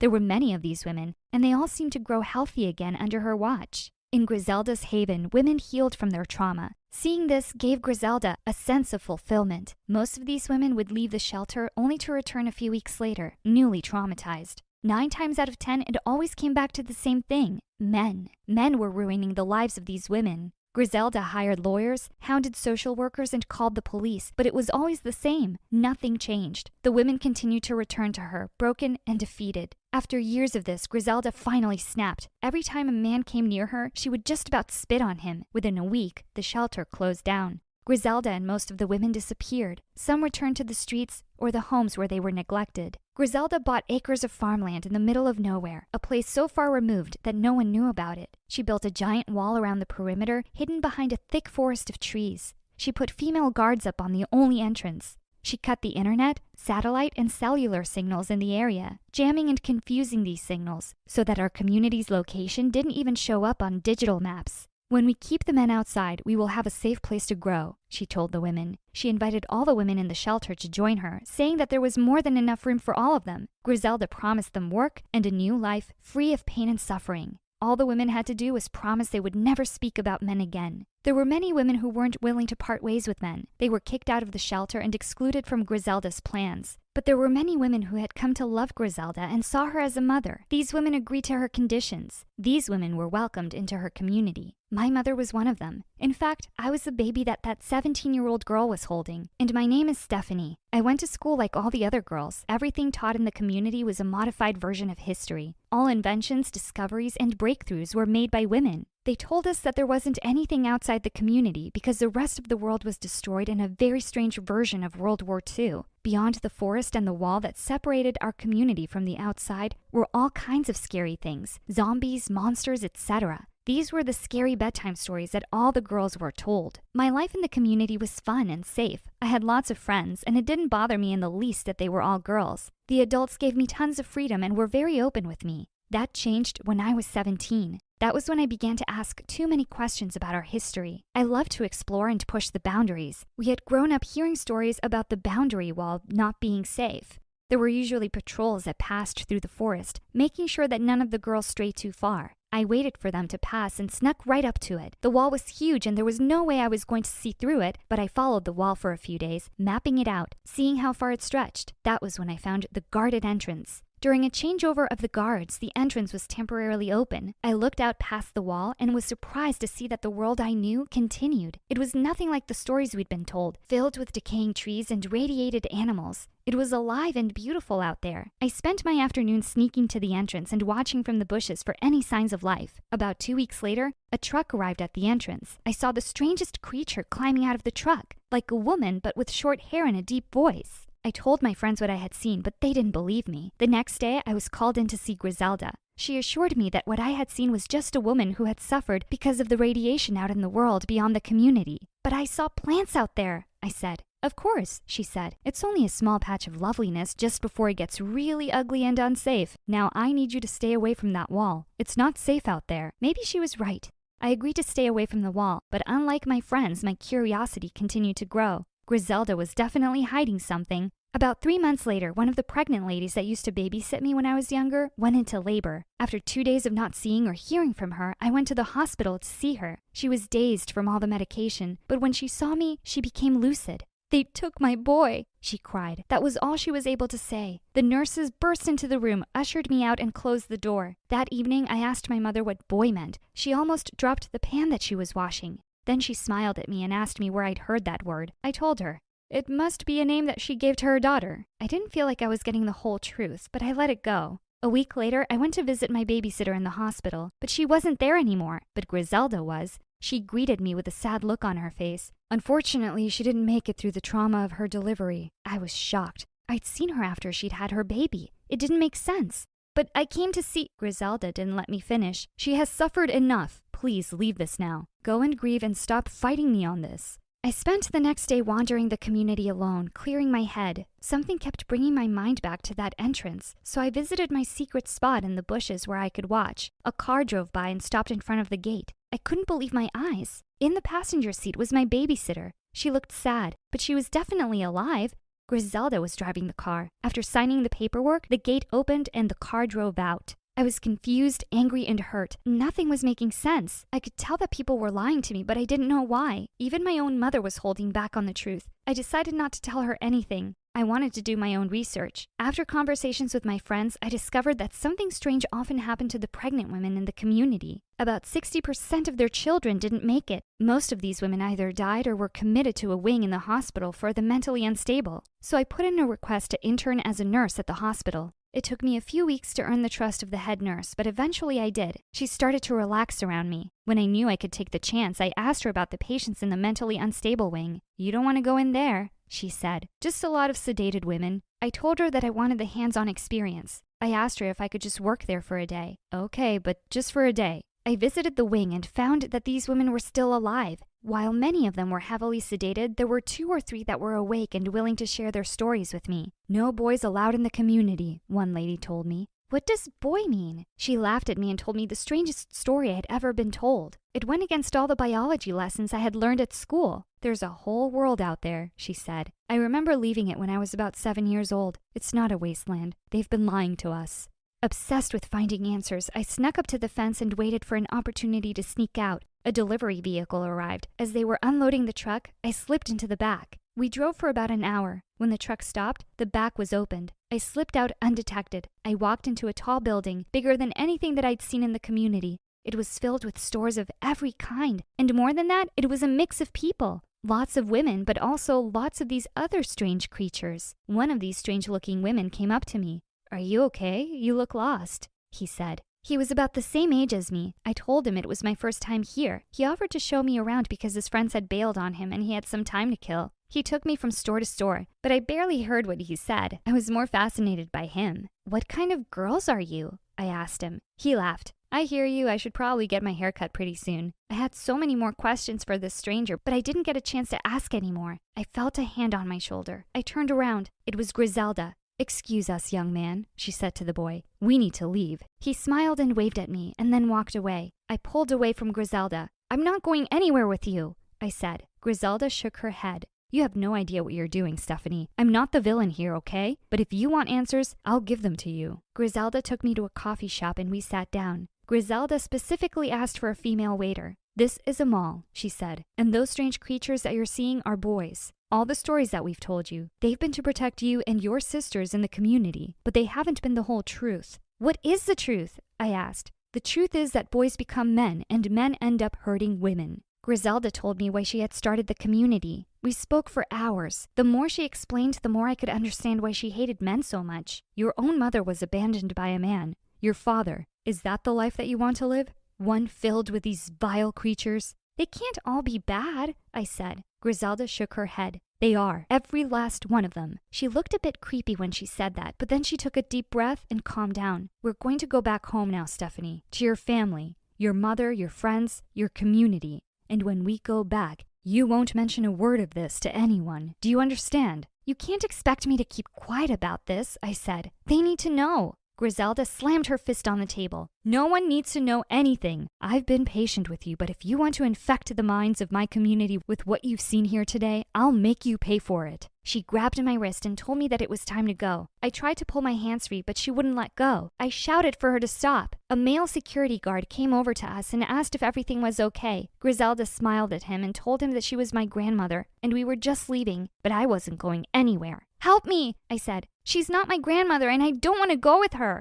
Griselda tried to run then, but the security guard stopped her. We were taken to a room and held there until the police arrived. They questioned me in a separate room to Griselda. I told them my story. They couldn't believe what I was telling them. Griselda didn't say anything until her lawyers arrived. There was an army of them. Ironically, some of them were men. "I'm not doing anything illegal," she said to the police. The police said they'd need to investigate. I was kept in a safe house while the police performed their investigation. I watched television for the first time. It blew my mind. I surfed the internet and even signed up for a few social media accounts. I couldn't believe that there was a whole world of information out there, and anyone could access it for free. I also watched the news from all over the world. It was there that I saw regular updates about what was happening with Griselda and the community. It turns out she had broken the law, and she had hurt a lot of women who didn't want to play by her rules. I felt sorry for her, though. I knew that she just wanted to help. Her anger had overcome her. I testified against her in the court case. Griselda's lawyers kept her out of prison, but she had to give up the farmland and the community. The court ordered her to create a rehabilitation program for all the women who lived on her compound. I spent the next year learning about the real world, about real history, real boys, and everything else that actually happened. I have to admit, Griselda was right. The real world was a mess, but it was real, and I prefer it that way. Some of the other girls didn't cope in this new world. They struggled and wanted things to go back to the normal that they remembered. I did my best to remind them about the truth. The world is a harsh place, but running and hiding is not a solution. The best that we can do for ourselves is not wish that things were easier, but rather that we were stronger. Strong enough to take on the challenges that we face. Most of the older women were angry with me. They wanted things to go back to normal. My mother was one of them. She was disappointed in me and barely spoke to me for the first month. Since then, things have become a lot better between us. After my year of rehabilitation, I started college with a few of the other girls from the community. It was great to be in a place where I was free to ask questions and find answers. A place that encouraged me to be curious. It's the reason why I'm studying to become a lawyer. To make sure that the truth has a voice. It's also nice to have boys around on the campus. I haven't had the courage to start dating anyone yet, but one day I will. Although Griselda did the craziest and creepiest thing ever, I've learned something from her. I will never, ever allow anyone to mistreat me. Hey friends, so my name might not be Madison, but for the sake of simplicity, we'll just call me that. I'm a world-famous music influencer, so if you're into music and MSA, you know what to do. Hit that like and subscribe button. Growing up, my dad and I would listen to tons of music. Rock, jazz, hip-hop, rap, everything. Dad worked at a concert arena and told me tons of stories about the shows. One day, I insisted on seeing one, so he took me with him. I'm telling you, Madison, you'll love it. They'll blow your mind. Yay! I'm so excited! I watched the entire concert from my dad's tiny office window and was mesmerized by the sound and energy of the crowd. After that, it became routine for Dad to sneak me into his office every other weekend to watch the shows. In 9th grade, I decided I wanted to share my passion for music with the world and dreamed of being a music influencer. So I created an Instagram account and started posting reviews and videos from the concerts I went to. My content quickly gained attention, and soon I had a steady stream of followers. Then one day, a local band contacted me on my Insta and offered me free tickets to their concert if I posted about them. It was then I knew I was well on my way to my dream of being a professional music reviewer. It all felt like a dream. I mean, I went from watching concerts through small windows to getting free tickets. Over the summer after high school, I was obsessed with a rising music superstar who had just left a huge boy band to start his own solo career. His name was, let's call him Barry Skies. I had a crush on him, and I was dying to see him perform live. Dad suggested I reach out to him for free tickets, but I wasn't too sure. He's one of the most famous upcoming artists under 20 in the world. I really want to, but I'm not sure they'd think I'm worth it. Sweetheart, people won't know what you want if you don't ask for it. I say try it. It was worth a shot, so I sent Barry a message on his Instagram, not really expecting a response. Little did I know that this single action would change my life forever. Cause not only did I score front row tickets, but I also got a meet and greet with him. At the concert, the arena went dark and everyone started screaming. Barry stepped out of the smoke and walked up to me, and before I knew it, he took my phone. Whoa, I was about to get the best live stream of the night. Do you think he's just gonna keep it? Who cares? I'm live on Insta. My followers must be going gaga right now. Eventually, he did give me my phone back, along with a wink, making all the girls in the arena scream. Was he flirting with me? After the concert, I went backstage and was greeted by Barry's manager. Thank you so much for the tickets. You certainly are an impressive young lady. As soon as you went live earlier, the sales for Barry's new record skyrocketed. I was honestly flattered. Right then, I remembered my dad's words and had the most awesome idea ever. So, I have like 5 million followers on Instagram and TikTok combined. I can give Barry's fans a behind-the-scene look at life on the road. He's not active on social media, so I can really help him out. It's certainly an interesting idea. We've never done anything like that before. I'll talk with the team. As she walked away, I was excited that she was even considering it, but I never knew that this moment would create a domino effect that would lead me to where I am today. Stay tuned to find out how my dad's advice changed the course of my life. While I waited, I spotted candy on the snack table and grabbed a handful. Right then, this dude wearing a baseball cap and moment, Barry's manager returned and told how the team wanted me to join them on the tour. Actually, I'm not so sure now. And this is what we'll be paying you. When I saw the contract, I had to take it. I could use the money to buy tickets to a music festival, fly first class, get a whole new wardrobe, buy a car. Okay, not buy a car, maybe rent an awesome car. I'm all yours. No way. She's not on my tour. Yes way. You need to engage your fans and she'll help you do that. See you tomorrow. Saying that, she walked away, taking Barry with her. At home, I begged my parents to let me go, and once I promised to call every day, they agreed. I packed my bags and was off on my first ever tour with a band. My first night backstage was nerve-wracking. Barry was giving me the stink eye, but then Leilani came over and put her arm around me, making me feel better. Hey, it's nice to have another girl my age here. Yeah, if I can survive Mr. Ego over there. Barry's not so bad once you get to know him. You should watch out for Mrs. Skies, the momager, though. Oh, she's his mom? Mrs. Skies had everybody under her thumb. It was obvious why Barry was so grumpy. Even the sound techs, Leilani, and the lighting guy were all scared of her. I was relieved I didn't have to deal with her. My job was to post videos of Barry performing with great captions, go live on Instagram, and keep everyone updated about what was happening backstage. The tour was going great, and I was getting tons and tons of new followers, and they all had one request. Give us an interview with Barry. Take pics with Barry. But how?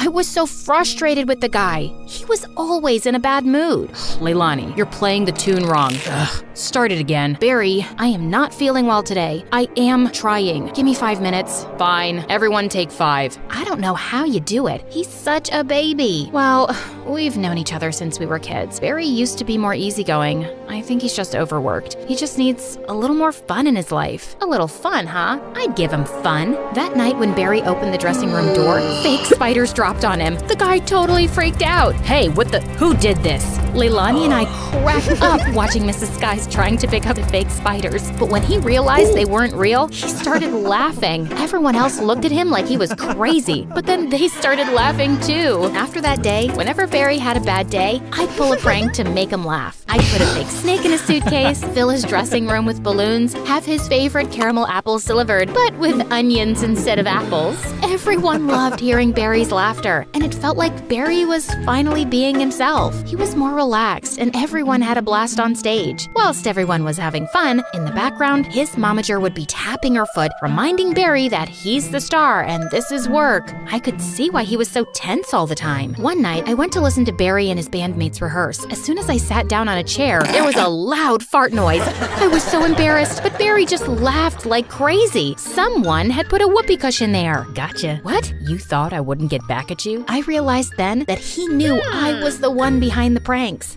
From then on, Barry and I started a prank war. We kept trying to make each other laugh. We had fun being silly together. His glares turned into smiles, and I felt the butterflies again. His mom, on the other hand, was so mad, always trying to find out who was behind the pranks, but Barry never told her anything. If only she knew, I'd be out of a job. One time after the show, I snuck onto the stage to record a live session at Barry's piano, but stopped the moment I heard Barry's voice. I didn't know you played so well.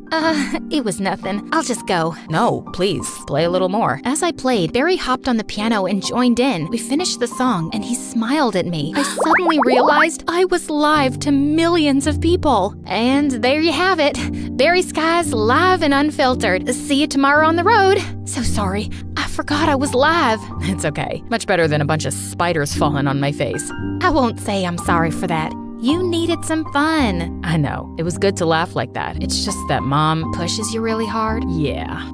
I know she wants me to succeed, but sometimes it's too much. I wish I could tell her to just ease up. Give me some time to bond with my band. Give me time to breathe. Why don't you tell her then? My dad told me once, people won't know what you want if you don't tell them. Tell me what, Madison? Before Barry could reply, Mrs. Skies appeared. She must have heard it all. Oh, we're paying you, so hurry up, Madison. In the van. Barry, you in the limo. Mom, I'm taking the van with the rest of the band. Barry, honey, you're the lead singer. I don't think it's a good idea. Mom, I wasn't asking. Come on, Madison. This wasn't gonna end well, but from there on out, Barry and I got along much better and realized we had a lot in common, like our favorite movies, books, and so much more. We became really good friends. One night, Leilani told me how it was Barry's birthday, but with all the concerts and touring, even he had forgotten about it. We decided to do something special, so we invited Barry to join us for a night of pizza, cake, and our favorite MSA videos. Wow, thanks a lot. I totally forgot. But we remembered. Come on, blow out the candles and make a wish. I so want to party with you guys, but I've got an early interview with MTV. Barry, you deserve to have some fun. Okay, just one slice. Maybe 2 or 3. We laughed, danced, and enjoyed the evening. Before we knew it, we had fallen asleep until the next morning when a loud phone ringing woke us up. Oh no, I'm late. Your interview! We rushed Barry to the TV station in his limo, and his momager was waiting, tapping her foot. Just what are you thinking, Barry? This interview is very important. I'm here, aren't I? Chill, Mom. Wow, chill? This is all you're doing. You think I don't know? Ever since you got here, Barry is unfocused, undisciplined. You're a distraction. I never meant to get in the way. You're fired. Leilani and Barry both looked shocked. I couldn't believe it. My first job and I was getting fired, but I couldn't just stay silent. Fine, I'll leave. But if you think trying to control Barry's laugh is more important than letting him be himself, then you don't deserve to be his manager. With that, I walked away. Once back at the hotel, as I was packing my things, I heard a knock. It was Barry. never had anybody stand up for me like that. Well, it should be your mom, but you know I'm happy to be here for you. Don't go. I just got fired, Barry. It's my tour, and I want you on it. I don't know. All I've done is mess things up for you. The interview today was great. Everything has been lately. It's like I remember how to be a person now instead of just my job, and that's because of you. Well, you're a great person. So are you. Shall we? Barry and I walked into the rehearsal room. His mom saw us, and her face was full of rage. What are you still doing here? I just fired you. You can't do that. Excuse me? Mom, enough is enough. You keep trying to tell everyone how to do their jobs, and it's not okay. Madison's work has been great press for us, and I want her to stay. So I'm done. You're fired. It's my tour, so I'm in charge. I appreciate everything you've done for me, but it's time to go. How could you cut me out of your life like this, Barry? I'm not cutting you out. Maybe you're not my manager anymore, but you're always my mom. Can't that be enough? Wow, fine. If that's what you want, no matter the differences. Remember, I love you, son. I love you too, Mom. Later that night, as I was filming Barry's concert, suddenly I heard him call my name. He was calling me on stage. Oh no. Hey everyone, give it up for my friend Madison. She's the one who taught me to stay true to myself and follow my heart. Believe in yourself, and you can achieve anything. I waved, then sat down with Barry at the piano and went live. As we played, the audience sang along, danced. It was such a rush, but better than that was playing my favorite song in the world with one of my favorite people in the world. When we were finished, the crowd roared. That was something. So, Barry, would you ever consider going out with you? I thought you'd never ask. Later when I went backstage, suddenly my phone started buzzing in my hand. Hello? Madison, I'm a producer for MTV. I've been watching your channel and just caught your live duet with Barry. What would you say about hosting your own travel and music show with us? I'd say that sounds great. Today, I'm not just a music influencer, but a top name on MTV. And I am glad I followed my dad's advice to follow my dreams. And you should too.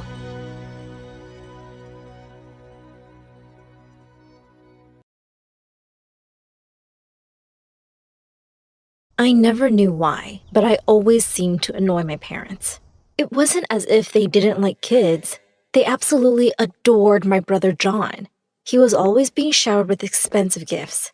In my case, they never even remembered my birthday. On my 10th birthday, I came downstairs and saw a tiny wrap box on the kitchen table.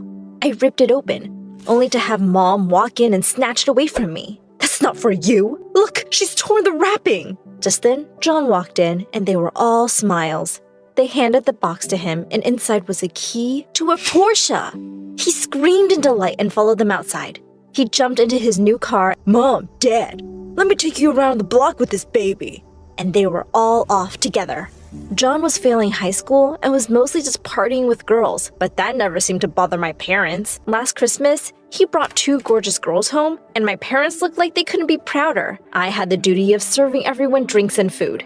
I pretended to trip up and spilled an entire tray of drinks on John and his guests. Mom sent me to my room, and I was more than happy having dinner on my own. A couple of weeks later, he turned up with another girl, Alina, and said they were in a serious relationship and she was moving in with us. I wasn't even allowed to have friends over to study with. If I ever wanted to ask someone, Mom would say, "Are you too stupid to do your work on your own?" And here my parents were, welcoming Alina with open arms. To my horror, I heard Mom say, "Oh, John probably doesn't have enough closet space. Why don't you put your things in Gwen's closet? She can put her clothes under her bed." As I started cleaning out my closet, I said, "You know, this is Whisker's favorite sleeping spot. I hope he doesn't scratch all your pretty clothes." Alina shrieked, picked up all her dresses, and ran off. Later that year, my brother and his dumb girlfriend became proud parents to little Mike. My parents practically sobbed with joy at being grandparents, and I became the official babysitter. Anytime they were heading out to a party, they'd dump the baby on me and tell me they'd be late, which usually meant I'd be staying up till 2 trying to juggle schoolwork and diapers. To make matters worse, Alina was a mess. Mom ordered me to do everything she asked, and she had me running around constantly because, as she said, taking care of little Mikey is so exhausting. One time, she sent me to get her favorite Chinese takeout, and suddenly the paper bag ripped and all the food boxes fell out. I stood there staring at the mess for a minute, and then I just scooped up the noodles from the pavement and put them right back in the box. She didn't have to know. She popped into my room one day to try on one of her designer dresses, and she started crying when she couldn't get the zipper up because she'd gotten so fat. I helped her out of it, but inside, I felt so happy. Served her right for stuffing her face all day. One day, while Alina was taking one of her many naps, I was watching over Mike, and he just wouldn't stop crying. John barged into my room and snatched him from me. Seriously, why are you so useless? You can't even get a baby to be quiet. That was it. I was done with the thankless job and these selfish people. I decided that things had to change now. Anytime they tried to leave Mike with me, I would say I was too busy with exams and projects and lock myself in my room. I started having my friends over too. One time, while a friend called Stella and I were working on a project, Mom walked in and said rudely, "It's getting late. It's time for Stella to go home." I took Stella's hand and walked up to my room, slammed the door, and started playing loud music. And guess what? My parents said they'd had enough of me. They sent me off to live with one of my aunts. She was in her late 20s. I thought anywhere was better than my house, and I was almost looking forward to it. But I was so wrong. My aunt's ex-husband had been in the army, and I guess that's where she got her military discipline from. She had stupid rules for everything. I turned up for dinner 2 minutes later than 8 on the first night, and she said I could only eat salad. She had a list of chores I had to manage with school every day. I had to obey her rules, otherwise I'd be homeless. The only good thing about being there was that her stepson, Paul, lived with her. He was just a couple of years older than me, and boy was he handsome. He seemed glad to have my company, and we became friends pretty quickly. He would ask me to join his buddies whenever they were over. I totally wanted us to be more than just friends, of course, and it was so exciting to live in the room next to my crush. Stella was over at my place one day, and I told her I'd written a song for Paul. I sang it for her, and she absolutely loved it. Well, at least someone got to hear it. The next day at school, people seemed to be looking at me a lot more than usual. A girl from my class said, "Wow, I had no idea you had such an amazing voice." Another said, "Oh my god, why haven't you auditioned for American Idol already?" Wait, what? Another girl pulled out her phone and said, "Have you seen the views on your video yet?" I looked in horror at myself singing in my room. I couldn't believe Stella had recorded me and uploaded the video to YouTube. And it looked like everyone was loving it. The video went viral. Suddenly, every girl wanted to be me, and every boy wanted to be with me. I could see the admiration in Paul's eyes, too. If only he knew he was the inspiration. Jacob, one of the most popular jocks in school, came up to me one lunch. He leaned on the table and said, "Want to go out with me sometime?" I said casually, "You're going to have to impress me first." I made a dare, and the next thing I knew, Jacob had jumped up on the table and was taking his jersey off. Everyone in the cafeteria had turned around, and there were loud cheers and claps from the audience. Boy, he was totally ripped. But I looked at him and said, "Nah, I've seen better." And with that, I walked away. Jacob hadn't even noticed my existence till I became popular. He totally deserved it. Soon enough, though, I got a call to go to the principal's office. The principal glared at me as I walked in. I knew she only liked the nerds. She called my parents, and of course, they had nothing nice to say about me. She warned me that if I wanted to stay in the school, I'd better follow the rules and be a good little girl. I felt so angry. I was so tired of everyone's rules. I got up from my chair and said, "Please don't talk to me like I'm a kid. I'm literally the most popular girl in this stupid high school right now." The principal looked absolutely furious. She said, "This is my last warning. Behave or you'll be expelled." This wasn't over. The principal needed to treat me with respect. I was going to find a way to bring her down. The chance came sooner than I could have hoped for. And it was so much better than any of my original ideas.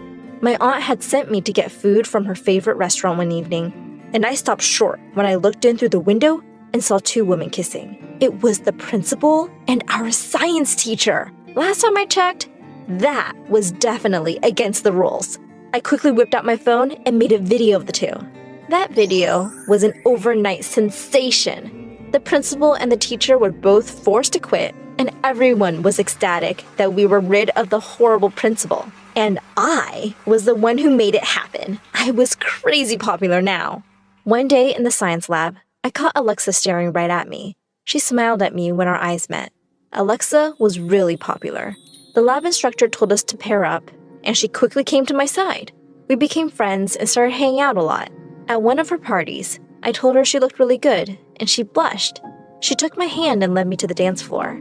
I could tell she was really into me, and to my shock, I realized that I might be a little into her too. I invited her to my aunt's one day. Paul and some of his friends were watching the game and asked us to join them. My aunt walked in with some snacks, and she instantly seemed to warm up to Alexa. I had never seen her look so affectionately at anyone. Alexa and Paul really seemed to hit it off too, and after a while, I felt a little bit left out of their conversation. Soon after that, Alexa started hanging out with me less, and whenever I'd call, she'd say she was busy. Paul seemed to be home less often too. I wondered if the two were hanging out together without me. One day, when I got home from school, I heard laughter from the lounge. It was Alexa and my aunt. Alexa said, hi, Gwen. I was just here to see Paul. I didn't care if my aunt liked Alexa better. I just couldn't afford to lose Paul.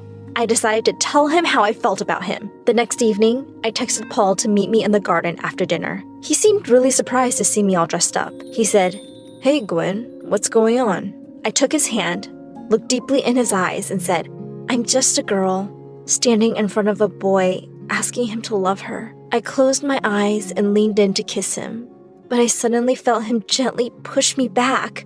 Paul looked completely shocked. He slowly said, Gwen, I'm a boy who's into other boys. I thought you would have figured that out. I have a boyfriend, actually. I ran away from the scene as fast as I could.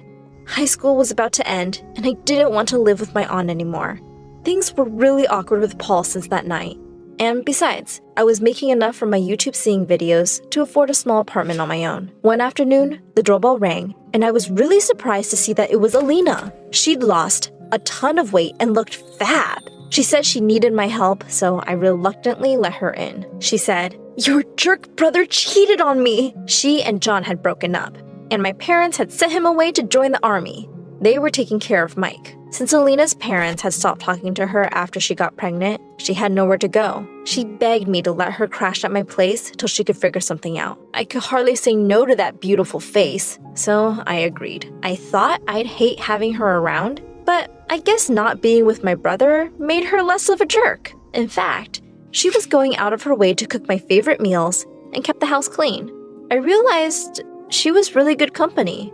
She was great at styling and helped me look amazing for my videos. One evening, I came home to a candlelit dinner for two. Alina looked stunning. Suddenly, she pulled me in for a kiss, and I kissed her back. We were super happy together. Our video series became more and more popular, and we were now a famous YouTube couple. We were making really good money, and we moved into a bigger house. Alina asked me one day if I'd have dinner with her sister. I knew she really missed her family, so I happily agreed. When her sister arrived at our table, I almost fell off my chair. It was Alexa, and she was with someone. It was my aunt. Needless to say, that was one awkward dinner. I just wanted to put the past and these people behind me already. I spoke too soon. Just a few days later, I got a text from my brother saying he wanted to come see us. I was curious about what he wanted, so I invited him over. The next day when he turned up, he looked around the house and said, wow, Gwenny, you've done really well for yourself. Just then, Alina walked in and sat down next to me. John looked a bit angry. I said, yes, as you can see, I have a much better life than you. I have everything you could possibly want. He forced a smile and said, well, yes. So here's the thing. I have a great business plan. I need $100,000 for it, though. Can you lend me the money?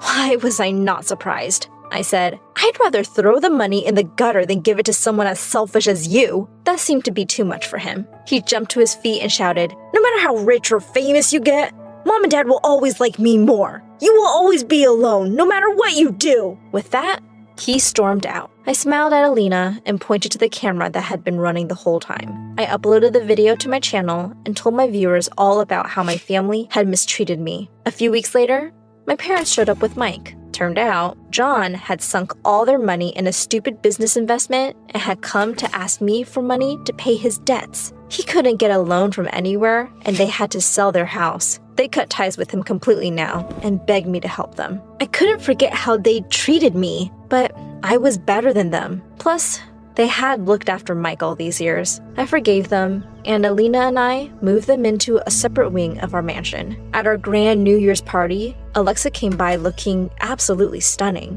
Apparently, she was no longer with my aunt. She kept flirting with me all evening and was conveniently by my side when it struck 12. She said, "I guess I'll have to kiss you now." I pushed her aside and walked off. I joined Alina on the balcony and took her hand. I said, "The best thing to happen to me is you." She smiled and said, "My life with you is just perfect." And we kissed under the stars.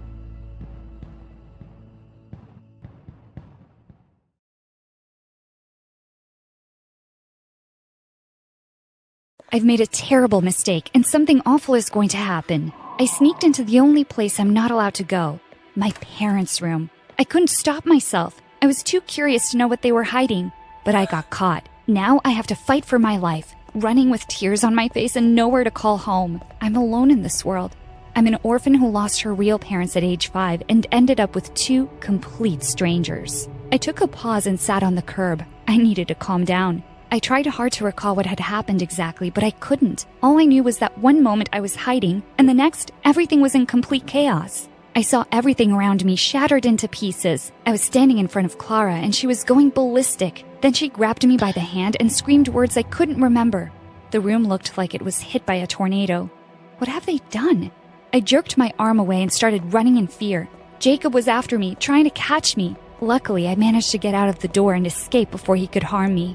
While I sat on the curb, a car seemed to be heading my way. I started shaking as it came closer. It was 2 a.m. and I was alone on the streets. I was so exhausted that I couldn't run anymore, so I just sat still and hoped it wouldn't stop. But it did. As the window rolled down slowly, I started to relax. It was a woman, and I knew who she was. "What are you doing here in the middle of the night, young lady?" It was Mrs. Jessel. She was new to the neighborhood. "Mrs. Jessel?" I started crying again. "Please take me to the police station, fast!" Without hesitation, Mrs. Jessel told me to get in the car. On the way, she kept asking questions, but I couldn't let her in on my secrets. I didn't know her that well. "You shouldn't be so trusting, Allegra, even with your own mother," she said as I was leaving the car. How did you know?" I asked in confusion. "I've heard things about your family, and I understand. You know where I live if you need anything. Now go, dear," she said as she squeezed my hand. When the policeman interviewed me, I exposed everything my parents did, but he didn't seem to care. "Allegra, I need you to focus and tell me exactly what happened tonight," he said. "I already told you I can't remember everything. They hurt me and that should be enough for you to arrest them," I said, frustrated. When I arrived home with the policeman, I saw Clara and Jacob outside. They looked like 2 lunatics searching for something they'd lost. When they saw me, they pretended to be relieved that I came back. Someone give them an Oscar. The officer questioned my parents while I was asked to go to my room and let the adults speak. I hoped that the officer would ask me to leave with him eventually, but after 2 hours of waiting, all he could tell me was, "Your parents explained everything. I hope you understand that things did not exactly happen the way you told me. You're tired and need rest. Call me if you need anything." I looked at the officer in disbelief. My parents had managed to deceive him. "Thank you, officer. Have a good night," I said as I held back my tears. The officer left and I got in bed. There wasn't much time left to sleep anyway. Shortly afterward, Clara knocked at my door and whispered, "Sweetie, are you awake?" She came in to check on me, but I pretended to be asleep. When Clara left the room, I struggled to fall asleep. Suddenly, I heard a voice. I snapped alert and turned to see who was there. It was not Clara. It was a female stranger. I couldn't see her face in the dark, but something about her felt comforting. "Can I help you?" I asked calmly. But she stood there for a while before she said, "I know you're alone. That's why I'm here for you." "Who are you?" I asked. "It doesn't matter. You must run away," she said. "Run for your life, Allegra." "Why? What do you know?" I started panicking. Before I could continue, the woman disappeared into thin air. I called out for her, but the room was completely empty. I placed my foot on the floor and was about to search the room, but I fell down and woke up from the dream. That dream was the strangest I'd ever had. I went downstairs while my parents were in the kitchen making breakfast. "Good morning, sweetheart. I made you pancakes," Clara said with a cheerful tone. No thanks," I said. "Oh, that's okay. I can make you some bacon and eggs. I know it's your favorite," she said, cheerily smiling. Jacob was smiling too. I stared at them totally confused. They were acting as if yesterday never even happened. "I don't want food," I said stiffly, but they ignored me. It was as if they didn't even hear me. "What is wrong with you two?" I screamed in anger. They stared at each other in silence. Can you please tell me what is going on? I feel like I'm going crazy. You've been hiding stuff from me since the day of my car accident. You think I can't see it? I looked at them, waiting for a response, but there was only silence.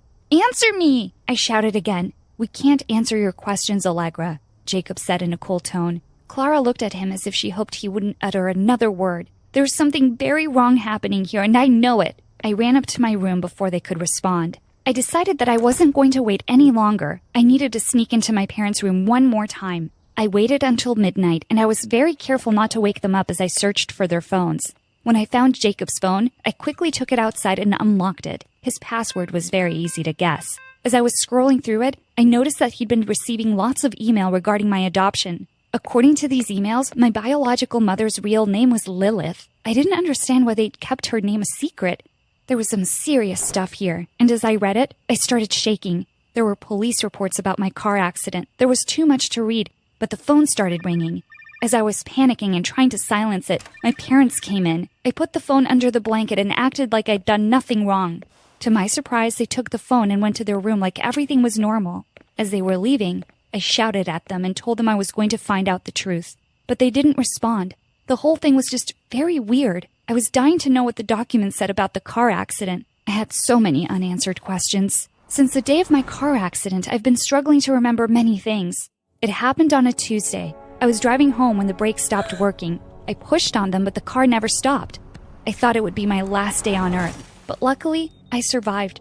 It was a miracle, but I was in a coma for a month. No one expected that I'd wake up. When I did, I was shocked to hear that a whole month had gone by while I was unconscious. The recovery was tough. I was in pain, but soon enough I was able to go back to my normal life. However, I felt anything but normal. I couldn't concentrate anymore, and I couldn't remember many things. No one took me seriously when I explained it. Your MRI scans look perfect. You don't need to worry, the doctor kept repeating. Even though I couldn't think as clearly as I used to, I wasn't stupid. I was sure that my accident had been planned by someone. My parents, however, rejected this idea completely and told me that I was imagining things. Ever since then, I'd been suspicious of them. I stopped asking them for the truth and started sneaking around instead. I only needed some proof, something to show that they'd intended for me to be killed. But who would help me? I had no one. I thought about turning to Mrs. Jessel, but something about her felt weird too. I decided to avoid everyone until I found a solution. Some time passed and things kept getting weirder and weirder. I struggled to remember each encounter I had with my parents, but my blackouts kept recurring. When I snapped back to reality, I found myself surrounded by complete chaos every single time. I found myself crying every night. I was lost, confused, and lonely. The only thing that gave me comfort was the woman in my dreams. She had no face or name, but she kept reappearing. She was my only friend, and that scared me a bit. After all, she was not real, but she was what I needed. Whatever she was helping me stay strong. And without her, I couldn't have planned my escape. Every morning, I grabbed a sheet of paper and started writing the things she talked to me about. I kept the paper under my pillow. It was the only thing that made me feel close to her when I wasn't dreaming. Something in this woman drew me to her like a magnet. I wished she really existed. Then one day, my secret dreams were not so secret anymore. I had gotten back from school when I noticed that my paper was not where I'd left it. I was nervous, but I knew exactly who took it. I ran downstairs calling out for Clara. My parents were sitting at the kitchen table. Clara held the paper in her hand and she motioned for me to sit with them. I came closer, shaking. What was going to happen now? Allegra, honey, we need to talk to you about this, she said as she showed me that piece of paper. Are you planning to run away? Jacob asked, looking worried. It's my private business, I said firmly. Allegra, we are extremely worried. We've been trying to get you the help you need. Please let us help you. I said, this is mine, I screamed as I snatched the paper from Clara's hands. But that's when it tore in half. I hate you both. Just leave me alone, I screamed and headed to my room. Allegra, stop. We have to tell you something. I paused. What? It's about your mother. Clara came closer and held my hand. Your biological mom has reappeared. We've been seeing her in the area. She came to us a while ago, demanding that we return you to her. I felt like the world had paused for a moment. My mother is here? Why didn't you let me meet her? I couldn't breathe. It's not that simple, honey. Your biological mother is dangerous. Jacob handed me some papers. This is the police report about the accident. You were right. It was actually planned, but we didn't want to stress you out while you were recovering, so we hid this from you. As I read the report, I was shocked to see her name as the first suspect. According to the police, they reported that Lilith had assumed that the car was my parents and she was trying to get rid of them. But you always said that my parents were good people. I could hardly speak. We didn't want you to know who they really were because we were afraid that would affect who you would grow up to be. We were just trying to protect you, Jacob said. But the report didn't end there. Apparently, while I was in a coma, my biological mother had been visiting me every day in secret. Another patient told the police that they heard her talking to me every day about her plans of how to reunite us. Suddenly, I started to connect the dots. The car accident, why I was having blackouts, why I couldn't remember stuff, and the mysterious woman who kept appearing in my dreams. Oh my God, this was even scarier than I thought. What happened the night you caught me in the closet? I pleaded to know. My parents looked at each other for a while, and then my mom spoke carefully. It was a blackout. You've been having them for a while now, and we don't really understand it. When you get upset, you get very angry, and you start throwing things. When you snap out of it, you can't remember what happened. We tried to tell you and offered therapy to help, but the last time we did, you almost sent us to jail. I was the one creating all this chaos? It felt like the world had stopped. Why is this happening to me? I asked, trying not to cry. We're not sure, but we believe that the day of the accident was the day your childhood trauma started affecting you, especially with your mother's reappearance, Clara said in a gentle voice. I was overwhelmed. This was all very confusing. I started to feel like I was about to black out again, but that's when I felt my mother's arms around me. She hugged me and said, "Stay with me, Allegra. You can do it." I hugged her back and I slowly felt like I was coming back to reality. 3 months later, my blackouts started to disappear. I was aware of everything that was happening in the daytime, but the woman in my dreams kept reappearing and she wasn't hidden in the dark anymore.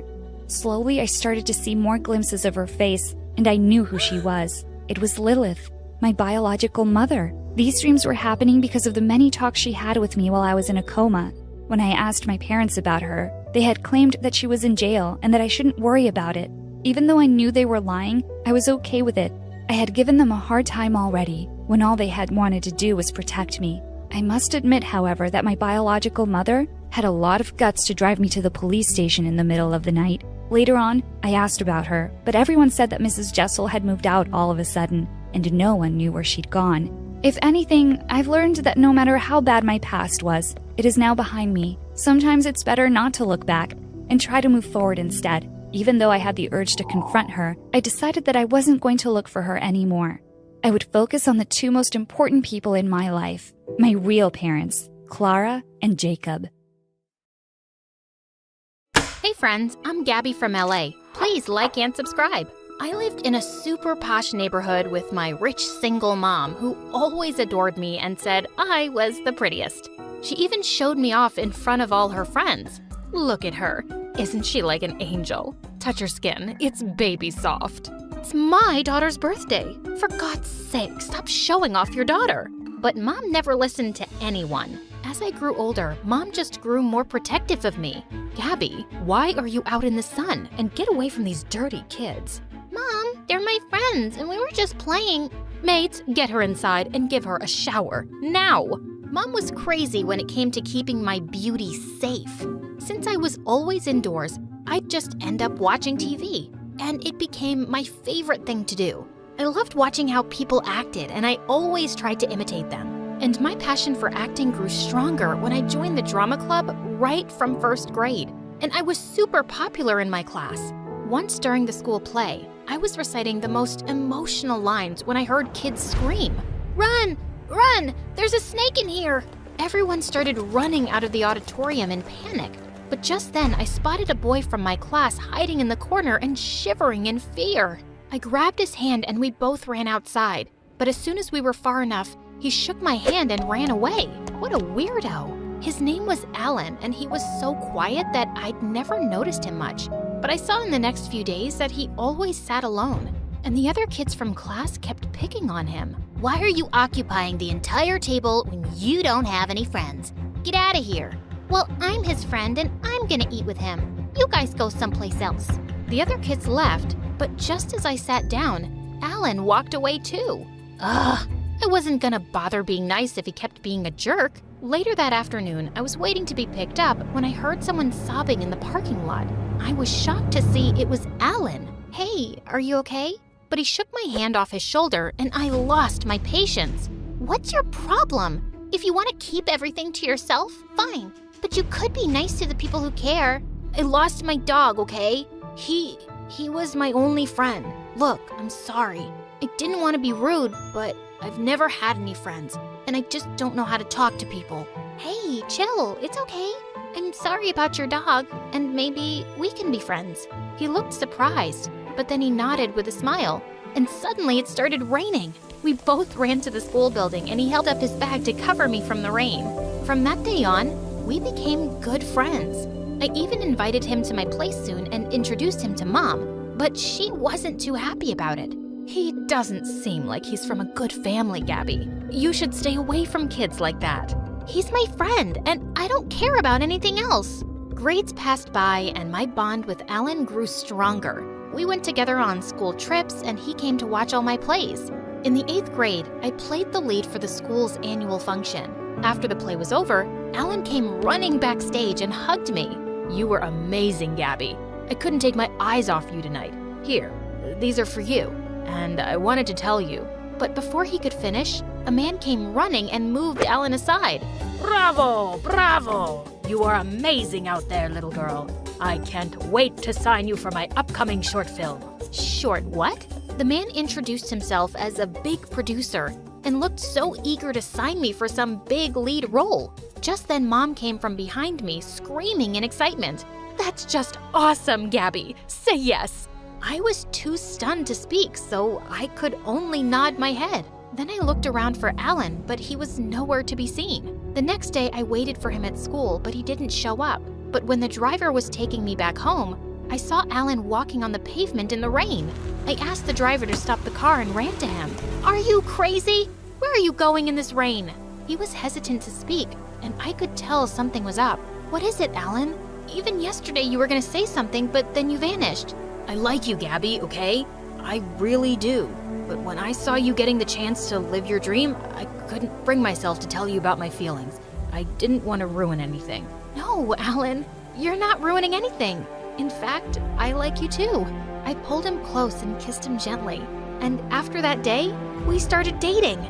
But things took a wild turn when my first short film became a hit. I became a rising star overnight. After that, I had to travel a lot to promote my projects. And the best part was, I could take Alan with me and enjoy these trips like perfect dates with him. One time, I took him to a shoot, and just as some of the reporters were interviewing me, Alan came running in with a box of desserts. Here, I got you these. Suddenly, all the cameras turned to Alan, and he just ran out of there. When the reporters asked who he was, Mom spoke up before me. Oh, he's just an errand boy for my beautiful daughter. Mom! I wanted to tell them the truth, but then I thought of all the unnecessary media attention Alan would get. I decided it was best if they didn't know. But the next morning, Mom woke me up with shocking news. There were pictures of me and Alan kissing all over the newspapers with the caption, "Young millionaire actress dating her errand boy." You're just starting to get a name in Hollywood, Gabby. And you want to spoil it all for this poor boy? There are so many rich actors you can date. Stop it, Mom. Why are you— I don't want to hear anything. Alan's got no class, and I want you to break up with him. Of course I wasn't going to do that. Now that it was already in the news, I was going to date Alan publicly, and Mom just had to accept it. Soon after, it was Alan's 16th birthday, and I had a really important award function the same day. So I decided to take him along with me and introduce him to everyone. It's gonna be so much fun, and I even got this Gucci suit specially made for you. But you know I hate crowds, and all that media attention, I don't think— Oh, come on, Alan. For me, please, just this time. He agreed, and we both went to the award night together. I could see Alan was really nervous in front of all those cameras, so I held his hand tight. Later, I was posing for a solo shot, but then suddenly, Alan stepped on my dress and I tripped over and fell face flat. Everyone started laughing and clicking pictures. They felt so embarrassed. On our way back home, Alan apologized to me, but seeing all the memes and posts going viral on social media, I just lost it. Why did you do that, Alan? What? It was an accident. Why are you being so weird about this? Because it's a big deal for me. Right. It's always about you, isn't it, Gabby? You're the superstar, but what about me? I'm a person with feelings too. Have you ever thought about me in all of this? Stop it, Alan. I've always thought of you, taking you everywhere with me and getting you the best things so you won't feel left out. But I don't want your money or your grooming or any of that popularity, Gabby. I went everywhere with you because I loved you, not because I enjoyed it. But I can't do this anymore. I want to break up. I couldn't believe my ears, but I could tell he was serious. After that day, I never saw Alan again. He even left school, and I felt so heartbroken for months. Mom tried to cheer me up by taking me out for parties and movies, but I just kept myself busy with work. And over the years, my career reached amazing heights. On my 22nd birthday, I went on to volunteer at a campaign for orphan kids, when suddenly, one of the kids lost consciousness.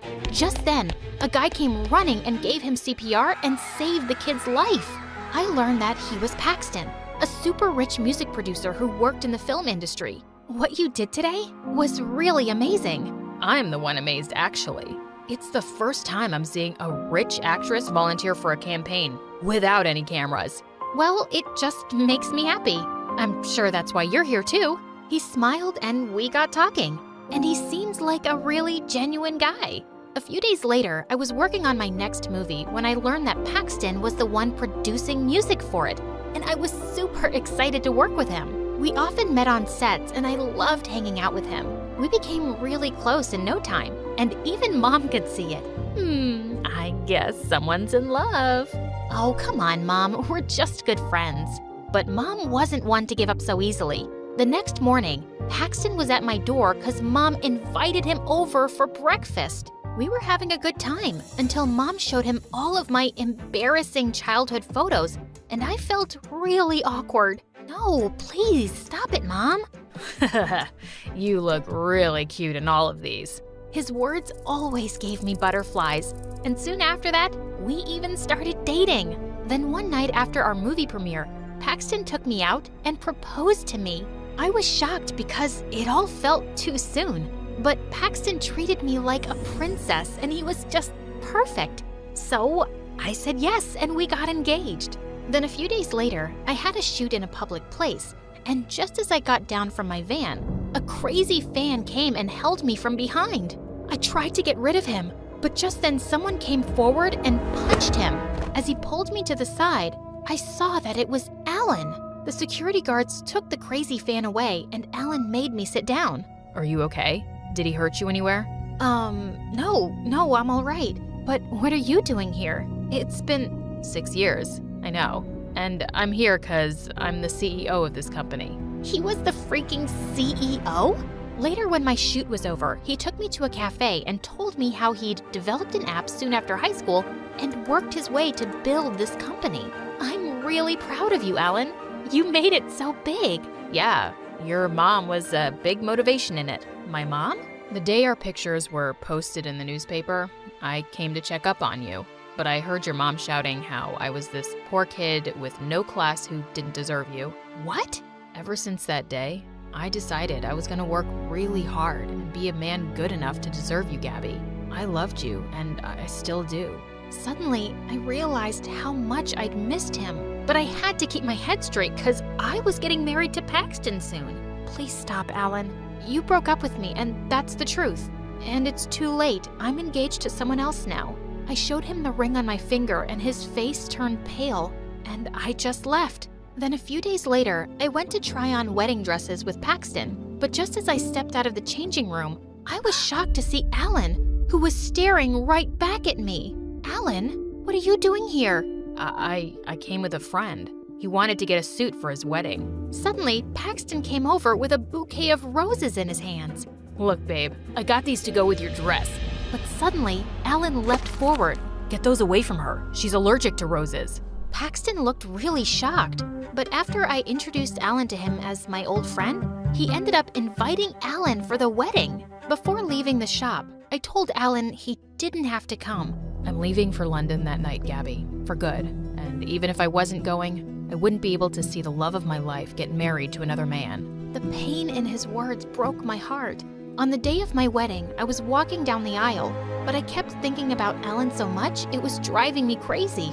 And when I looked up at Paxton, I knew I couldn't do this. What's wrong, Gabby? I can't do this. I like you, Paxton, but you love Alan, don't you? When I saw you with him the other day, I could see it in your eyes, Gabby. You looked at him in a way that you've never looked at me. I'm so sorry, Paxton. Don't be, Gabby. If that's where your heart is, then go and get him. Oh, Paxton. I ran out of the church and got a cab to the airport. When I got there, I was running around looking for Alan when I heard someone call my name. Gabby? Alan! What are you doing here? It's your wedding. You shouldn't be here. This is where I should be, dummy. With you, the guy I've always loved.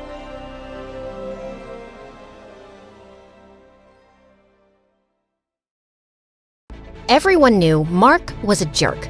I would always see him harassing one of the shy kids in the halls at school. One day, I had had enough. So I marched up to him and yelled, "Hey, stop bullying people, you're hurting their feelings." Mark was stunned. No one had ever stood up to him before. The shy kid ran away and we were left staring at each other. I was scared of what he would do or say, but he didn't really do or say anything. He only looked down like he was really sad and walked away. I was so shocked, and I had to admit, I felt kind of bad. I never yelled at anyone before, and I only did it because I thought he would get mad. But seeing him sad made me feel terrible. The next day, the entire hallway stunk. Everyone was trying to find out where the smell was coming from. As soon as I got close to my locker, I knew something was wrong. I opened it to find that it was yesterday's fish sandwich. It had been put in there and left all night. I almost puked. That's when I saw Mark smiling from down the hall. He was wearing those big, stupid headphones he always wore, and he even waved to me. All the guilt I had disappeared. I was gonna get him back. Just needed to figure out how. All day, I snuck behind him, following, watching, like a stealthy ninja. Every move he made, I was right there, but he never saw me. I noticed him writing in his notebook all day, in every class, but he was never prepared with the assignments. So I knew whatever he was writing, it wasn't homework. The notebook became my obsession. I needed to know what was in it so I could use it against him, but he never left the thing alone. It was always right beside him. Finally, in English class, he went to the bathroom. But he was smart, or should I say paranoid enough to put the notebook in his bag. I pretended to drop my pencil and crawled to his bag.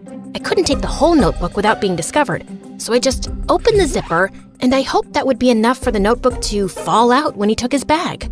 And then, when the bell rang and class was done, he put his earphones on again, picked up the bag, and the notebook fell out. He didn't hear it, of course, so I ran and grabbed it. I ran home and read it. It wasn't jokes or anything mean. It was poems, and they were all really sad and beautifully written. I almost cried reading them. Suddenly, I understood why he was so mean to people. It sounded like his dad was really mean to him at home and made him feel like he was nothing at all. There was a time when we were little in kindergarten when Mark would tear up the notes that came with school lunches from other kids' moms. I thought he was such a jerk for doing that. But one day, one kid's lunch had 2 notes, and one was for Mark. I guess that mom heard what he was doing and thought maybe it was because he didn't get notes. Mark never ripped up the notes again. I had totally forgotten that, but now reading his journal, I remembered he was in foster care, which meant the people he lived with weren't even his real parents and maybe they didn't want him at all. I guess if you feel like an insect, being a bully is probably the only thing you can do to feel like you have any say in your life. I wrote him a letter and said it wasn't his fault that he felt like that. I finished the letter and put it in his notebook. When I saw him at school the next day, I felt totally different about him. I saw the sadness in him and how no one paid any attention at all to him. And I admit, I swooned a little when I realized he was actually pretty cute. I got the notebook out and walked up to him with it. Is that mine? It, fell out of your bag yesterday. And you didn't give it back? I got busy, sorry. I gave it to him. He opened it and saw my letter. He read it there as I stood watching, my cheeks getting redder and redder by the second. You read my journal? He kept his eyes on the page, like he couldn't face me. I understand why you're mean to people, but before I could finish, he ripped my letter from the notebook and dropped it on the floor. Don't ever read my stuff without permission again. All the good feelings I had for him disappeared. Didn't he know how hard I worked on that letter? How much I cared? Not to mention, I bore my soul to him. I got red again, but this time, it wasn't embarrassment. It was rage. That night, I told my mom everything. She told me, Honey, you tried to do something nice, and that's great, but you read his private journal without asking. You invaded his privacy. I'm the only person who saw him. Everyone else ignores him. I understand, but that doesn't make him any less worthy of having privacy, does it? I went to my room without talking to her for the rest of the night. How could she not see what I had done? I put my heart on the line and got rejected. I did the right thing. All I wanted was to help him and let him know I understood. That night, I couldn't sleep. I kept tossing and turning, thinking about how he acted, but also what my mom said and how violated I would feel if someone read my diary. After barely sleeping a wink and finally calming down so I wasn't so angry anymore, I decided she was right. As soon as I got to school, I would apologize to him, and that would be that. I practiced my speech the entire walk to school that morning. Every word I would say, every gesture, I wanted to be understood and let him know that I understood him too. But when I got to school, I was horrified to see that there were printed posters of me all over the halls. They had my school photo and said Maggie is a stalker. Everyone was looking at me. I ran to the bathroom and cried. How could he do that to me? Maybe I was wrong to think he had any good in him at all. I wanted to run away and go home, but we had a big test that day, so I had to sit in class after class while the other kids whispered about me. I sat in all my classes getting angrier and angrier, waiting for my last class when I would finally see him. I couldn't wait to confront that jerk. When I finally saw him, he smirked at me. I stomped right up to him and yelled, "Tell them it was you." It was me. Tell them it's not true. It is true.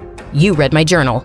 I was so frustrated. All I could think of was to scream. Ah! The teacher came up to both of us and gave me detention for yelling in class and gave him detention for pulling the prank. When we were both in detention, I made sure I was looking out the window or at the ceiling. Anywhere as long as we were not looking at each other. And of course, he starts whistling. I had to grind my teeth to keep from yelling again.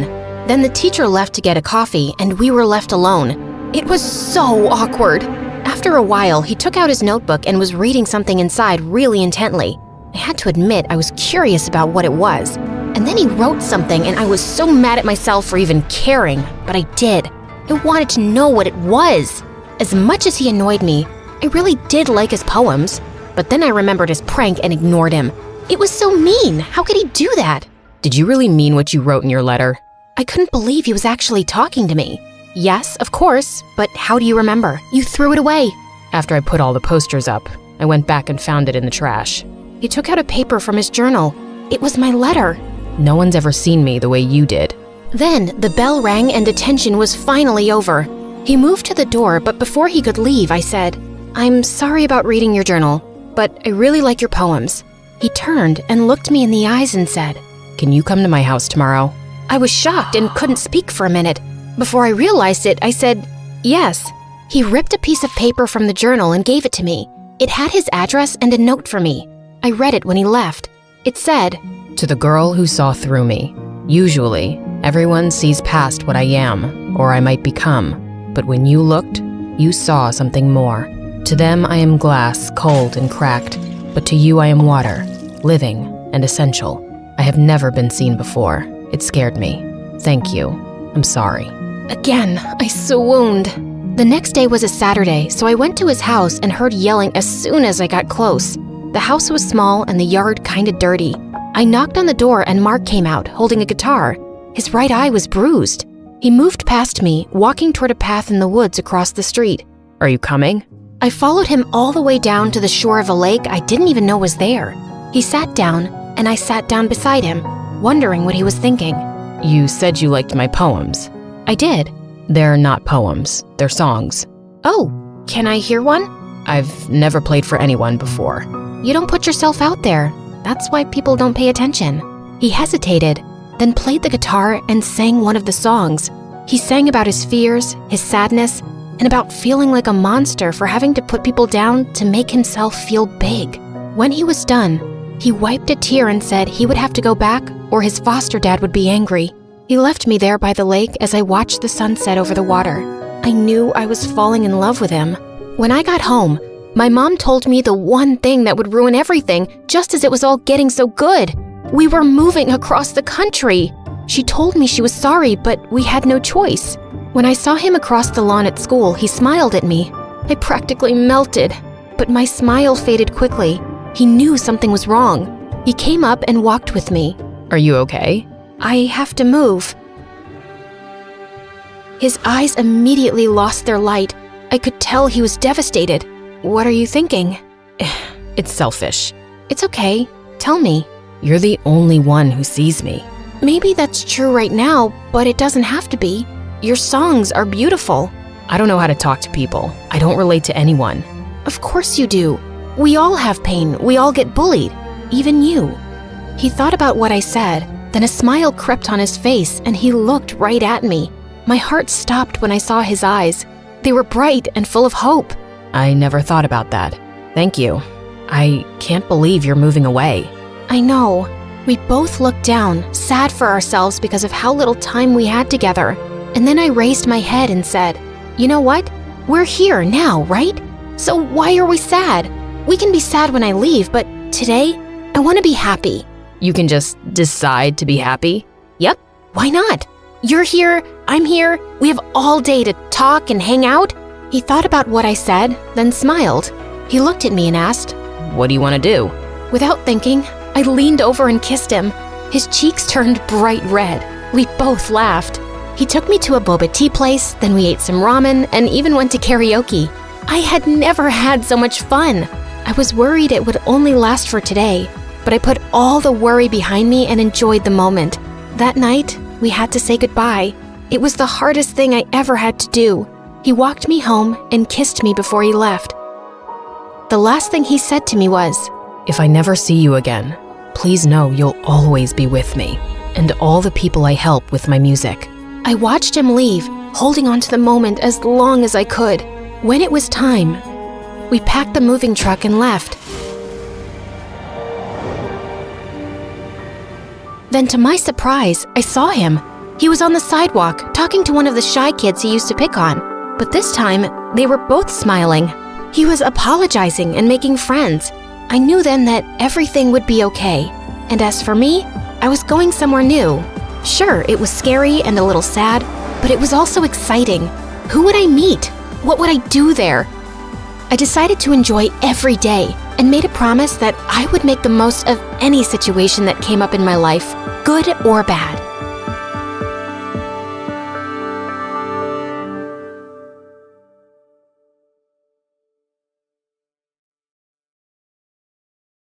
Hi, I'm Chloe, and I'm from Portland. Please do like and subscribe, and I'll tell you what, if you do, I might invite you to my show when I become a famous TV presenter. So, picture your best friend. Got it? Well, now imagine them gone. Gone as quick as a badly rated Netflix series. Ever since I can remember, my best friend was Jade. Literally, we started our lives side by side because our moms were next to each other in the hospital. They became best friends, so it was written that we'd be best friends too. We were practically inseparable, the dynamic duo of mischief. You could say at times I got a little hot-headed, and Jade would always try to calm me down. One time in kindergarten, our grand cardboard castle faced a royal crisis when this boy refused to let us princesses in. You shall not pass, as I am king, yeah? Well, you're only a king if you wear a crown, and I'm about to knock yours off. Wait, you'll get in big trouble. You're right, much better to do a liquid siege. And Jade reluctantly helped me pour water all over the castle until it became soggy and collapsed on his head. Growing up, I wanted to be a famous TV presenter. Think Jimmy Fallon or Ellen DeGeneres, but funnier and cooler. Although Jade hated doing it, she always listened to me no matter what. You're the K-pop star of the moment.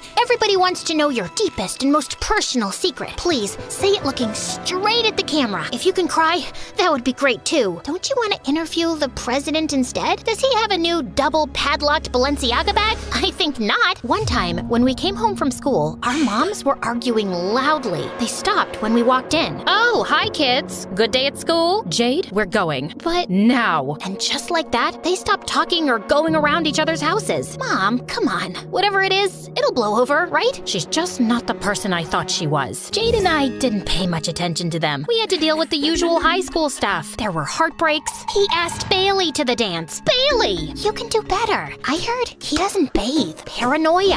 What if I freeze and no words come out, then I pee myself and everyone laughs at me? You're just getting a soda. Complete meltdowns. How am I supposed to remember all this stuff? This is just torture. You could be the first person to sue the school. Nah, who cares? I'm gonna be rich and famous anyway. Jade was always there for me, and I figured we'd be besties forever. But as it turns out, I was wrong. One day, I raced to school because I wanted to show Jade my updated show reel, but she wasn't in. So I texted, and I could see she read it, but didn't reply. It's cool. She's probably ill. Or maybe her mom took her out of school again. Oh yeah, she does that sometimes. For yoga or something. And Jade hates it. Anyway, by the evening, still no reply. Not even a quick, hey, I'm alive text. The next day, she wasn't in school either. Or the next. And nothing was on her socials. Not that she posted stuff anyway. Did aliens abduct her? Is she going through a phone detox? Did I do something wrong? I have to find out. By the time I got to her house, I was angry and preparing what to say. See this friendship bracelet? Given that you don't care about our friendship, I'm gonna rip it off and burn it. But when I went to knock on the door, I realized it was already open. To my shock, the place was empty. I mean, furniture gone, belongings gone, even wallpaper gone. It was as if nobody had ever lived there. I ran up to Jade's room, completely empty too. Then I heard the door downstairs open and bang shut. Someone else is in the house. I sneaked a look over the banisters and saw this scary-looking man with a shaved head and a daisy tattoo on his hand. He was stuffing some paperwork in his pocket and knelt by a section of an open floorboard. I got it, boss. But just then, I stubbed my toe, and I couldn't help but make a noise because of the, oh yeah, excruciating pain. I heard the man start to come upstairs, and luckily, I knew that there was a way out of Jade's bedroom window via an oak tree. My heart was pounding as I climbed down, and when I looked back to the house, I saw the scary man scowling at me from Jade's window. I ran home so fast and told Mom everything. Jade and her mom have gone. What did you and her mom fall out about? It was nothing. People change and grow apart. It's how it is. I thought that was really weird, as they'd been as close as Jade and I could never imagine falling out with Jade like that. Soon after that, I was taking out the trash, and there I discovered a scrunched up lyre with daisies on it, just like the tattoo the scary man had. I didn't say anything to Mom because I knew she'd make me stay away from it. But hey, a good presenter is always ready for action. The website on the flyer was a place called Harmony Farm. It looked like one of Jade's mom's yoga trips, but weirdly, there was no phone number or address. A place called Harmony Farm can't be that bad, can it? I figured Jade was okay and would be back in contact soon. After all, we are best friends. But weeks went by and still no contact. I was angry, but when this bully tried to trip me in the canteen, I didn't unleash my inner Hulk with the help of an image of Jade scolding me. No, you'll get in trouble. Then, Mr. Triple-Lot turned lunch into a chaotic circus with flying milkshakes and frosted donuts in all directions. Enough is enough. Hey, knock it off. People just want to have lunch. What's it got to do with you, weirdo? You're such a weirdo. Always talking alone and interviewing a mirror. No wonder your friend bailed on you. Oh, that was it. I grabbed his tray and sent it on a gravity-defying journey to the other side of the canteen. Cue the applause. Yep, I was a hero. But of course, heroics come with consequences, and boy did I get in trouble. First detention, and then Mom. I'm so disappointed. This must stop.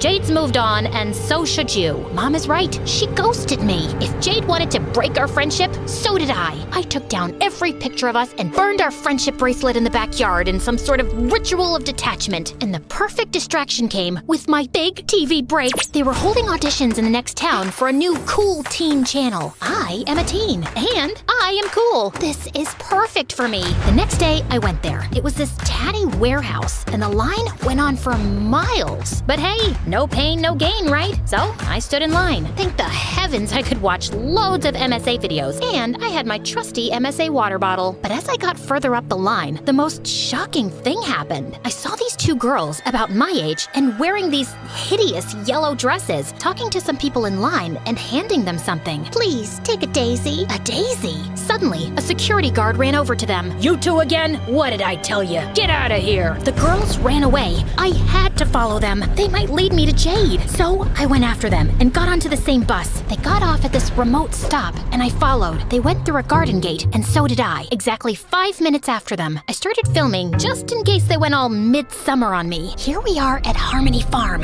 but I don't see any animals suspicious. And that's when I saw Jade watering tomatoes in the same ugly dress. I thought to myself, Chloe, be calm, collected, listen to her side of the story. But instead, I went bat-tail crazy. You ghosted me! And what is with the outfit? Put on a statement necklace at least. Chloe, you don't belong here. Just go. Oh, hi. Nice to see you too. No need to apologize or anything. What happened to all the BFFs forever stuff? You didn't even give me a "it's not you, it's me" speech. That's because it's you.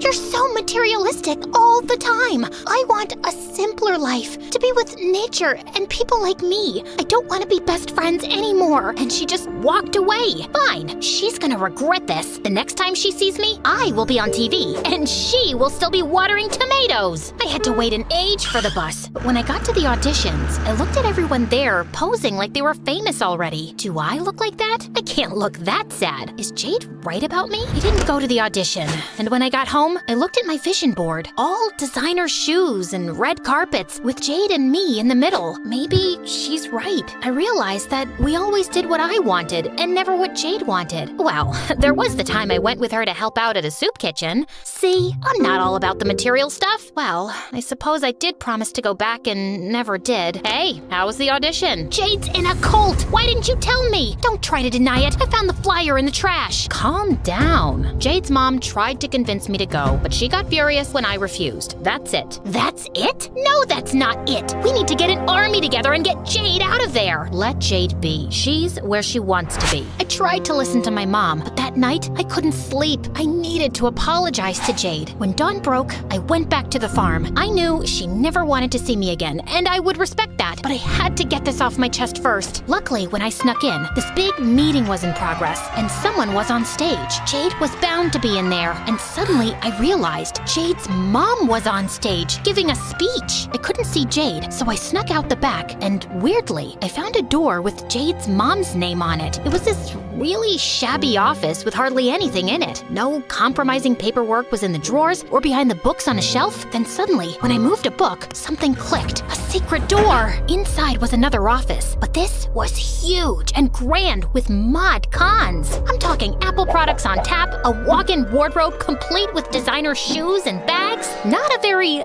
simple life, if you ask me. There were also boxes of people's passports, money, and bank statements for Jade's mom. Wow, this is a lot of money. What are you doing? I turned, and the scary man was staring at me. I want to join the cult. I know you. You were at the boss's house. Boss? Jade's mom was the boss? Before I could process that, the scary man started chasing me around the desk. I ran out and ended up on stage. Jade's mom looked at me, shocked. Then she smiled calmly. I gave up on trying to make your mom see sense, but I always had hope for you. That's a no from me to the weirdy-beardy cult. Sorry. The audience gasped. You were always so angry, Chloe. You still don't understand that materialism is the only distraction from true bliss. Oh, is that so? What about your secret office? It's like the Kardashian-Jenner clan threw up in there. And don't get me started on the passports and the small fortune I found. Well, it's small only by Bill Gates standards. Everyone looked confused at Jade's mom, and she looked panicked. Suddenly, Jade came on stage. She had a face that looked like she wanted to do a TED Talk on the benefits of rage. I'd never seen her so angry. There is no secret office. Chloe is lying to get back at me. No, Jade, I promise. I'd never lie to you. We're besties. No, we are not. Why can't you just leave me alone? You know what? Fine, I'll just go. At least I fought for our friendship. I was more than ready to leave that place and never come back. But it wasn't that simple. Jade's mom caught up with me and closed my path. Behind her were loads of Daisy-loving worshipers and the scary man who looked like he was about to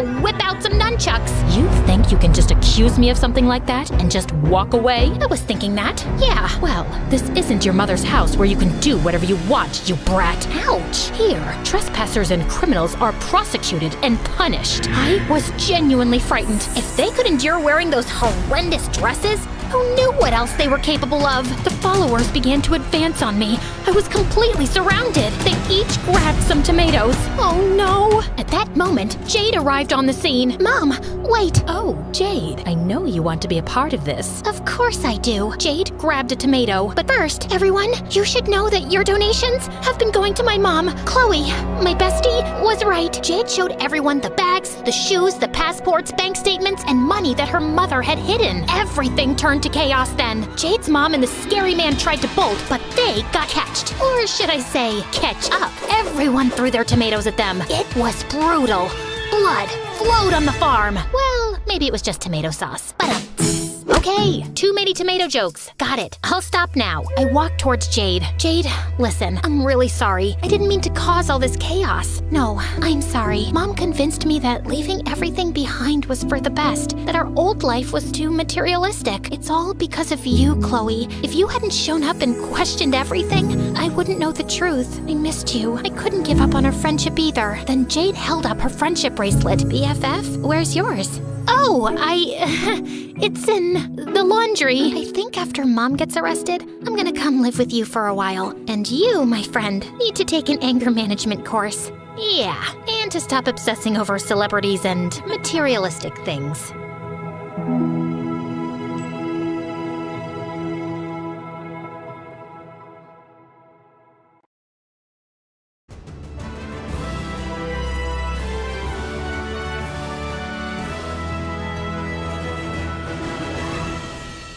It was Mom's birthday. She hadn't been home for so many days, but I'd heard her come home last night. So as soon as it was 9, I rushed to her room with a special breakfast in bed and a card I'd made. I hoped she'd like it and stay longer this time. I pushed open the door of her room and yelled, "Surprise!" But Mom was nowhere to be seen. I checked everywhere, but nothing. I ran to Dad and he said, "She's not coming back. Forget her." Forget her? Forget my mom? Daddy, take me to her. I want Mom.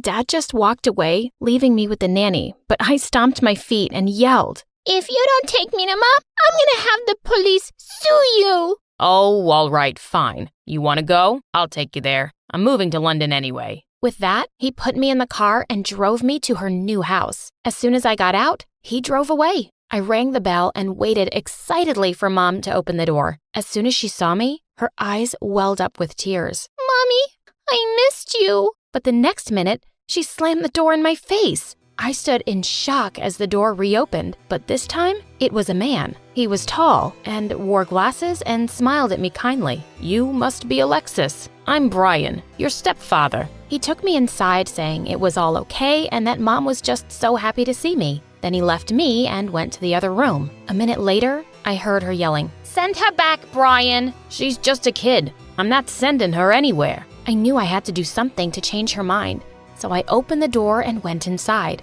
"Mom, Dad left yesterday, so I think you should raise me now, or I will end up in the streets. Not that I mind, but because I have to go to school, I need a home." She looked me dead in the eye. "Do you think I care? I hate kids. I hate you." And with that, she marched away. As I realized for the first time, my mom hated me. I burst into tears and tried to follow her.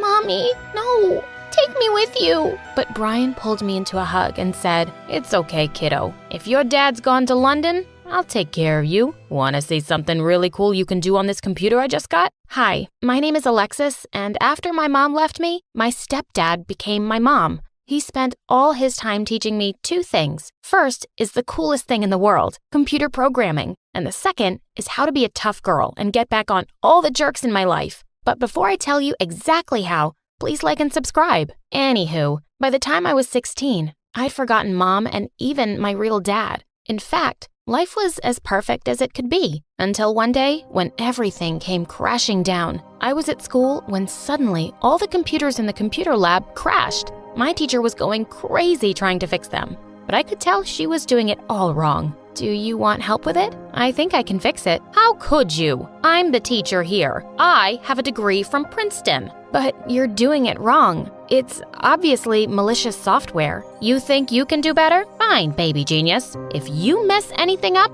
I'm flunking you. Everyone stopped what they were doing and looked at us. Someone muttered, "There goes her straight A's. Why is she such a show-off?" I rolled my eyes as I looked over the computer. Aha, I was right. Within minutes, everyone's screens lit up. I looked at her, thrilled. She'd have to be impressed, right? Wrong. She was glaring angrily at me and yelled, "There's no way you could have fixed it so quickly unless you messed it up in the first place. Are you trying to show me down, idiot? To the principal's office, right now." I had nothing to do with this. You have no idea what you're talking about. Just then, I heard an announcement. "Alexis, please report to the principal's office immediately." I sighed and walked out. But as soon as I saw the principal's face, I knew something was very wrong. I'm afraid I have bad news. Your father, stepfather, he is in jail. I stood there in shock. What do you mean? He's always at work at this time.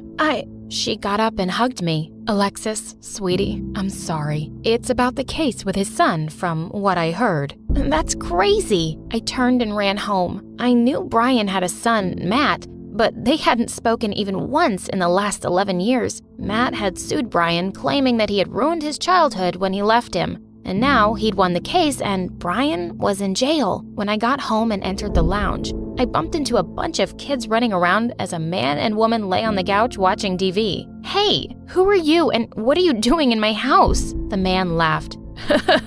"Your house? This is my dad's house, and now that he's gone, it's mine. You're welcome to stay if you want as a charity case, but don't get your hopes up." What kind of people are you? Suing your own dad and sending him to jail? You have no mercy. You have no idea what I've gone through, so shut up or else. Show me some respect or I'll throw you out. Yeah, of course you'd do that. Why am I not surprised? I mean, you threw out your dad. Get lost. Now. The next few months were horrible. Matt and his family were like a pack of wild, idiotic animals. He made me do all the chores just so I could earn my keep. You can't do this, you jerk. Well, I'm the man of the house now. You'll do whatever I ask you to do, you useless girl. In your dreams. I went to my room and spent time there working on my computer. And all of this wasn't enough for Matt. He also never allowed my boyfriend Josh to come visit, saying our relationship was a bad influence on his kids. But I let Josh sneak into my room through the window and we spent nights there.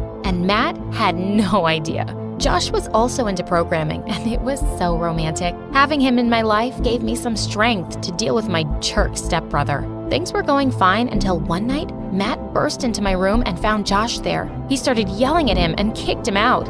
Then he looked at me and said, "That's it. I'm taking this stupid laptop from you. You should be taking care of my kids and not partying with guys. And God knows what else you were doing in my house." Who do you think you are? You can't control me, you moron. Watch me. He snatched away my laptop and left. That was it. He'd just messed with the wrong girl. I gave one of his daughters a candy and told her to go to Matt's room and get me back my laptop. Later that night, as he was working in his study, I snuck into his room and used my laptop to hack into his. I sent all of his rude messages, gossiping about his boss during a Zoom meeting in front of everyone from his work. Then, just to add insult to injury, I shared a video of him making fun of his boss show up on his screen. Ah, sweet revenge. He barged into my room and stomped on my laptop and smashed it to bits. "How dare you? You got me fired. Maybe this'll keep you in place." I started throwing pillows and books and whatever I could get my hands on at him. "Leave my room, right now." That jerk. I had to do something to get a new laptop, so I started working at a local McDonald's. A month later, when I got my first paycheck, I ran straight to the computer shop. I was beyond happy as I walked home. Just then, something caught my eye in the candy shop. A lotto announcement. Ugh, these lame shows. I looked at the dollar in my pocket, so I thought, why not? I went in and bought a ticket. When I got home, I ran to my room, hid the ticket, and opened up my laptop. And the first thing I did on it was hack that lotto company's website, and I knew just what to do. Little did I know that at that very moment, a little devil was hiding under my bed. After dinner, as I headed to my room, I heard the lotto numbers being announced. I ran to my room to get the ticket, but stopped short. My drawer was open, and the ticket was gone. I ran back and found Matt jumping up and down with the ticket in his hand. "I'm rich! Babe, I'm rich! I won $500K! He grabbed his wife and twirled her around. Yes, we are, babe! What were they going on about? Hey, that's my ticket. Give it back. I tried to snatch it from him, but to no success. You can't go around hiding things from me in my own house. This money is mine. I'm your legal guardian, remember? I will make sure you regret this. I stormed off to my room. I had to think of something. And then it came to me. I created a website and named it Jerk Brothers, where anyone could order a hairspray for their jerk brothers, but it was a paint spray that needed days to go away. I told people it was a joke and nothing would be sent because, of course, I didn't have the money to do that. But people went crazy about this website, and I received hundreds of orders in the first week. The website got so popular because of its simple creative idea. One company offered to buy it for $75,000. I agreed and got the money. Soon after, some companies offered me a job, and I started working with one from home. My brother didn't interfere. He was too busy spending the lotto money. One day, he barged into my room and was being way too sweet to me. Hey, my lovely, lovely stepsister. You make my life fun like a game of Twister. Make more money and make me happier. If not, I promise,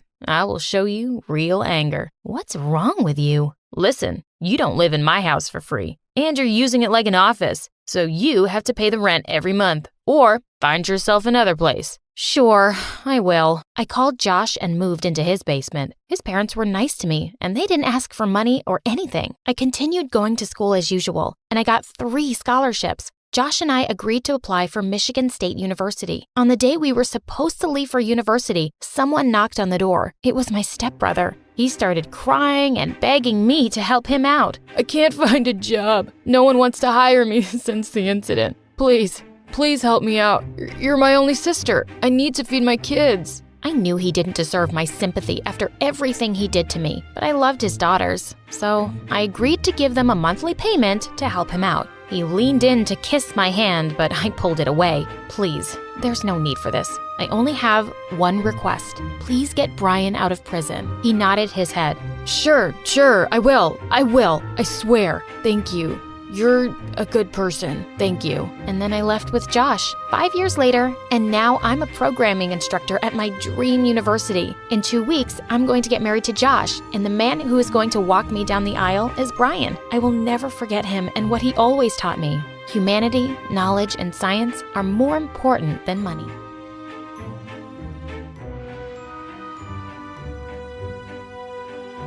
Hey friends, I'm January from Seoul, and I'm a huge K-pop fan. I mean, who isn't? But I'm a super fan. Now, before I tell you my story, please like and subscribe. My parents were super cool lawyers, but they weren't the coolest parents. They were so overprotective about me just because I was born premature. Like I was fine now, get over it.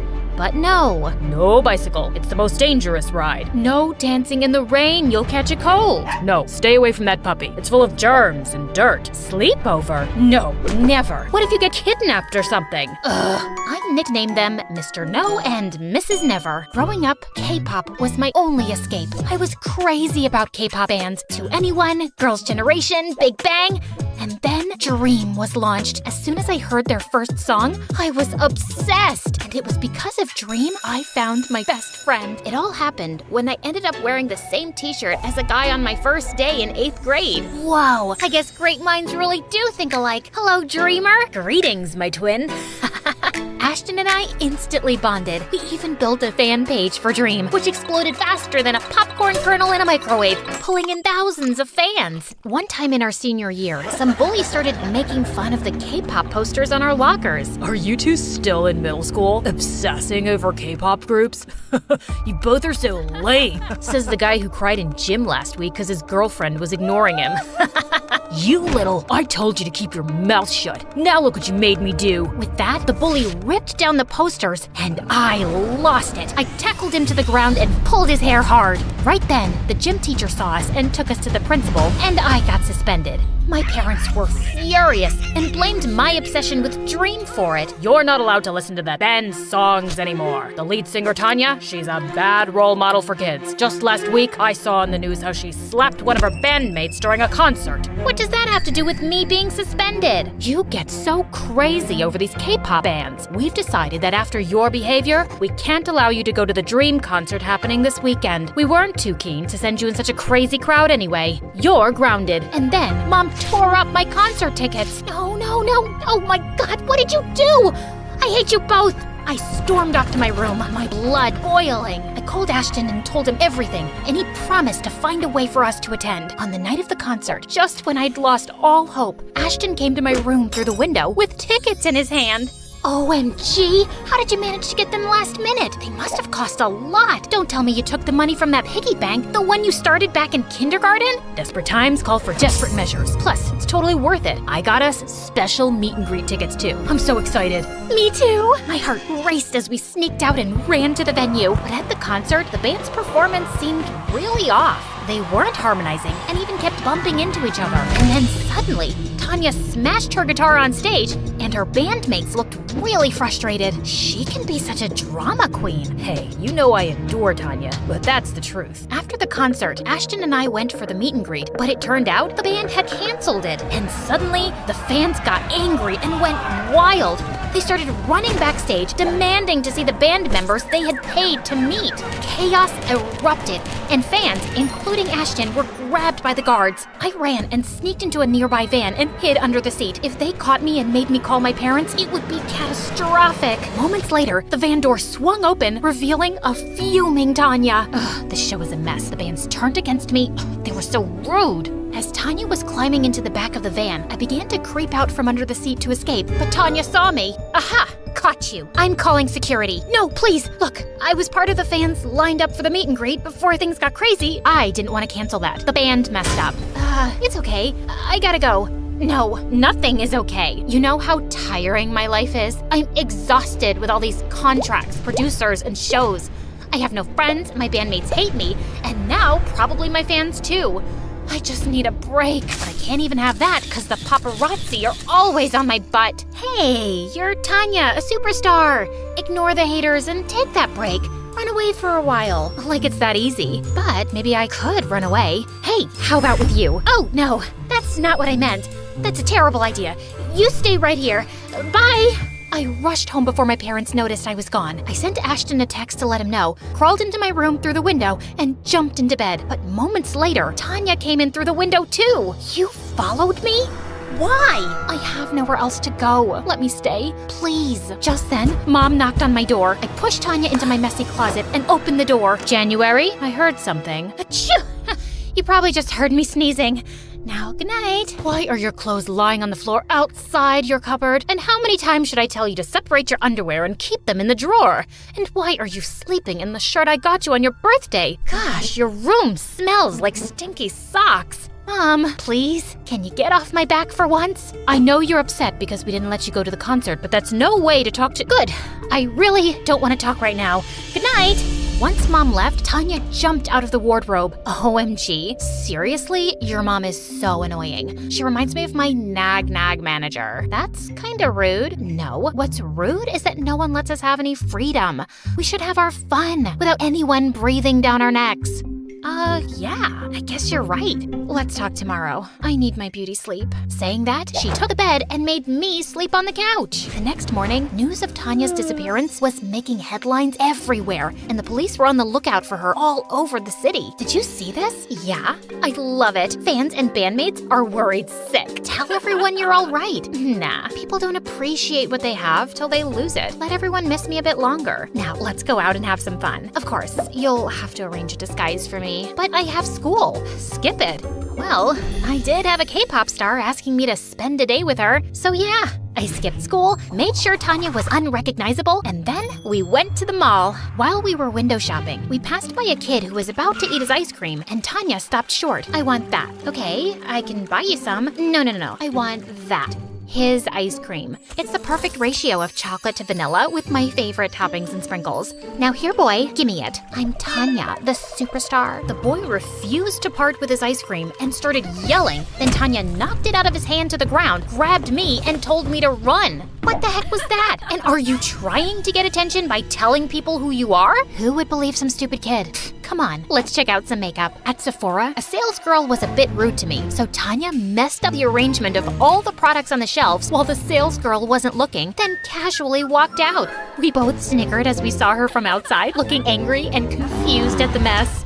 As we walked past the shoe store, I spotted these shoes I'd been eyeing for ages. You like those? Yeah, Mom won't get them for me because they're too expensive. Let's try them on. I tried on the shoes and they fit perfectly. They look amazing on you. You're taking them. Come on, the salesmen are busy. Just walk out casually and confidently. But no buts. Even though I felt super scared, Tanya convinced me to walk out of the store with them. I didn't realize I'd been holding my breath till we were on the other end of the mall. This is so wrong. Tanya, you're crazy. But I'm fun, right? I can't believe I'm saying this, but yeah, you're really fun too. This was quite a thrill. The next day, Tanya made me skip school again, and this time I had a genius idea. I blindfolded Ashton and brought him to my room, and he nearly fell back in shock when he saw Tanya. Ashton, say something. I'm just trying to work out why Tanya is here with you. Someone pinch me or punch me. I must be hallucinating. Is he your boyfriend? He's such a weirdo. For the next few days, Ashton was like a love-struck puppy with Tanya. She seemed annoyed by him at first, but soon, she seemed to be enjoying his endless compliments and warmed up to him. And together, the three of us had the best week. But then, my parents got a letter from school about my week-long absence. What is this? Where have you been going, January? Are you in some kind of trouble?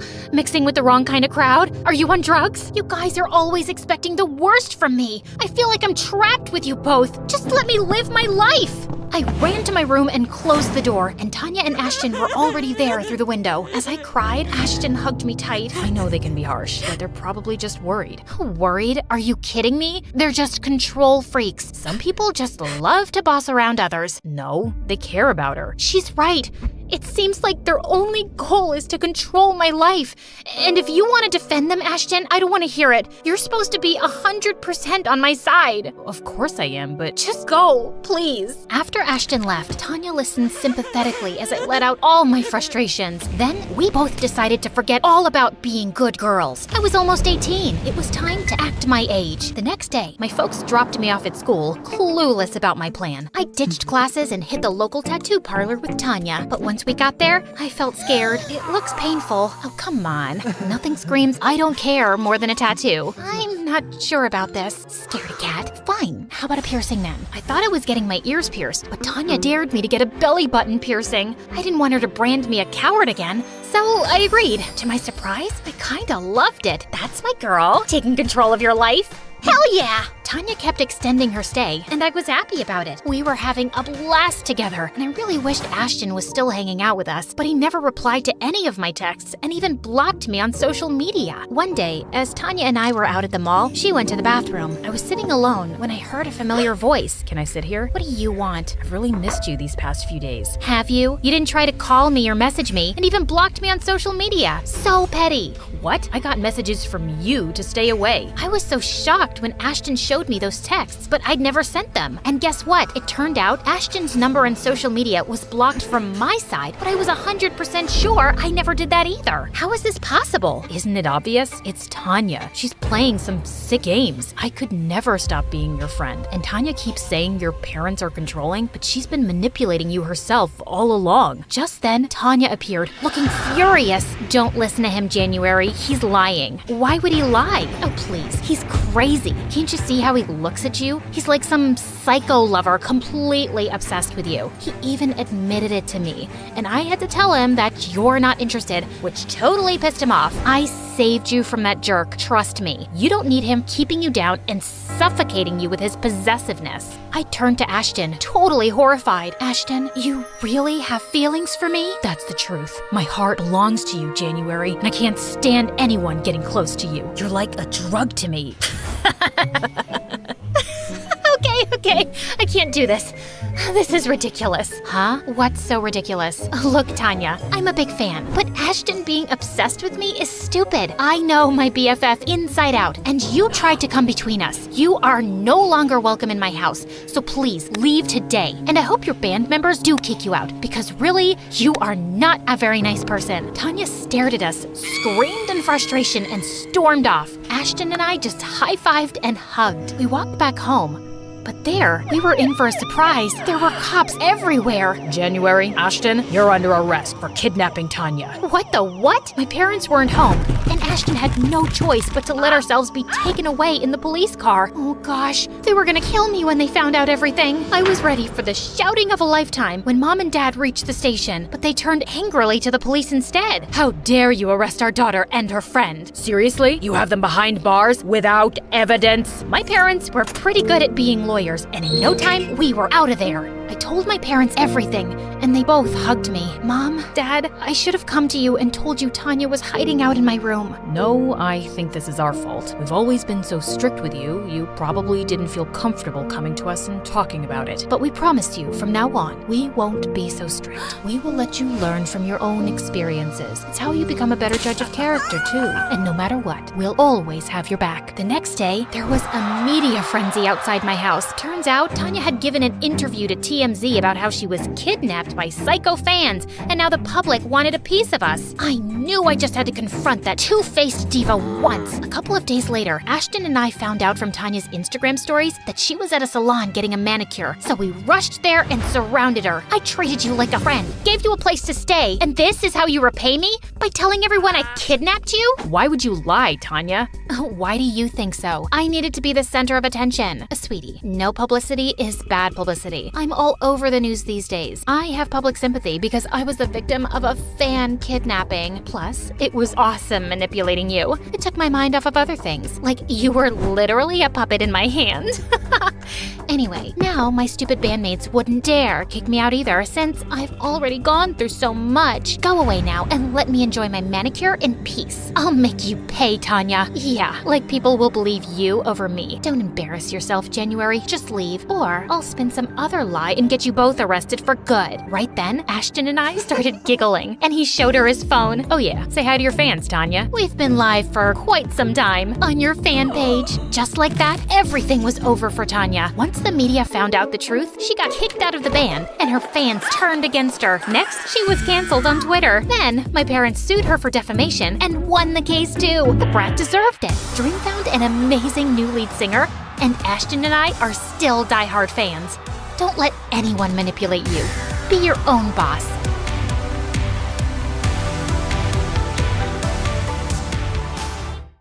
Hi, I'm Hope from Scotland, and this is my story. Please like and subscribe because MSA will give $1,000 to one lucky person in the coming 7 days. When I was little, Mom used to tell me I was a grown-up trapped in a child's body. I was different from my twin sister Faith, a typical sand-eating, jello, sticky kid. From the moment I started kindergarten, I'd help Mom with everything around the house. Laundry, cooking, taking out the trash. My sweet Hope, you're what we call an old soul. But I think I only helped Mom out because I was scared our lives would fall apart if I didn't. My dad lay around the house like a sloth all day, dreaming about becoming a famous actor. I wasn't born to do petty jobs. I'm here to be a great actor, like Michael Jackson. Dad, Michael Jackson was a singer. Ignore her, Dad. When you become rich and famous, will you take me to Disneyland? And can I have my own castle? My princess. I'll buy you a dozen castles.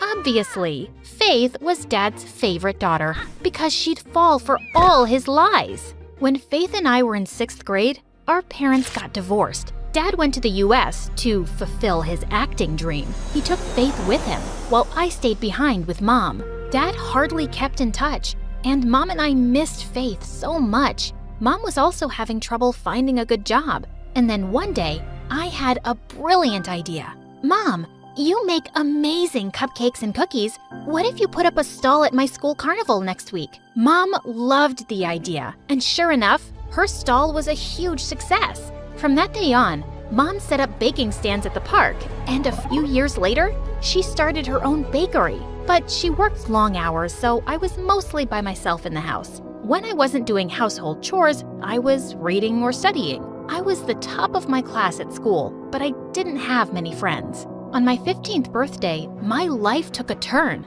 Dad called us with wild news. Faith is coming back to live with you guys. I'll send her flight details soon. With that, he hung up without even wishing me happy birthday. But Mom was overjoyed, and so was I. It turned out Faith had been living the life of a billionaire. Dad had married a wealthy woman who lived in a palace. They were sending Faith to us on a private jet. When Faith arrived, all she could talk about was America. I'm already missing the US so much. It's like the coolest country on the planet. Apparently, Faith also had a filthy rich boyfriend.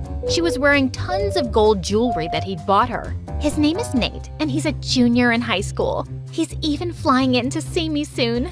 If your life is so great in America, why'd you move here? I needed some change. I thought the fresh country air would be good for my skin. Fresh country air? We live in Glasgow, Scotland's largest city. When we reached home, Mom asked me to show Faith around. That's when she saw the trophies I'd won over the years. OMG! I see you're still the same nerdy Hope. If nerdy means having top grades, then yeah, I guess. If I managed to get a C, I'd treat myself to a spa day. Studying really messes with my brain. The next few days, all Faith did was sleep or watch TikTok videos on her phone while I went to school and did all the chores. I even did her laundry, but apparently that wasn't enough for her. Iron them for me too. They're wrinkled. They're wrinkled because you tossed your clothes on the floor. I was basically a 15-year-old mom raising a royal brat. When Mom enrolled Faith at my school, she instantly became popular as this cool bubblegum chewing kid from America. Whenever I was with Faith, an army of students followed us everywhere. One time, some girls even followed us into the bathroom. She has to pee. Do you want to watch her do that too? Just then, Faith came out of the stall, totally transformed. She'd knotted her shirt way up her waist, exposing a belly piercing and tattoo. And her knee-length skirt was now barely reaching her thighs. Come on, girls. Who wants to take some pictures? The girls queued up for a selfie with Faith. Then they gave her £1 each. What was that? These girls wanted a photo of me when I told them about my tattoo and piercing. And since Mom gives us peanuts for allowance, I thought this would be the cool way to make some money. Mom does the best she can. Why do you have to complain about everything? Why do you always have to play the perfect child? Don't you get bored? Actually, I do. Some days, I want to be just like you, lazing around the house, sleeping like a log, and acting like a jerk. This made Faith so angry that she spat out her bubblegum and was about to stick it in my hair. But I pushed her, and she went flying into one of the cubicles, landing straight into a toilet bowl. Now this is a throne perfect for a spoiled princess like you. Faith and I pretty much ignored each other after that. She spent all her time hanging out with her friends and going to parties every night. And as usual, I was all alone. But on the last day of school, I walked to Mom's bakery and found Faith sitting outside, looking upset. Faith, what's wrong? Hope, I'm a failure. A stupid, dumb failure. I flunked all my classes. I have to repeat the 9th grade. What do you mean you have to repeat the 9th grade? How could you fail all your classes? Don't you see I already feel horrible? Stop judging me for once. I fell silent, and after a moment, I reached down and helped her up. It's not the end of the world, Faith. Come on, let's go in and help Mom out a little. Faith and I helped Mom out all day. Faith was sweating and exhausted, but Mom was overjoyed with the work we did. She offered us both summer jobs. You girls did so well today. And Faith, I think having a job will be good for you. To my surprise, Faith agreed. It took her weeks to get used to working in the kitchen, but after a while, we started having lots of fun. From that day on, Faith and I spent every minute together. I was having more fun and not working as hard. Faith even invited me to her friends' parties. But a couple weeks later, Faith's boyfriend Nate flew in to visit for a few days. He arrived at our house in a limousine with a white horse trotting behind. I got you your own horse, babe. We can ride him together. Oh my God, he's perfect. This is so romantic. Where are we going to keep a horse? We don't even have a stable. Faith ignored me and just walked into the house with Nate. I also found out Nate was obnoxious and bragged nonstop. It's tough being the son of a billionaire. All the girls want is a piece of this. Someone's gonna write my story one day because I'm just too special to be real. And worst of all, Faith was totally obsessed with him. She would share a chair with him at breakfast and take selfies of them kissing every 5 seconds. I'd started thinking she wasn't all that bad, but she was back to acting as immature as ever and left me working all alone at the bakery. Then one day as I was heading out, I saw Nate standing in the doorway and smiling. "Excuse me, I have a job to go to now?" I bet you look adorable in an apron. How about I go with you, beautiful? Nate leaned in closer and I shoved him away. "Get away from me, you creep." Just one kiss. Faith doesn't have to know. Faith doesn't have to know what, babe? Faith put her arms around Nate, but I pulled her away. "Your sleazy boyfriend just tried to kiss me behind your back."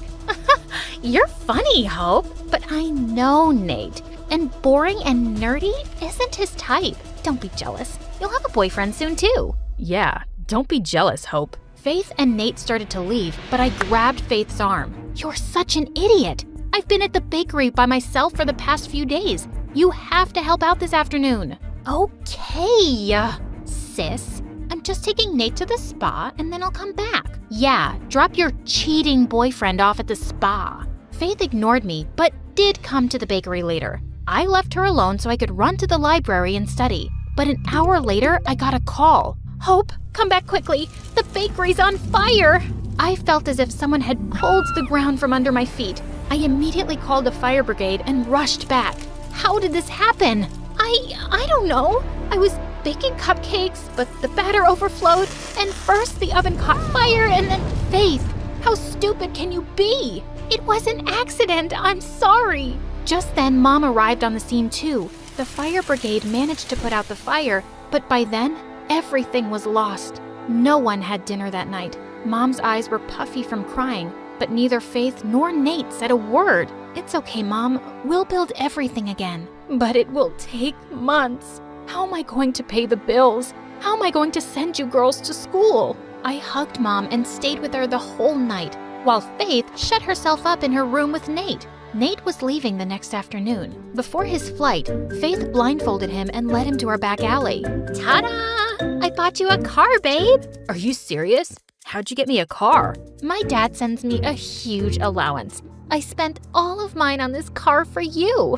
"Are you kidding me? That money could have helped pay off damages to Mom's bakery that you burnt down." "I ordered the car a month ago, and Hope, the bakery fire was an accident. I already feel horrible about it, but you keep making me feel worse." "I don't think you feel bad at all. You never even apologized to Mom. While you were living your perfect, fancy life with Dad, it was really hard for Mom to start her business from scratch. And I always had to be an adult.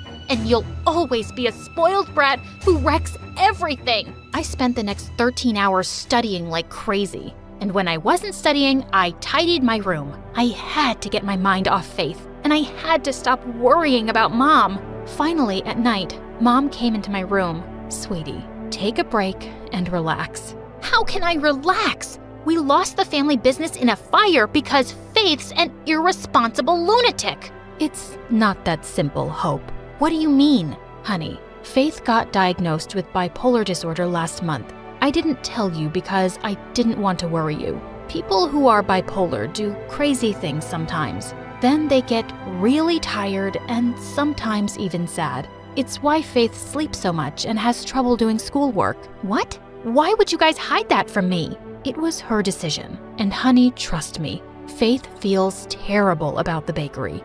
Go easy on her, okay? That night, I couldn't sleep. Why hadn't Faith told me about her condition? Was I a bad person for getting mad at her? The next day, Faith knocked on my door while I was studying. "Mom said she told you about my diagnosis. I'm sorry I kept it a secret from you. I was just so ashamed." "But why?" "Faith, I'm your sister." "Yeah, my perfect sister who never makes mistakes or fails at anything. I came back to you guys because Dad and his wife couldn't handle having me around.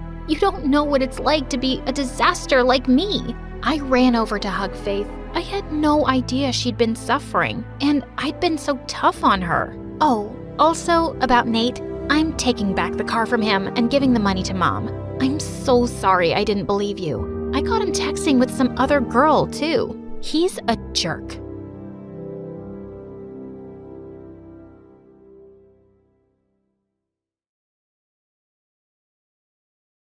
Hi, I'm Kanya. And yes, this is me on top of a skyscraper in Chicago. And that is a massive storm coming in my direction. I was born in Thailand, and my parents divorced when I was just a few months old. Mom left, and Dad raised me on his own. He worked at a very fancy international hotel as part of the waitstaff, and it was a super fun place for a small kid to hang out. I spent days playing in the pool, learning to say hello in a million different languages, and every time I was hungry, I just had to turn my puppy eyes to the cook. Here, the clients didn't even touch it. They said the salad was too green. When it was too warm, Dad and I would go to the roof, eat khao lam, and watch the stars. Wow, they're so bright, it almost looks like it's day. But the brightest star is sitting beside me. Aw, Dad. You'd think I'd miss Mom, but Dad was extra caring. Every morning, Dad made pancakes and braided my hair. He also fought Cook to have first dibs on the hotel's lost and found box. And if there was something super nice, like that shiny pink bag both Cook and I wanted, they ended up pulling each other's hair. I wanted to do something nice for Dad, so when his birthday came up, I broke my piggy bank to get him a present. But I barely had anything. Well, just enough to buy a cheap lottery ticket. It's okay if I don't win. It's the thought that counts. But as the announcer read the lottery numbers, Dad's eyes grew bigger and bigger, and then he let out a loud scream. We had actually won the freaking lottery! Dad knew his greedy relatives would come after him like bees to honey when they found out about his new wealth. So he decided to move to the US with me, and we settled in Chicago. I was 12, and my life had turned upside down overnight. America was cold, and I wasn't used to Western customs. The first time he took me to a fancy restaurant, there were so many knives, forks, and spoons. What do you mean I can't eat spaghetti with chopsticks? They're noodles! But the biggest change was my dad. He invested the money in very successful startups, and we went from being really rich to filthy rich, and we moved into a massive mansion. Anything you want, you let Sebastian know, and he'll get it for you.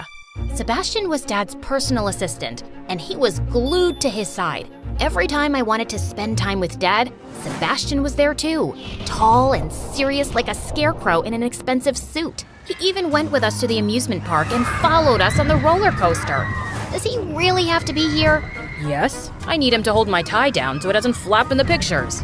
Gosh, just buy a tie clip. I wanted Sebastian gone. I started giving him impossible tasks, so when he failed, Dad would get rid of him.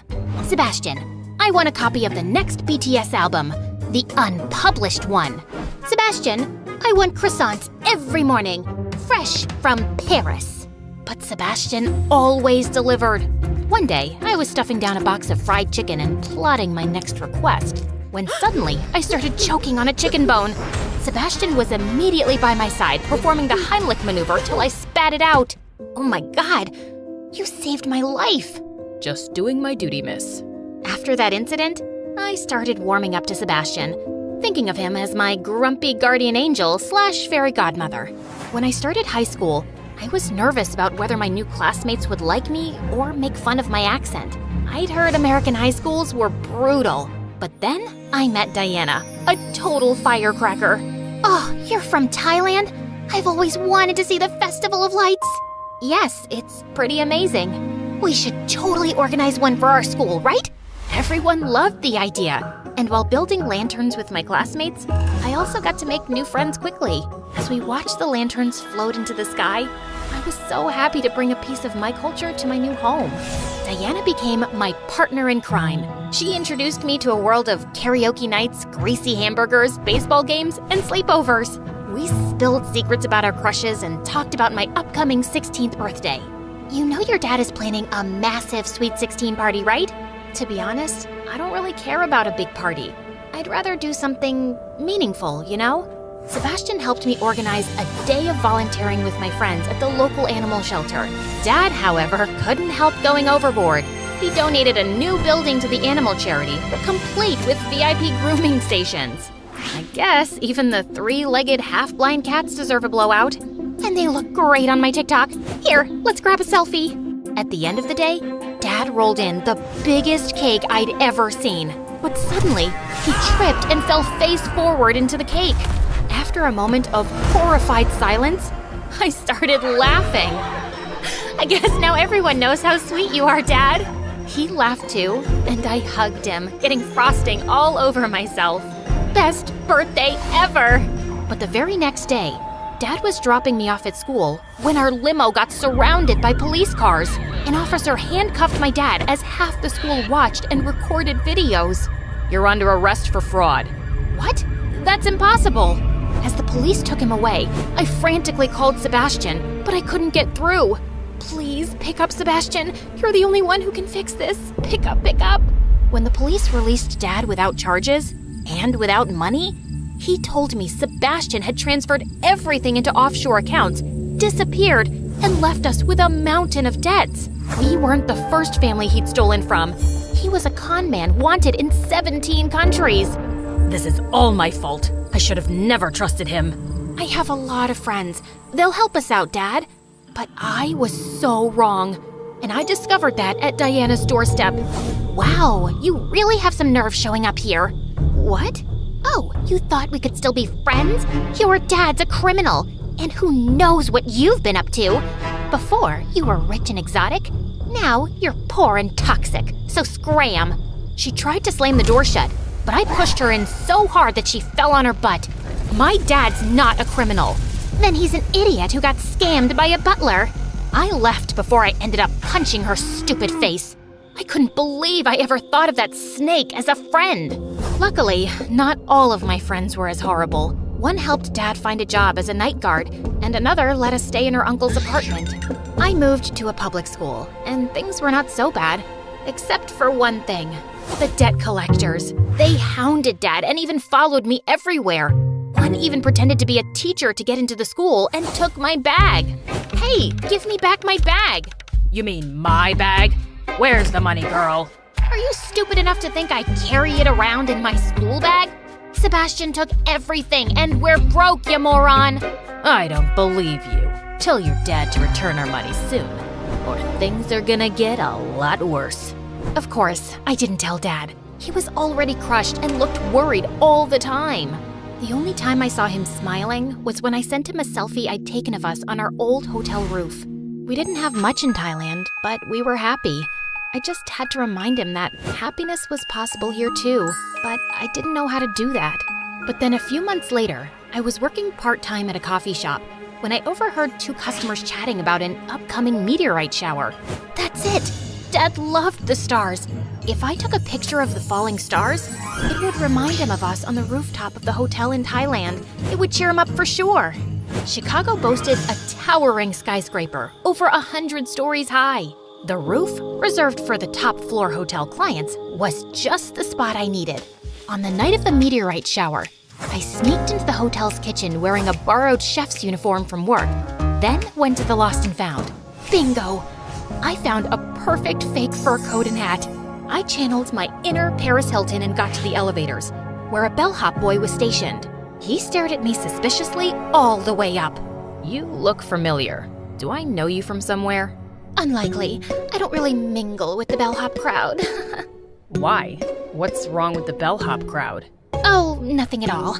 I'm sure your family's very proud of you. Your mother must have dreamed of a future for you where you press buttons for a living. He turned away silently, and I hopped out of the elevator as we reached the top. I felt bad that I'd offended him, but I was just selling my rich brat role. The view from the top was amazing, but the wind was incredibly strong. As time passed, it intensified, and a thunderstorm loomed on the horizon. Just as I was about to give up, a multitude of shooting stars lit up the sky. I took countless pictures before running back home, and I burst through the front door. Dad, look! Dad! I stopped short when I saw the whole place had been trashed. I ran into the kitchen where I found a strange woman looking anxious. Who are you? What happened here? And where's my dad? Oh, thank God you're here. Kanya, I'm your mother. What the what now? I didn't even know she was American. I know you don't remember me, but your dad asked me if I could take care of you, so here I am. Excuse me? You're about 16 years too late. I'm sorry. I was so young when you were born, and your dad and I didn't really work out, so I thought leaving was the best solution. I knew he'd take good care of you. You're right. He did a great job, and I want him back. I ran out and called my dad crying. I'm sorry it has to be this way, sweetie. The debt collectors are getting too dangerous, and I need to draw them away from you, so I'm leaving for good. I love you, and I'll miss you terribly. You have to leave this house immediately and go stay with your mom. And you have to do what she tells you. I may not be able to call or text you again. No, Dad, wait! But he had already hung up. Dad was gone. And now I had to leave my house and my school and go live with this stranger at the other end of the city. And she forced me to wear a wig and contact lenses to make myself unrecognizable. I did what she said, but I just wasn't ready to accept her as my parent. I made it my life's mission to find Sebastian and make him return our money so Dad could pay off his debts and come home. I started visiting police stations every day, but no officer wanted to help me until I bumped into... Hey, it's you. Bellhop boy? You recognize me? Yeah, your disguise isn't that great. Also, my name's Enzo, and you owe me a tip. I'm so sorry about that encounter. How about I buy you an apology coffee? Better make it an extra large. It turned out that Enzo had started a new job at the police station as an IT assistant, and he recognized me from the viral video about my dad's arrest. So now you want to catch this Sebastian guy? Yeah, but I don't know how or where to start. Let me see if I can dig up some info. You'll really help me? Let's say I'm tired of asking. Have you tried switching it off and on again every time something doesn't work around here? Like a couple of Sherlock Holmes, we started tracking famous rich people's social media accounts because such people were usually Sebastian's targets. He's like a tick, looking for the fattest victim to suck on. But Sebastian was also sly, and he knew the police were on his tracks, so no matter how many pictures we looked at, we couldn't find him. Until one day... Wait, isn't that him on the yacht with Siley Myrus? OMG! Yes, even with the mustache, I'd recognize that sleazebag anywhere. Okay, let's zoom in on the boat name and... Found him! He's in Greece, posing as a pet masseuse for TikTok canine stars? The next day, I bought a flight to Greece with the last of my savings while Enzo alerted the local police. Together, we descended on Sebastian. Drop the poodle. You're under arrest. Give me back my money. Your disguise is dumb, and I've already gambled all the money away, stupid. I kicked him in the shin as the police carried him off. I was happy he was caught, but the money was gone. With no chance to pay off our debts, Dad would be on the run forever. That night, I went walking on the beach, and I saw the sky was filled with stars. I took a picture of it and sent it to Dad, but he didn't reply. After I returned to the States, I decided to start mending things with Mom. It wasn't easy, but she was the parent I had now, and I could see how hard she was trying. She even had a box with my baby clothes and pictures that she'd kept all these years. Slowly, we started to get to know each other, and she was really cool. As for Dad, I would send him a new sky picture every night, even though he never replied. He did make me realize I loved taking pictures of the night sky. Enzo, who was still looking for his dream career, was now working at an electronics store. So I asked him if he could find me a good deal on a camera. Sure, but it'll cost you. Name your price, Scrooge. How about a date? Really? But what if you grow tired of me and dump me? I mean, you change jobs every 2 seconds. Yeah, but I'm sure dating you won't feel like work. For our first date, we went back to the skyscraper roof, and I took more night sky pictures. Enzo loved them and suggested I start an astrophotography vlog. And when I won a super fancy prize in a competition, I realized I'd become a professional. I sent Dad the picture of the prize announcement, but like always, he never replied, and I finally accepted that he was never going to. I invited Mom and Enzo to the award ceremony, and I caught her beaming with pride as she admired one of my pictures in the gallery. I'm so sorry I missed your childhood, Kanya. If I could go back, I'd do everything differently. We're together now, Mom, and that's all that matters. I love you. The presenter announced I was the winner, and Enzo walked me to the podium. I dedicate this award to my father, who made me discover my love for the stars. All the pictures I take for you. I miss you. As I stepped off the stage and hugged Mom, I let out a tiny gasp. One of the waiters in the room was smiling brightly at me, and he was unmistakably my dad. He had tears in his eyes as he blew me a kiss and then quietly left. And for the first time in years, I felt truly at peace, knowing Dad was okay and always watching over me.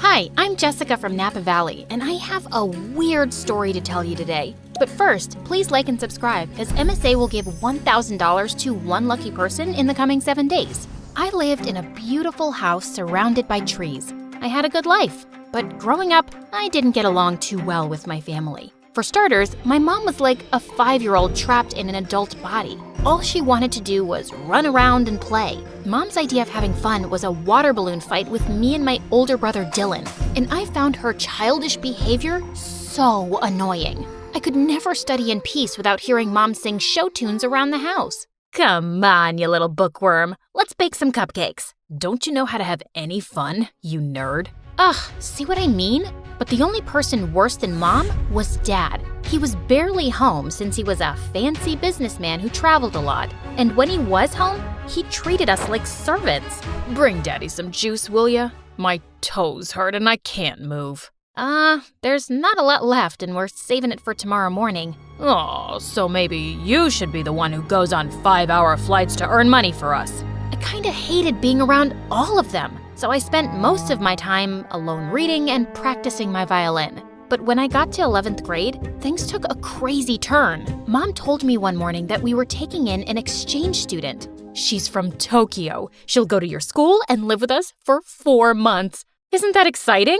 Sure, but we'll have to clean the kitchen first so she doesn't run crying. Be happy, Jessica. Now you'll have a live-in friend to bore to sleep while you play your violin. I sure hoped she wouldn't be a live-in headache like Dylan. That weekend, we all drove to the airport to pick up our Japanese guest. Her name was Queenie, and she looked like a goddess out of a wonderland. Even her fingers were beautiful. Thank you for having me. Truly, it means so much. It's our pleasure, sweetie. Look, I got you a stuffed welcome panda. Mom? Hi, I'm Jessica, and I'm the normal one in the family. Please, don't judge me based on them. Oh my goodness, this is so sweet. Can one of you help me with my bags? They're heavy because of all the books I brought. Wait, Queenie was into books? I loved this girl already. She and I were talking about our favorite authors on the way home, and after that, we really started to bond. It was nice finally having someone I had stuff in common with. Queenie was also super helpful around the house, so both of my parents adored her, especially Dad. Aren't you amazing? How about I buy a present to thank you for all your hard work? Maybe new shoes or gold earrings? I would have bought some for Jessica, but all she cares about is school and homework. That's very kind, but you guys have already done enough, really. Then one night, Queenie and I decided to go on a walk, and she grabbed a jacket from the coat closet. Oh, that's actually Dylan's. But it's so comfortable, and I don't have any warm jackets. Can't Dylan lend clothes to his guests? You can't just take someone's jacket without permission. Give it back. I don't want you wearing it. Fine, here you go. I'll just freeze to death then. Come on, Jessica. Dylan looked really mad, and suddenly he pulled me aside. What's her deal? After all we're doing for her, she gets this worked up over a jacket? I don't get why you can't just lend it to her for 10 minutes. Because there's something about that girl I just don't like. You mean 'cause she's actually sophisticated and has manners? Makes sense why you wouldn't like her. Dylan just looked angry and stormed off. Jeez, what a drama king. He probably was just jealous that Mom loved Queenie so much. He'd always been Mom's favorite. The next day at school, I was studying for exams in the library when Queenie came in and sat next to me. Hey girl, listen, I just want to apologize about Dylan being so mean to you. He must have forgotten to take his meds. Don't worry about it. Actually, I was wondering if you could help me with my English assignment later. I'm still not fully comfortable with the language. Yeah, of course. Thank you so much, Jessica. I'm really grateful for you. Queenie hugged me super tight, and I realized I was her only real friend here. I could just feel how sad and lonely she was. I waited for Queenie at our house for several hours, but she didn't show up, even though I called and texted her 100 times. Then finally, Queenie arrived carrying a small box. Sorry I'm late. I was buying you a present. Here, open it. Aw, Queenie, you didn't have to get me. At that second, I saw a hissing rat and I started to scream. Jessica, calm down. This is a pet rat. I have one just like him at home. He's so sweet. Just hold him. Queenie let the rat crawl on my arm, but he bit me. Minutes later, I had to go to the emergency room, and Queenie burst into tears. I swear, I had no idea that rat bites were poisonous. I have the exact same one at home, and he's such good company. It's okay, Queenie. The doctor said I'll be fine. Just don't go around giving people pet rats in the future. Queenie just kept apologizing and hugging me. I felt bad for her, but man, it had been an exhausting day. And for some reason, things kinda went downhill after that. Queenie wanted to be around me 24/7 and do everything together. I was thinking I could come with you to your violin lesson today. I've always wanted to play an instrument. I have a recital tomorrow, Queenie, and don't take this the wrong way, but I need a little space. We already go to school together and live in the same house. Of course, I totally understand. Your mom wants me to make dinner anyway. I was relieved that Queenie wasn't upset, but when I knocked on my violin teacher's door, I saw he looked mad. What is it now, Jessica? Haven't you caused me enough stress today? Caused you stress? What are you talking about? Your mother called in to tell me you wanted to quit the violin for good. The recital is tomorrow night. I have 24 hours to find a replacement. My teacher slammed the door angrily, and I was so confused. Why would Mom tell him I was quitting the violin? I went home to confront her when I saw Queenie standing by the kitchen, smiling at me. How was your violin lesson? Was your teacher disappointed that you quit? How did you know about that? Wait, unless you were the one who said I quit? Yeah, I was a little hurt that you didn't let me observe your lesson. So I thought a good punishment would be taking the violin away from you for a while. I'm sorry, punishment? Queenie, you're not my mom. How could you do that? Playing the violin is one of the only things that gives me joy. Like you already don't have enough joy in your life? You don't appreciate anything your family does for you, especially your mom. You make it so obvious that you think she's dumb. You're just an ungrateful witch. That made me so mad that I slapped Queenie hard across the face, and then I stormed off to my room. I refused to speak to Queenie that whole morning and didn't even say thank you when she made me breakfast. I suppose all sisters fight once in a while. Honey, Queenie's going to come to school late today. We have to renew her passport. Good. Get it renewed ASAP so she can go back to Japan. And she's not my sister. Jessica, what's gotten into you? Queenie just smirked at me and I left. I tried to forget about her at school, but around lunchtime, I got a text from her. Jessica, where's your mom? I haven't seen her all morning. Is she okay? What was she talking about? Hadn't they gone to the passport office together? I called and texted Queenie to find out more, but she didn't answer. And when I called Mom, her phone went right to voicemail. I started panicking and went home as fast as I could to see what was going on. And I found Dylan on the porch looking super upset. I just got a text from Queenie asking where Mom is and if she's okay. What is she talking about? Neither her or Mom are answering their phones. Why would Queenie send a text like that? Something's going on. We have to call the police. Okay, but go tell Dad first. I found Dad in his office and told him everything, but he shrugged like it was nothing. What's the big deal? She'll turn up soon enough. So you're not worried at all if Mom's okay? You don't think those texts were weird or... Quit bothering me, Jessica. I could use a break from your mom. Get a little peace from her morning singing. What? What kind of monster was my dad, not caring if Mom was safe? I would have to take matters into my own hands. But just then, I heard yelling coming from Dylan's room, and I opened his door to find Queenie sitting on his bed, while Dylan looked furious. What is going on? Queenie, you've been home this whole time? Do you know how many times we tried calling you?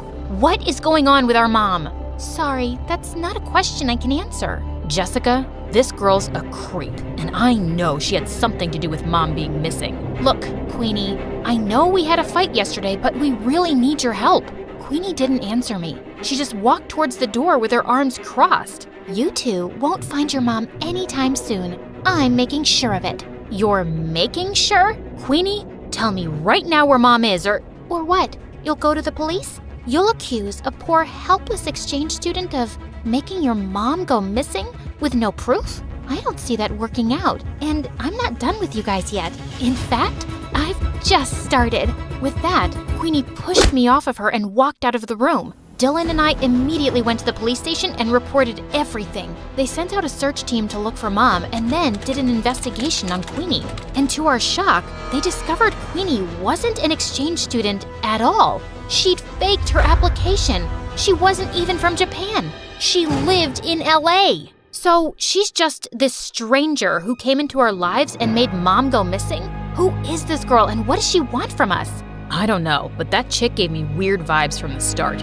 She's obviously out to get us. We stayed at the police station for several hours, waiting for any news. Then finally, the police came back with Mom. Oh my God, what happened to you? It was Queenie. She said she had to show me something important, then drove me into the middle of the woods and threw me out of the car. She just left me there without my phone. I was just lucky some forest rangers found me. But don't worry, I'm all right now. Just then, some policemen walked in with Queenie. Looks like Mommy made her way out of the woods. You're a monster, Queenie. We know everything. How you kidnapped Mom, how you faked your exchange student application. Who are you and why are you trying to ruin our lives? Because you ruined my life first. When I was 10 years old, your dad conned my parents out of all their money and disappeared. And we ended up having to live on the streets. My mom had a mental breakdown. Your dad is a criminal, and I finally tracked him down because I wanted him and his perfect family to suffer the way I did. I was speechless. I knew Dad had been a jerk, but he was a crook too? Queenie was admitted into juvie, but we insisted that the police look into her family's case. And 2 days later, the police came to us with some news. It turned out that Dad was part of a group of con men that had been going around in disguise all over the country for years, scamming people. And as soon as Dad got home, they arrested him. He kicked and screamed and shouted at us to do something, but we didn't. A part of me almost felt relieved to see him go. I am so sorry, you guys. I never knew much about your father because he always told me to mind my business and kept everything a secret from me, and I stopped asking. That's why I was never happy in our marriage. He was the worst. He never cared much about you or us. You did everything for us, Mom, and I really appreciate you. I'm so sorry if I looked down on you for being messy or childish or whatever. Now come on, let's go talk to the police to get Queenie's family help for their situation. Be grateful for the life you were given. Every day is a gift.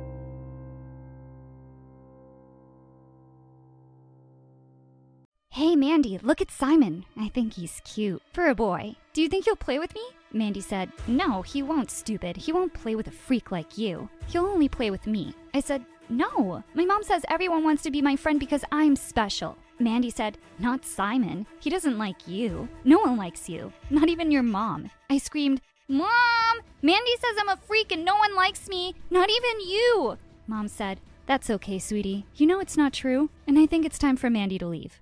Mandy left looking super angry after Mom kicked her out. After that day, Mandy became a real pain in my neck. She started going after everything I had and wanted it all for herself, especially my Simon. Hi, I'm Emma.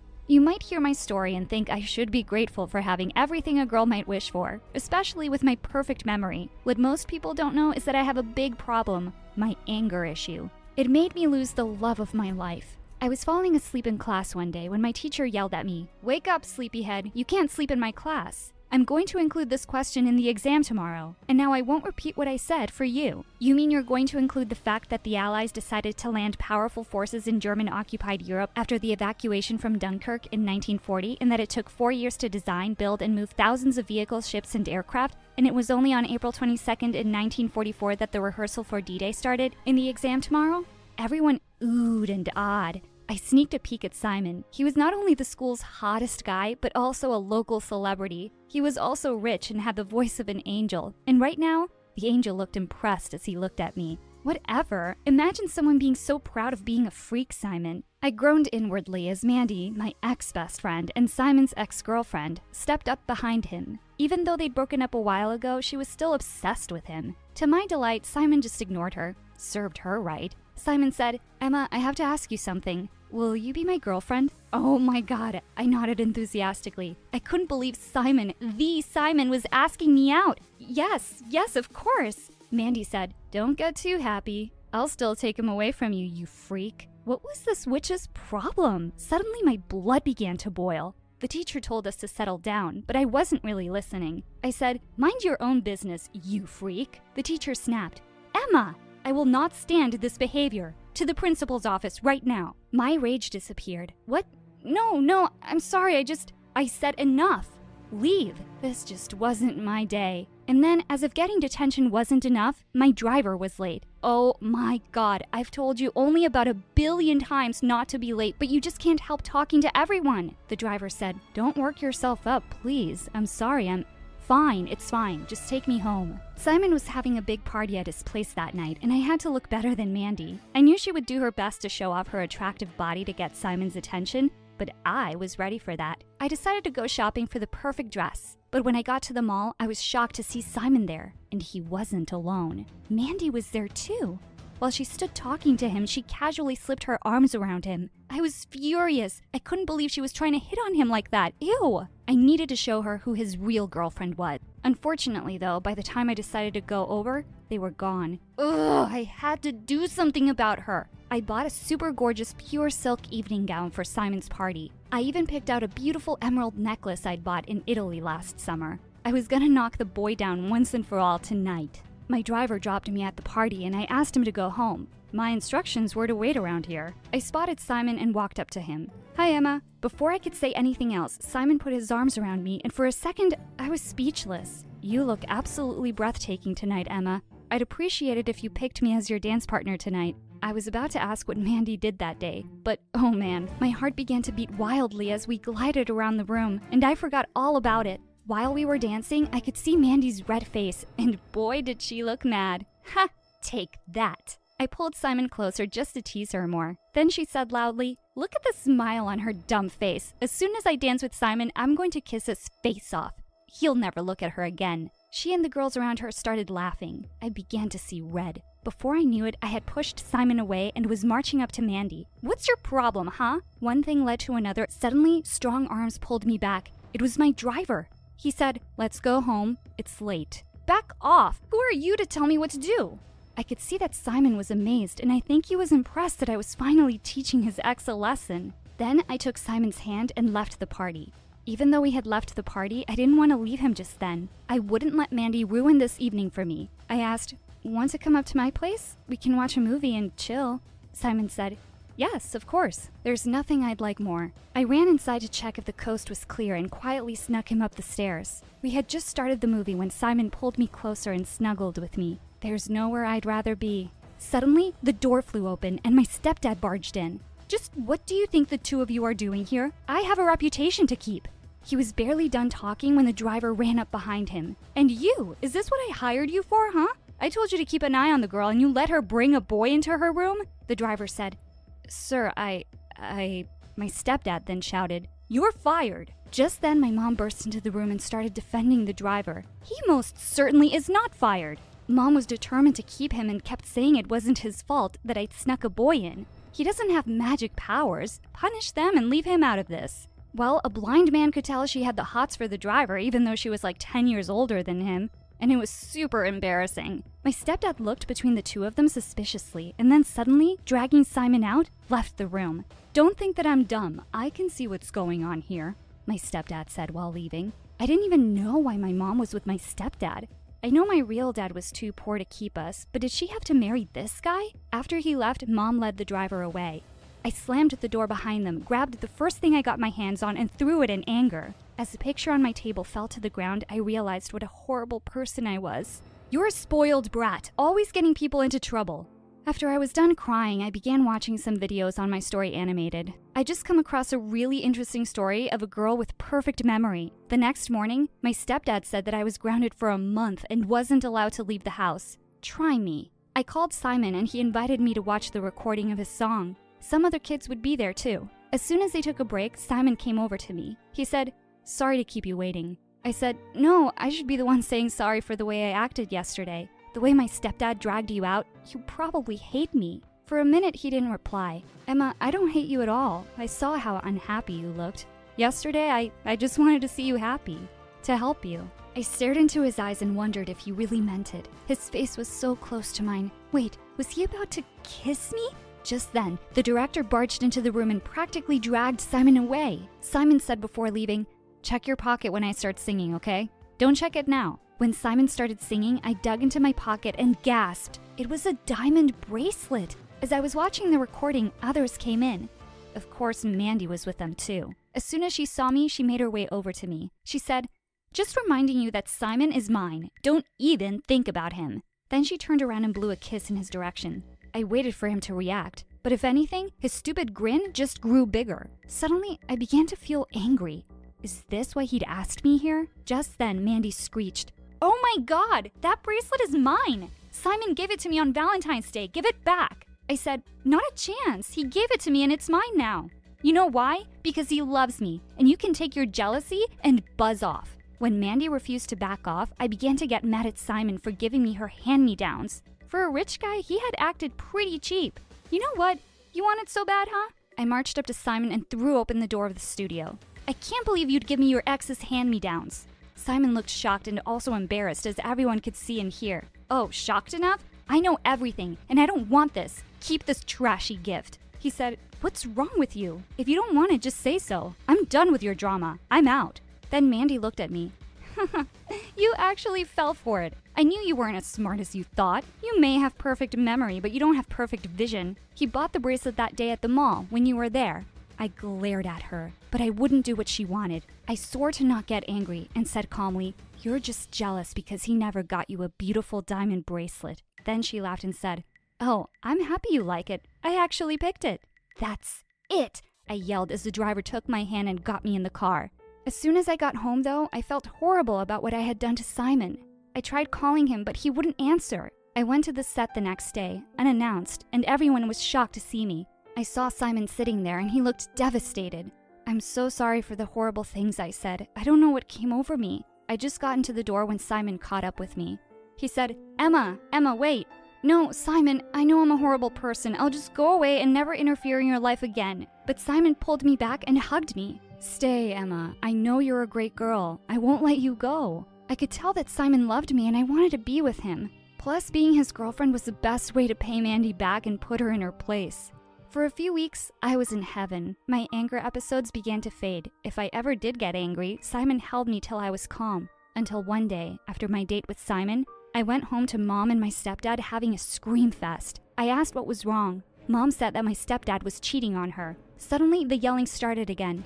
Mom said, "I never should have trusted you." Stepdad said, "If I go to other women, it's your fault because you never take care of me." "I don't take care of you? What else?" But clearly my stepdad had had enough, and he pushed us both outside. But the drama was far from over. We just stepped outside when the craziest thing happened. A police vehicle pulled up outside our house, and 2 policemen stepped out. They demanded to know where my stepdad was. I pointed to the house, and they barged in. 5 minutes later, they came outside, dragging my stepfather behind them. Apparently, his secretary that he cheated with had filed a case against him for blackmailing her. As they dragged him away, I waved him goodbye. Good riddance for some months at least. Finally, the events of the day sank in, and I realized I needed to breathe. I needed to get away from them. I needed Simon. I called him so many times, but he didn't answer.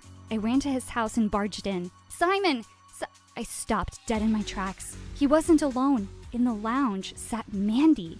She was wearing the tightest outfit imaginable, and her hair was all messy. "I told you he'd come back to me." Simon came in. He looked shocked to see me, but then he smiled. "Babe, I can explain. I was just thinking about you." "What an actor! You two-timing cheater! I never should have trusted you. We're over." I rushed home, knowing there was no one I could trust. I went home and locked myself in my room. I didn't want to see anyone. For the next few days, I stayed in my room. I was too mad to talk to anyone. Finally, one day, Mom knocked on my door. Emma, the school called. They want to know why you're skipping school, honey.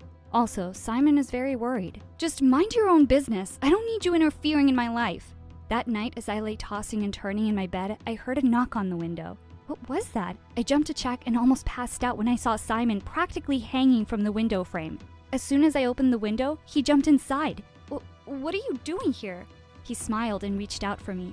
Don't come any closer. Don't touch me. You cheated on me. He asked me who he cheated on me with. I told him I'd seen Mandy in his lounge. Simon swore there had been no one in his house. He said he could show me security camera footage. Don't lie. I have a photographic memory, remember? I never forget a face. Then I began to describe Mandy, and Simon said, "There's no Mandy in our class." Just then, my mom stepped into the room and said, "There was only ever one Mandy in your lives, but we thought you'd forgotten about her. But of course, you have a great memory." "What?" Mom said. "You were just a year old when she was born, and I couldn't raise her alone. You remembered her for years and would even talk about her in your sleep. But by the time you were 6, you stopped mentioning her. I thought you'd forgotten." What were they all talking about? Mandy? My sister? Were they saying I was imagining a girl who hated me? I began to scroll through my phone. I knew Mandy would be in some class photos, but the more I scrolled, the more horrified I was. There was no Mandy. I checked Facebook and Instagram too. Nothing. It was as if she had never existed. Suddenly, old memories rushed into my mind. Baby, Manny. I remembered. I said, "Mandy, you gave her away. You gave me everything, but you sent her away. How could you? My sister will hate me. She'll hate me forever." Simon said, "No, she won't, Emma. If your sister ever knew you, she'd love every bit of you, just like I do." As Simon spoke, I looked over his shoulder and saw Mandy. She smiled at me and said, "Took you long enough to remember. I'm going now. I don't hate you. You just needed to remember."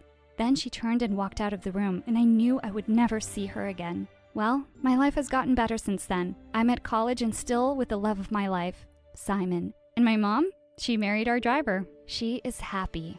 Finally. Hi, I'm Ramen Lee Min-ho from a place so boring you don't need to know the name. Trust me. And yeah, that's my pen name. You know, just 'cause pen names are fun and add an air of mystery. So I put together my love for K-dramas and my favorite noodles. But if you ever tell my mom that, I will deny it repeatedly. Now, before I continue, you have to like and subscribe to MSA. Sorry, but they make us say that. My mom is Italian and she raised me and my sisters on her own in a very small town in the US. But we might as well have been living in Italy. Pretty much everyone we knew was Italian. Now, my mom has 2 talents. 1, she's an amazing seamstress. She could make a stunning dress out of a potato sack. My sister and I used to wear all sorts of garbage when we were younger. Old curtains, bed sheets, towels, you name it. On a side note, do you know that cotton lasts for like 100 freaking years? That's longer than the seasons of Grey's Anatomy, man. And I thought nothing could compete with that. Sorry, what was I saying? I always lose track, pardon me. Yeah, so 2, my mom knows and remembers everything and everyone in town. And she likes to talk about it a lot. Like her mouth runs as fast as her hands. You know the Bartoli family, right? Their daughter ran away with the homeless-looking boy from the Rossi family. Now, after just a week, the boy sent her back home because she doesn't know how to make a pasta. What kind of girl doesn't know how to make a pasta? So now, man, she could just go on and on about these people, and I didn't give a rat's butt about it. But I indulged mom and heard all her gossip because I was her favorite, which is what makes me really unique. I'm the middle child, and I'm the favorite. Yeah, you heard me, an unheard of phenomenon, but you'll see why. My sister Bella is 2 years older than me, and it's not hard to see why she isn't the favorite. She's like the opposite of everything a firstborn is supposed to be. Lazy, whiny, irresponsible, and dumb as a button. Actually, buttons are quite useful, but you get the point. Like on her 9th birthday, she got a $50 note from her aunt, and I convinced her to exchange it with me for $21 notes. She was so happy she had so much money, and I was $30 richer. Also, I often got compliments on my rosy skin, which really bothered her, so one day, I let her in on my secret. Mom's been doing something special with me for years, and now I'll share it with you. You have to make a paste, of baby powder, milk, crushed daisies, and a few tablespoons of mud. You know, so you don't get pale like a ghost. And then you put it on your face for an hour, but you have to sit really still while it dries, otherwise you'll get wrinkles. And oh, you can only do this between 4 to 5 in the afternoon because it's the golden hour. Works like magic. Worked out great. Because we were only allowed to watch TV for an hour between 4 and 5 p.m. And now I had it all to myself. This went on for a month till Bella ended up with acne, and Mom found out what she'd been doing. My younger sister June came 2 years after me, and well, she's just a sweetheart. She could have been the favorite, but our jerk dad left right after she was born, and I think it just wasn't a good time for Mom to bond with the baby. But I adore June. She's just easy to love, and she worships me. Like, I think she'd kiss my feet if I asked her to. I mean, I would never do that, of course. Only the occasional foot rub. That's not an abuse of older sibling power, right? I guess I'm the smartest of my sisters. And it's not me saying it. My teachers say it, Mom says it, everyone says it. Look, this is a picture I colored when I was just 5. No, wait, 7? Okay, fine, 10. Just focus on the colors and not on my amazing nails, okay? But since you're wondering, June did the nail art. But what really got to Bella was when anyone said I was the prettiest. Like in 7th grade, Mom had come to our school for our parent-teacher meeting, and she met with my class teacher last, who couldn't stop gushing about me. What a blessing to have a child like beep. Oh, the year I had Bella in my class, it was so hard.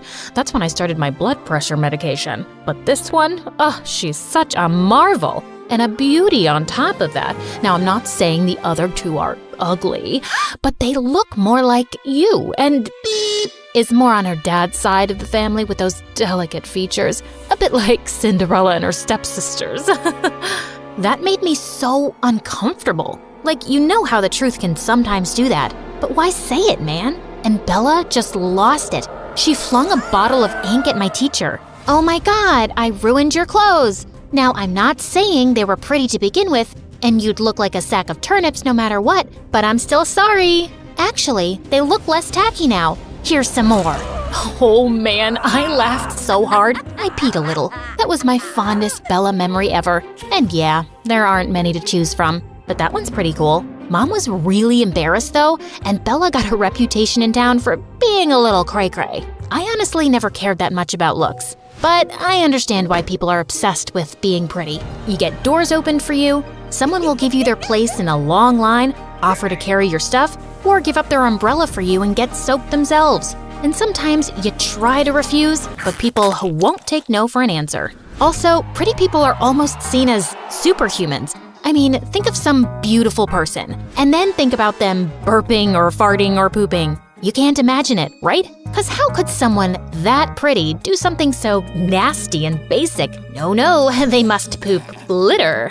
Like this one time in 9th grade, I was in an elevator in the bank when I felt this really big urge to fart. There was no stopping it, and I let it out quietly. But man, I stank the place up, and everyone glared at this poor big guy in the lift. No one even thought for a second that it could be me. I kind of felt bad, but how could I own up to that? So yeah, life was good in my little town, but my dreams were bigger than that. I wanted to see the world and maybe become a famous singer. Oh, did I mention yet that I have a great voice? Really won the genetic lottery, huh? Please don't hate me, y'all. I'd sing at every school event and even participate in local talent shows or sing at some restaurants. And any money I made, I put away in my piggy bank. I was saving up to go to LA one day to be a star. But things took a wild turn in 11th grade. One day at breakfast, Mom was going through the mail when she nearly choked. Oh Lord, my prayers have been answered. Which ones? You pray a lot, Mom. Like seriously, God must be tired of you asking for so many things all the time. Will you just listen? You know our distant family friends, the Ricci family. Those really rich people? They once came to town 10 years ago and we went on a picnic with them. And that Mrs. Ricci kept trying to get my mother's lasagna recipe from me. But I told her it was going to me with my grave. And then she tried to get to the point, Mom! All right! Anyway, they have a son who's a year older than Bella. And she wrote to me saying that she wants to come and see my girls. And hopefully choose one to get married to him. Isn't that amazing? Mom, this is America, and it's 2022. No teenager gets married. Oh my God, it's all I ever wanted. I've always wanted to be Mrs. Richie Rich. Yes, 100 times yes. Oh, it's like I'm Cinderella. I'll never have to work a day in my life again. You already never worked a day in your life, Bella. Look, Bella is almost 20. She barely passed school, she's useless around the house, and she'll never get a job. Also, people in town still think she's, unstable. Getting her married off to someone who isn't from around here is the best we can do. For us. Here. Now listen, the only problem in this plan is you. I don't want to have you around when they come over. They might choose you instead, and I don't want to ruin this chance for us. I mean, for Bella. Fine by me. The Ritchie family was coming over that weekend, so Mom sent me off to my aunt a day in advance, right to the other end of town. I was in for a relaxing weekend. Aunt's house was close to a lake, so the next afternoon, I was sitting by the water practicing my singing when I spotted a boy swimming. And oh, mother may I, his blonde hair shone in the sunlight and the water rippled smoothly over his strong arms. Wow. Now, don't think I'm boy crazy. I find most guys annoying, actually. And who knew? Maybe this one was annoying too. But who minds a little eye candy? It's the only candy that's good for you. But suddenly, he let out a sound I've only ever heard a cow make in labor. A jellyfish bit me!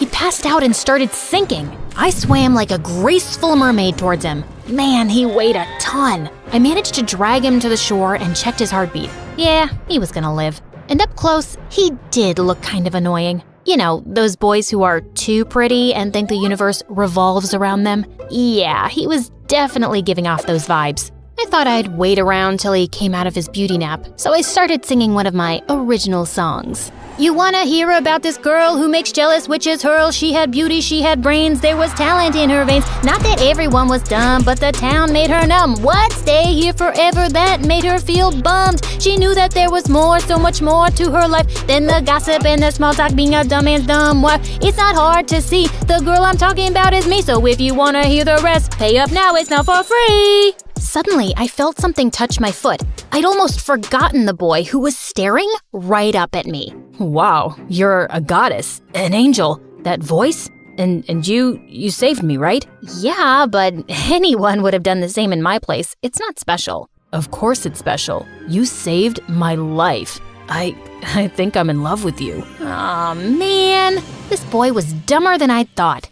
That's so sweet. You know what? You still look pale. You should lie back down, and I'm gonna go make a mixture of herbs for your jellyfish bite. Oh, I've forgotten all of my pain, except that ache in my heart. Yes, we'll deal with that too. Just close your eyes and I'll be back before you know it. I skipped off all the way to my aunt's house. I'd be gone in 2 days from here, and I'd never bump into him. When I returned home, I went through the back door into the kitchen. Just as I popped a muffin in my mouth, Mom walked in. What are you doing here? Hello, I live here? I'm your favorite child, remember? Shh, keep your voice low. The Ritchie family came for a second visit today, and they're in the house right now. You better not come out. Okay, I'll just stay here. Just leave the cakes, woman. Oh, sorry, I was looking for the bath. Oh my God, it's you, the rapping angel. What the freaking fruitcake? The Ritchie boy was the guy I'd saved from the lake? Apparently, he'd stopped for a swim on their way here. His name was Luca, and he told his parents he was in love with me,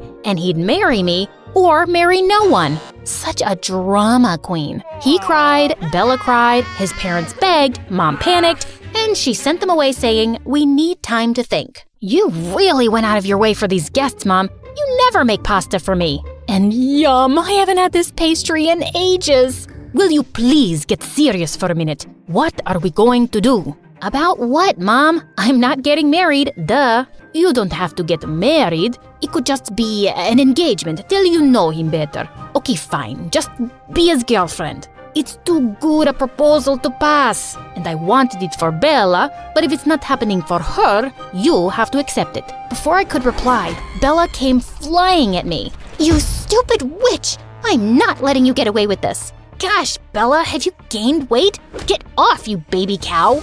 I was so close to getting everything I've ever wanted, and you ruined it. I didn't do anything, and Luca is an idiot. Don't say that. He and I are perfect for each other. You're actually just reinforcing my point. Ow! Just stop it, the both of you. I'll never forgive you, beep, and I'll curse you every single day for the rest of my life. I wish that you gain stubborn fat on your thighs that never leaves you.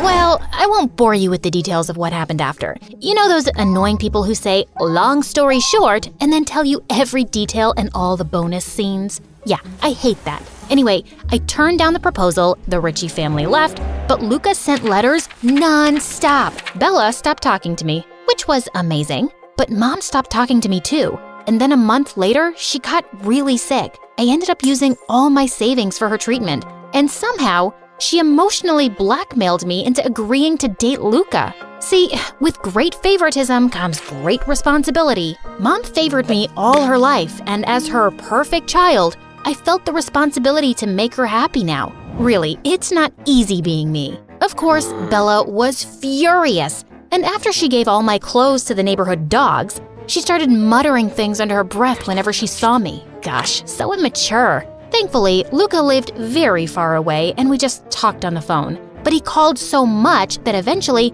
I made June take his calls and say, every other minute. He never knew it wasn't me. But he was supportive of all my singing dreams and said we could move anywhere I wanted to pursue them. Maybe sometimes your dreams come true in a way you didn't expect? Then one morning, I woke up with a really sore throat. I tried calling out to June for water, but my voice was gone. It turned out that I had laryngitis, and I was mute. The doctor said they couldn't say if my voice would come back. This was the first time in my life I was truly depressed. I could see all my dreams slipping away. Mom announced excitedly that Luca was coming, like that was supposed to cheer me up, and Bella's smug face made everything 10 times worse. One day at dinner, she turned to me. See, I told you I'd curse you. You've lost your precious voice because of my curses. Or maybe it's just karma. For the first time in your life, you get what you deserve. For once, you lose. And something inside me just snapped. I threw my pasta at her face and then jumped on her. It took June and Mom some serious effort to save her miserable butt. Later that night, I was crying angry tears in my room when June slipped in. You know it's not Bella's curses, right? Of course I know. She's just unbearable. Why is she like this? Maybe because it's not easy to live in your shadow? She's always been told she's not as good as you. She's never even tried. Maybe because there isn't any point. You're pretty much perfect. How come you turned out so nice? It doesn't bother me that you're better. Also, being nice is easy. Being mean is hard. And it doesn't even feel good. Why are you writing things down? I have no idea. June had given me some food for thought. I guess it wasn't fun to always be compared to someone. And I guess I never made it easier for Bella either. Maybe I could start now. So when Luca arrived a few days later, I told him I was breaking up with him. He held my hands and looked really sad. Ha! See? I see a smirk! Animator, please go back a little bit.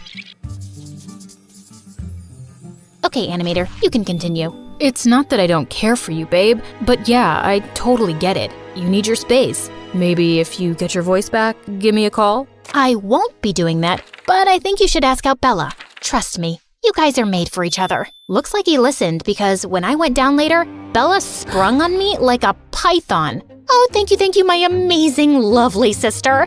I'll start a prayer circle for you tomorrow and you'll get your voice back in no time. You'll see. Now let's kiss and make up, but only in the air because I don't want to ruin my lipstick. Bella and Luca got married a month later and she left. And that is my favorite Bella memory, watching her leave. One evening, it was just me and June, and I was sipping tea when I spilled some on myself. Ow! June and I looked at each other in shock. I tried speaking a bit more, and I could. My voice wasn't totally normal yet, but it was coming back. We both started crying and dancing around for joy. My voice did recover completely, and I was able to sing again. But I felt a bit different. I felt more appreciative of the things I'd taken for granted. And June was wrong. Being nice was freaking hard. Much easier to be selfish. But I wanted to be nicer, and I really tried. A few months later on my birthday, Mom and June surprised me with a ticket to LA. The American Idol auditions are happening there next week, and you deserve this chance, love. I'd always waited for an opportunity like this, and now it was here. I was excited and scared. Good scared, though. Here I come, world. Also, in case you're wondering, this is not my real voice, obviously. They hired a professional voice actress to do the job. I can't do it. You know you can't be perfect at everything. Also, if you want a part 2 of me telling you what happened in LA, please comment Ramen Lehman Ho, our amazing MSA character. Okay, thanks, bye!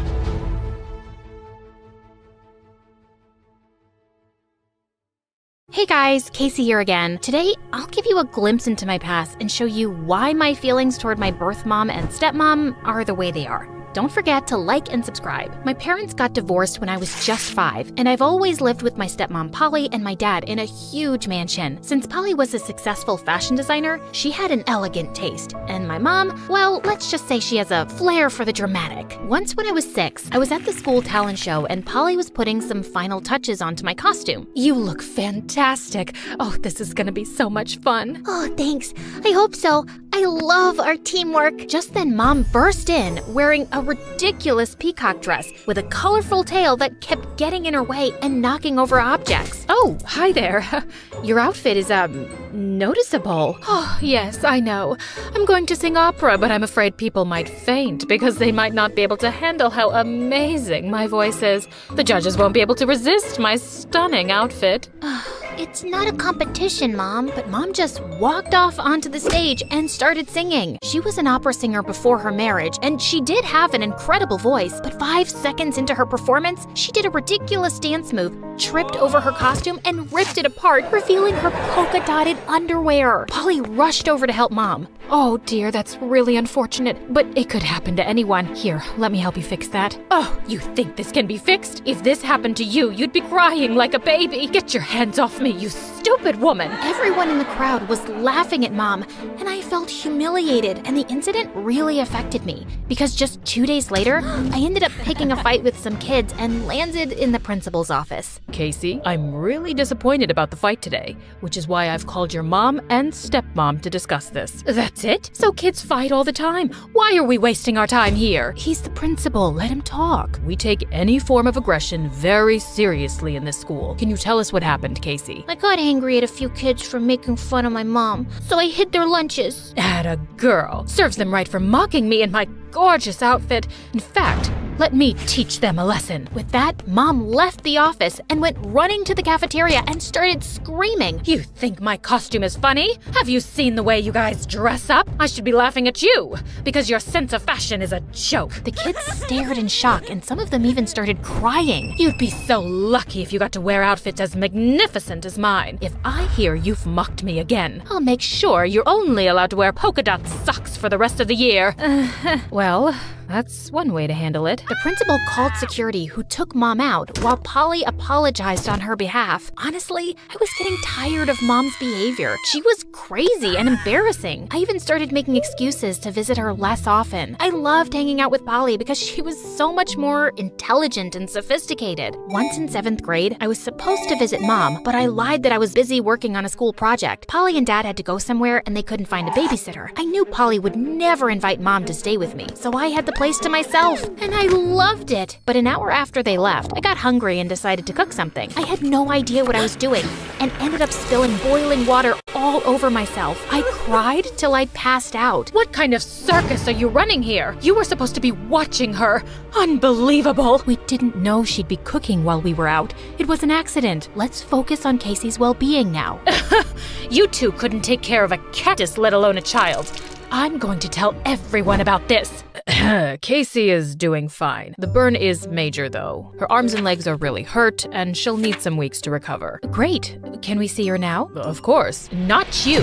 You've done enough, you dumb witch. Mom burst into my room, threw herself on my bed, and started crying like a hyena. That entire week as I recovered, Mom constantly fought with Polly until Dad decided it was better for Polly not to visit me at all. But that wasn't half as scary as the day I found out that Mom had filed a custody case over the burning episode, and worse, she'd won it. Suddenly, I had to live with Mom instead of Dad and Polly, and it was really tough on all of us, especially me, because now I had to deal with her constant craziness. So when they invited me over to dinner one day, I was over the moon. It was their anniversary, and I wanted to look my best, but my scars were still fresh. So even though it was pretty hot, I chose a long-sleeved outfit. Just as I was ready to leave, Mom walked into my room. You're wearing that in this heat? You must be boiling. I feel fine in it, don't worry. Fine, suit yourself. But don't blame me if you're uncomfortable all night. Feeling fairly confident, I arrived at Dad's place and Polly immediately pulled me into a hug. And she didn't comment on my outfit even once. I won't lie, it was uncomfortable to wear full sleeves. And even kids at school gave me crazy looks for dressing up like that, but some of them were nice. I even made some new friends, but there was no one I was really close to. I think God heard me whining because one day after school, I walked into Mom's apartment to find a boy on the couch playing with some toys. Mom, who's this? Oh, right. I forgot to tell you.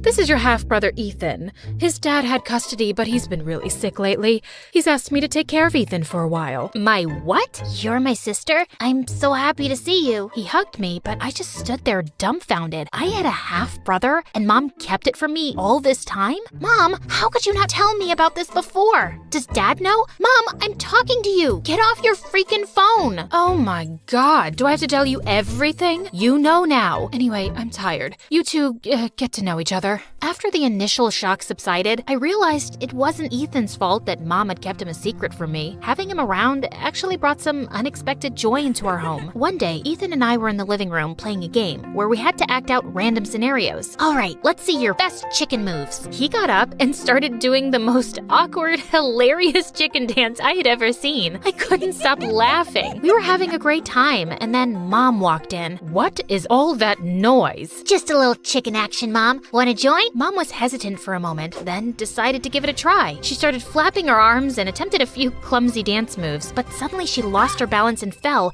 hitting her head on the coffee table. Mom, are you okay? We rushed to help her up, and after a visit to the doctor, it turned out she had a mild concussion and needed to rest for a week. Ethan and I spent the week bonding over board games, movies, and even more silly dance sessions. Living with Dad was kinda tough. He's always busy, and I've had to move schools a lot. That sounds hard, Ethan. Yeah, but I've always admired you. I wished I could be part of your life. Dad once told me about you, actually, and I made a secret account on Instagram and started following you. Aw, I wish I'd known about you earlier, but I'm so glad you're here now. From then, our bond grew stronger, and it really felt like we were becoming a family. That is, till one day, Mom decided we needed family bonding time, so she planned a trip to the beach. Despite the heat, I was wearing long pants and a light jacket. I could feel stares from other people at the beach, but I didn't care. My scars were my business, and no one else's. But when Dad and Polly showed up, Mom lost it. Who invited you? What are you doing here? I did. They're part of my life too, and I want them here. This is unbelievable. You always find a way to ruin everything. No, Mom.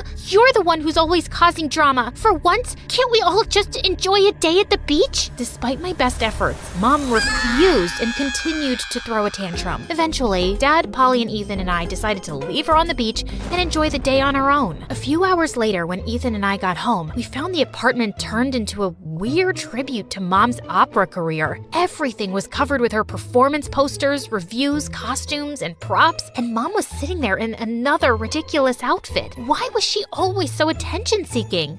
You're back. I hope you had a great day at the beach with your little family. What's all this, Mom? It's a reminder of who I am, who the real star of this family is. You think you can just live your life without recognizing my greatness? Think again. Just then, I caught Ethan's eye, and we both burst out laughing at the absurdity at the scene. But Mom wasn't the least bit amused. She started singing and wouldn't stop for hours. And finally, Ethan called Dad to come and take us, and we both left with him. We stayed at Dad's for a few weeks, and Mom tried contacting me several times, but I never responded. I was done with her craziness. As months went by, life seemed to get back to normal with Polly and Dad, and I was happy. Then one day, I received a mysterious Instagram message from an account with no profile picture asking me to meet them. The person was claiming to be some long-lost sibling of mine. I thought it was a prank, but the person kept sending messages and begging for a chance to talk. So, after talking it over with Polly and Dad, I decided to give it a shot. What did I have to lose, right? right? I arranged to meet the anonymous person at the cafe, and even Polly and Ethan came along. We were nervous, but curious. When I finally saw who it was, my mind went blank. It was a girl, and she looked so much like me and Ethan. Hi, I'm Alex. I know this sounds crazy, but I think we're siblings. You too? How are we just hearing about you? Our mom didn't want me to have any contact with you. I've been living with my dad and stepmom, and I only recently did some digging and found out about you guys. I've been looking for you two for a while now. My dad told me too that it's Mom who didn't want me to know about you, Casey. You know what, guys? We're gonna talk to her right now. Come with me. With that, we took off for Mom's place to confront her. When we got there, she was shocked to see all her kids in one place, and then she started crying like a banshee. I tried to make her calm and sat her down. Mom, just tell us why. You already know why, Casey. I clearly have some issues and can't take care of 3 children. I'm getting therapy, I swear, and it's not even the first time. I just didn't want my kids growing up with some weird, embarrassing psycho mom, and I knew they had nice families. Ethan lived with his dad, and Alex too. I wasn't around, but I always knew how my kids were doing. But you clearly chose to raise Casey and be a part of her life. She had a better life knowing who her real mom is. Oh, honey, what better life? She's the miserable one dealing with a crazy mom like me. She's my oldest, and it was hard to be away from her. But with you two, I had more courage and more people to support my decision. What I did is unforgivable, and I hope you understand me. We were all speechless, and Ethan was crying. Alex looked like she would burst into tears any moment too, but Mom looked worse. You should have just told us, Mom. It would have been nice to know my siblings. I'm so sorry, but I'll try to make it up to you all. Speaking of which, I found a really good skin doctor, Casey, and he said he can fix your arms and legs so you can finally wear some decent clothes. Polly can help you. We all burst into laughter while still in tears. That was Mom for us. We decided to put everything behind us and give Mom a chance. It was a hard decision, but with our parents' love and support, we had hope for a better future. Hi, my name is Elsie. I used to be one of the greatest musicians of all time. But before I continue, please like and subscribe. If you do, you'll excel at your hardest subject. Growing up in a small town in Nebraska without siblings was super boring and lonely. I didn't like playing with toys by myself, so my parents would send me outside no matter how much I complained. There's nothing to do outside. You could ride your bike. But they wouldn't let me go anywhere since I was only 8, so I would ride in circles around the driveway. School wasn't much better. I'd fall asleep in class, and all the kids were boring too, except for my best friend Gina. You want to help me with my science project? Sure. We made a volcano that blew up at the science fair, and a robot that went insane and tried to kick the teacher. The glitches may have been my fault, but Gina was always positive. It's okay. We all make mistakes. It's how we get better. Even Gina's life was more fun than mine. At least her parents took her on fun vacations. In high school, I realized that my life was lame because I wasn't special. I was an ordinary girl with ordinary parents and ordinary grades, and I just blended into the background, unlike a mean witch named Ashley. Look at her, she's so amazing. Wow, she's beautiful and talented. Ashley always got the leads in the school plays. She was head cheerleader, the student body president, and my worst enemy. It all started when I accidentally spilled some grape juice outside her dressing room on the night of the school play, and Ashley slipped and sprained her ankle. It was an accident, I swear. No one believed me because I was Ashley's understudy and ended up taking her place even though I wasn't very good. From then on, Ashley made my life miserable. She barred my entry into all the clubs and convinced the cheerleading coach not to let me try out too. How was I supposed to find a talent that made me stand out? Then one day in 10th grade, I was watching videos on my computer when I came across a girl playing the violin, and I was mesmerized. The video had a gazillion likes. She had sponsorships and a dozen fan pages, and she traveled all over the world playing to sold-out auditoriums. I knew right then that I wanted to be just like her. I begged Mom to sign me up for violin lessons. But they must have given me a broken violin because when I tried it, nothing but these awful screeches would come out of the stupid thing. Screech, squeak, screech, squeak. But my newfound love of music could not be ignored or abandoned. I just needed to find the right instrument. Next, I tried a guitar. Then I quit because the strings hurt my fingers. Singing seemed fun and easy, so I sang all the time. In the shower, at the breakfast table, on road trips, during my parents' important phone calls, late at night, until they finally screamed, "No more singing!" They should have said something sooner. It hurt my throat more than it hurt their ears. Finally, the piano. And the teacher was my own grandmother. She could play music better than the violin girl, and even taught me some easy songs. I was so excited, I invited Gina over to hear me play. That's really cool. You're so talented. Did I become a great musician right then? I wish. Is that the only song you know? Can't you play something else? Somehow, months passed and I could only play the same lame pieces. I hated practicing. It was tough and frustrating, and it took forever. Slowly, I kinda gave up on my dream of becoming some musical genius. It just seemed too far out of my reach. But then something happened in 11th grade that changed my life forever. I don't remember much after my parents dropped me off at the fair. One minute I was walking past the petting zoo and sending Gina a text. Then suddenly I heard a loud shriek. Ee-haw! Then an angry donkey kicked me in the head and sent me flying into the side of a circus tent. I woke up in the hospital. My ears were ringing. Strange sounds and colors were going through my head. It's like I was seeing music? The doctor said I was fine and released me from the hospital, but on the way back home, I begged my parents to stop at Grandma's house. Oh dear, what happened? I ran to Grandma's piano, sat down, and started to play. And I was amazing! I could play any piece of music with perfect ease. I could even make up new music on the fly. It was all so clear and effortless. My goodness, where has she been practicing? Why, she sounds even better than me on my best day. Grandma entered me into a local piano competition, and I blew everyone's mind. I won first prize. People ran up to me to get my autograph, and I was even on the news. Ashley was so jealous. An agent came to my house and asked my parents if he could represent me. And soon, I was playing gigs in so many cities. I was so busy, I missed Gina's birthday. So sorry, my schedule's been packed.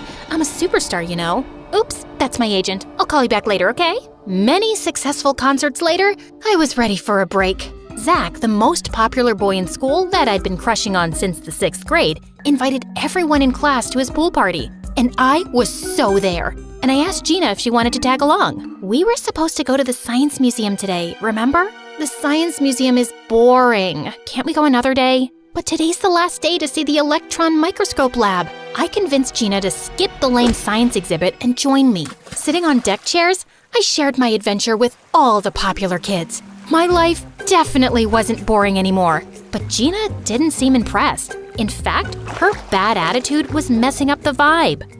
We should have gone to the Science Museum. I'd rather watch paint dry than see Ashley and her friends prance around in bathing suits. It's a pool party. You're supposed to wear a bathing suit. There's no one even in the pool. This is such a stupid waste of time. Gina, that's rude. Why are you trying to spoil things for me? I can't believe you're being so selfish. I'm selfish? First, you forget my birthday, and then you make me miss the exhibit for this ridiculous party so you can impress all these kids that you don't even know. You've changed, and I don't like it. I haven't changed. You're just jealous. It's okay. Everyone can't be as awesome as I am. Well, you can be awesome by yourself. I'm leaving. I didn't like falling out with Gina, but it seemed like she just couldn't be happy for me. I was a shining star. I was living my best life. Maybe I just needed new friends to match. Then, Zach was suddenly standing right next to me. Hey, aren't you that girl who's so good at piano that she's already on tour? Something like that. That's so cool. And you're playing in the talent show next week, right? Yeah. I hadn't heard about it, but it sounded like kiddie stuff compared to what I'd been doing. Sweet. I can't wait to hear you play. See you around, Elsie. Zach walked away, and all the girls couldn't stop drooling over his perfectly sculpted muscles. I got up off my towel and dove into the pool, but it must have been the shallow end because the next thing I knew, I woke up back on my deck chair looking into Zach's handsome face. She's awake. Elsie, are you okay? Ow, my head. I think I hit my head. On the bottom, yeah. You should have a doctor check. I'll be fine. But I wasn't fine. After I passed out face first into my soup at the dinner table that night, my parents took me to see the doctor. He said I had a concussion and had to stay home for a week. I agreed, but only for 1 week. There was no way I was gonna miss that talent show if Zach was expecting me to be there. I was backstage when the day finally arrived, awaiting my turn to perform. I should have been excited, but something was wrong. Something felt different inside my head. I couldn't see the music anymore. My heart pounded as I walked on stage, feeling dizzy with panic. I sat down at the piano, but it didn't have that comfortable, familiar feel. Yeah, Elsie. The auditorium fell silent. By the time I touched the keys, my hands were shaking. I started to play, and I was horrible. Every note was off key, and the melody was all wrong. Zach and his parents covered their ears, a baby started crying, and a few dogs ran up to the windows and howled. Then everyone laughed. I jumped up and ran out, crying. It was over. Whatever gifts the mule had given me disappeared when I'd struck my head on the bottom of the pool. It was so unfair. I had everything I'd wanted, only to have it taken away at the worst possible time. Gina called me a few times and sent text messages to see if I was okay, but I didn't answer. I was so ashamed. I had no idea how to explain my story, and I had no desire to show my face at school. That winter, Grandma sold her house and everything she owned when she moved into a nursing home. But the one thing she insisted on keeping in the family was her old piano. When it was delivered to our house, I hated looking at it. It just reminded me of everything I'd lost. One day, I was sitting on the porch when Gina came up to me. "Are you okay?" "No, my life is over. I'll never play piano again, and no one will ever like me, and I'll live a boring life forever, and I was a jerk to my best friend." "Well, you were a real jerk to me, but the rest of the stuff just isn't true. There's no reason you can't play piano again. Maybe you just need to practice." Over the next few days, I couldn't get Gina's words out of my head. "Maybe you just need to practice." I remembered that Grandma had told me the same thing. So I pulled out my old music books and sat at the piano and gave it a try. And it turns out, practicing isn't so bad. In fact, it wasn't long before I realized it becomes easier as you go. Plus, with Grandma teaching me over video chat, I actually understood what I was doing and why. I continued taking lessons from Grandma through the rest of high school. Gina and I started hanging out again. I even saved up my allowance to get us tickets to travel to the electron microscope lab that was 2 states away. Gina was right all along.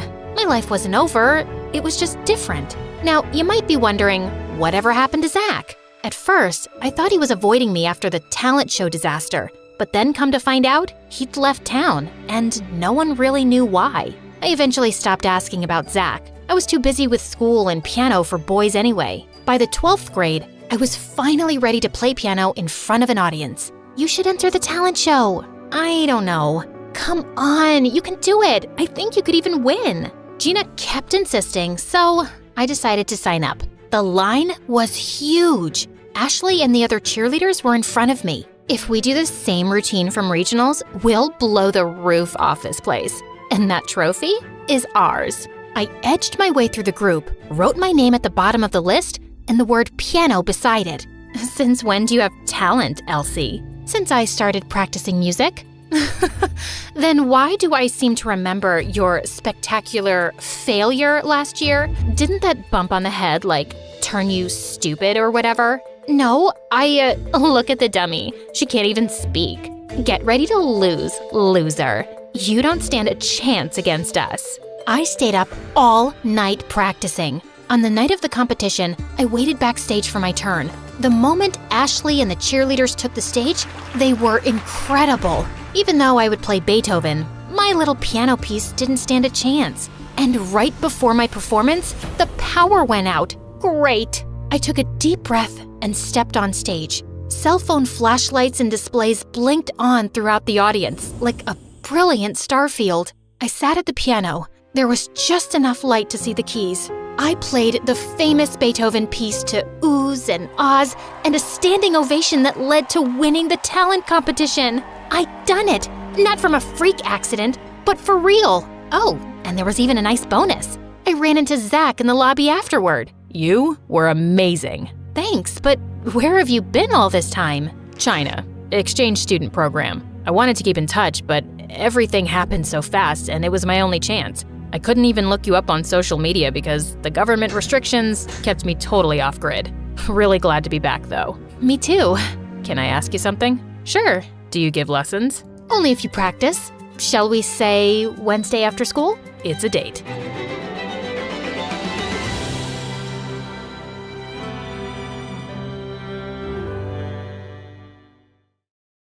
I was enjoying my ice cream cone when I heard screaming and saw people running from a nearby bank. Most girls would go for safety, but I am not like most girls. I ran towards the bank and saw a robber in a ski mask holding a hostage. I had to think fast. I pulled my hood over my head, hid my ice cream cone around my back, and entered the bank. Nobody move! I'm robbing this bank! The robber turned around, totally confused. This is awkward. I'm actually robbing this place, so... No way! What a coincidence! Let's team up. Sorry, sister. I work alone. As the robber moved his gun to talk to me, I threw my ice cream, splattering him in the face. I moved like the Flash, grabbed his gun, pointed it at him, and he surrendered immediately. Hi, I'm Astrid, and all I've ever wanted to be is a hero. Fun fact, I'm actually the youngest girl to ever go through Navy SEAL training. Well, thanks to my military family. I'm the youngest girl of 5 brothers, all in the Marines. I know what you're thinking. Wow, that's military training in itself, right? And you are so right. But before I continue my truly action-packed girl power story, please like and subscribe. Everyone was telling me how heroic I was. I felt amazing until I overheard one handsome guy in the crowd respond. Wow, she's amazing! Yeah, she's brave, but also stupid to put herself and others in danger. She should have let the police handle it. What was his deal? I turned towards that jerk to give him a piece of my mind, but a muscular hand grabbed my arm and pulled me away. My eyes sparkled with excitement when I realized that hand belonged to Aiden, my oldest brother's best friend from boot camp. And I totally had the biggest crush on him ever since I saw him hugging my brother at his graduation. Wow, Astrid. I was in the area and saw everything. Can I take you out for lunch? Pinch me, because Aiden just asked me out on a date. Ah! Are you okay? Sir, yes, sir. I followed Aiden to a nearby park where he had rented a rowboat for us. This was my notebook moment, minus the dying grandparents. I prepared myself for Aiden's love confession when he leaned in. I readied my lips. Now that we're alone, I wanted to offer you a job on behalf of the president. What? I work in secret operations, and there's a job you'd be perfect for. Have you ever considered going undercover? Like a spy? Well, not really. We've been chasing this exotic animal trader known as Wildcat Carla. We think she just stole a bunch of albino tigers from a nature preserve and wants to turn them into coats. What a monster.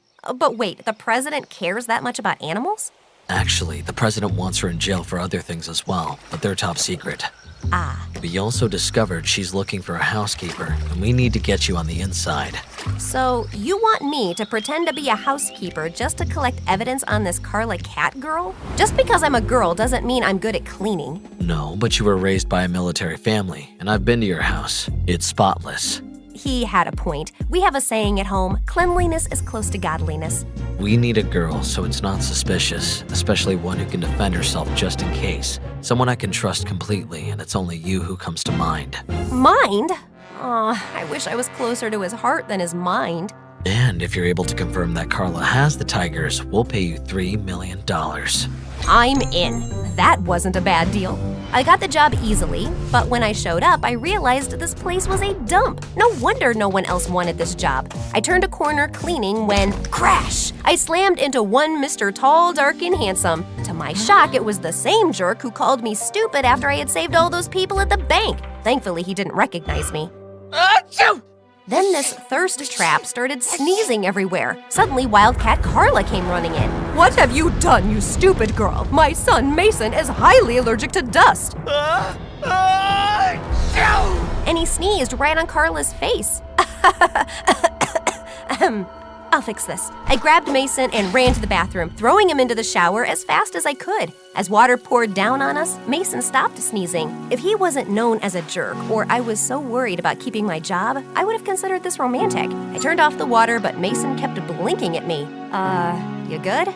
Yeah, you saved me. You can stay, for now. And Carla disappeared back into the darkness. I'm sorry. Don't be. I'm just a housekeeper. But if I save a few lives, I guess that's a win-win. No, I mean about my mom. She can be a lot. Sure you're up for this? Why wouldn't I be? You look delicate, and it's a tough job. And then I grabbed him with one hand and pulled him to his feet in one swoop. Mason was floored, literally. How's that for delicate? I walked off like the awesome boss I am. The look on Mason's face told me he would not make that mistake again. The next day when sweeping, I saw Carla enter a suspicious warehouse on the edge of her property. I was just done setting up some microphones when… Well, if it isn't my hot housekeeper. The name is Astrid. I'm throwing a party here tonight and I want you to clean it up for me, since you are my employee. And then, with a flip of his hair, he walked away before I could answer. I showed up to the party that night with a new +1, my mop. Romantic, right? But Mason's friends were bigger jerks than he was. They started having mess-making contests and would force me to clean up after them, laugh, then make a mess all over again. You better stop unless you want me to kick all of your butts. Before I could even wind up my fist, Mason snapped his fingers and security escorted those losers out. She is my housekeeper, not yours! Hello? I don't need you to fight my battles for me. I can clean up after myself. But as I stepped forward to give it to him, I slipped on a spilled drink and clumsily fell into Mason's arms. My face instantly flushed.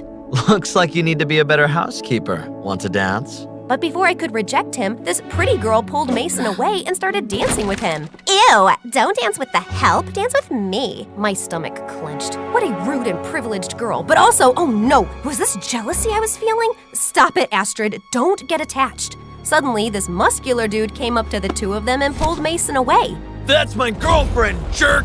He threw a punch at Mason. Out of instinct, I jumped in, blocked it, then flipped the bully onto a nearby table, shattering it. Mason looked at me like I was Wonder Woman. How did you do that? My parents taught me karate straight out of the womb. It wasn't a total lie. That was incredible! I want you to teach me how to fight, just like that, starting tomorrow. Wait, what? That night, I called Aiden and told him everything. Astrid, you can't get involved with Mason. His mother's a criminal. I'm not getting involved. I want you, dummy. Actually, that's not a bad idea. You should get Mason to fall in love with you. Maybe then he'll tell you his mother's secrets. I don't want to be his girlfriend. He's called me stupid when I saved everyone at the bank. You're undercover, Astrid. This is your chance to get him back, make him fall in love with you, and then show him who's really stupid. I guess he had a point. The next morning, Mason burst into my room as excited as a schoolgirl. Training time, it's Astrid and Mason's training time. Gosh, he was annoying. But why did he look cute being excited? Ugh, focus, Astrid. Aiden's idea was already paying off because Mason took me into the warehouse through a key card he kept in his jacket. Noted. But inside, no tigers. Show me what you got. And what he had was pathetic. Mason got tired after 2 tiny punches. You're gonna need more focus if you want to defend yourself.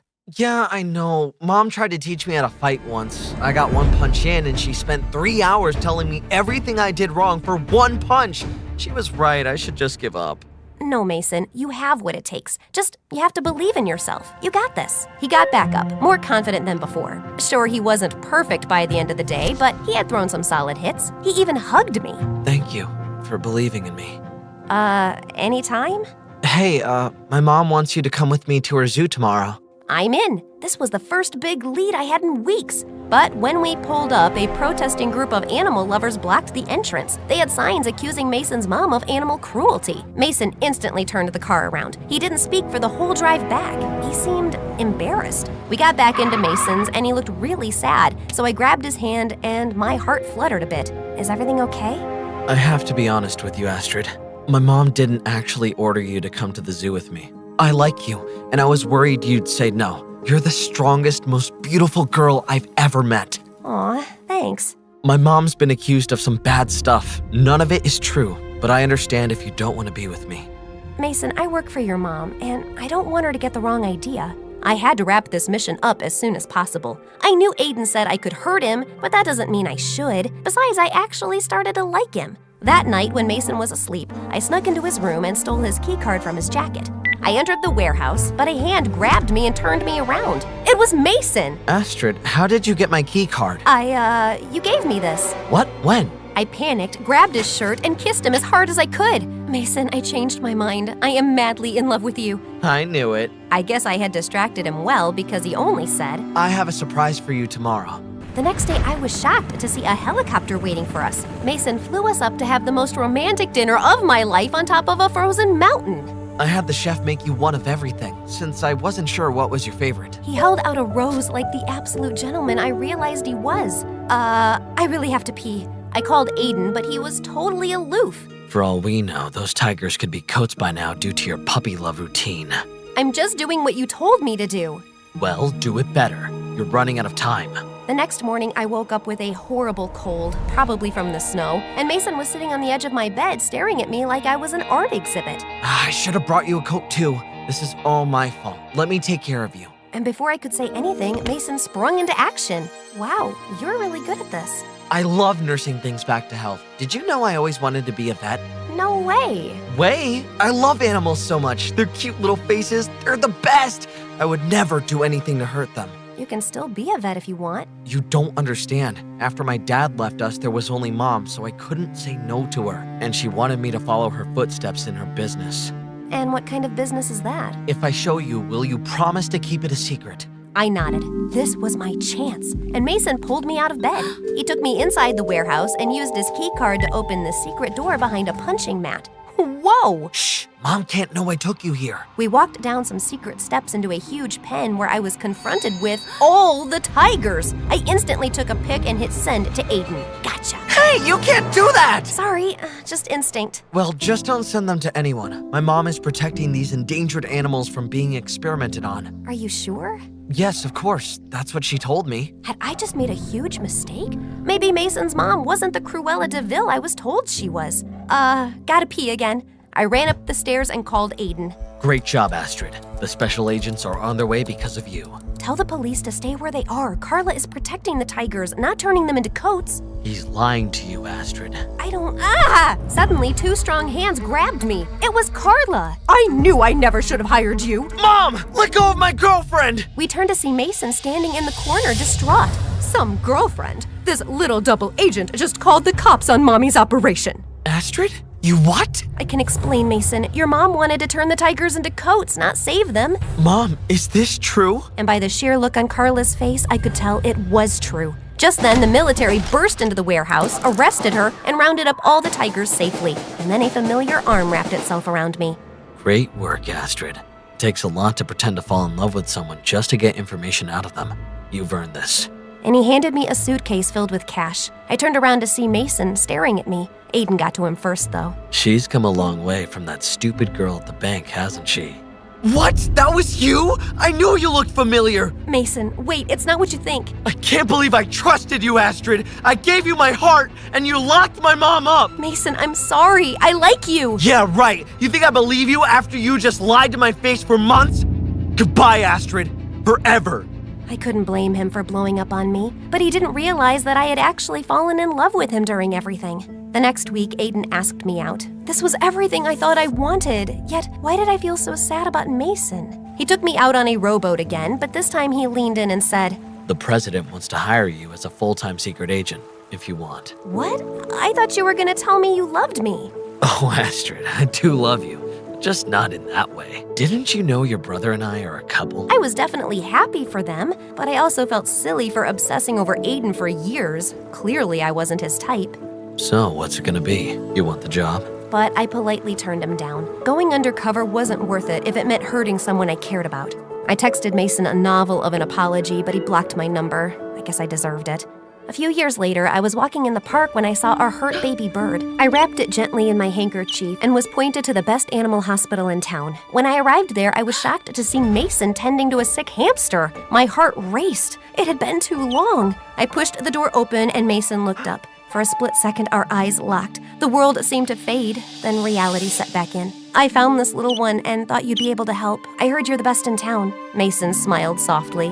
Always the hero, huh, Astrid? As we looked at each other, the weight of our past seemed both heavy and distant. I'm sorry, Mason. Not just for how things ended, but for everything. It hurt, Astrid. Not just what happened with my mother, but thinking that everything between us was just an act. It wasn't. Not all of it. Not the moments that truly mattered. Mason took a deep breath, releasing the bird which flew away. Second chances are rare, but I believe everyone deserves one. Even someone like me? He reached out, wiping away a tear with his thumb. Especially for someone like you. The room suddenly felt lighter, and we both felt hopeful. We knew there were tough times ahead, but together, it felt like we could do anything.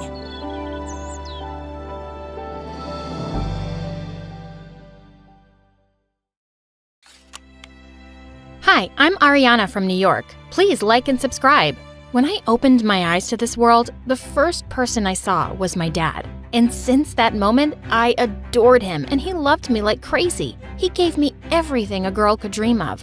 I loved my mom too, but she was a little harder to like. She had a serious problem. She wanted everything clean. I mean, really clean. Like when I was 4, Dad smudged a piece of birthday cake all over my face, and Mom went ballistic. Oh God, she's all dirty now. I'll have to bathe her all over again. Why'd you do that, John? Oh, come on, it's her birthday. We're just having fun. Mom and Dad would always argue because she was such a clean freak. She took the fun out of everything we did. Once in 2nd grade, my school had a mother-daughter bake-off event, and Mom wore plastic gloves the whole time, and she was so picky about everything. Are you sure you washed the bowl properly? Twice, with hot water?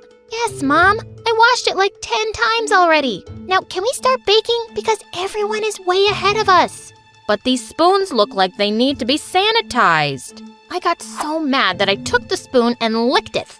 There, now it's sanitized. Mom looked like she was about to freak out. I felt bad, so I got a new spoon and washed it well to ease her mind.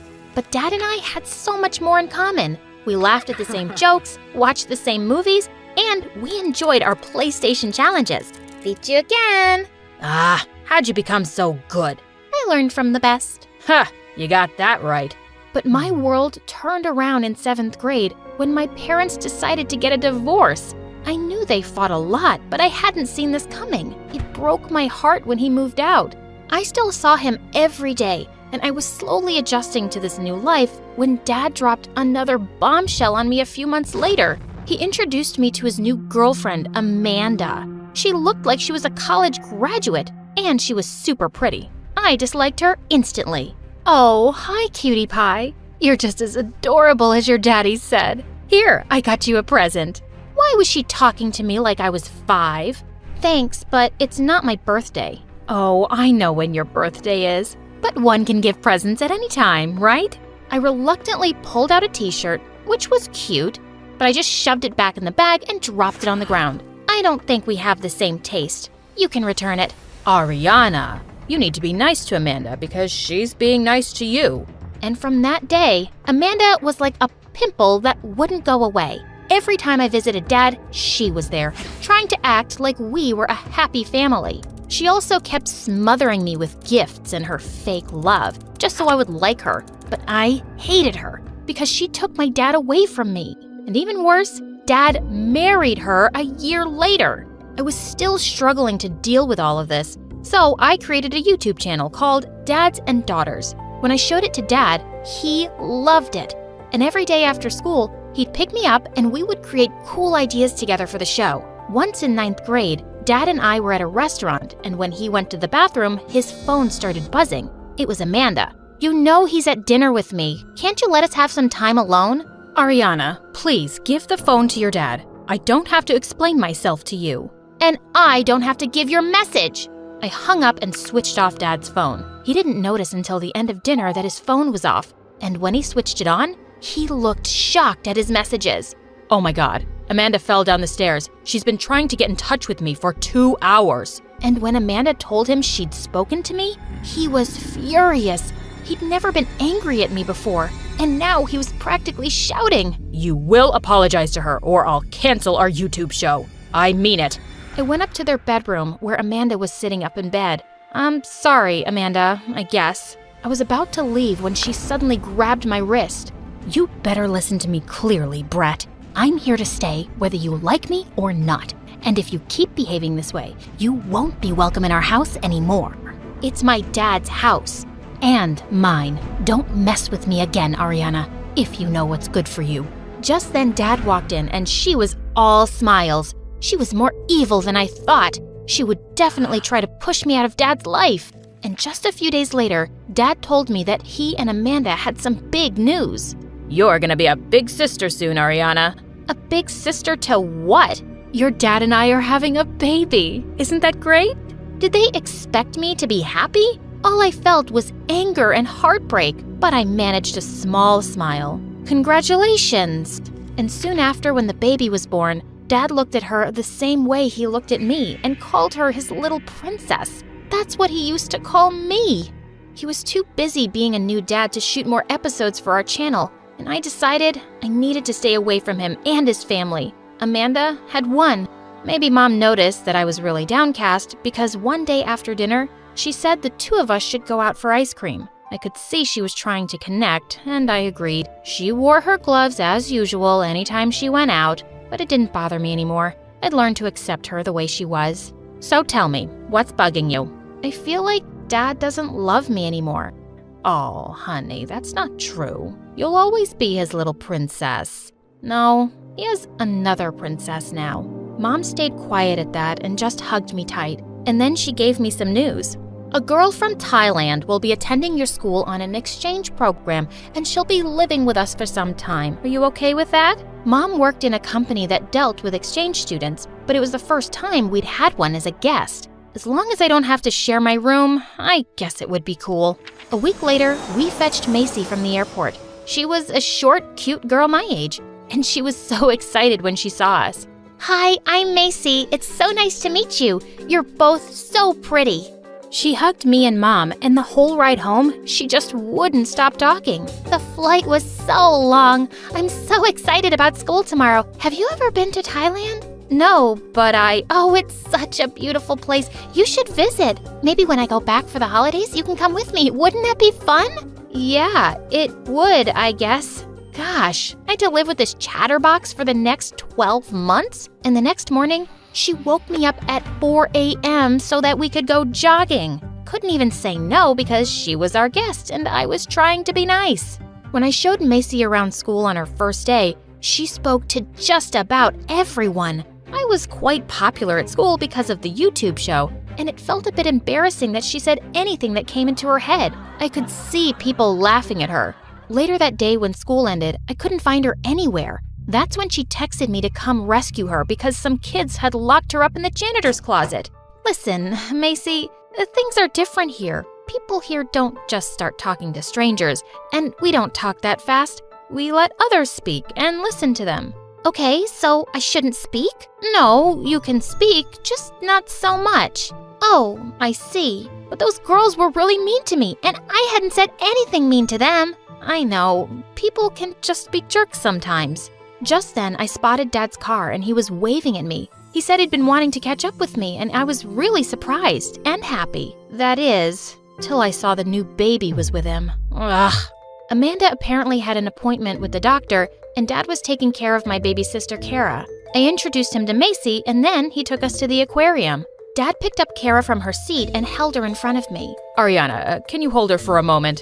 What? I don't know how to hold a baby. Don't worry, I can do it. She's so cute. Thank God for Macy. She looked like she was really good with babies. And then Dad put Kara in her stroller. Macy was excitedly taking pictures of everything. And Dad and I just walked quietly through the aquarium. Things had changed between us, and we didn't have much to say to each other anymore. Just then his phone rang. It was Amanda. Our trip was over, and he dropped us home. You don't like your baby sister very much, do you? I never said that. Come on, you didn't even look at her. I'm not blind. I can tell when someone... And suddenly, I just lost my temper. Can't you ever be quiet? I thought we spoke about this earlier. Please, just leave me alone. I just stormed off to my room, and I didn't even go down for supper that night. And the next day, I sneaked off to school without Macy. I wasn't really angry with her, just my situation with Dad. When she arrived at school, she left a note on my desk and then quickly sat down. The note read, "Sorry for talking too much."